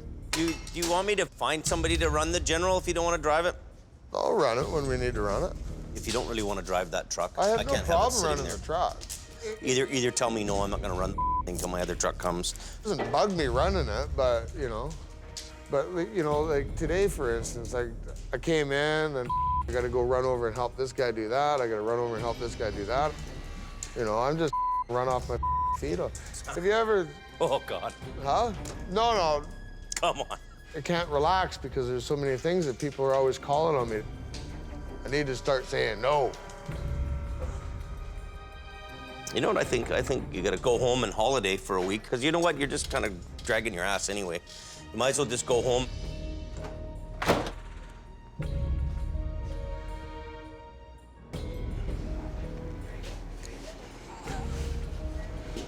I'm just run off my feet too. Unbelievable. Scott's building on me and building on me and building on me, and I'm hoping that something's gonna change. He's gonna be this powerhouse that we wanted. But that's not really happening. So I'm not very happy with Mr. Jamie right now. I'll say, well, if you're not gonna drive it, I'll get somebody else to. Well, go get somebody else to, because I'm done with it. I'm just gonna get the hell out of here. Scott drives off and doesn't come back. Anybody hear anything about a serious accident on the Coke? Yeah, I've got another accident here. A call comes in that moves everything else to the back burner. 2 accidents happening. One's northbound, one's southbound. All lanes are closed. They need the highway open right now. There's a sheet of ice up here, and we're going to have a lot more crashes. Black ice, it gets people off guard. They think everything's beautiful here, but it's really not. At the summit of the Coke, 2 separate accidents are blocking traffic in both directions. They shut her down and all stopped. An SUV lost control on the ice. A Super B, trying to avoid it, jackknifed and trapped it against the guardrail. In the southbound lane, a car slowed to look and a truck rammed into it. This is a compound accident, traffic slowing down to take a look. Next thing you know, we have people colliding into each other. Are you gonna pull it? I'll get this one. I'll get that guy. Jamie leaves the fender bender for a snowplow to clear and backs down to the more serious wreck. There's some people trapped in the vehicle. He jackknifed into her and squished her up against the no post. Yeah, that thing's tucked in there really good. Oh, yeah. No messing around in a situation like this. We're not there yet here. The driver and passenger are still trapped in the SUV.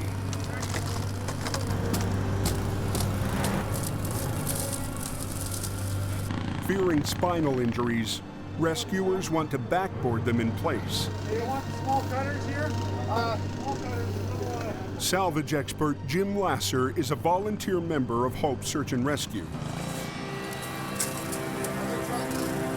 They use a hydraulically powered shear called the Jaws of Life to bite through the door hinges. A little bit further.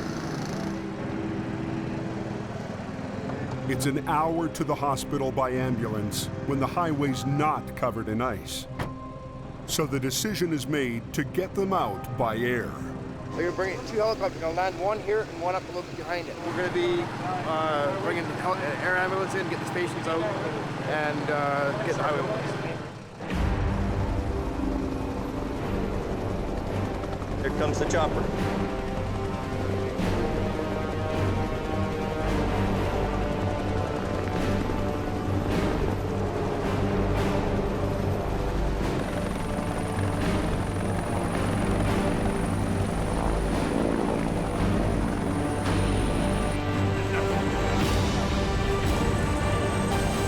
I don't think in my lifetime I've seen 2 helicopters land on the highway at once.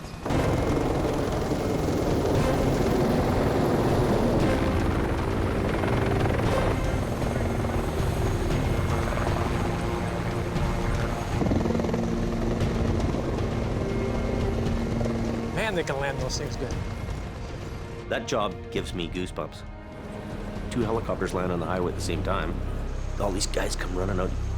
Oh, that was a beautiful job. 45 minutes after the accident on the remote Coke summit, both victims are on their way to the hospital. Air ambulance is just taking off now.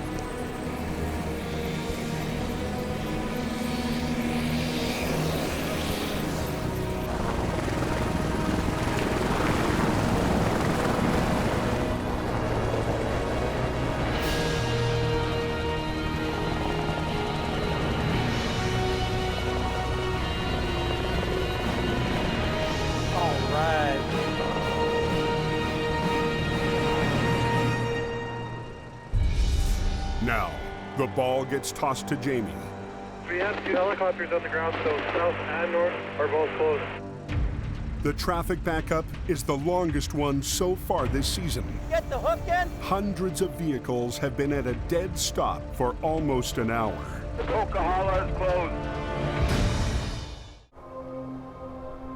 Coquihalla is closed, everybody, till they clean up that accident.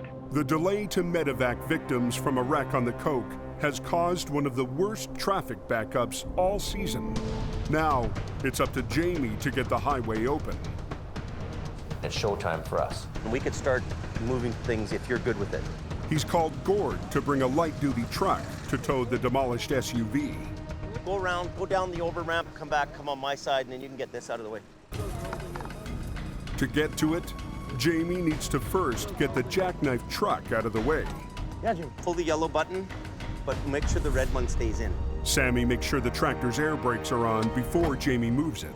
I just don't want it to roll straight ahead.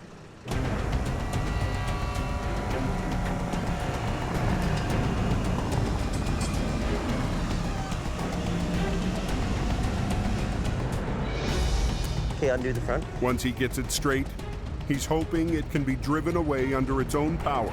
If you can kind of go like this a couple times and just get it so that the cab's around enough for me to get the car out of here. The problem here is that this is jammed into the car. He can jimmy it back and forth a little bit. We'll get the little truck in here. I'll watch your back end, okay? You got only about this much back. But the truck doesn't move. The air brakes on the two trailers are locked tight. The brakes need air pressure to release. It's not leaking air anywhere, is it? It's not building air. It's a safety feature that in this case is turning into a headache. In any other situation, you'd press your button on the dash, air goes in the chamber, and releases the brake. Jamie suspects there's a leak in the hose that feeds air to the brakes. With the broken airline on here, you can't put air to the unit and you can't release the brake. So at the end of the day, this thing isn't moving anywhere. Does anyone know how long the highway will be closed for, Highway 5? An air leak too small to see has hundreds of vehicles at a dead stop. All those cars are backed up and they're waiting on you to get that thing out of the way. There's a lot of pressure on you. Hey, can you get the hook in? You're in. Jamie drags the tractor out of the way so they can move the SUV and at least get one vehicle off the highway. Okay, get the 440 in here.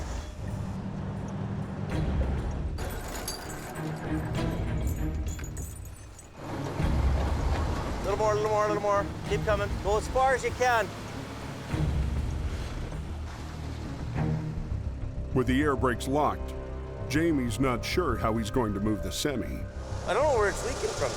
The air leak could be anywhere in 60 feet of hose. In other circumstances, he'd use caging bolts to force each brake open. So we've got a B train that has 7 axles of caging brakes. You'd have been there for 2 hours doing that. What a gong show that road is. Traffic is backed up for miles. So we really need to get the air flowing on this thing. He tries once again to find the leak.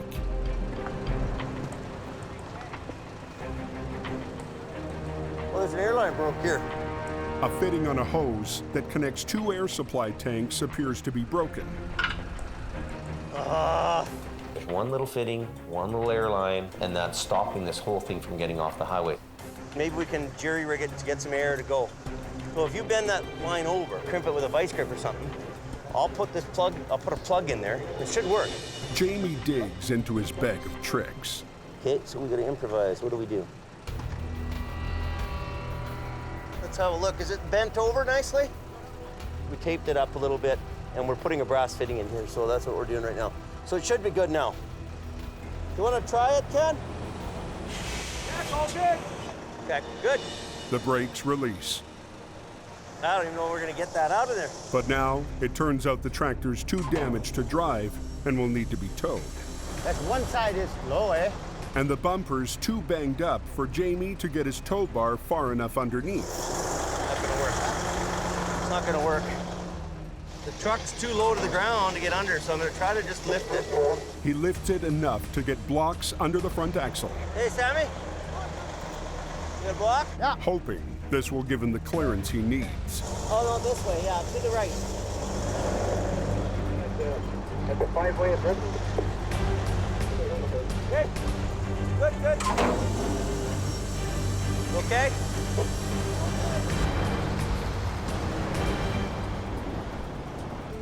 Yeah, 10-4, I'm gonna open up my side here.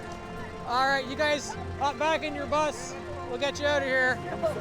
After a more than 2-hour shutdown, the Coke is finally back open. So now the highway's open again. Look at the lineup, eh? Oh. Well, they're all traveling that highway to get somewhere. That's a pretty huge thing that you were the guy who got them going. It's 5 open. Jamie Davis just pulled the last trucks off the hill there. Coke is open. Next time on the highway through hell, mountains on the move. Force a big rig into the darkness. Oh, you hit a rock and away you went. Oh, that's the rear trailer there, right? Wow. A shattered B train Right off the cliff. leaves Jamie's crew with an impossible recovery I don't like the way it's hooked up. Stay back. that teeters just above a busy rail line. This is really, really dangerous.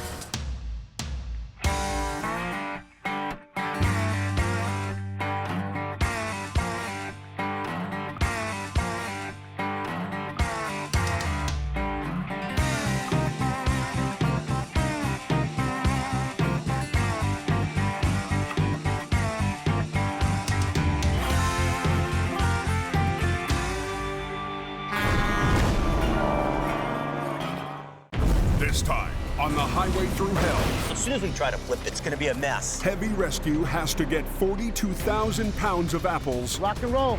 off a vital bridge. Whoa, whoa, whoa. Tensions between Jamie and Scott I've gotta cut costs. reach a boiling point, I wasted my whole winter. and a good deed on the Coke Came down the hill and then struck the woman that got out to help. ends in tragedy. Horrible.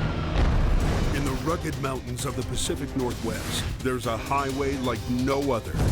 The Coquihalla is an engineering marvel. But when the weather turns bad, Look out! It's like the Bermuda Triangle of truck accidents. keeping the Coke open takes an army When the highway shuts down, the world shuts down.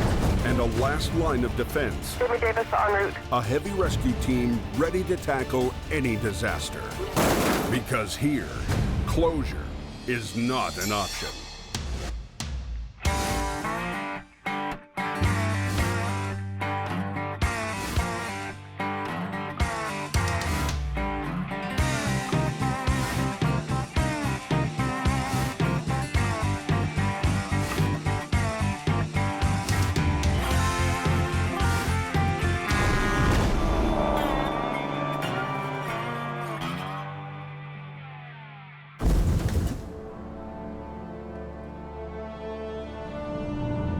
It's early March on the Coke, and already winter is easing into spring. That road's shifting good. Pretty mild out. Yeah, apparently it's +3, 4 up there, so. Oh, hey, you know what? It's a beautiful night for a drive up there. But clear highways bring faster speeds and new dangers. Highway 3, 4th Street Road, it's blocking one lane. It's a tractor trailer with apples. Just after sundown, Jamie responds to a call for a wreck on Highway 3. We got an apple truck flipped over at a place called Whipsaw on Highway 3. So Adam's in his 25-ton Corvette, so he's gone. As usual, Adam got the jump on Jamie. Well, this is Whipsaw coming up here. The wreck is on a curved highway bridge over Whipsaw Creek. Here comes the accident scene sign here. Oh, yeah. Right on the bridge. Just this side of the bridge, that's where they always roll, right there. For Jamie, this feels like deja vu. If you get a tractor trailer in the right radius and at just that perfect speed, that truck will flip over. I've recovered probably 10 apple trucks from that corner, and guys are like, I don't know what happened. I just all of a sudden were on my side. How's she going today? Still warm? Load of apples, is it, I guess? Where's the driver at? He's gone, or? Oh, okay. The fully loaded reefer truck took the curve too fast and landed on the guardrail. Rode the bridge railing quite a bit. Tore the rear corner of the trailer open. Apples are always a heavy load, so this could be a big problem getting this thing up and over. The RCMP want this wreck off the road tonight, but that won't be easy. I don't think there's any flipping this thing over. Like, look underneath here. Like that wall, as soon as we try to flip it, it's just gonna break. The fully loaded trailer has lost all of its structural integrity. With this back end broken open like this, and the sidewall out of it, and the roof blown, if we try to lift this trailer up right now, it's gonna be a mess. I pretty well know this thing's just gonna open up like a zipper. And what could happen is the apples could fall down into the river. The 42,000 pounds of fresh apples are largely undamaged, and the insurance company wants to recover as many as possible. What we're gonna have to do is bring our other trailer here in the morning with a crew, and we're gonna have to unload this unit. What they can do tonight is recover the tractor.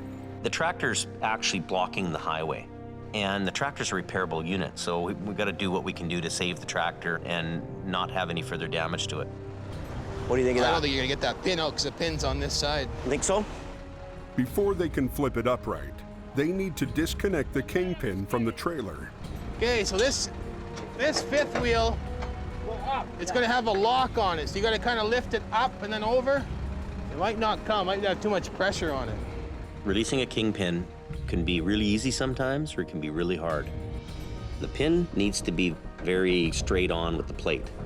If there's an angle or a twist or a bend, those jaws won't unlock. There should be a bit of a notch in it, you see what I mean? You gotta kind of lift up there. There you are. Like that? Yeah, then you have to go up with it. Use the pin puller. A pin puller is a long hook used to reach the kingpin's release lever. There you are. You got it, Sammy. Now they need to pull it away from the trailer so they can flip it. We'll hold everything up for a while till you guys are out of the way. Okay, yeah, we should only be a couple minutes. Yeah, that's fine. Let's go, they got the highway shut down. Yeah, rock and roll.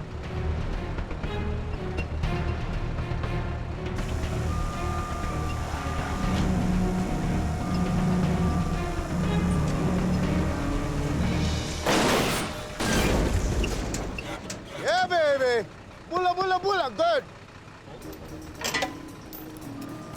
In their rush to get the road reopened, they forgot to disconnect the air lines for the brakes. Hey, you want me to take this off? Yeah, be careful though. You might have to cut that. Now, the hoses are too stretched to disconnect. Just get a knife, cut them. Huh? Cut them. Cut them? Yeah, we should have unhooked them already before we rolled it over. We should have unhooked those air lines. That was a mistake we made, you know, and we make mistakes once in a while. Yeah, I think it'd be more screwing around to get the chops on. I know. Ask Adam. All for a couple of pros. Actually, you know what? Don't do nothing. Don't do nothing. When he picks this up and comes ahead with it, he's gonna tow it from the back, we'll undo it then. Okay, I got it. Adam pulls it in a little ways, it'll free up the stress off it, and we'll get him off.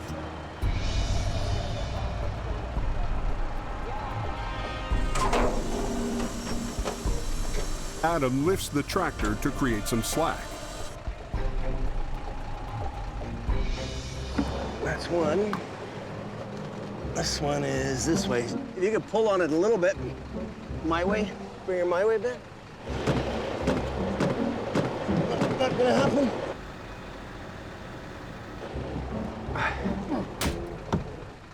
Give this a stretch here. Hit it now. Almost. Good. We got her. Right now, we're gonna pull off the road. There's no reason for us to be on the highway anymore. Okay, I'm getting out of here. Okay, all right, Adam. Adam tows the cab back to the yard.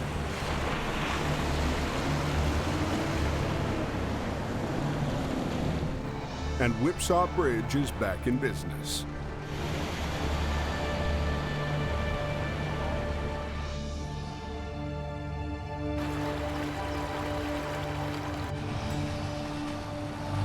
The next morning, Scott returns to work after being away for the last 2 weeks. We better go find a truck to drive. Scott got fed up being stuck with a 28-year-old wrecker.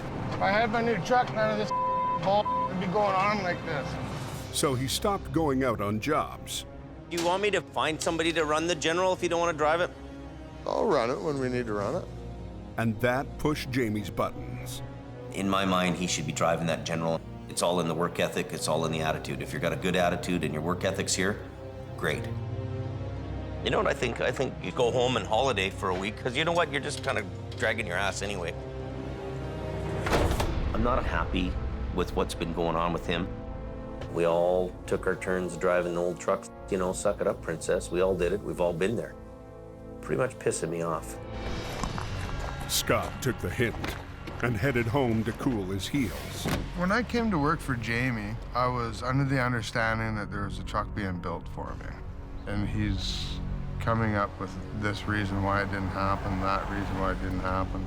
I'm not real happy with Jamie right now. Today, he's back, fully expecting his new truck to arrive any day now. I've been told my truck is gonna get put on the road here right soon. Been a long time coming. What's going on in here, boys? You know, it just seems that everything with Scott's a problem. And I'm not seeing a whole bunch of production out of him. So I am getting more and more frustrated with him. And I'm starting to think, you know, this isn't working out between me and him. But the boss isn't exactly thrilled to have him back. Well, it's new and exciting.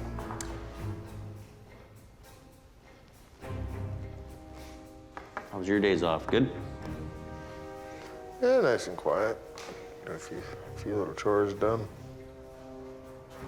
Looks like I should have stayed a couple more days at home.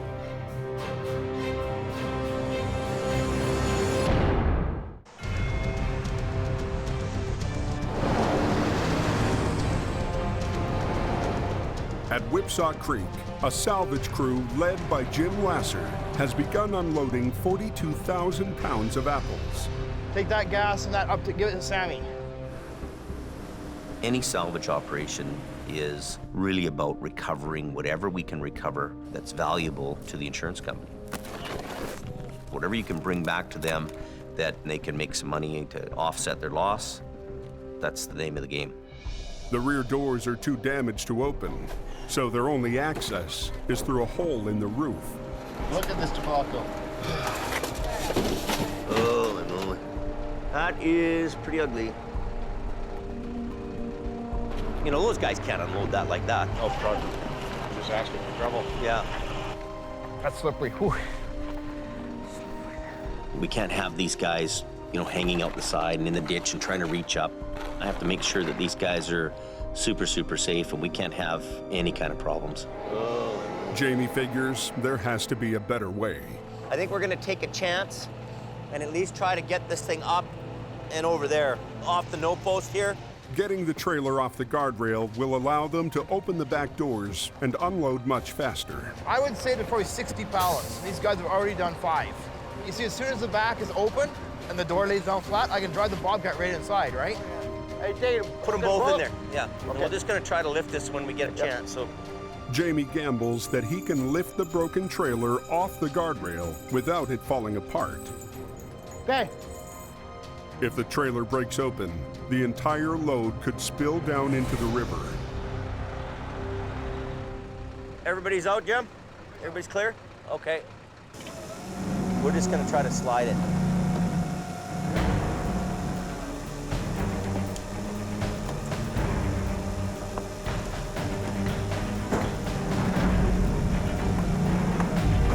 Oh, she's trying to tear, she's trying to tear.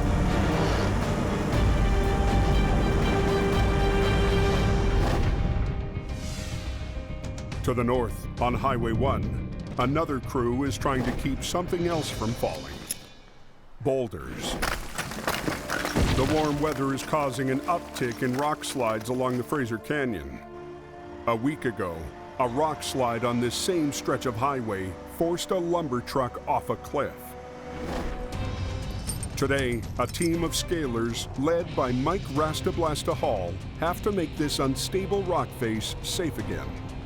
The whole top 20 feet, basically from this corner here down to underneath that overhang at the end there, that's the area that they want us to tighten up. So that if next time it rains, maybe a little dirt and sand will fall, but nothing big, right? Ice melt running beneath the surface has undermined the entire rock face. Well, you can just see, right, starting right here, like this whole slip plane, you see all of the water running? When you get all these cracks opened up, it rains, goes down to -2 or 3, it freezes, and then it just incrementally pushes the rocks out, right? And then they fall, and then there's a slide, and then they call us. The only tools they have to work with are ropes and steel pry bars. It's a skill that takes years of experience, and they only get 20 minutes to do it. 0129. Copy that, 0129. Okay, what happens is he just gives us our last southbound vehicle, then when it clears, we shut down traffic, and then we light them up. We got 20 minutes. So we scale 15, clean for 5, at 20 minutes they gotta be running. That's our mandate, keep the traffic moving, and make it safe. Okay, our last one went by. We're shut down. Okay, let her go. Rock and roll!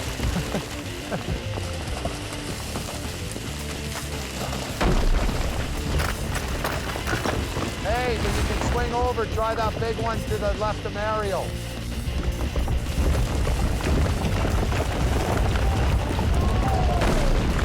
Spectacular. That's why we're here. How's our time doing, Hank? Got about 10 minutes left, 10. Copy that, 10 left. You guys got another 5. Then we'll clean. In this type of formation, many rocks are interconnected. You gotta know when to stop, because if you take one too much, you're just gonna undermine it, and then you're chasing it back up slope 50 feet, right?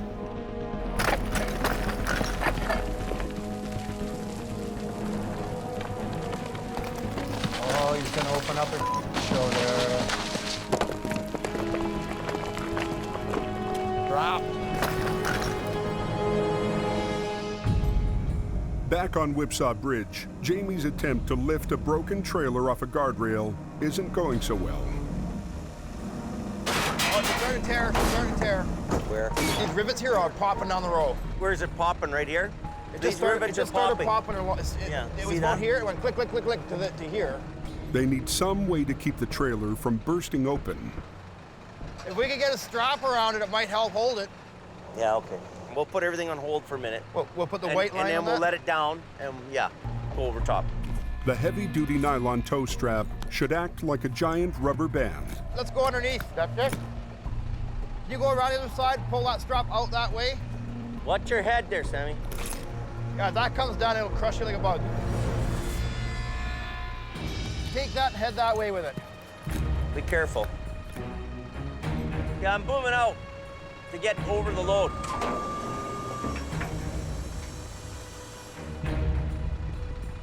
Clear out of the way. In the clear? With the strap secured to the Rotator's boom arm, they're ready for take 2. Jamie's gonna pick it up, and I'm gonna pull it off the guardrail and set it down flat on the ground. If this doesn't work, 42,000 pounds of apples could end up in the river. Okay, Adam, give it a little bit. Just ever so slightly. This side is starting to crack up here. Go ahead. Adam. Clearing the guardrail in front.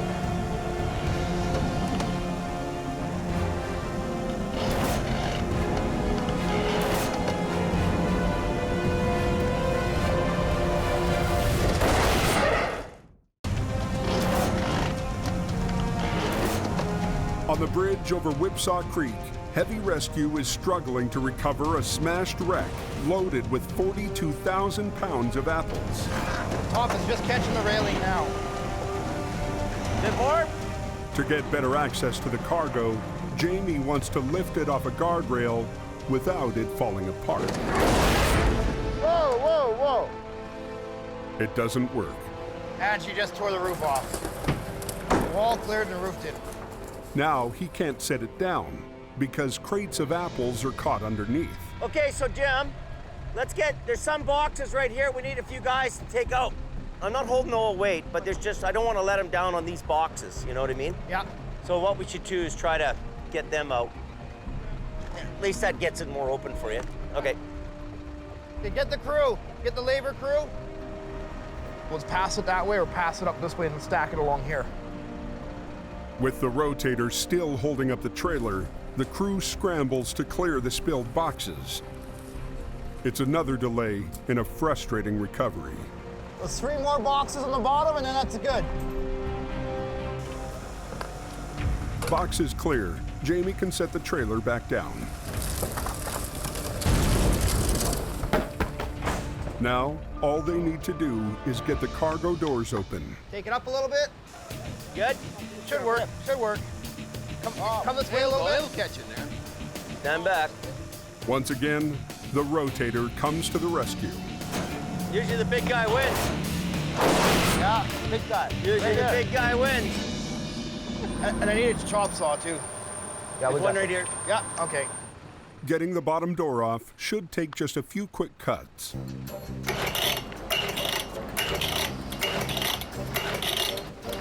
Junk. What Jim needs is a chop saw. What he's got is a lemon. Totally. Okay, find me a screwdriver or Allen wrenches. You know, we need to chop saw this door off, and it's holding up production here. So tools are everything, equipment's everything. Junk. And we always try to buy the best so that we're not monkeying around. I've got a crew of guys all sitting here, all waiting to go. I mean, if we sit here for an hour, you times that by 3 trucks, 2 traffic control trucks, 2 traffic control guys, a crew of people here. Could be up to $1,000 an hour sitting here. Let's read the instructions. It's step 1. I pulled that out first. Yeah, okay. What are we at here? Back on Highway 1, the scaling crew only has 7 minutes left before the road is scheduled to reopen. See? That one just moved. Yeah. But they're worried they've opened up a can of worms. Yeah, you just loosened another one, Bill. Oh, that might bring it. But if we go back any farther, then we open up another problem. The last thing they want is to open the road and then have another rock slide. Came from Chilliwack and we're going up to 100 Mile House. I'm actually from Spuzzum First Nation. I'm the chief, heading to Boston Bar for a very important fishing meeting. Bill, are you good? Okay, hang on, hurry up. And anybody can go up there with a bar, but knowing what to take and what to leave, that comes with experience. They pry loose one last boulder and get to solid ground. Make sure it's tight, Bill. I did. Okay. Okay, hold her up, guys. Time to clean. They still have to get the rocks off the road.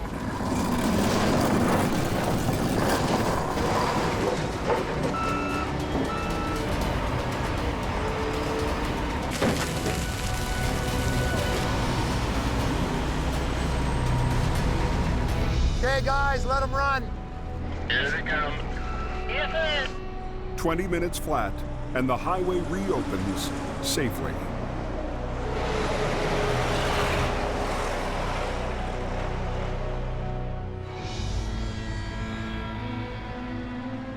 Okay, find me a screwdriver or Allen wrenches.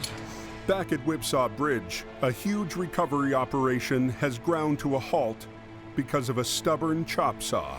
It's not getting fuel up into the cylinder? Because the carburetors get gummed up because the fuel nowadays is all really low-end quality fuel. Jim uses a fuel additive to remove residue from the motor. I mix my fuel exactly right every tank. I mix 5 gallons at a time. I've just switched from salvage expert to saw mechanic.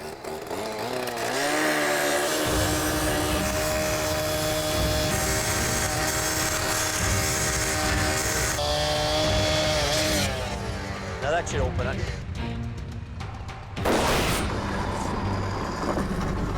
Perfect. With the doors off, the salvage operation can finally shift into high gear. And none too soon for an anxious highway supervisor who just wants his bridge back. We've got the load about 2/3 done now. We won't be here much longer blocking the highway. I think probably only another maybe hour and a half or something like that we'll be gone. If we didn't have the rotator available to lift that onto the road, we would have had to carry every box to the back of the trailer by hand. But them able to set on the road so we can run the Bobcat inside just saved our guys about 6 hours of hard labor.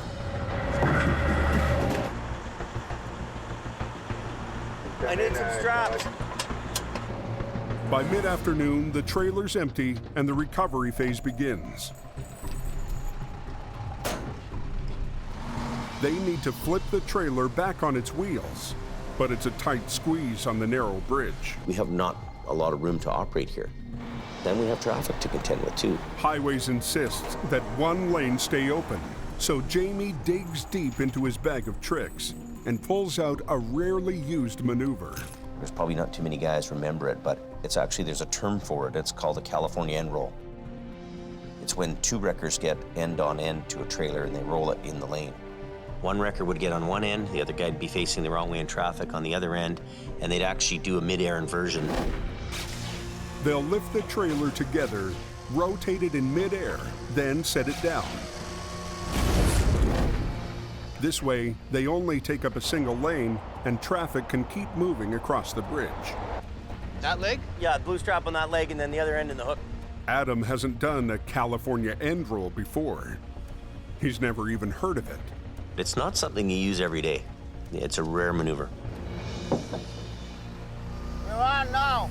The wrecked trailer doesn't have many secure places left to rig onto. This side of the trailer's actually got the most weight in it with the reefer and everything right now. This is the strength right here. So we're putting a strap on this end and then we're gonna catch it with the other strap. So we've got a line, we're just gonna flip it over like that. Adam's just gonna pull on the suspension and he's not gonna touch any straps because the walls will just collapse on that end because they're already damaged so much, so. I wanna get the boom up quite a bit on this one. Everybody out of the way? Jim, everybody clear? It's all good.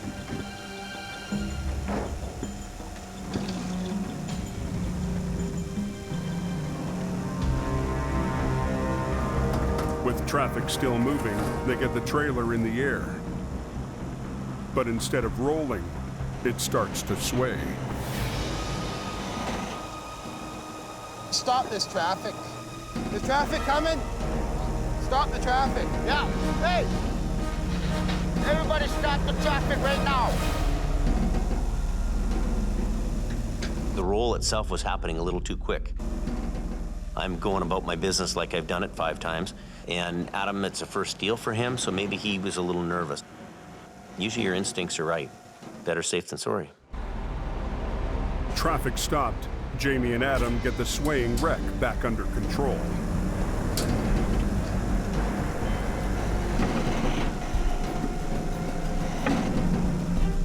You have to keep in mind, recovering tractor trailers or salvaging them is not a perfect science.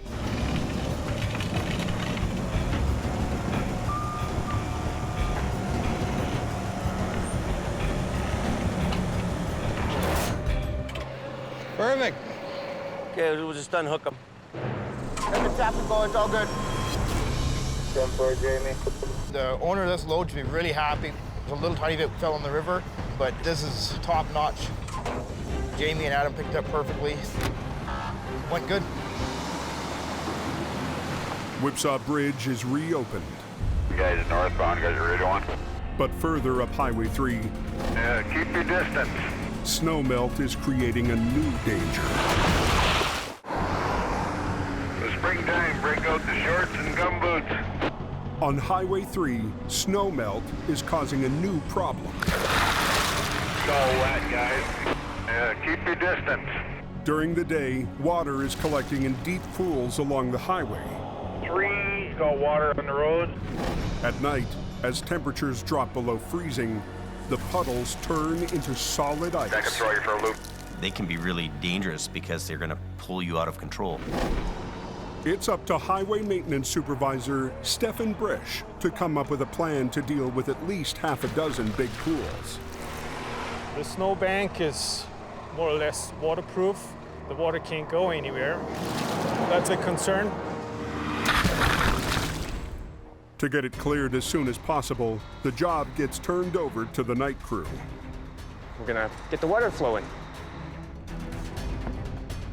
Ready to rock? Their first priority is a flooded bridge deck over the Similkameen River. There's a water pool somewhere.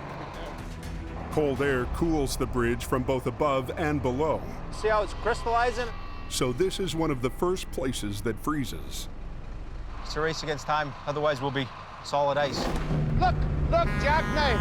Look out! Already this season, several wrecks have been caused by road ice.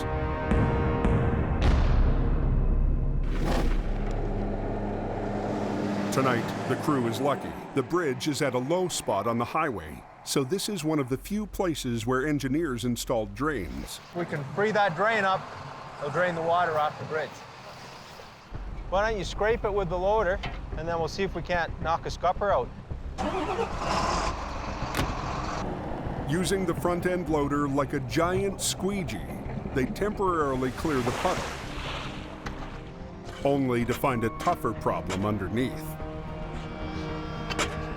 There's quite a bit of ice on top of the asphalt surface, and somewhere down there is a drain.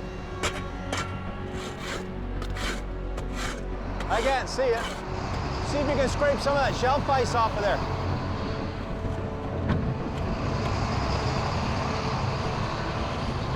But the ice is rock hard and refuses to cooperate.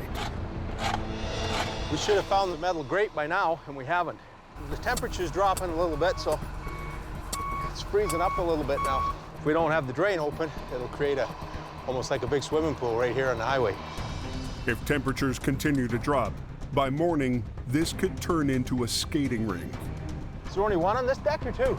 If they can't find the drain, they'll have to bore a hole in the edge of the bridge. Well, we're right down the asphalt here. Before giving up, they try looking underneath. Looks like it's right there, though, Chris. Is it right here? Yeah. Through the pitch black, they make out the faint shape of a drain pipe. Found it. Right here. There's the metal. They chip through a layer of ice that's as thick as a cinder block. And we're through. Woohoo! Task complete. One threat down. And 2 more bridges to go. Boss, be happy we found the drain and not dug a hole in the asphalt that they have to patch tomorrow morning.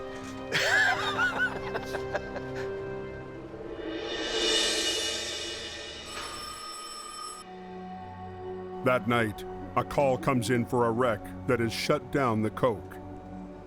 A bad accident on the Smasher, southbound. It's a multi-car collision. It's a car wreck, so Scott takes the flat deck. Chris follows in a single-axle tow truck.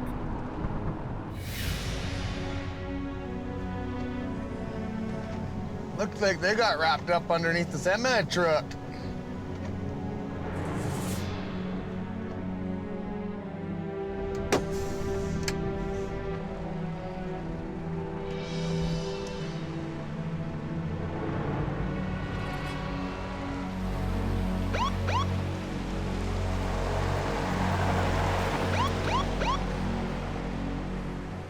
I'm gonna give him a hand. Get this thing loaded up. An SUV crashed into the back of a semi. The trucker's wife got out to make sure the people in the SUV were all right. Yeah, she was first aid nurse, so she came up to help. There was your big mistake right there. Sick. Sickening. The sad part was I guess they were newlyweds.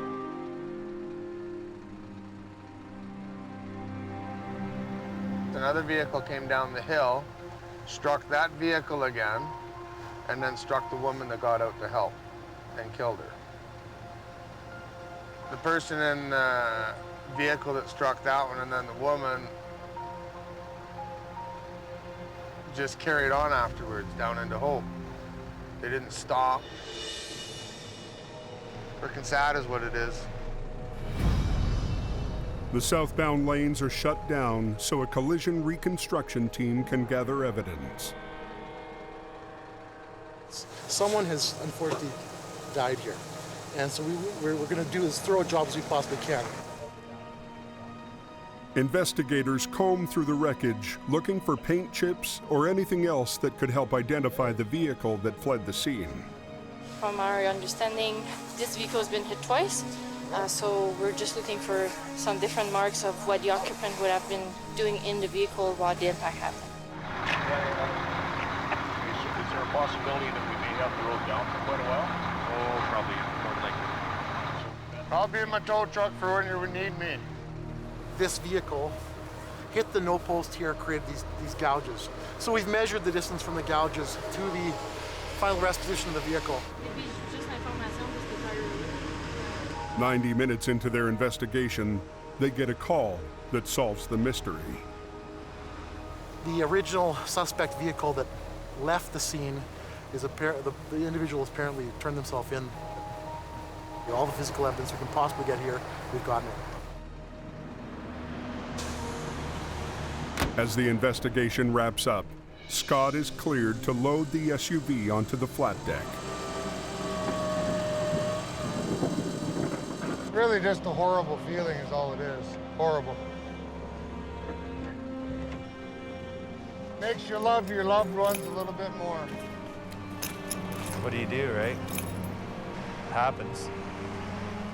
They go too fast and they don't pay attention. And that's what happens. People die.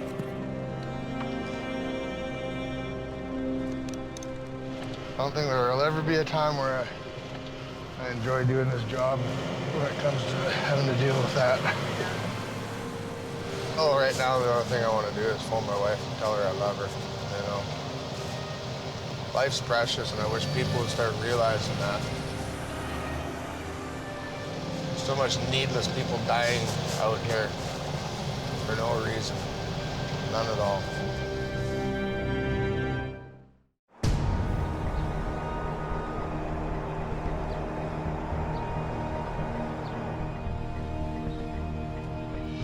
For weeks, Jamie has been wrestling with what to do about Scott's delayed truck and its unhappy driver.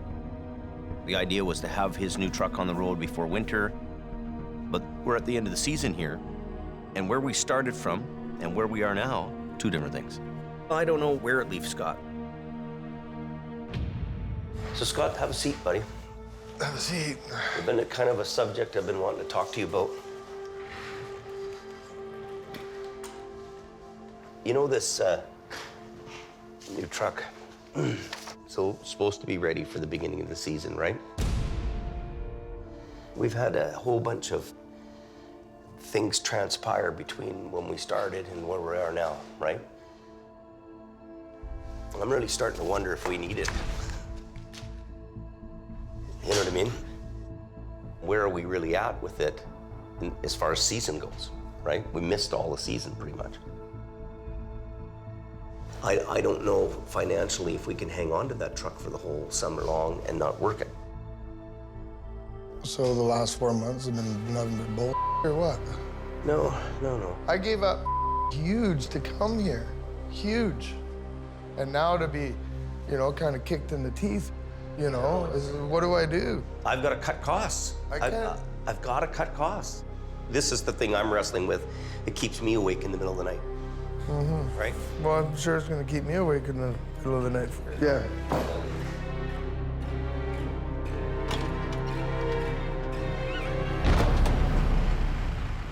Hours before my truck's supposed to be here, he's going, well, yeah, I think they're gonna got you and not get your truck. I've done everything that I've been asked to do by Jamie, and now I just got the biggest kick in the I've ever had, you know? It was like, I wasted my whole winter. Wasted it. Up on the mountain, Mother Nature couldn't care less about Scott's problems. That smasher's still a big gong show up there, guys. The Coke gets hit by an unexpected spring snowstorm. Yeah, the latest was there's about 10 spun out on the hill. Just above the snow sheds, they're all tight together. There's trucks all over the place. With traffic backing up, Adam heads out to help. Lots of snow up here. Some guys are spun out on the hill. I guess that snow shed hill's all blocked off, so. Away south from the toll booth. So we'll go and see what we can do.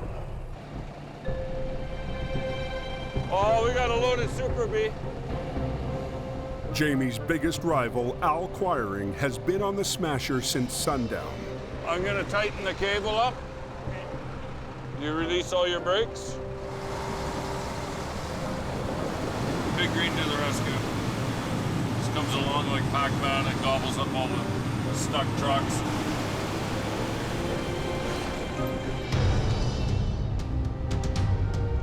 Seeing more work than he can handle, You on the radio there, Scott, in that thing? Adam calls the only other driver on the night shift schedule.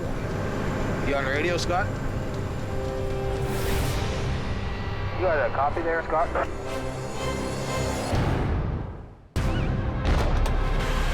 Jamie just told Scott that he's never going to get his new truck. I've done everything that I've been asked to do by Jamie, and now I just got the biggest kick in the I've ever had.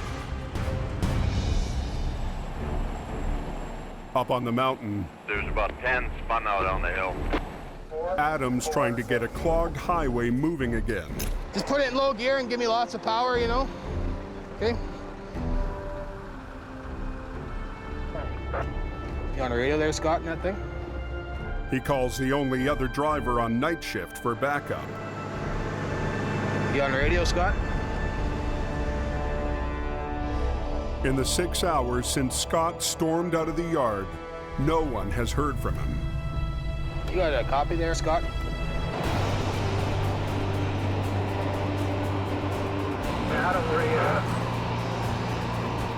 But Scott has heard Adam's call and is already saddled up in the General. Even though other people didn't fulfill their obligations to me, I committed to be here for this season. Point of the matter is the job still has to get done. It doesn't take him long Need a pull? to find a semi in distress. You gotta work with me too, right? Ready? Okay, we're moving, boys. They're all up on the Coke, telling everybody to chain up. Up at the top of the Smasher, Adam and Al Quiring are working to clear spun-out trucks.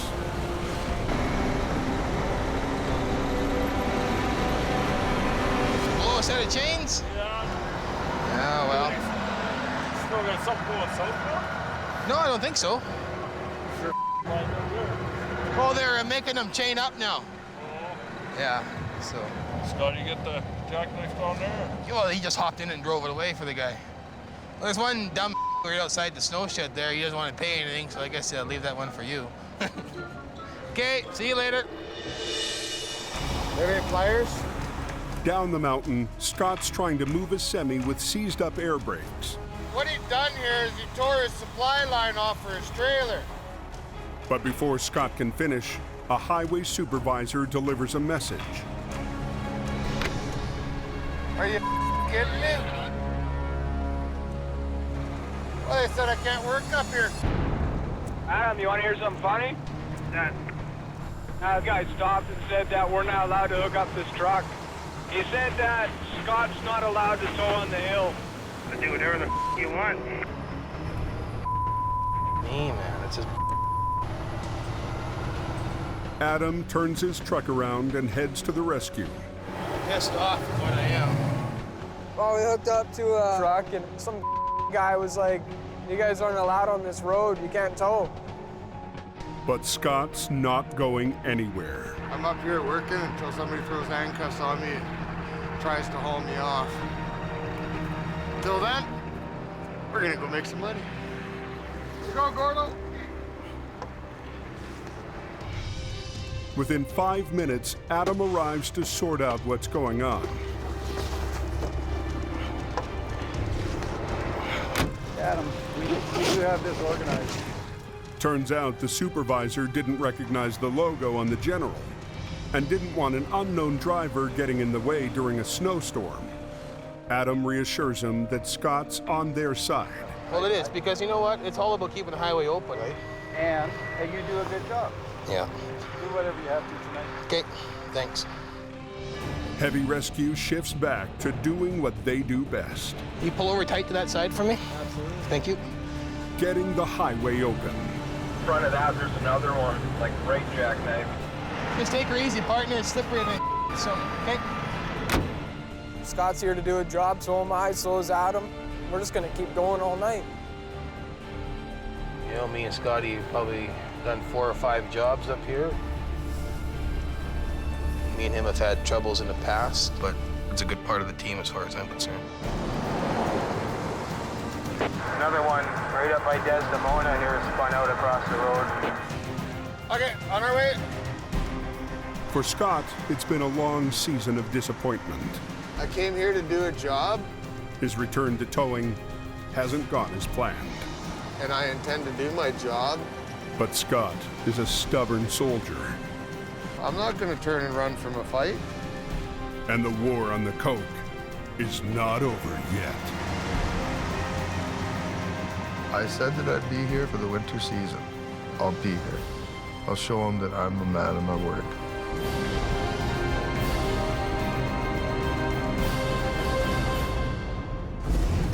Next time on the highway through hell, Heavy Rescue must keep a loaded trailer from blowing apart. Touch your back.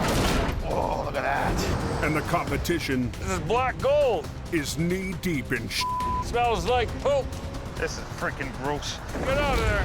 More bills. Jamie faces a threat he never saw coming. Trucks aren't running. The money's not here. That could force him off the coke.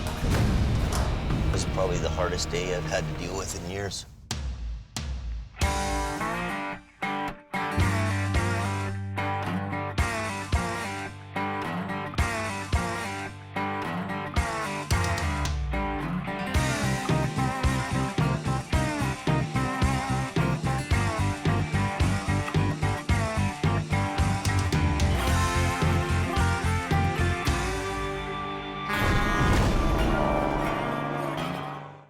This time on the highway through hell, 40 to 75 centimeters. It's the biggest storm I've ever seen. the nastiest night of the year Oh my God, it's bad. Oh my God. becomes a nightmare. Close until further notice. When a load of methanol Highly flammable. Is it leaking? strands drivers in an avalanche zone. Keep going. And a bad day gets worse when someone smashes the rotator. Oh my God. In the rugged mountains of the Pacific Northwest, there's a highway like no other. The Coquihalla is an engineering marvel. But when the weather turns bad, Look out! It's like the Bermuda Triangle of truck accidents. keeping the coke open takes an army When the highway shuts down, the world shuts down. and a last line of defense. Jimmy Davis en route. A heavy rescue team ready to tackle any disaster. Because here, closure is not an option.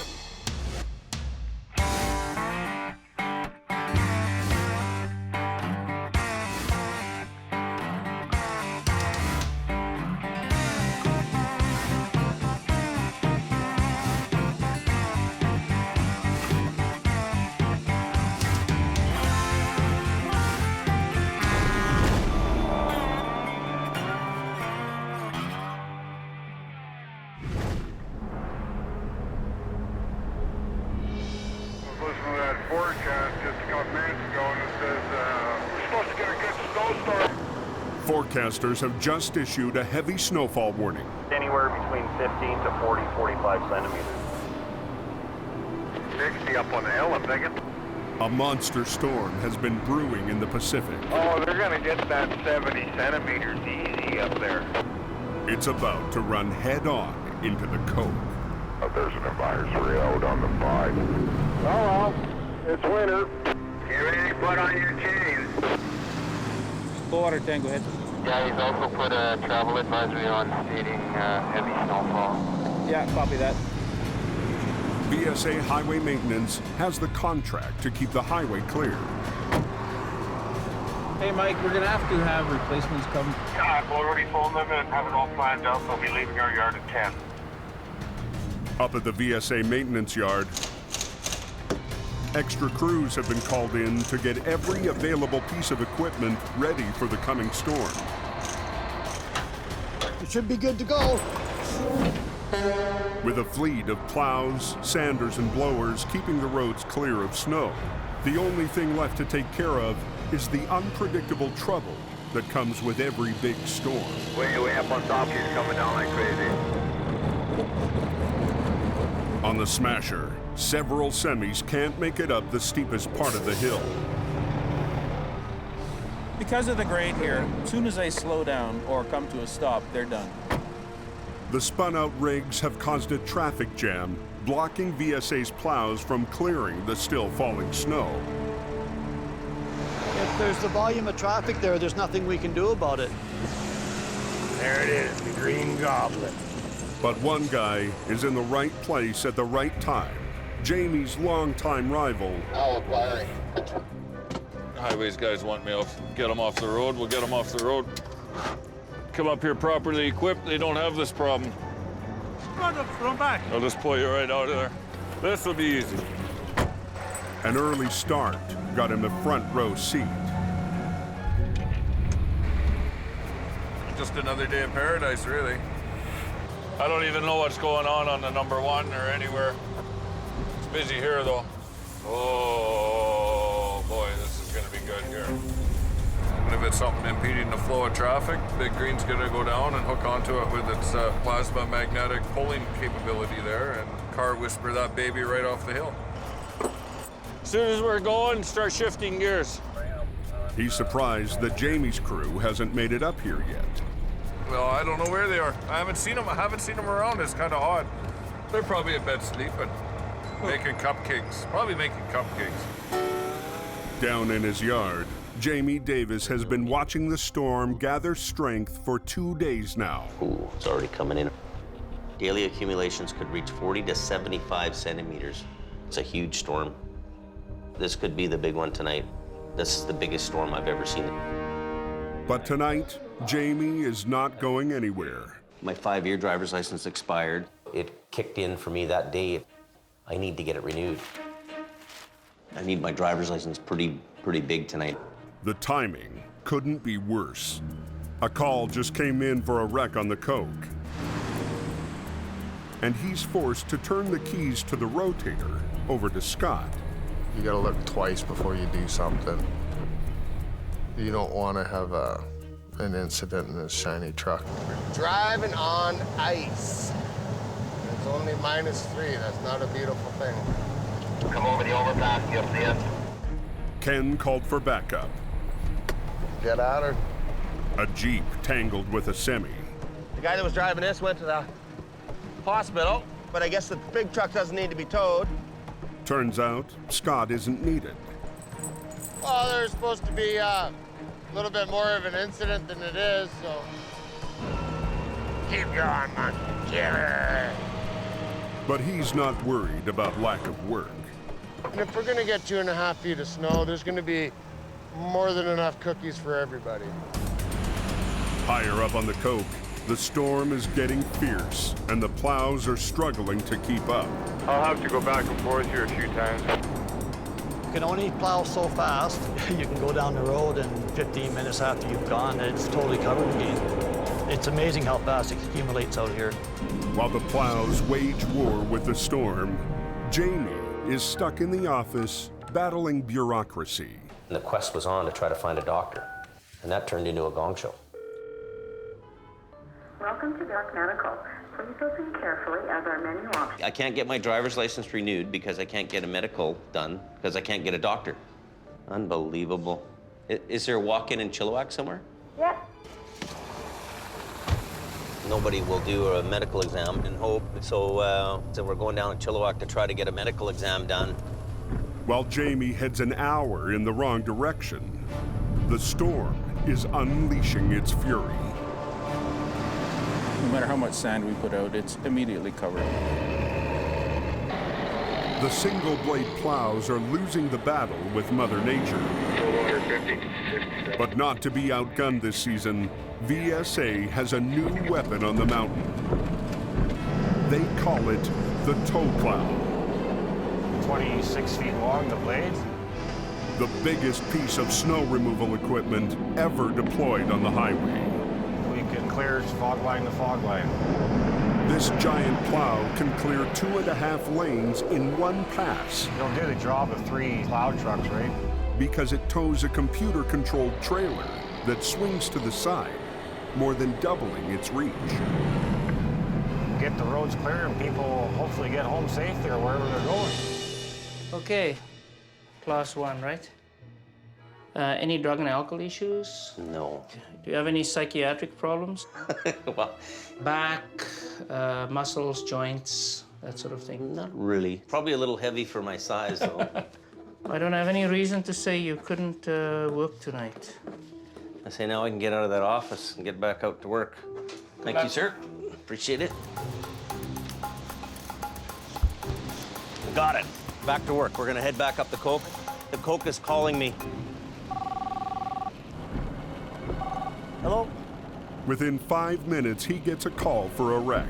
What's going on? One semi knifed over in the ditch with a load of lumber. Yeah. The other one's a tractor with methyl alcohol. Yeah. It's leaking too? Oh no.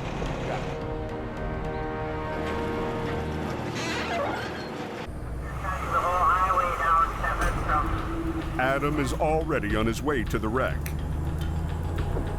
This is a real nightmare. Back at the yard, Jamie suits up. But before he heads out, he's told there's something he needs to see in the shop. Great. Unbelievable. One of his trucks got smashed when Scott crashed into it with a rotator. What is he doing on the hill without chains? He should know better than that. That's unbelievable. I tell you, man. It makes me want to cry. That's $10,000, man. Bumpers $1,000, a grill. This truck just came out of the body shop, just got painted. Look at your whole hood's pushed up. This is damn depressing. It really is. You know what? I gotta go on a call. I can't even look at this anymore. This is a new light you just put on? Unbelievable. With his rotator still up on the mountain, Might have to drive the old General. Jamie's only choice is to drive the aging 5-star General he bought for Scott. Take it and Come go. on, let's just go. Right now. So, while Scotty has my truck, I've got to drive the old truck because he's out in mine smashing it up. This morning, Scott was supposed to change out a broken headlight. Why is this thing not working like that? There's no headlights in the truck. Man, oh man.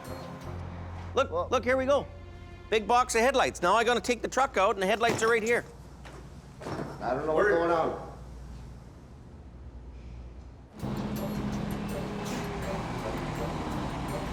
Why am I changing a frickin' headlight now? Why am I changing a headlight when it's snowing? Why would this happen in a snowstorm? Okay, let's just go.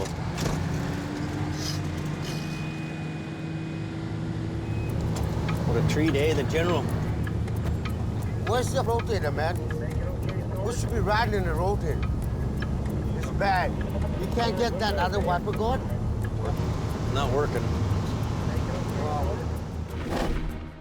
The 2 semi-wreck is on Highway 1, 20 minutes outside Hope on a good night. But tonight, the road ice is so slick that traffic is barely moving. How come nobody's moving? I don't see anybody moving. Should we get that radio and listen what's going on? Any word on Canyon? Closed. No further notice. Closed due to high avalanche hazard. Avalanche techs closed down the highway, so they're saying, hey, it's not safe to be here no more. But in the meantime, we have to clean this wreck up. So shut the road down, but we're still there. Oh my God, it's bad. Oh my God. A high avalanche risk has closed Highway 1. It was the icy corner there. 6 miles up, a 2 semi-wreck is blocking the escape route in both directions. Is there a hole in the trailer? So we don't know if it's leaking. Adam arrives to find lumber all over the highway and a trailer that was ripped open in the crash. A B train lost control on the ice and hit a semi that had stopped to chain up. Turns out the trailer is loaded with canisters of toxic methanol. There's a significant amount of risk. We are dealing with highly flammable, very toxic substance. Because methanol is heavier than air, a leak could pool on the ground. I'll read you what it says. May be fatal if inhaled, ingested, or absorbed through the skin. Highly flammable. Will be easily ignited by heat, sparks, or flame. Okay, it is leaking for sure. Well, it's pretty toxic in there. So they're basically just going to wait until we get the okay to do anything here. 15 minutes later, the general arrives. This is a mess. How much weight do you think it has in it? 20,000 kg of methanol. Is it leaking? No, I don't think so. If it leaked, we'd be dead by now. The trailer had a gouge in the side. Really good possibility that that could have been a really volatile situation for everybody involved. With the back doors locked, the only way to see what's inside is through a gash in the trailer. There's one barrel sitting here that's not definitely been contacted. They don't see any broken canisters, but for safety, Jamie wants the trailer moved down the road, well away from his crew. But they can't move it forward. The trailer couldn't go up the road anymore because it was stuck where it was. He had no chains on. It was just too icy. So backing it down was the only option. If I just tried to back this truck up by itself, it could take off out of control. To keep it under control, Jamie gets creative. Well, we could put Adam's truck up behind here with the wheel lift. He could put his lift like up to the back end here. Yeah. And could be behind so that the thing doesn't run away. But we could go down together and get down into the hollow and get it out of here. Yeah. So what we're gonna do is we're gonna have him back up to me, to this trailer, and just be my bumper down the hill. Good to go? We're good? I'm ready to go now. I'm gonna back up. Hey, on it away. You got it, Owen. It's going. Keep coming. He released the brake, and I released my brake, and we all just kind of rolled it down all as one piece. I can let it go. Just sliding here. Oh, hold on here, hold on. With no chains, the trailer starts to slide sideways on the icy hill. Pushed me into the guardrail here, I think. Oh, just keep going some more. That's working. Coming straight back. Keep going. The methanol is safely away, but now the snow is turning to rain, raising the risk of an avalanche. Because it's wet, it's falling out in small little bits and amounts, and we just don't want anyone to get hit. Oh, look at that ice, eh? There was some snow falling down, and you could hear the branches breaking. I just wanted to get the heck out of there to a safer spot. The RCMP are anxious to get the road open and the trapped traffic out of the avalanche zone. Even a small snowslide is enough to push a car sideways. Oh! Because at least we can get this cleared open, maybe we can get some stuff, maybe start moving if we can. Okay. But they can't open the road until they get the lumber off it. We gotta get this lumber out of here now. That's the biggest thing. This is heavy, heavy lumber too. Well, we want to get a plow through here, but the road's closed from avalanches right now, so they won't even allow the plows to come through. So we're in an avalanche area here too, but we're committed. We should have had a loader there and just push that stuff right off the highway, but we make do with what we have. What they have is Ken and his flatbed. Hey, do you want to bring your flatbed in here? Try to suck this up? Ken uses the flatbed's winch line to drag the bundles of lumber. Move that baby up. He hauls them down the road to a pullout. But he can only move one bundle at a time. Busy, man, busy. I'm busy right now. It's time-consuming, painstaking, and cold, tired, and miserable. Piss and rain out my feet, I'm soaked to the brim. Everybody was just about in tears. You see a bunch of rough and tough guys all of a sudden, You know, they're not so rough and tough anymore. And we want to go home to mama. We're done. Just when it seems it can't get worse, Scott arrives in the damaged Rotator. Told Jamie that I wrecked his truck a little bit. Told him that I was going to bring it back to the yard, and he said, no, just carry on. Nothing you can do about it now. So show me what you wrecked. Right here?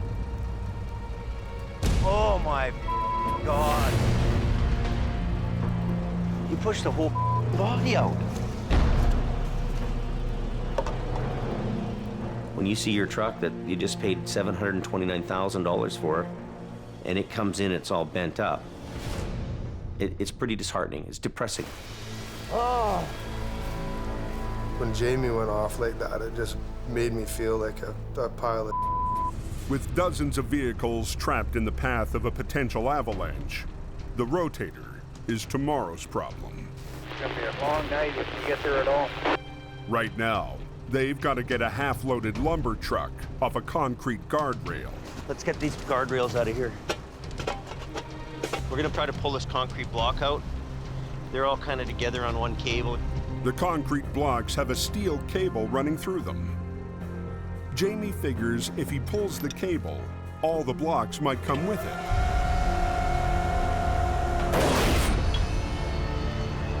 They don't. The cable breaks, and the concrete has no other attachment points, so now we've got to lift the tractor trailer up, loaded over top of this barrier. This is a big problem for us to try to lift it over top of this. There's still a lot of weight hanging there. What you're dealing with is a truck that weighs, 15,000 pounds, but now you've got the whole loaded B train pushing it down into the ditch. Okay, I'm going in. Down more. Okay, good. Leave it. Sammy rigs a chain to the smashed front of the cab so they can lift it. Okay, let's do this thing right now. Get it to go.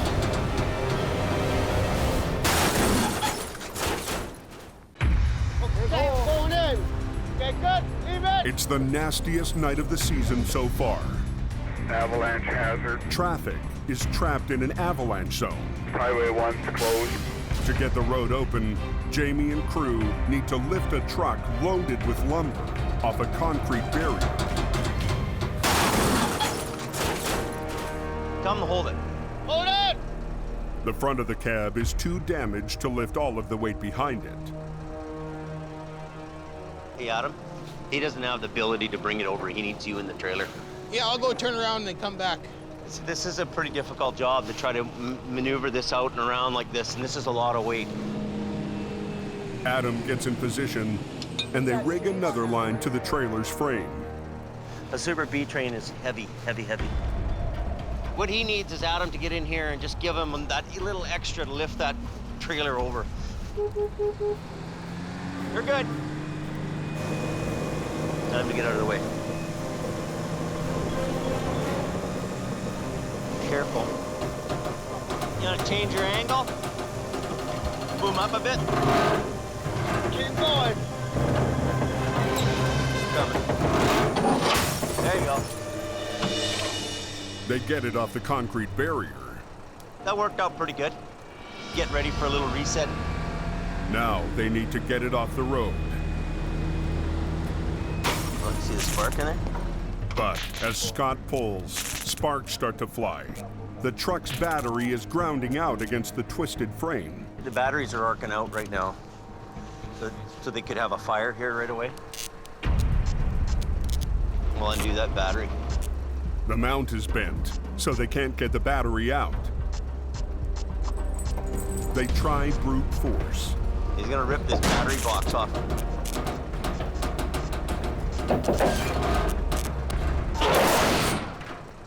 Oh, well, I think it might do. It's not touching the grounds anymore. But Scott pulls it straight so they can tow it away. Okay, let's get it done, man. We'll get out of here, man. Okay, stop there. I think we're good. Let's get out of here, man. I got it. After a brutal battle, the wreck is off the road, and the backed-up traffic can finally escape from the avalanche zone. But nobody's celebrating. That lumber wreck is the You know, it's the make you want to quit the business job.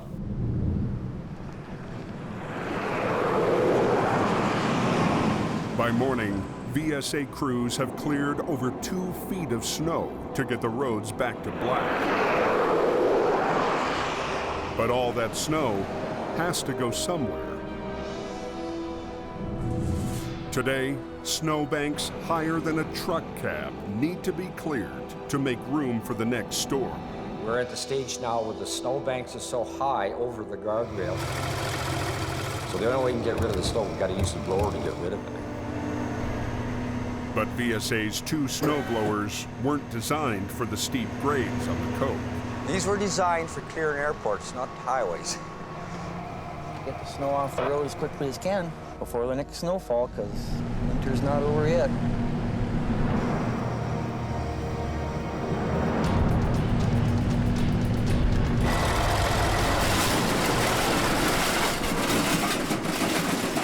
You're gonna have to shut down.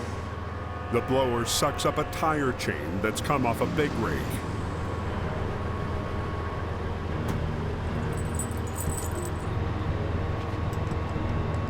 The damage is enough to send it back to the maintenance garage. As fast as when we get one repaired, the other one's coming in to be fixed. For now, VSA has only 1 blower to move over 125 miles of snowbank. Mother Nature, you never win. You can fight her until hell freezes over, you're never gonna win. Back at the yard, Jamie's got his own headaches, lining up repairs for the 2 trucks Scott smashed up yesterday. Scotty slipped my legs up on my truck, or smashed the left front fender off it. You know, you can do so much good stuff and just look great doing it, and you know, you feel good about everything, and then just in a blink of an eye, everything can just go so terribly wrong. Smashed the back of the box and $10,000 damage. When you see your truck that you just paid $729,000 for, and it comes in, it's all bent up, it's hard on a guy. Let's not talk. You know what? I'm gonna pay for that. I'm paying for that. If you pay for it, I'll get it repaired. Everything with Scott's a problem. He's not earning me money, he's costing me money. And I'm starting to think, you know, this isn't working out between me and him. Scott isn't Jamie's only headache. They called me and said, you might want to phone your tow truck and find out how they towed it. And I said, well, okay. Yesterday, Bruce did a routine job for a longtime client and somehow managed to damage the customer's truck. No problem, I'm here for you. Sounds good. Thanks, Paul. Bye. You bet. Absolutely unbelievable. That could be $15,000. For the last 2 weeks, Jamie's been trying to get Bruce to move into a lighter truck. He needs to wind down a little bit and move into something a little easier. But so far, Bruce has refused to give up his home's heavy wrecker. I just told him that was bull. I offered him the job in the smaller trucks. He basically tells me to go blow it out my ass. So I have no choice. Too big, man. I have no idea, Bruce. I only work here, buddy. Hey, Bruce. Hey, do you want to come in the coffee room there for a minute with me?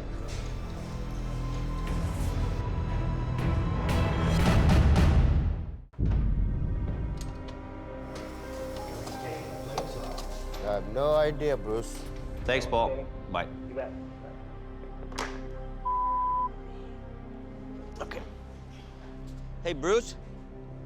The final straw for Bruce was a phone call from a customer saying that he did $15,000 damage that I've got to pay for. I got to go over some with you. You towed that truck, the one where they locked the keys out of there. They phoned me and they said that thing's $15,000 damage to that truck. 15,000 bucks, Bruce. That's a huge, huge dent in this pocketbook. Yep. I don't know what's going on lately, though, but it's just like you're upside down, you know what I mean? Up in the... down, I'll admit it. This is a hard thing for me to talk to you about, even, Bruce. I love you to death, Bruce, but I think you need to retire. I really do, you know?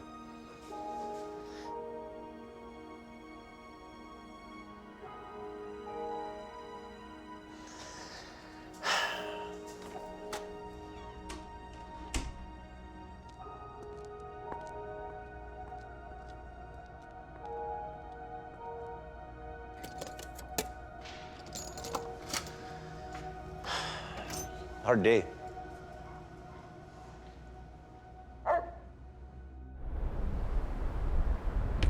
A hard day becomes a hard night when a call comes in at 2:30 in the morning.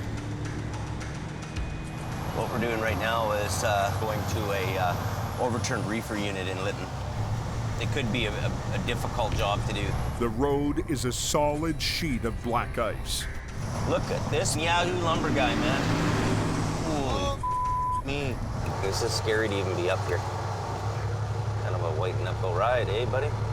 Oh, yeah. It's on the side.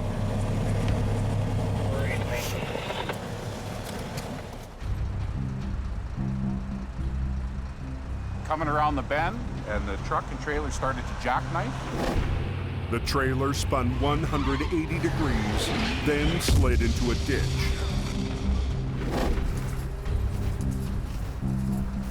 The tractor trailer's in pretty good shape, but it's on its side. Fairly intact. The wall's bowed out a little bit. I don't know how much damage is on the cab. The cargo is $250,000 in deli meat. Has 35,000 pounds hanging all on that wall, so the wall is bulging out on it. And if you start to hook onto it and pull it, give it some stress, it could break open. You look it over, you know, this guy's done hardly any damage to this thing, and all he needs to be is write it up, and he's gonna be away to the races. Jamie thinks he can pull off the holy grail of recovery, saving the truck so it can drive away, cargo intact. That idea hit me within about 15 minutes of walking around that tractor trailer, checking out the truck, checking out the back end. I'm thinking, this is an airbag job. So we make a decision to just leave it there for the night. So you're good with us doing it in the morning? I'll stay with it. You can do whatever you want. My only concern is, one is that the tractor is unstable. Okay. And if you can stable it up and you're gonna sit here all night, that's okay by me. The truck cab is teetering on two wheels. If it rolls, the trailer could rip open. We'll just put a line on it just to hold it, just for a safety thing. That's what he wants to do. So. Right. And then a guy, I can crawl up in there at that point then? Yep. Okay. Yep. Yeah, I want to make sure I get my pooch out of there.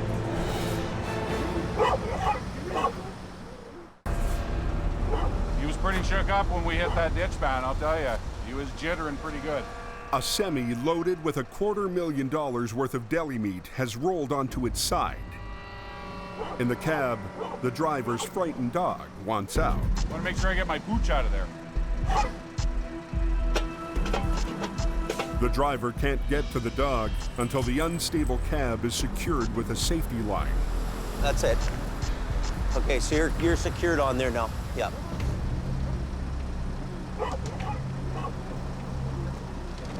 I got it. I got the wheel. I'll get the door.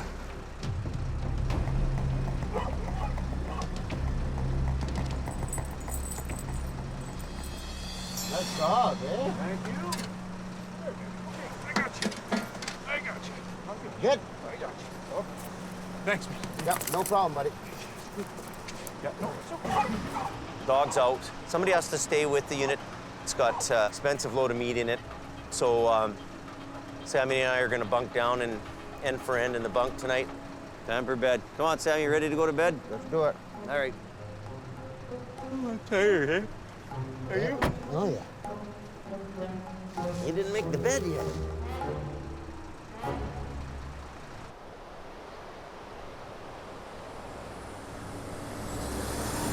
Next morning, Jamie is up early and chomping at the chance to pull off the perfect recovery.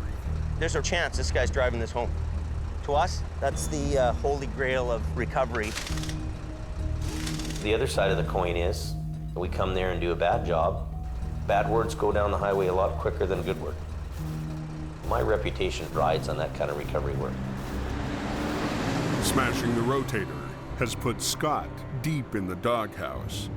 I was pretty upset at myself for this happening in the first place.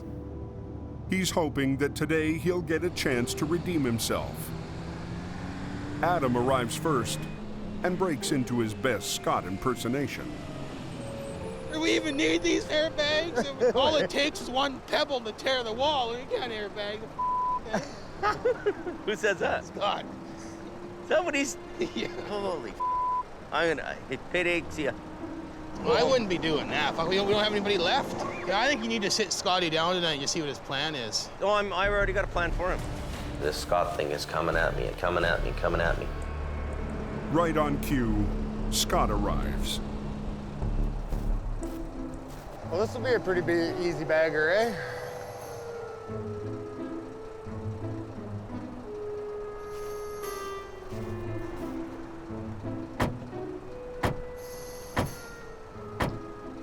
Hey! Menace. You're a menace. Leave this truck alone. It don't like you. Instead of raising the trailer with winch lines, Jamie will use airbags. Inflatable airbags placed underneath spread the load over a wide area, hopefully keeping the heavy cargo from blowing out the fragile trailer wall. See if I remember how to do this. It's been a while. Scott has done dozens of airbag recoveries. Yeah, put it right up in the ditch there so I can watch all the way down. So he assumes he'll be the one in charge. Bring it here. But Jamie is in no mood to hand over the reins. Just put it so it's this facing around, turned around, and facing this way, okay? If I'm the guy who's got to answer to the company why things happened or why something went wrong, I got to know that I was in control of that whole deal from front to back. Scott figures he can at least start the air compressor. Okay, let's start the compressor. Start the compressor. Start them up. When was the last time this thing was serviced up, Jim? I get it done all the time. We'll start. I'll be right back. Just give me a second. No go? Well, you do that, I'll deal with this. Oh.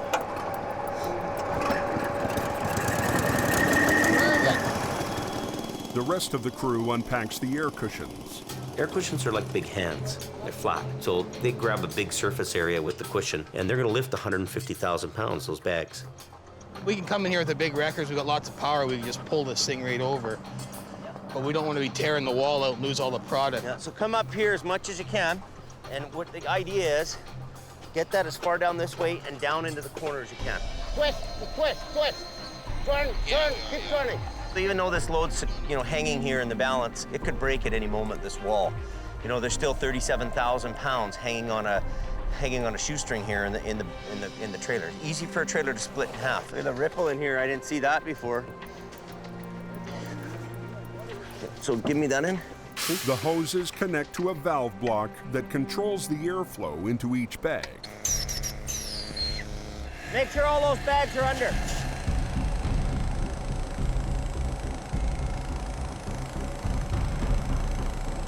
You gotta watch where you're pushing. You can push up too hard on one bag or not enough on another, and you can push the wall in. The low-pressure, high-volume system has more than enough lifting power for this trailer. The trick is getting the bags in the right spots. The bag's coming this way. We gotta push it back in, okay? The bags are made of tough hypalon, but like a balloon, the more they inflate, the more likely they are to rupture. Pull that tree out. Pull that tree out. The idea is that they all go up nice and even together, but once in a while you might have a kink in a line or something, and one's pushing harder than the other one. You gotta really be careful. So you're always watching the wall.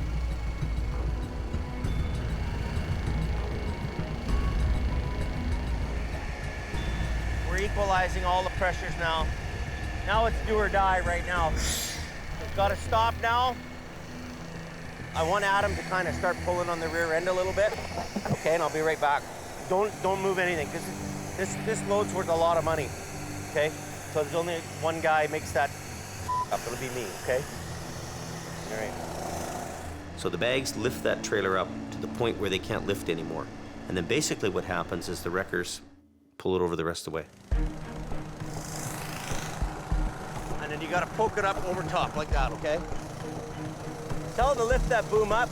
Straps are used instead of chains to put less stress on the fragile trailer. You want the boom up?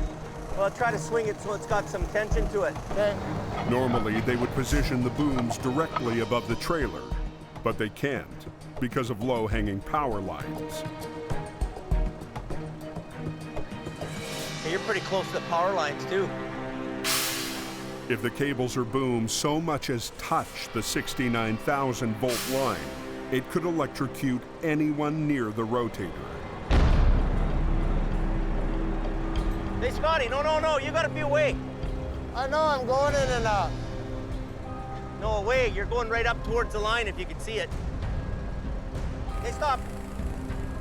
Jamie was really concerned about how I was putting the boom close to the power wires. You gotta stay away from them power lines, buddy. Yeah, I know. Scott notices one crucial detail that gives everyone a little breathing room. Those are media lines down below. The power is the 3 on the top there. Yeah. There were more communication wires. I felt that I was safe being away from it, and when I pointed it out to him, it was pretty much the last that I heard about it. Yeah, just a little bit. The load begins to shift onto the wheels and away from the weak sidewall. You guys got it. So there's gonna come a time when this gets to its happy spot. Those bags are gonna go poof, they're gonna blow out. When they blow out, he turns the machine off and then the wreckers do the rest. Almost there. Let a couple more, let them do their thing. Just let the bags start popping out and I'll give you the moment. Real close. But then, the perfect recovery starts to slip away. Oh. Just let the bags start popping out and I'll give you the moment. When you're getting to that critical moment when it's up in the air and it's just about to flip over, those are pins and needles for us. Real close. $500,000 worth of truck and cargo have reached the critical tipping point. Oh. Ice on the road is causing the wheels to slide. We need gravel. And Jamie needs a fix fast. Got some gravel here? We need gravel because these wheels are slipping out. He shovels gravel under the wheels. See that wheel slip out? If that trailer skips out, we lose the whole load.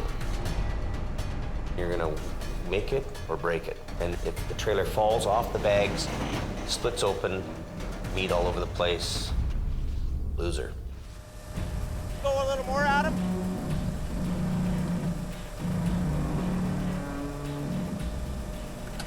He's ready.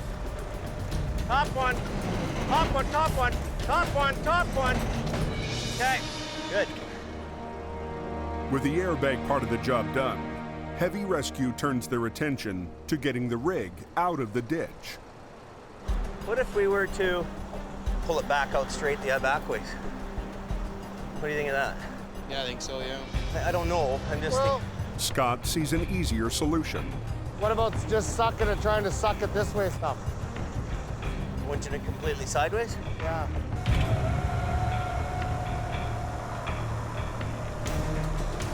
Crank it as hard as you can, yeah.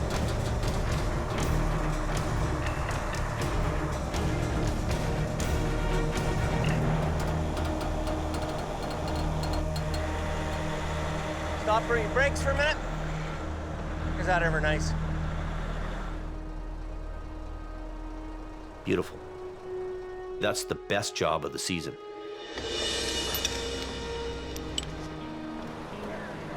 To be able to drive the unit away, especially after an incident as major as that, is a major achievement.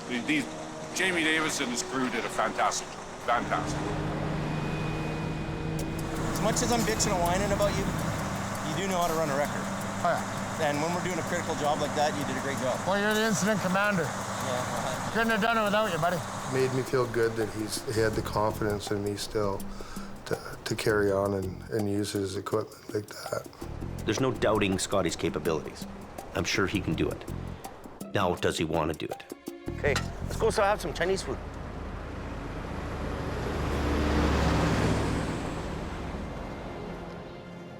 Later that afternoon, It really wasn't my fault. The truck did it all by itself. Scott is asked to explain how he damaged Jamie's prized rotator. I just put those fades down, and I just lifted it a few inches. 2 nights ago, Scott parked the Rotator on a steep hill directly above the flatbed. He flipped the ice cleats down to stop it from sliding, but they kicked out.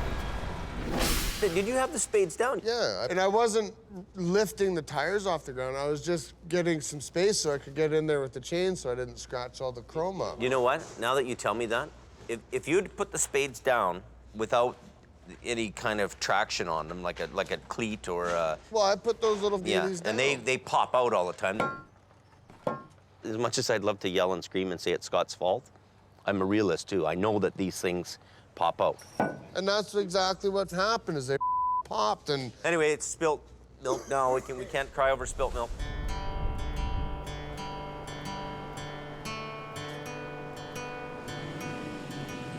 That night, Jamie throws a retirement party for the original tow truck cowboy they call Crazy Horse.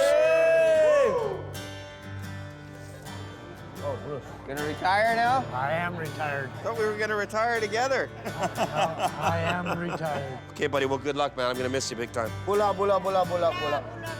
Bula, bula, bula! Everybody bula! I have a feeling for Bruce, man. I hate to see him go. I'm gonna miss him. I'll miss him hard. You know what? Brucey isn't sad, so why should anybody else be? Comes a point in everybody's life where it's like, hold it. You need to stand down a little bit and relax a little bit, and me included, I'll get there. I'm a legend, and I'm old school. Just that I was slowing down, and it was time to retire. Yeah, I'm going home. I love you, See you man. later. Yeah. I love you. Crazy horse, crazy horse, crazy horse. Well, I didn't stay very long. Kind of an emotional thing for me. I look at Bruce and I see myself. 20 years from now, I'll be Bruce. I'll be put out to pasture. I got 2 CDs, Aerosmith and Aerosmith Gold. Oh, Brucey, how we miss you. Brucey, how we miss you. Next time on the highway through hell, a sheet of ice up here. a semi slams into a concrete barrier, Looks like a big mess. shutting down the Coke's most important exit. Watch out! Whoa! A new driver joins the team. Oh my God. I don't think he's got the experience he says he does. And another pushes Jamie too far. You're just kind of dragging your ass. Go home. Need to start saying no. Plus, a massive pileup. Here comes the chopper. Sends air rescue to the Cove.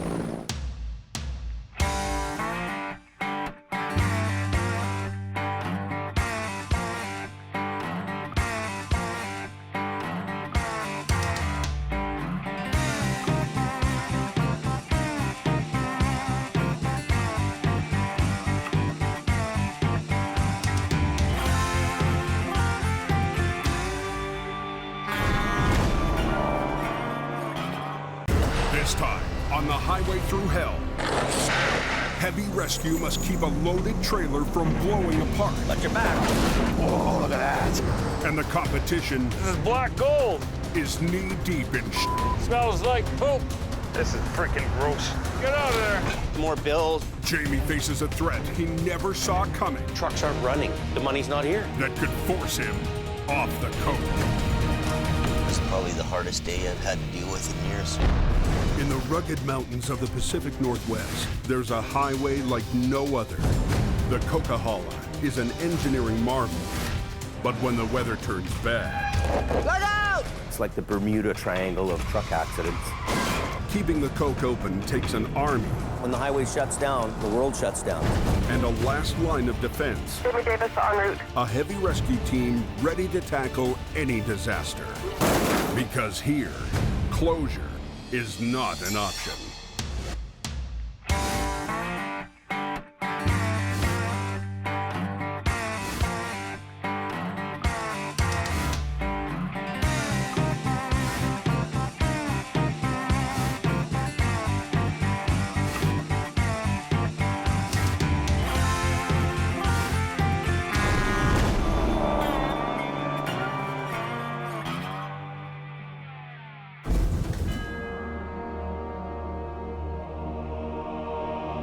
The last of winter is still biting at the highway through hell.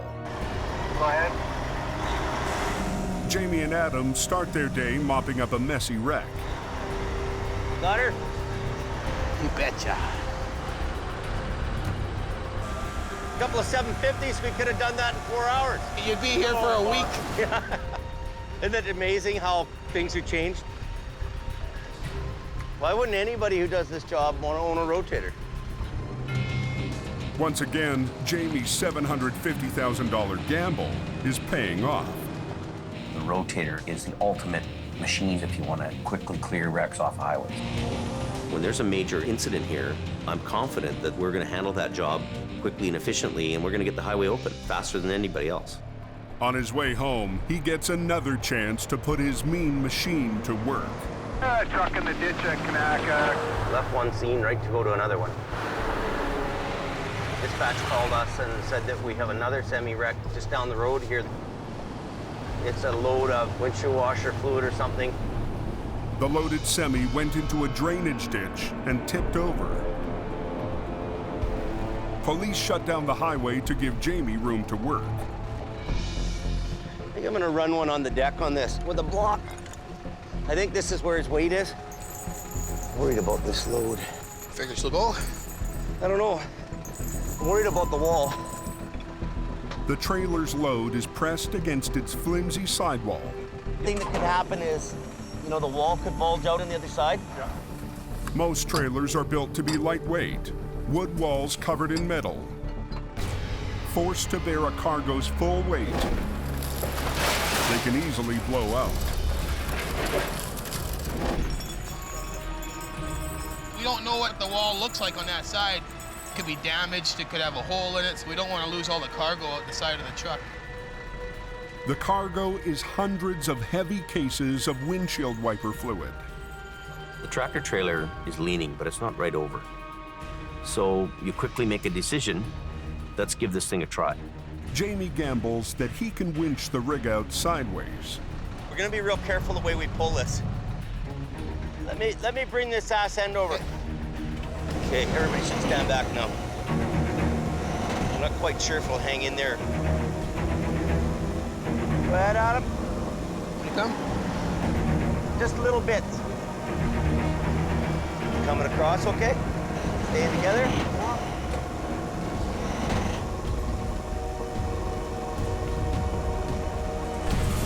Watch your back. Look at this thing. Holy. I don't know what we're gonna do with that landing gear. The weight of the load is pushing the landing gear into the ground.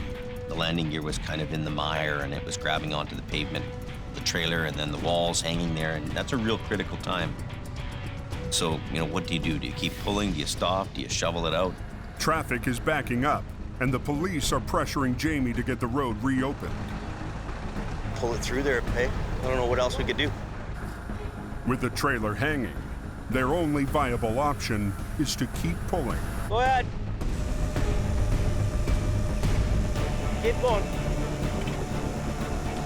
I gotta get ahead.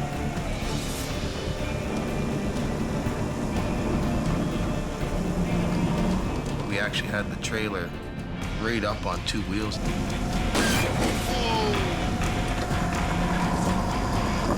It's coming over there now.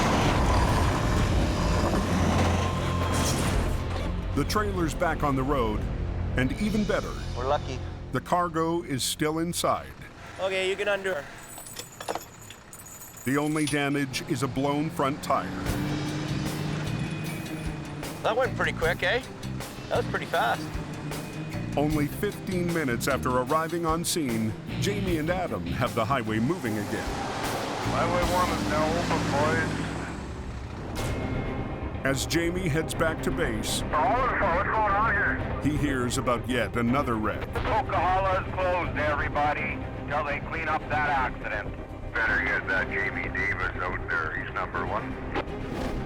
A semi is in pieces on the Coke, just east of Hope. We have a truck that has rolled over on Highway 5. It appears as though the trailer on the truck broke as it was driving down the road. caused the driver to lose control, and the trailer broke in half and left the roadway. This was a freight courier truck that's full of people's packages. A lot of people aren't going to be getting their packages today. Yeah, go ahead. Got one vehicle off-road left, so we'll just wait for the tow truck. Earlier this season, a local tow company that specializes in cars decided that they want a piece of the big rig action. We've got tow on scene. So, they leased an older model wrecker to try their hand at heavy recovery. Competition's competition. I have no problems with the fact that there's another competitor tow guy. I'm used to competing with everybody. But they pulled up in some rig. They have limited capability and a recovery job, so the one truck guy doesn't bother me so much. In the interest of fairness, Highway Patrol has implemented an on-call rotation policy, and this call has already been dispatched to the other company. With Jamie off rotation, all police calls for the next 2 weeks will be offered to his competitor first.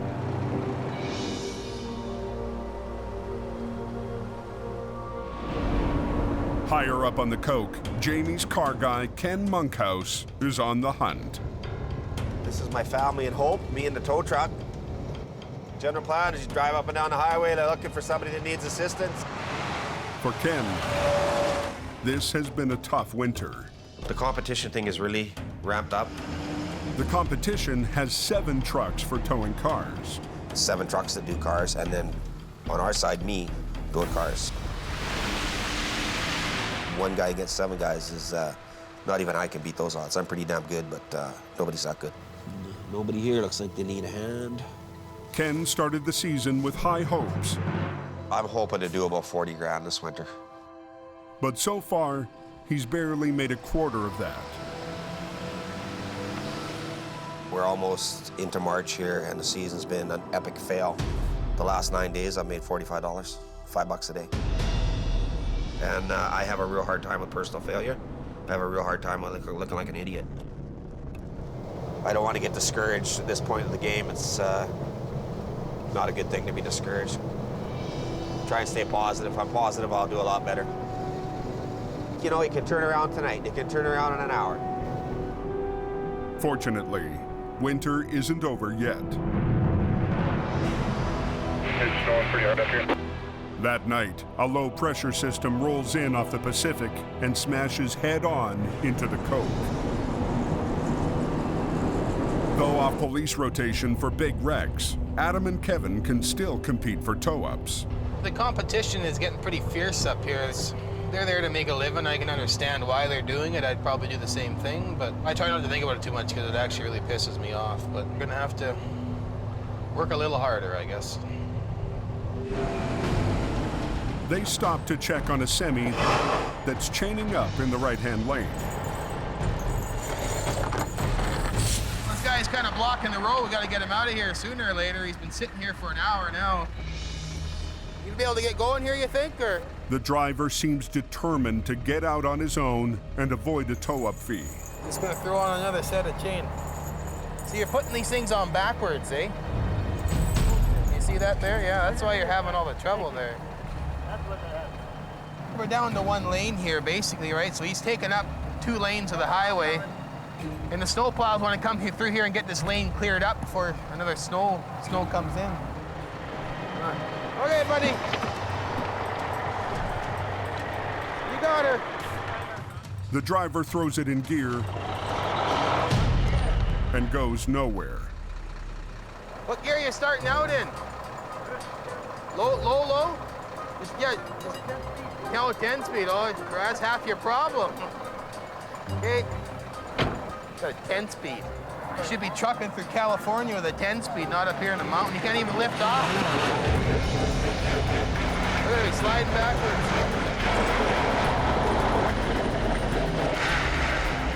You can't tell a guy how to drive because he knows how to drive, right? Something's got to give. Look at that chain, it's getting shredded.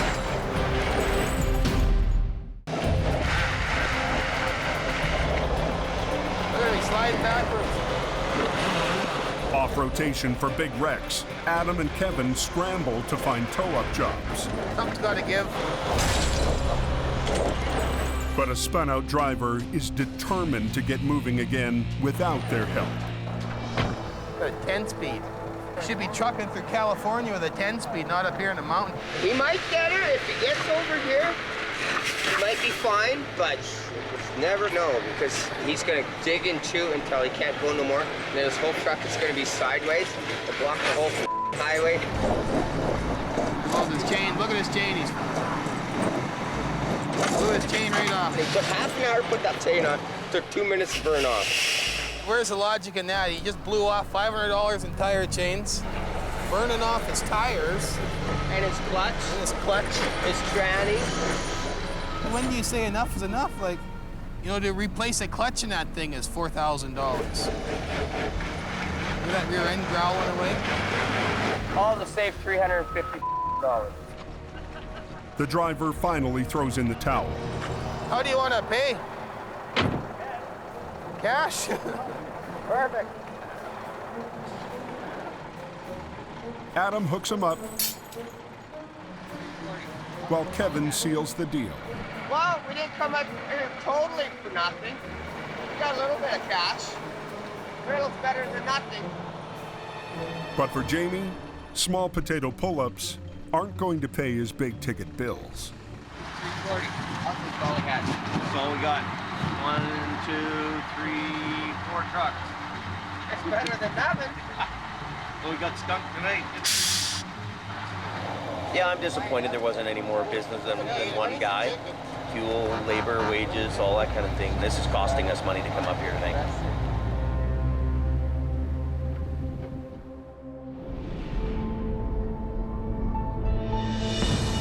Morning brings another wreck to the Coke. A double hopper hit a slushy shoulder and tipped over into the ditch. With Jamie off rotation, the call goes to his oldest rival. USA 12 from Al Quiring. Al Quiring. Also, we have semi flipped over at Larson Hill. Trailers are completely on its side. The load is out, so. Unlike Jamie, Al's philosophy is that one man and one truck are enough to tackle almost any job. I do a lot of tractor-trailer rollovers with just the one wrecker, and that's not uncommon for me at all. There's no rescue trucks, no guys running around. Wah, wah, wah, wah, wah. You can't send out an RB when all you needed was a fly swatter. Al believes in keeping his overhead to a minimum.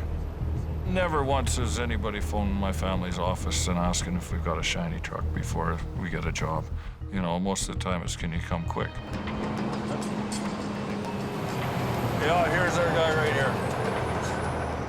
Wow, that's a lot of tension on there. But something about this job smells funny.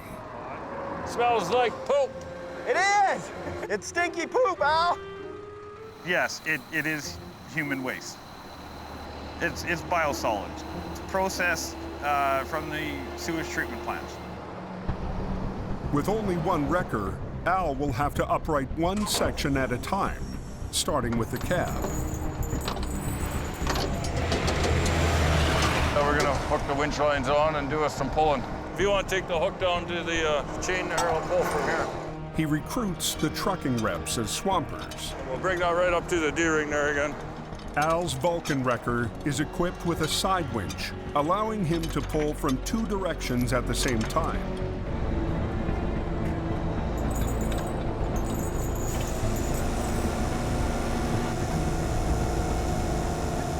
Does it look like it's gonna pop?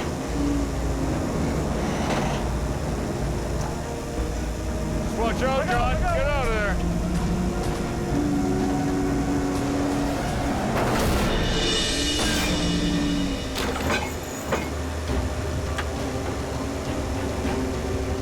Beautiful.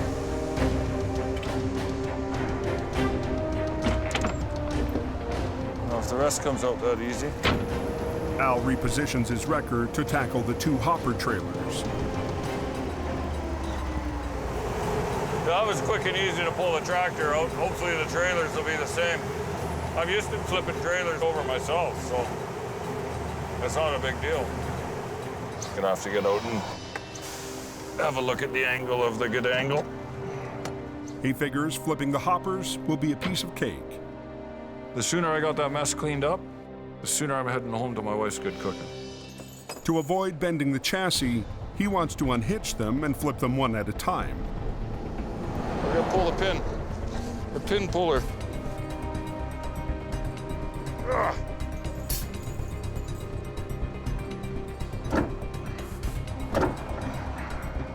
Is it moving? There's a pretty good twist on that, Al. The weight of the loaded hopper is putting too much pressure on the kingpin. I think you're gonna have to lift on this frame just to take that tension off. Yeah. Pull up and give her a little tug with the side pull there.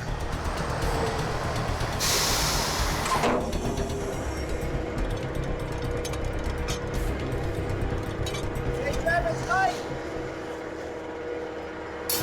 Got it. Do you think that pin popped? Yeah, it is. Oh, it did, eh? Yeah. Oh, beautiful. Now he needs to get them back on their wheels. And we're gonna see what we can grab hold of it. But there's no secure place to rig onto the thin top edge of the hopper. Hook that chain so the hook comes back into the ring. We're just gonna try and get that trailer separated and drag it up the bank a bit so the load will come out of it. The hoppers are made of lightweight aluminum. If he tries to flip them with the load inside, they could break apart. So first, he needs to dump the poop. We're hoping to get the ass end of it kind of up here so that it's laying mostly upside down. He is hoping to roll it as he separates. Should empty out the box real nice if it works. It's moving now.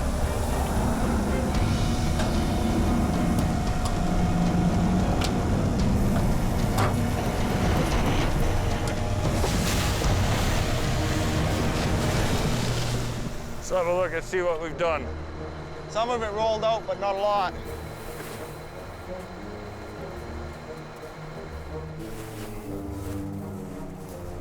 What do you think, shovel brigade? Are you serious? I got tons of shovels. That's 20 metric ton. 3 guys, that's not that bad. You don't want to shovel? No problem. Get out of the way, I'm going to shovel. I'm going to shovel until I can't shovel anymore. And then when I can't shovel, I'm going to switch arms and I'm going to shovel some more. Just like eating an elephant, one bite at a time. This is black gold. You got a pretty low standard of gold there, Al. All season long, Scott's been waiting for the new record Jamie promised him, making do in the meantime with the vintage General. Joe. Last week, Jamie broke the news that the new truck is built, but he can't afford to put it into service. I don't know what to say to you. What do I do? I've got to cut costs. I can't. I've got to cut costs. This is the thing I'm wrestling with. It keeps me awake in the middle of the night. Mm-hmm. Right? Well, I'm sure it's going to keep me awake in the middle of the night.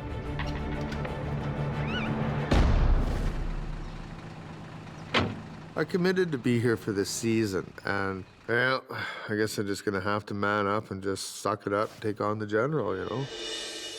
But today, Jamie has a surprise for Scott. It may be months late, but all that is forgotten as the shiny new rig finally arrives. You guys knew it was coming too, didn't you? I knew it was coming. I didn't want to make you feel like we liked you or something. I know. Don't want to get your hopes up. The rebuilt Western Star Wrecker is state-of-the-art. It's a beautiful truck. It's everything you wanted. 600 horsepower Caterpillar in it. It's got a 20,000-pound front axle. Every full load bell and whistle on this thing, it's got everything. Yeah, it's nice.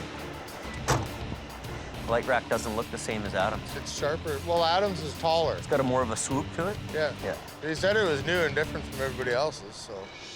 Because it was delivered so late, Jamie struck a deal where he doesn't have to make payments until he puts it into service. The only thing is, though, I can't license it and have it sitting here and me making payments on a truck that we'll hardly use. This thing will be $3,000 to $4,000 a month, and we won't license this till fall. if we keep it. He signs the check, I drive the truck. What I'd like is to throw some plates on it and we go to work. And we show the competition, this is what we got for gear. What do you got? You know, let's just get at her. But for now, the newest addition to Jamie's fleet isn't going anywhere.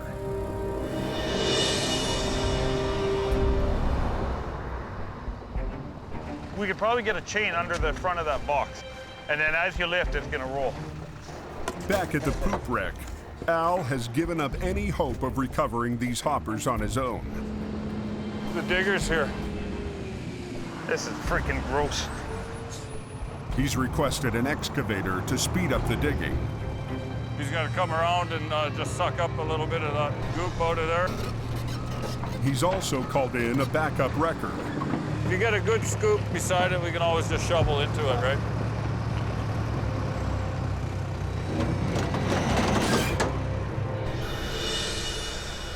By sundown, he's got the first hopper empty and out of the ditch. Fire that baby up and get the digger in there. But it doesn't look like he'll be home for dinner. Oh, everybody wants to be home at the end of the day, but this is a 24/7 job, right? And this job is far from over. Short one, long one. Al still has to get the last hopper out of the ditch. Flip this one over the same as we did the other one. Yep. And he'll use 2 wreckers to do it. Back her up a bit. Back her up a bit? Oh yeah, you're way too far away. Yeah. Don't, we're not dragging, we got to lift. You see your boom is here? Yeah. The load is over there. Yeah. Where do you want me to go with this one? You see the ring there? Oh, you okay? I've already got one here, Al. He's had to shift from being the lone wolf Right here. to leader of the pack. No. Look out! Gord, just cut the wheels hard to the right and go forward. You repositioning or coming off? Yeah, cut her loose. Same change as Give me a little bit more. I got 8 people asking to do everything at once. Just undo the chain. Leave the chain there. I don't have enough, Al. Hey, we're digging the landing leg in, Al. Watch out, John. Get out of there. Gotta have a victory steak. But that steak may be coming with eggs for breakfast. Tow time, but when we're done, it might be morning time, so.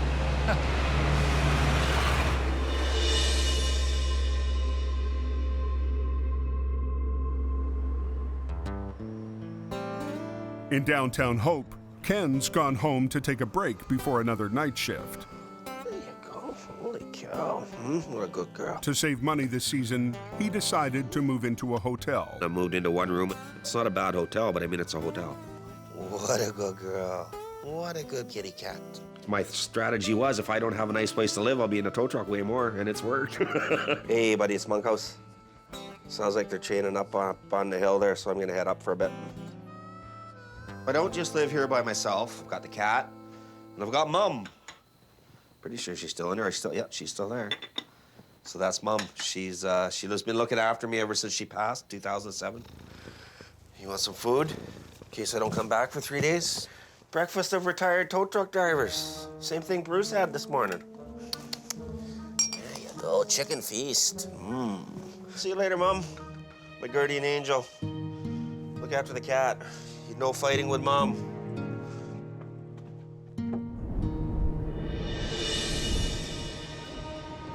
Tonight, Ken's working an extra shift to help make ends meet. We didn't do a whole lot in the last 2 weeks, and it's getting bleaker and bleaker. We just frickin' paid the rent on Friday, like 8 days late. It's got me questioning the whole deal. You're never knowing how much you're gonna make. You know, are you gonna be paying your rent every 2 weeks type of deal? You're gonna be living in a Hope hotel. Judging by the extremely light volume of car traffic, pretty much everybody's got home, so I think it's gonna be a quiet night up here tonight.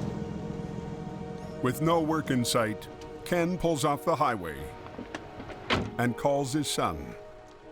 What are you doing, Spawn? Not much, buddy. What do you think I'm doing? Sitting up on a frickin' hill in a snowstorm trying to find my first call in 4 days. Starting to look a little bit bleak. But oh well, that's towing, right?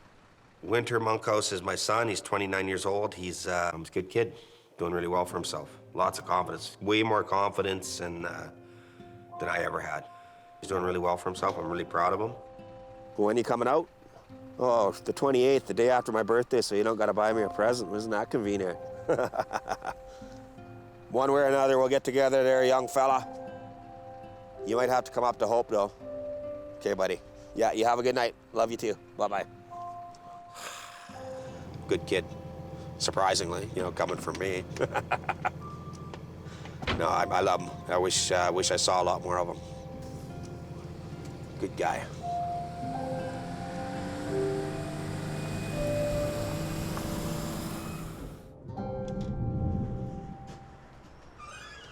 After another night of no work, Ken tries to find luck elsewhere.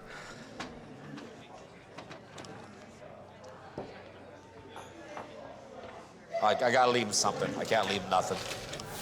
Pair of threes. Pair of frickin' threes. Why couldn't it be two aces? Oy, oy, oy.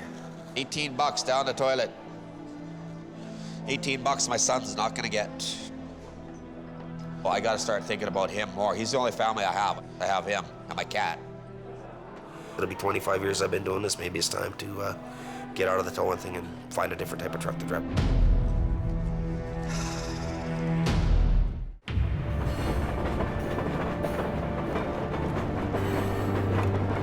Jamie has been off police rotation for a week now, and the reality of having no wrecks to recover is starting to sink in. We're on rotation with the other guy every 2 weeks, and we have 2 weeks on and we have 2 weeks off. So for the 2 weeks that they're on, you know, I'm keeping people staffed and employed here. Bills, bills, bills, bills every day. Depressing. You know, I hate to be a whiner. I hate to whine about all this stuff, but we're riding on millions and millions of dollars of investment here. You know, millions to just be here. So, you know, when you lose your money and your revenue's gone, I mean, it's a life game changer for you. I'll go deal with the phone calls, I guess. And the more bad news mail. I bought myself some gloves. I got the receipt. Cool. Thanks, buddy. Why are we buying 3 of these things? $215, like. Scotty, why do we need 3 propane torches? I got one for your truck, I got one for Adam's truck, and I got one for my truck. I'm not unlimited money, right? So you get this guy spending and you buying for that guy and that guy buys for you. I'm just supposed to I'm just like community milk cow. Hey, everybody just, hey, give me money, James. You can take them things right back where they came from. Man, it's like money's unlimited or something, you know that? I'm not upset at people, I'm not mad at the world. My real problem is I've got a banker to answer to who's financing the trucks. Jamie Davis Towing. Yeah. It's Jamie's brother. Hey, how you doing? Hey, not too bad. In between Al coming up here and those guys giving them half the work, I mean, he just took a $20,000 job yesterday. I mean, I've got trucks coming out of my rear end here to service the area, you know what I mean? I have to put these trucks to work, right? They can't be sitting around here like looking at me in the window. I'm not gonna wait 6 months and go broke here. It's not gonna happen. There's gonna be a real change around here and it's gonna happen fast.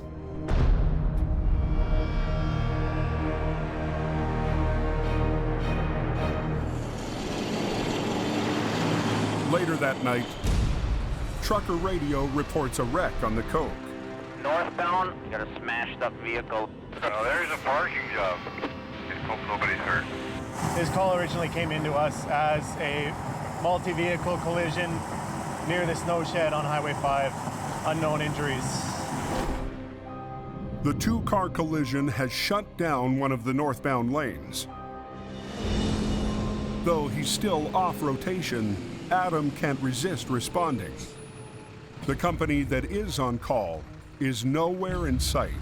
I'm not willing to sit here and wait for towing to get here, so it happens. You gotta get the highway open. Thanks a lot. I'm just glad to be alive. Yeah. The stunned driver of one of the cars was slowing down when he got slammed from behind. It's like if you could look in your rearview mirror and you see somebody coming to kill you, basically, because he was coming so fast. He hit me so hard, I went around and... Oh, so you spun right around? Yeah. Oh, my God. I've got 2 dogs with me, and I thought they were dead. I thought I was dead, but I've just kind of got them bundled up here so they're okay. I wouldn't want my dogs to die. Adams called for backup, and the hungry crew will take any work they can get. I don't like towing little cars at all, for any reason, anytime, anywhere. But there won't be a whole lot of work, so now we have to supplement our income by picking up as much work as we can. And if we can be Johnny on the spot, well, we'll give it a little shot, you know? Within minutes, they've got the highway open. So we're hooked up and we're heading for home. Okay. Adam's pretty good. He's one of the best drivers that we've dealt with up here, and always gets things taken care of fast for us. What's going on up on the Coke? I'm gonna need at least 1 heavy wrecker for a truck and trailer. When news of another wreck comes over the radio, You and Adam both head to this? Roger. Adam and Scott shift into high gear. Jackknife truck about 15K up the road. Sounds like he's southbound across all lanes of traffic. I guess there's somebody all bent in shape up there is up here, northbound. Okay, I got a good jump on him. We'll have 20 minutes on him anyways, Adam. Get this thing cleared up before he even gets there.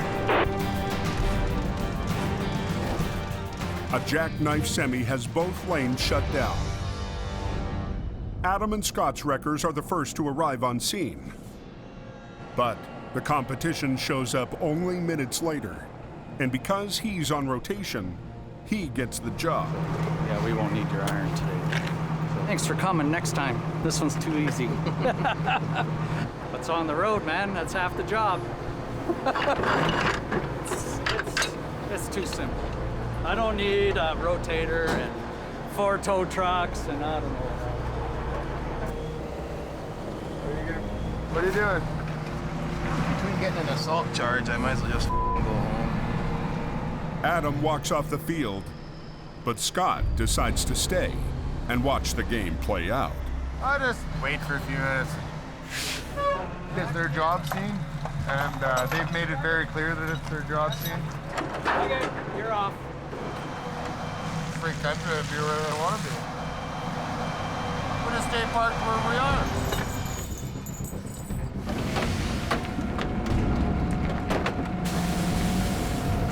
The rival wrecker hooks up and begins to straighten the cab. But as he pulls, a punctured fuel tank starts to spew diesel all over the highway. A jackknife truck is blocking northbound lanes on the Coke.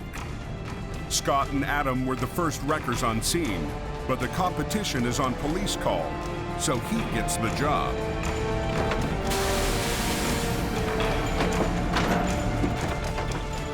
Scott stays to watch and notices the wreck is leaking diesel fuel.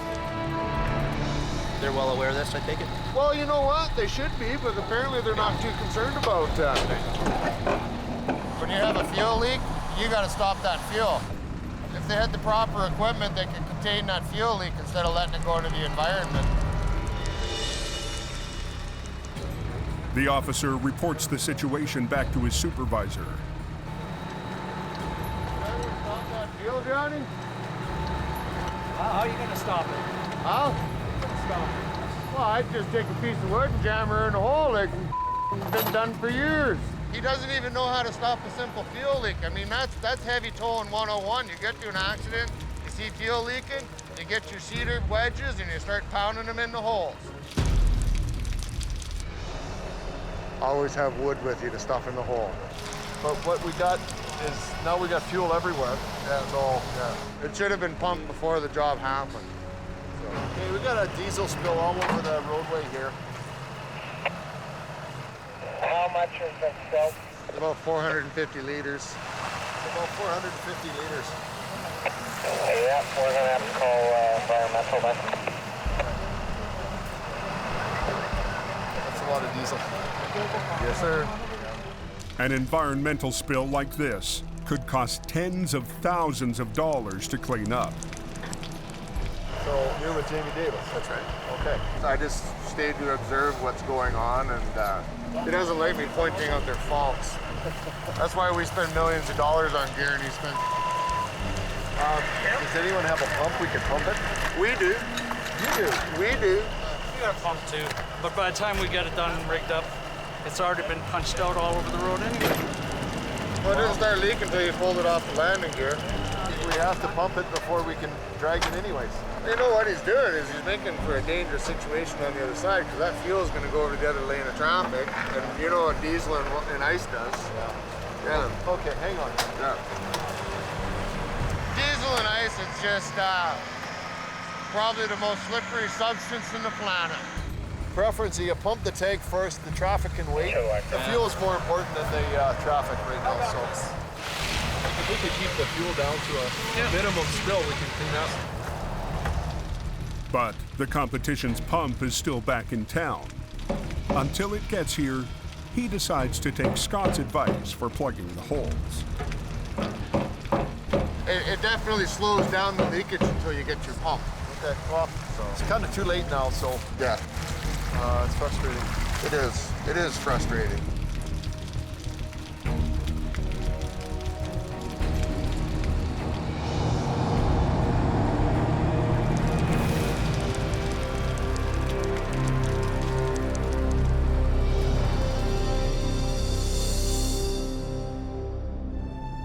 The next morning, Scott arrives early to work on getting the General up to his standards. I gotta drive the old girl. I might as well give her a bit of a cleanup. So what happened on the Coke there last night? When we first got on scene, there's no fuel leaking, there's no nothing. He just shows up, throws a hook, and starts yanking. We have a whole yard full of updated modern equipment to handle these jobs. Yeah. I can see the writing on the wall. Now I'm faced with the reality that 50% of our business is gone. In a two-day deal, I mean, there's $25,000 in work that went out the window to the competitor. So now it's starting to hit home for me. It's a rough, hard road to be in. I don't recommend people to get into this business, I tell you that. In a second, in a New York minute, you're done. My whole life's in a turmoil. All of a sudden, we have no work here. What do I do with all these employees? What do I do with the trucks? You know, closer's not an option. So I have to either auction off those high-end trucks or find another home where they can go work and make some money. It's a really hard day for me. This is probably the hardest day I've had to deal with in years. With nothing to do but wait, Jamie heads to the barn for beer o'clock. It's nothing but an old barn and a bunch of good old boys in there, but at the end of the day, there's lots of business goes on there. Everything around me has beaten me to the ground where I can't even really supply the service. It's not a lack of knowledge that's holding you back here. It's a lack of business, and you don't feel you can... Well, we can't survive. Really, we can't survive. We have a guy who's taken 50% of the rec work out from us from the RCMP. So the phones aren't ringing. Trucks aren't running. There's no work. The money's not here. These are realities that I've got to face and I've got to deal with. You know, like, you've been barking up a lot of trees looking for the cat, but you haven't hit the right tree to get the right cat. If he's gonna wind up packing it in here, he might as well make an attempt somewhere else. There's money in the oil fields. Go to the oil fields. Go to Alberta. Fort Mac has got people lined up, you know, for tows. If you go to Fort Mac and try it, I don't think you'll ever look back. So why aren't you trying Fort Mac? The opportunity's there to try. Why wouldn't you try it? I'd definitely be looking at that for an option. What have you got to lose? Being off police rotation is killing Jamie's business. We have a guy who's taken 50% of the rec work out from us from the RCMP. So the phones aren't ringing. Trucks aren't running. With a big crew, a fleet of trucks sitting idle, and bills piling up. Bills every day. He's reached a breaking point. Well, we can't survive. We can't survive. So why aren't you trying Fort Mac? What have you got to lose? Fort McMurray is a boom town, 900 miles away in the heart of oil country. We keep getting drawn to Fort McMurray. So oil fields are going crazy up there with work. So Maybe me and Adam got to go to Alberta, and they'll appreciate a couple guys like us who come out there and do the job for them. Population of Fort McMurray, 72,000 people in that town. Look at the streets, 5 abreast on that street. Pretty big town. Yeah. They do a quick web search to check out the competition. Have you looked at this guy? Yeah, he doesn't really have much of a sight. Have you looked at them? No, what's he got? I don't know. Yeah, that guy. He's got pretty big stuff. Yeah, but he's got one tandem though, right? He's heavy duty. Fort McMurray, that's been in the back of our mind, but now I think we're at a point where we really don't have any choice. The next morning, Jamie and Adam decide to take advantage of being off rotation.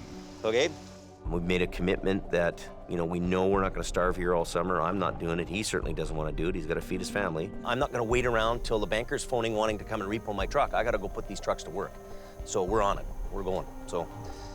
Well, we're gonna hop in our pickup, I guess, and go up to Fort Mac and hunt around. We'll go do some scouting and check it out and see what happens.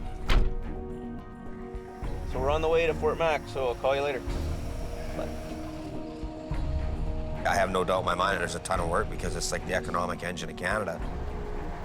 It could be a good idea. Jamie's a visionary. Jamie's been in business a long time, so who knows? It's a huge gamble.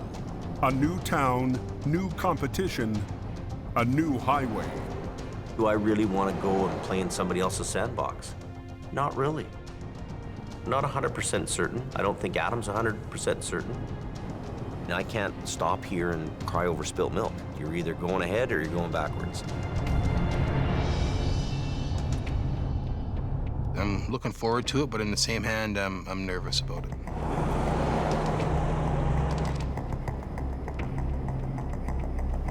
So we're on our way to Fort Mac. If we don't have work here, if like the logging truck guys, if they don't have logs to haul in Hope, they haul logs in Golden. So we have to go where the work is.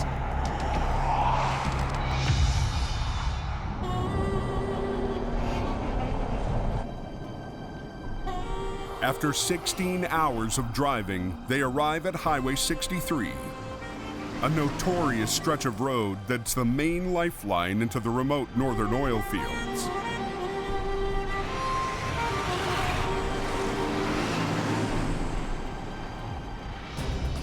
Look at that. That's a pickup truck rolled over.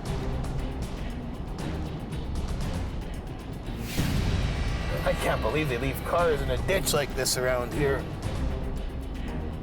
I mean, this is like the Wild Wild West here, from what I can see. Just like money, money, money all up and down this road all morning, eh? Yep. For most drivers, this highway is a nightmare. But for Jamie, it might be a dream come true. Next time on the highway through hell. Nobody's going anywhere. A nasty spring storm He blocked the whole road. catches the Coke off guard. We were converting to summer. A mail truck hurtles toward an icy river. I'm worried about that trailer moving. Look at. And a broken promise forces Jamie to walk off the job. We're done, okay? We're leaving. And face a reality that could drive him off the Coke. You're either going ahead or you're going backwards.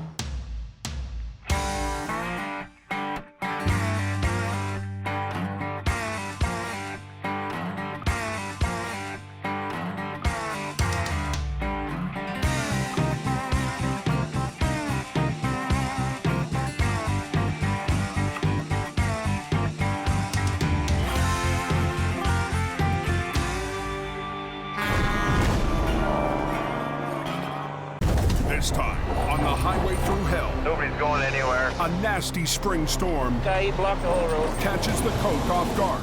We were converting to summer. A mail truck hurtles toward an icy river. I'm worried about that trailer moving. Look at.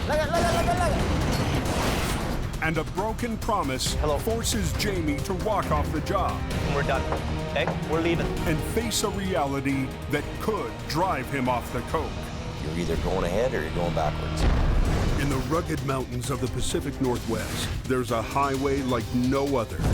The Coquihalla is an engineering marvel, but when the weather turns bad... Look out! It's like the Bermuda Triangle of truck accidents. Keeping the Coke open takes an army. When the highway shuts down, the world shuts down. And a last line of defense. Davis en route. A heavy rescue team ready to tackle any disaster. Because here, closure is not an option.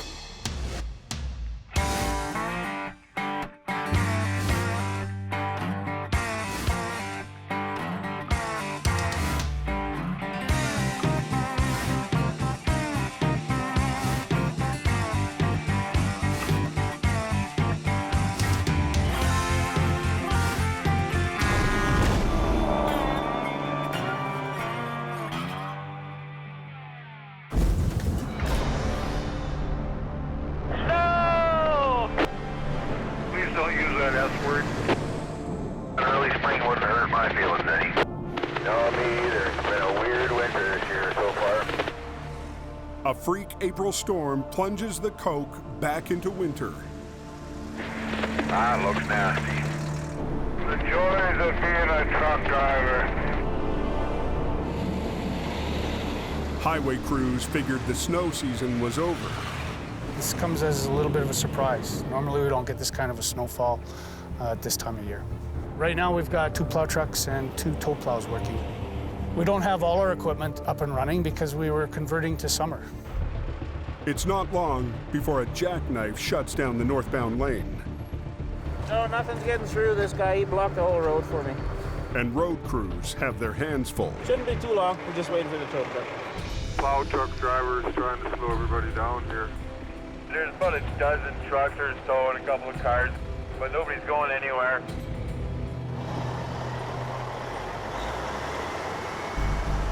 Up on the Smasher, Jamie's rival Al Quiring is busy clearing a spin out. Another night in paradise, eh? Gotta tell you guys. Everybody gets spoiled with that little bit of sunshine and then surprise, surprise. Okay, here we go.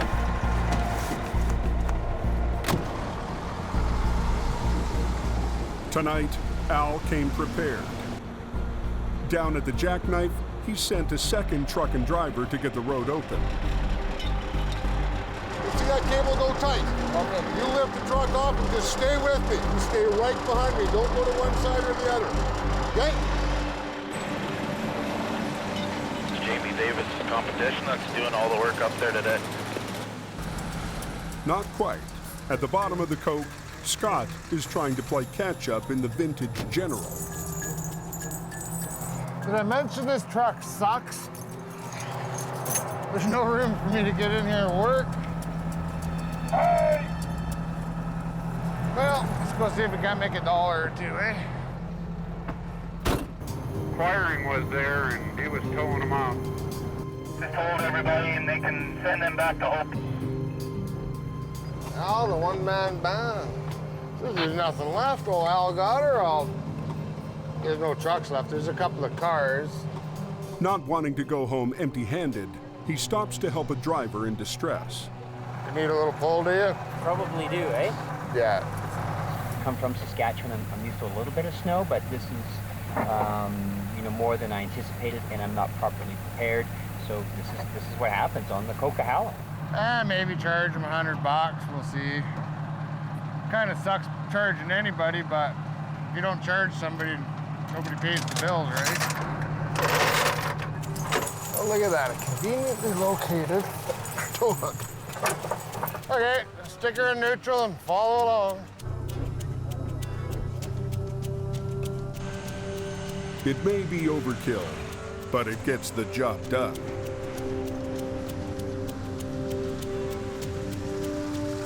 Thank you for being here, man. Really, seriously. I wish all my customers were so happy. Save my bacon, brother.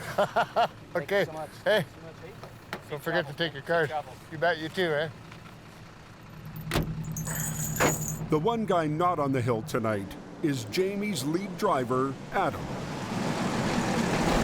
That's because he's 900 miles away.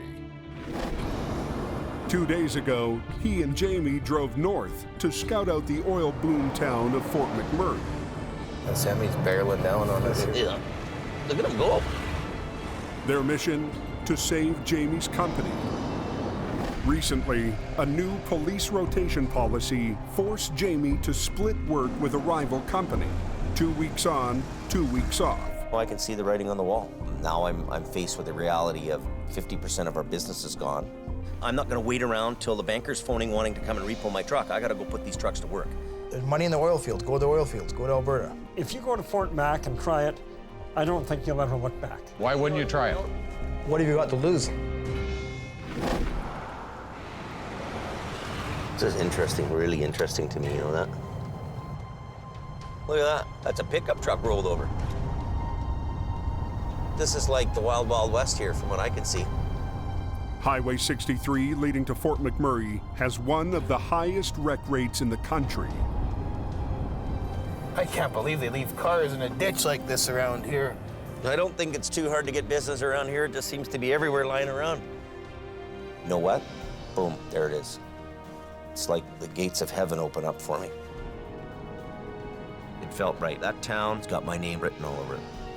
No, this is an industrial mecca, this place. This is where we need to be.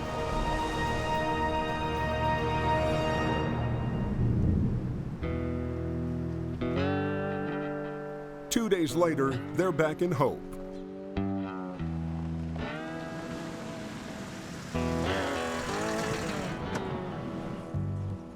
While Jamie was away, his wife Sherry was managing the office.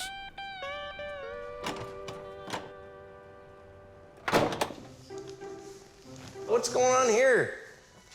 Hey, get them out of here. That's just the beginning.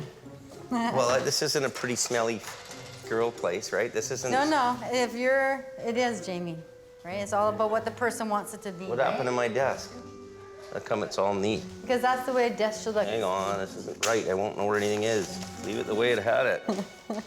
Murphy. While Jamie tries to get his office back, over in the shop, the crew is worried about their future. The rumors are, I guess, the fort's moving to Fort Mac, so and I guess we're all gone. I don't know. We'll see how it is. You know, there's obviously we're going to have some discussion on what's going on and what his intentions are and all the rest of that BS. Communication around here sometimes isn't as good as it could be.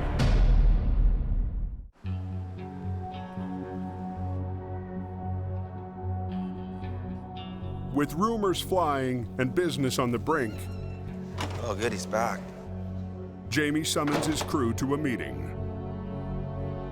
We've had a pretty rough couple of weeks to wrap our heads around losing half our work, so this last weekend, Adam and I went on a little road trip up to Fort McMurray.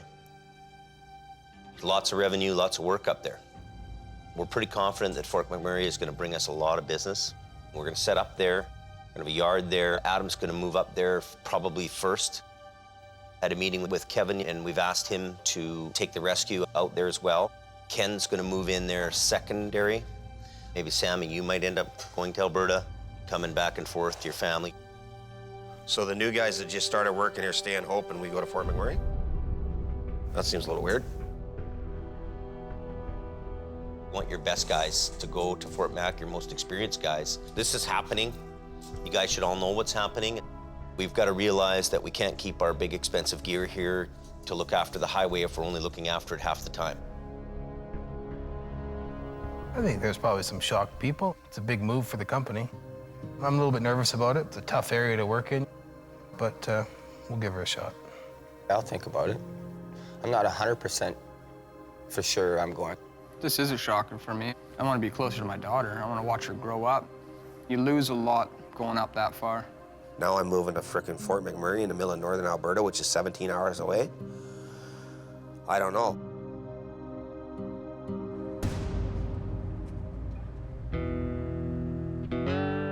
The next morning, a client calls Jamie for a recovery on a back road. To help sell Fort Mac, he's decided to give Ken a taste of heavy wrecking. Little snowflake. Fort McMurray, it's a long way from the ocean and the mountains, and I'm a BC guy, so it's kind of hard for me to make that adjustment. I'm about 70-30 to not going. It's the first time I've been in this truck. Really? Yep. You know, Ken has been here for a couple of years now. He's proven that he's a steady Eddie, and so if he wants to work his way into the bigger wreckers and take on a little more of that role, then well, there's opportunity for him to make pretty good dough. Do you really think Adam and Kevin are serious about being there and living there? And Yeah, oh yeah. Really? It's really excitingly busy out there. And there's a pub you can walk down to, and there's a live band, and they sing Johnny Cash. Nice. There's just too much going on in my brain, right? The move, everything else. Well, we're all under a lot of stress. I know that, I get that. The wreck they're headed to is on a remote logging road. We're heading up into a place that's behind Boston Bar. It's an area called the Nahatlatch. An excavator has gone around a corner and leaning like this on a trailer, and we're gonna winch him back on the road. It's a pretty heavy piece of machinery. We're talking probably 50,000, 60,000 pounds. Anything involving heavy weights makes you nervous. To reach it, they need to cross a single-lane bridge built for logging trucks. Look at that down there. Yeah. Oh, This side's even better. I'm getting goosebumps going on. There's waterfall on this side.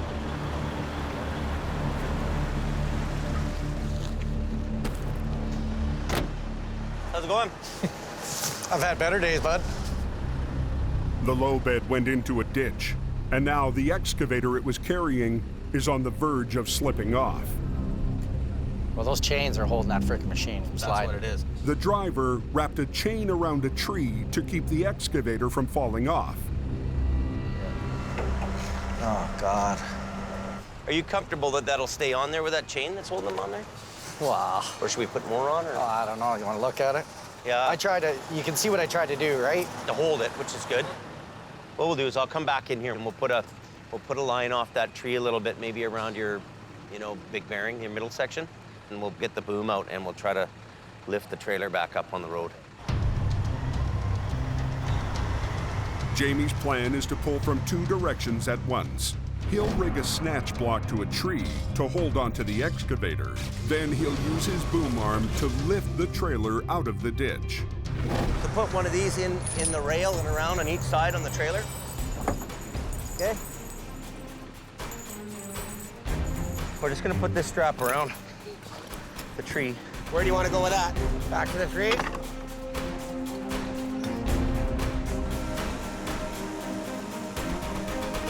Do you want me inside there, that hole? I would like it if you could somehow.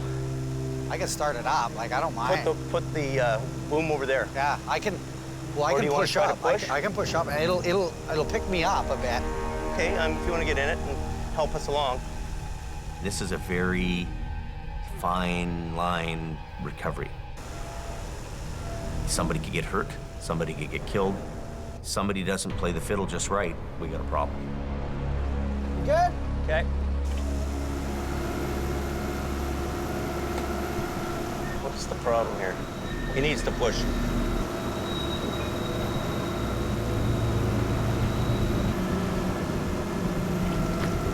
Tell him to keep pushing. They've almost managed to get the flatbed back on the road. But the job isn't done yet. Am I okay here? Okay. Basically, you're on the road now. They now must execute a risky maneuver. See if he can pick up now. By using the bucket as a brace, the backhoe has kept itself from slipping off the tilting flat deck. But to get out of the ditch, the bucket needs to let go. If I pick up, Jimmy, am I gonna flip over? I don't think so. Just go nice and easy. Okay, just watch me. You guys want to stand back? Everybody out of there? What's going on here? Hey! Good? Okay. Jamie is trying to keep an excavator from sliding off a flat deck trailer. What's going on here? Get moved. Hey! Can you get the trailer under my tracks more? My bucket keeps sliding down. Gonna carry me right off. The backhoe's boom arm has been bracing the machine, but to complete the job, the arm must be lifted and swung around to the other side of the trailer. I'll run another line off the tree, and we'll go back and forth right to your deck. Jamie and the operator are worried they've painted themselves into a corner.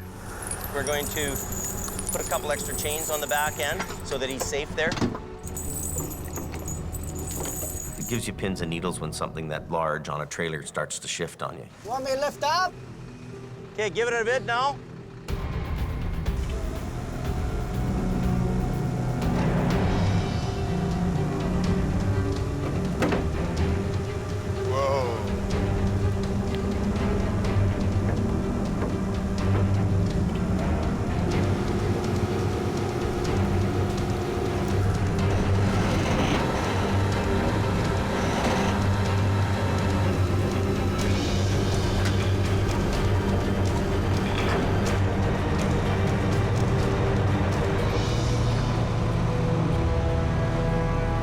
That's working out good. Now we get the weight on the other side. That was a little scary. Whoa. We're done. They'll just chain it off again and tie it up, and they'll be on their way. Yeah, I was ready to flip over, so that's very stressful. Very. You want to run one of these lines in first for a bit? Sure. For Ken, this is the shot at heavy rescue he's been waiting for.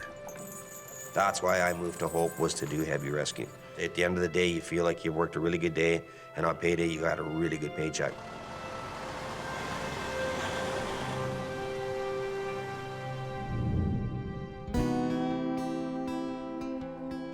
Back at the yard, Jamie's got another surprise up his sleeve, this time for Scott. Come here, you lying, cheating, thieving bastard. Last week, the Western Star heavy wrecker that Scott's been waiting for all season finally arrived. You guys knew it was coming too, didn't you? I knew it was coming. But with bills mounting and the season almost over, Jamie decided he couldn't afford to put it into service. Well, we're gonna go broken style anyway. So here's the deal. Now that we're moving to Fort Mac, I want that Western Star put together pronto. Yeah. So. Is it staying here? Gonna stay here for now. Thanks, buddy. You gotta get her done. Been waiting for that truck for 5.5 months. I can imagine it's a bit polished.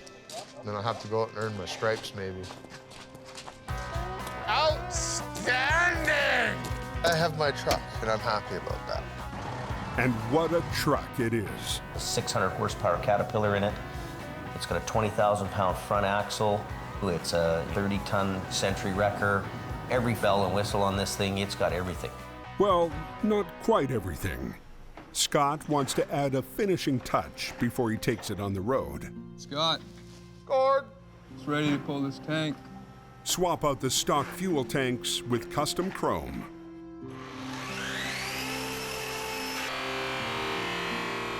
There's a lot of pride in what you have. You drive down the road and you see the odd guy looking over at your truck, kind of giving you the nod that, hey, this is all right. You feel good about what you're doing. It's the bling of the truck. Yeah, look good. It'll be as nice as I care for it, and I'll care for it like it was my own. Beautiful.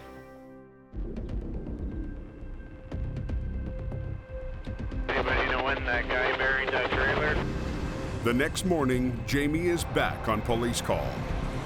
Yeah, at about 5 this morning. They sent a tow truck out for it.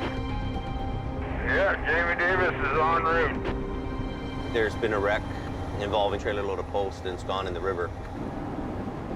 And he's right in the river there too, look at that. Oh, yeah, look at that, eh? Oh, my God.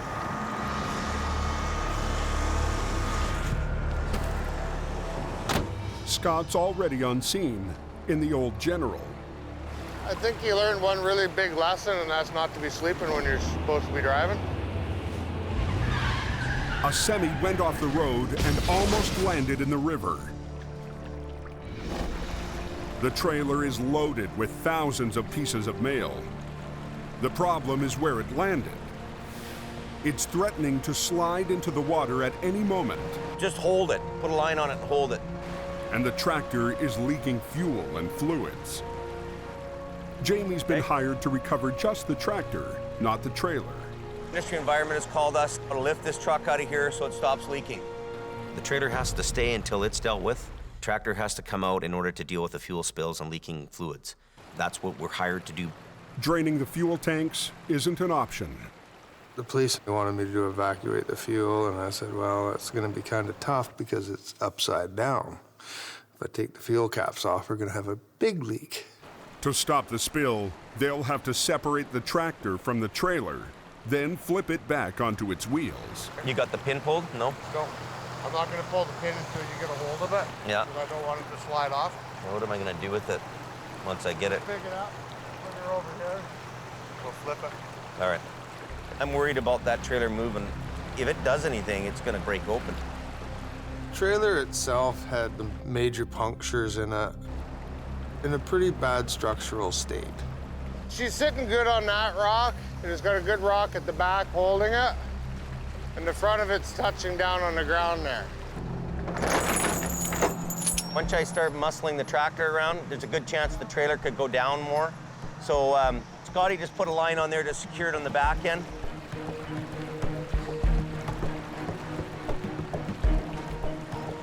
Why don't you guys work on the front end first and then the back one? Careful, that'll be slippery. Put it right around the front. So now the next thing's the fifth wheel. Before they can lift the cab, they need to release the kingpin that connects it to the trailer. Oh! Got it? No, I didn't. It's separated like this. Let me just lift it right up. Ready? Hold on there. Whoa, whoa, whoa, whoa, whoa. Come on. There. That thing just gone into itself. Don't move. You can hurt yourself getting down off of a truck and you fall on a rock. Especially us old fat guys, eh, Scott? Yeah. White, tight, and slide her out. I think I'm gonna go left with it a bit. As Jamie starts to lift, someone notices that Scott didn't disconnect the air lines to the trailer's brakes. What about the airlines and that? What about them? You're gonna watch them break in a minute. You wanna climb down there and undo them? I ain't crawling under that thing.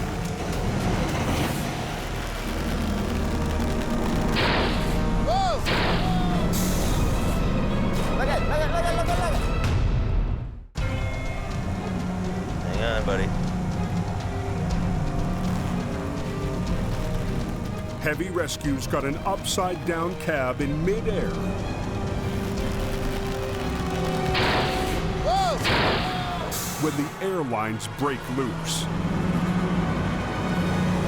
Look at it, look at it, look at it, look at it, look at it. Watch yourself.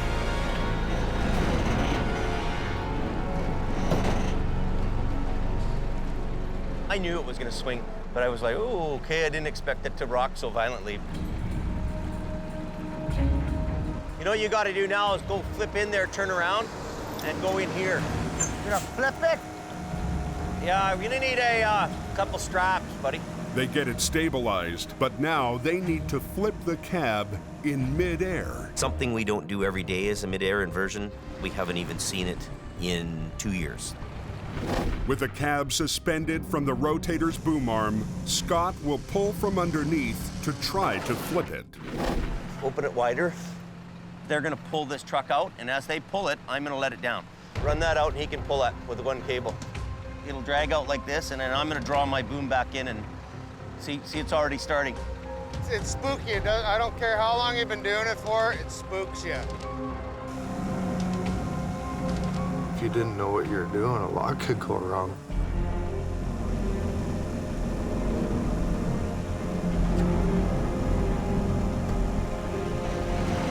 Old General's doing her job.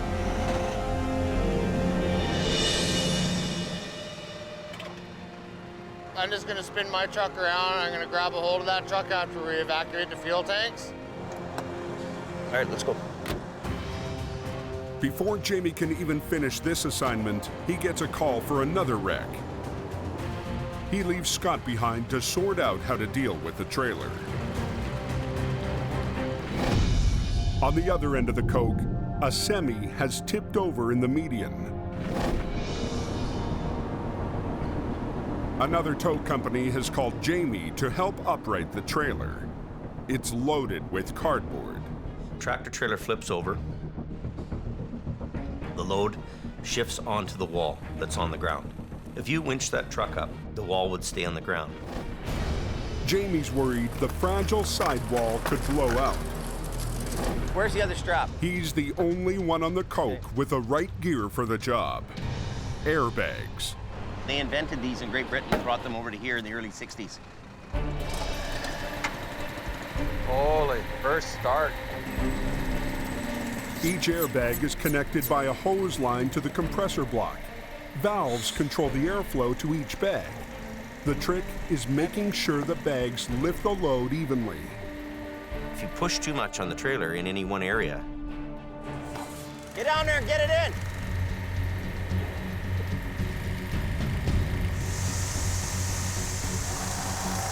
That is hard, eh? The angle of the ditch makes it hard to get the bags where they want them. we do start to lift it about a foot off the ground, and then we're looking at it and we're knowing that, hey, you know what, we're picking up on the top end of the box here quite a bit, and the load's not there. The load's way down low, down to the bottom of the trailer by the wheels. You want to put a small one in there, or you just want to, what do you think? It's kind of in a ditch that's on an angle like this, so if you let the bag, expand and it gets to here, the trailer's not going to flip over because you don't have enough of it in the air. So what you need to do is actually get the bag under here to lift. Okay, pull this bag back, and then that bag needs to be enough room for the big bag to fit in the middle. Right now, what you do is you jockey these bags back and forth, and then let them down, move them in, let them down, move them in. But it's not much, Jamie. Do it again. Go there. How far can you go now? Wiggle it in there, like working. That's more like it. Put this one down a bit. So much weight in here, we'll be real lucky to get it up without breaking it.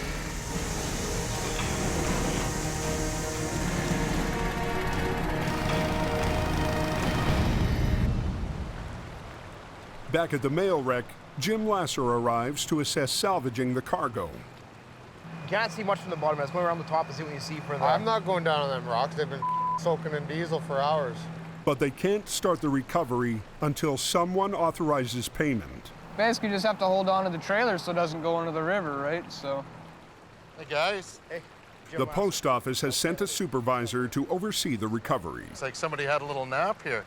It's kind of looking like it. Kind of looking like it, The problem is, who's paying to get this out of here? Well, when we didn't hear... Scott makes his pitch for giving Jamie the job. Me and Jim have been talking, and if we use the trucks that we have here, 90% chance of a catastrophic failure and a lot of wet mail. Yeah, that's what we want to avoid, obviously. But we have a piece of equipment that will give us a 75 to 85% chance of success. Somebody's got to say that, yes, we want to be on the line for the bill. Okay. I don't see any other choice, right? Yeah. You there? He calls his boss. So obviously that's got to get done, and we'll just tell them to go ahead and do it. Okay, guys. He wants to know if that trailer's going to be pullable after. No. Okay, so it's done. Done. Okay, so go ahead and do what you got to do. So Canada Post is going to guarantee payment on the job? Yeah, I can look after that for you.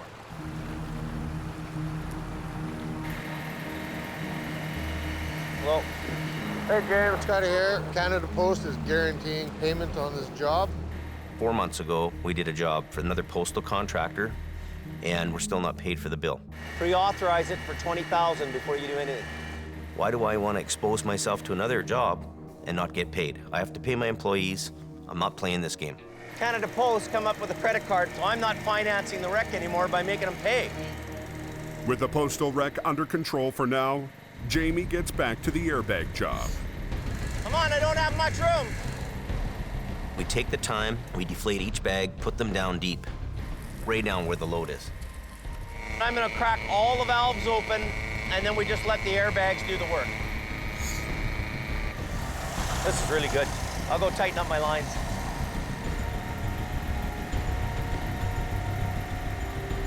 How are those bags looking, Ken? Straight as can be. Okay, good. We got them so low, they'll likely push this thing over without even a wrecker. I know. That's a beautiful thing. We're getting slack. Bags are doing their job.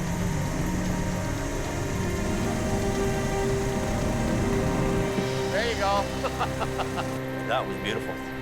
Like that? Perfect. Couldn't have asked for a better airbag job. It was textbook. I'm gonna go off the off-ramp and get on to the next job. What's the next job? That postal one. Are you gonna go do it? I'll give us a visa. Well, now we'll do it.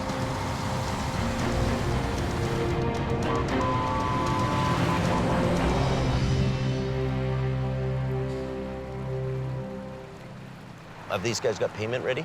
They're getting payment all set up right now. It's happening. Hello. But just as they're about to start, Jamie gets a call from the post office. You know, I'm here, I can do the job. If you don't want me to do the job, we'll gladly leave. And you can figure it out on your own. They're having second thoughts. When the Rotator finally got there was no money. I've had enough of not getting paid and being jerked around, right? I'm not the bank. The boss says, no, we're not paying the bill. It's the trucker's responsibility and his insurance. He's right, it is, but I'm not getting involved. See you later, I'm out of here. I'm gonna clear my guys out of here, and you can call your contractor to get whoever he wants to do it. Okay, thank you, bye. Until this gets sorted out, thousands of pieces of mail will have to stay one thin sidewall away from a trip downriver. So just tow this truck to the yard and we're done, okay? We're done? We're leaving. So jump in the truck, let's go. Let's get out of here? Yep. This isn't proper business. It's not the proper way to look after things. And, you know, just get it done and we'll pay you sometime. Well, that doesn't fly.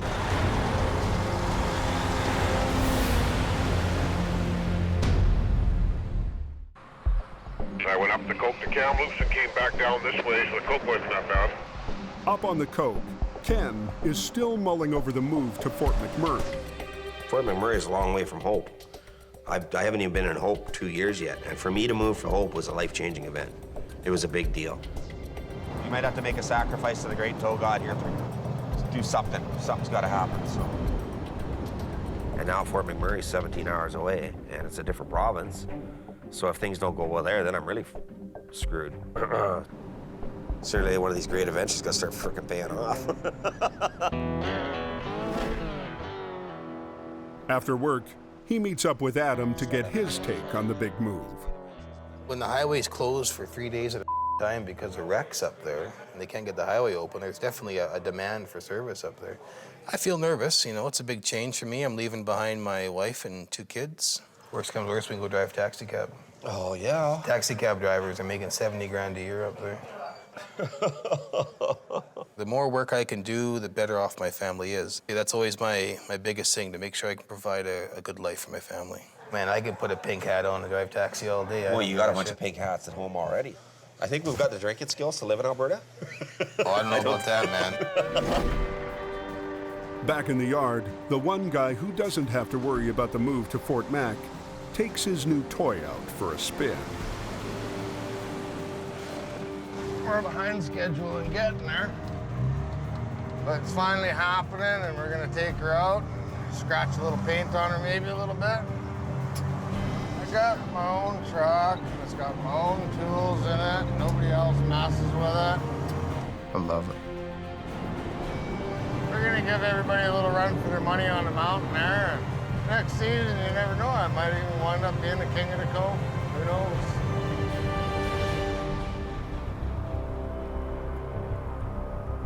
The next morning, the trailer full of mail is right where they left it, clinging to the riverbank. And the post office rep has had a long, sleepless night. We don't want it in the water. We want that trailer staying together. That's a major, major concern for me. Just keep our fingers crossed. That's all I can do, right? The trucking contractor has managed to find a big city towing company to work for a lower price, and willing to drive more than 2 hours to try their hand on the code. This could have been all taken care of yesterday, but we need people to be accountable for their contracts that they own with us, so. This other company, they're reputable, they've been around a long time. They're just putting their nose in something that they don't do regularly, and they're not equipped to do it. The big city crew works as quickly as they can. You want a bar to push on it? But without a rotator, this won't be an easy job. They're tow truck guys, they do towing. They're not recovery people. So it's a recipe for disaster. Scott and Jim observe from a distance. I just went back to look to see what was going on. I went to the other side of the river. We're going to use this truck to get it back on its wheels, and then I'm going to hold it up with that truck while we pull it out. Awesome. Got to keep it off the rocks. Yeah, that's great. The plan is to flip the loaded trailer upright using a single wrecker. If he's going to do it like that, he should have a low line off of his truck. Yeah, you need to go down low to his truck. Yeah. And then he should be running, the front should be on a high point hook to help stand it up.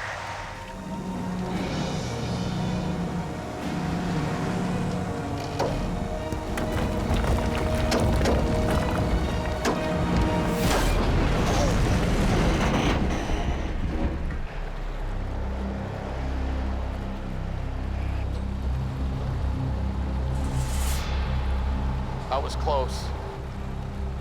They had the big tow truck all hooked up, and it actually snapped one of the big steel cables. If this thing opens up, it's gonna go floating right by me. Okay, we're using your truck. With the first wrecker's main winch line broken, they need to use a second truck.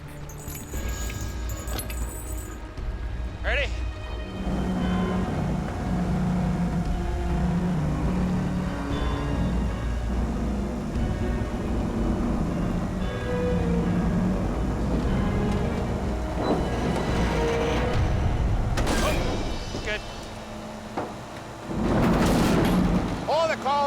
Hold it.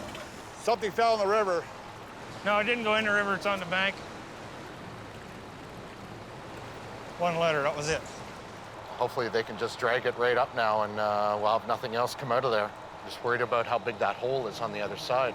It's got to come into you. Yeah, I'll have to go into those holes. They've got it upright, but now they've got no place to put it. They put their trucks into a certain position to do the recovery. They didn't take into account of, oh, now what do we do? The second wrecker lets go so it can reposition. Just digging a hole.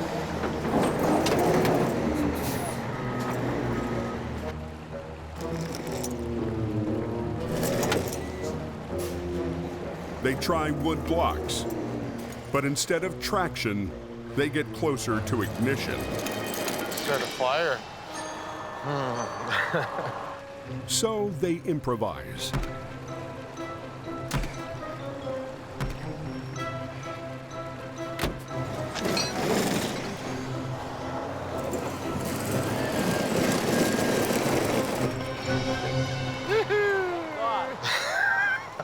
I thought the tow was gonna need a tow. Without a rotator to lift it, they re-rig to try to pull the trailer up the rocky bank.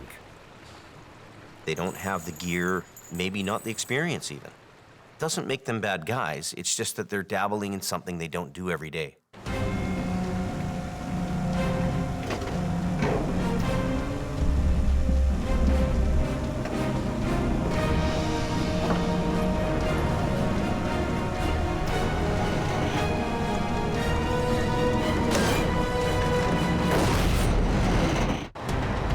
A big city towing company has been brought in to keep a trailer loaded with mail from falling into the river. That's good there. They've got it upright. Now they're trying to pull it off a rocky bank without a rotator.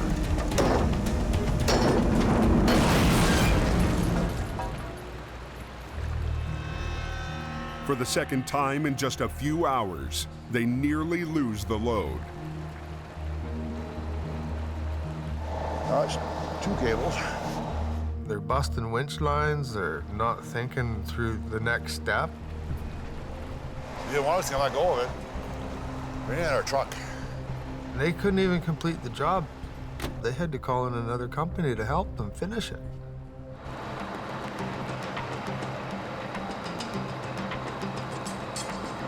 Two hours later, a third wrecker arrives on scene. Hello? Yeah, it's just upright, but one false move here and it's rolling back in. He had it on its wheels, then mine broke. So neither one of us can let go. The third wrecker uses its boom arm to lift the back end of the trailer. Say when, I can't see you. After 2 days, 8 hours, 3 wreckers, and 2 broken winch lines, the male is finally out of danger. You can make a call into everyone just to let everybody know everything's okay. Those guys worked hard today. It looked like it was a little bit more than I think they expected. It's like anything, you get what you pay for.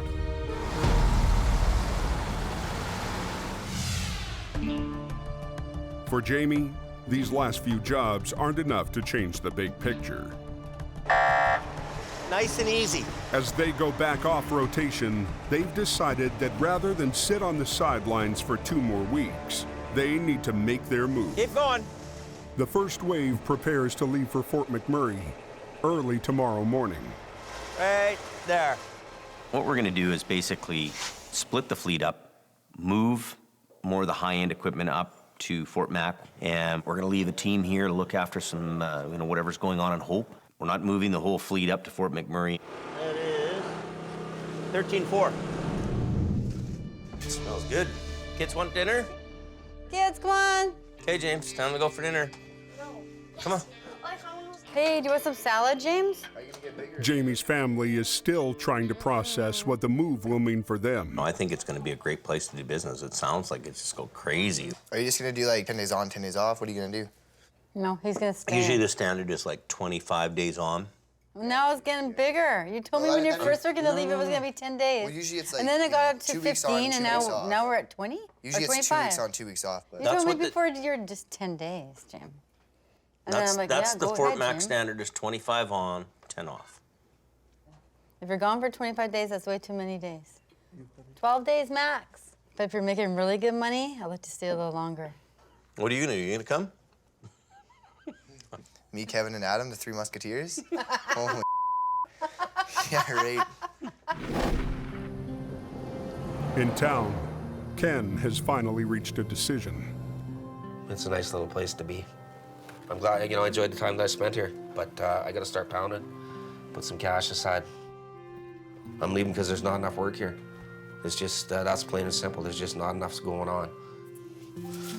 Oh, well, forget that. I'd hate to get run over by a moose. My son lives in Edmonton, so that's probably the defining factor for me in this whole endeavor. I'll only be 5 hours away from him. And if it does go well, and I do make big money, then I'll have something to leave him when I pass on. I'm part of the A-team. It's a win for me.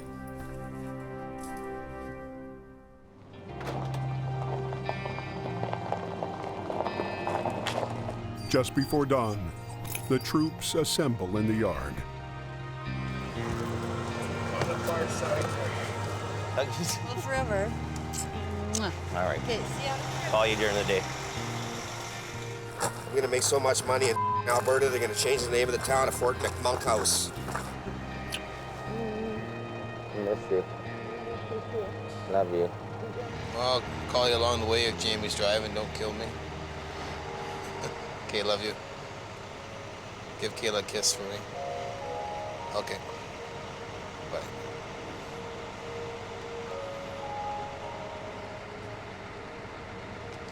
The old lady. Almost feel like crying.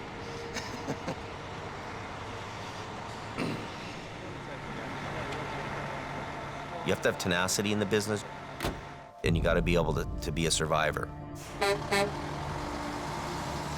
And there's 2 things you're doing in the world. You're either going ahead or you're going backwards. We have to go ahead.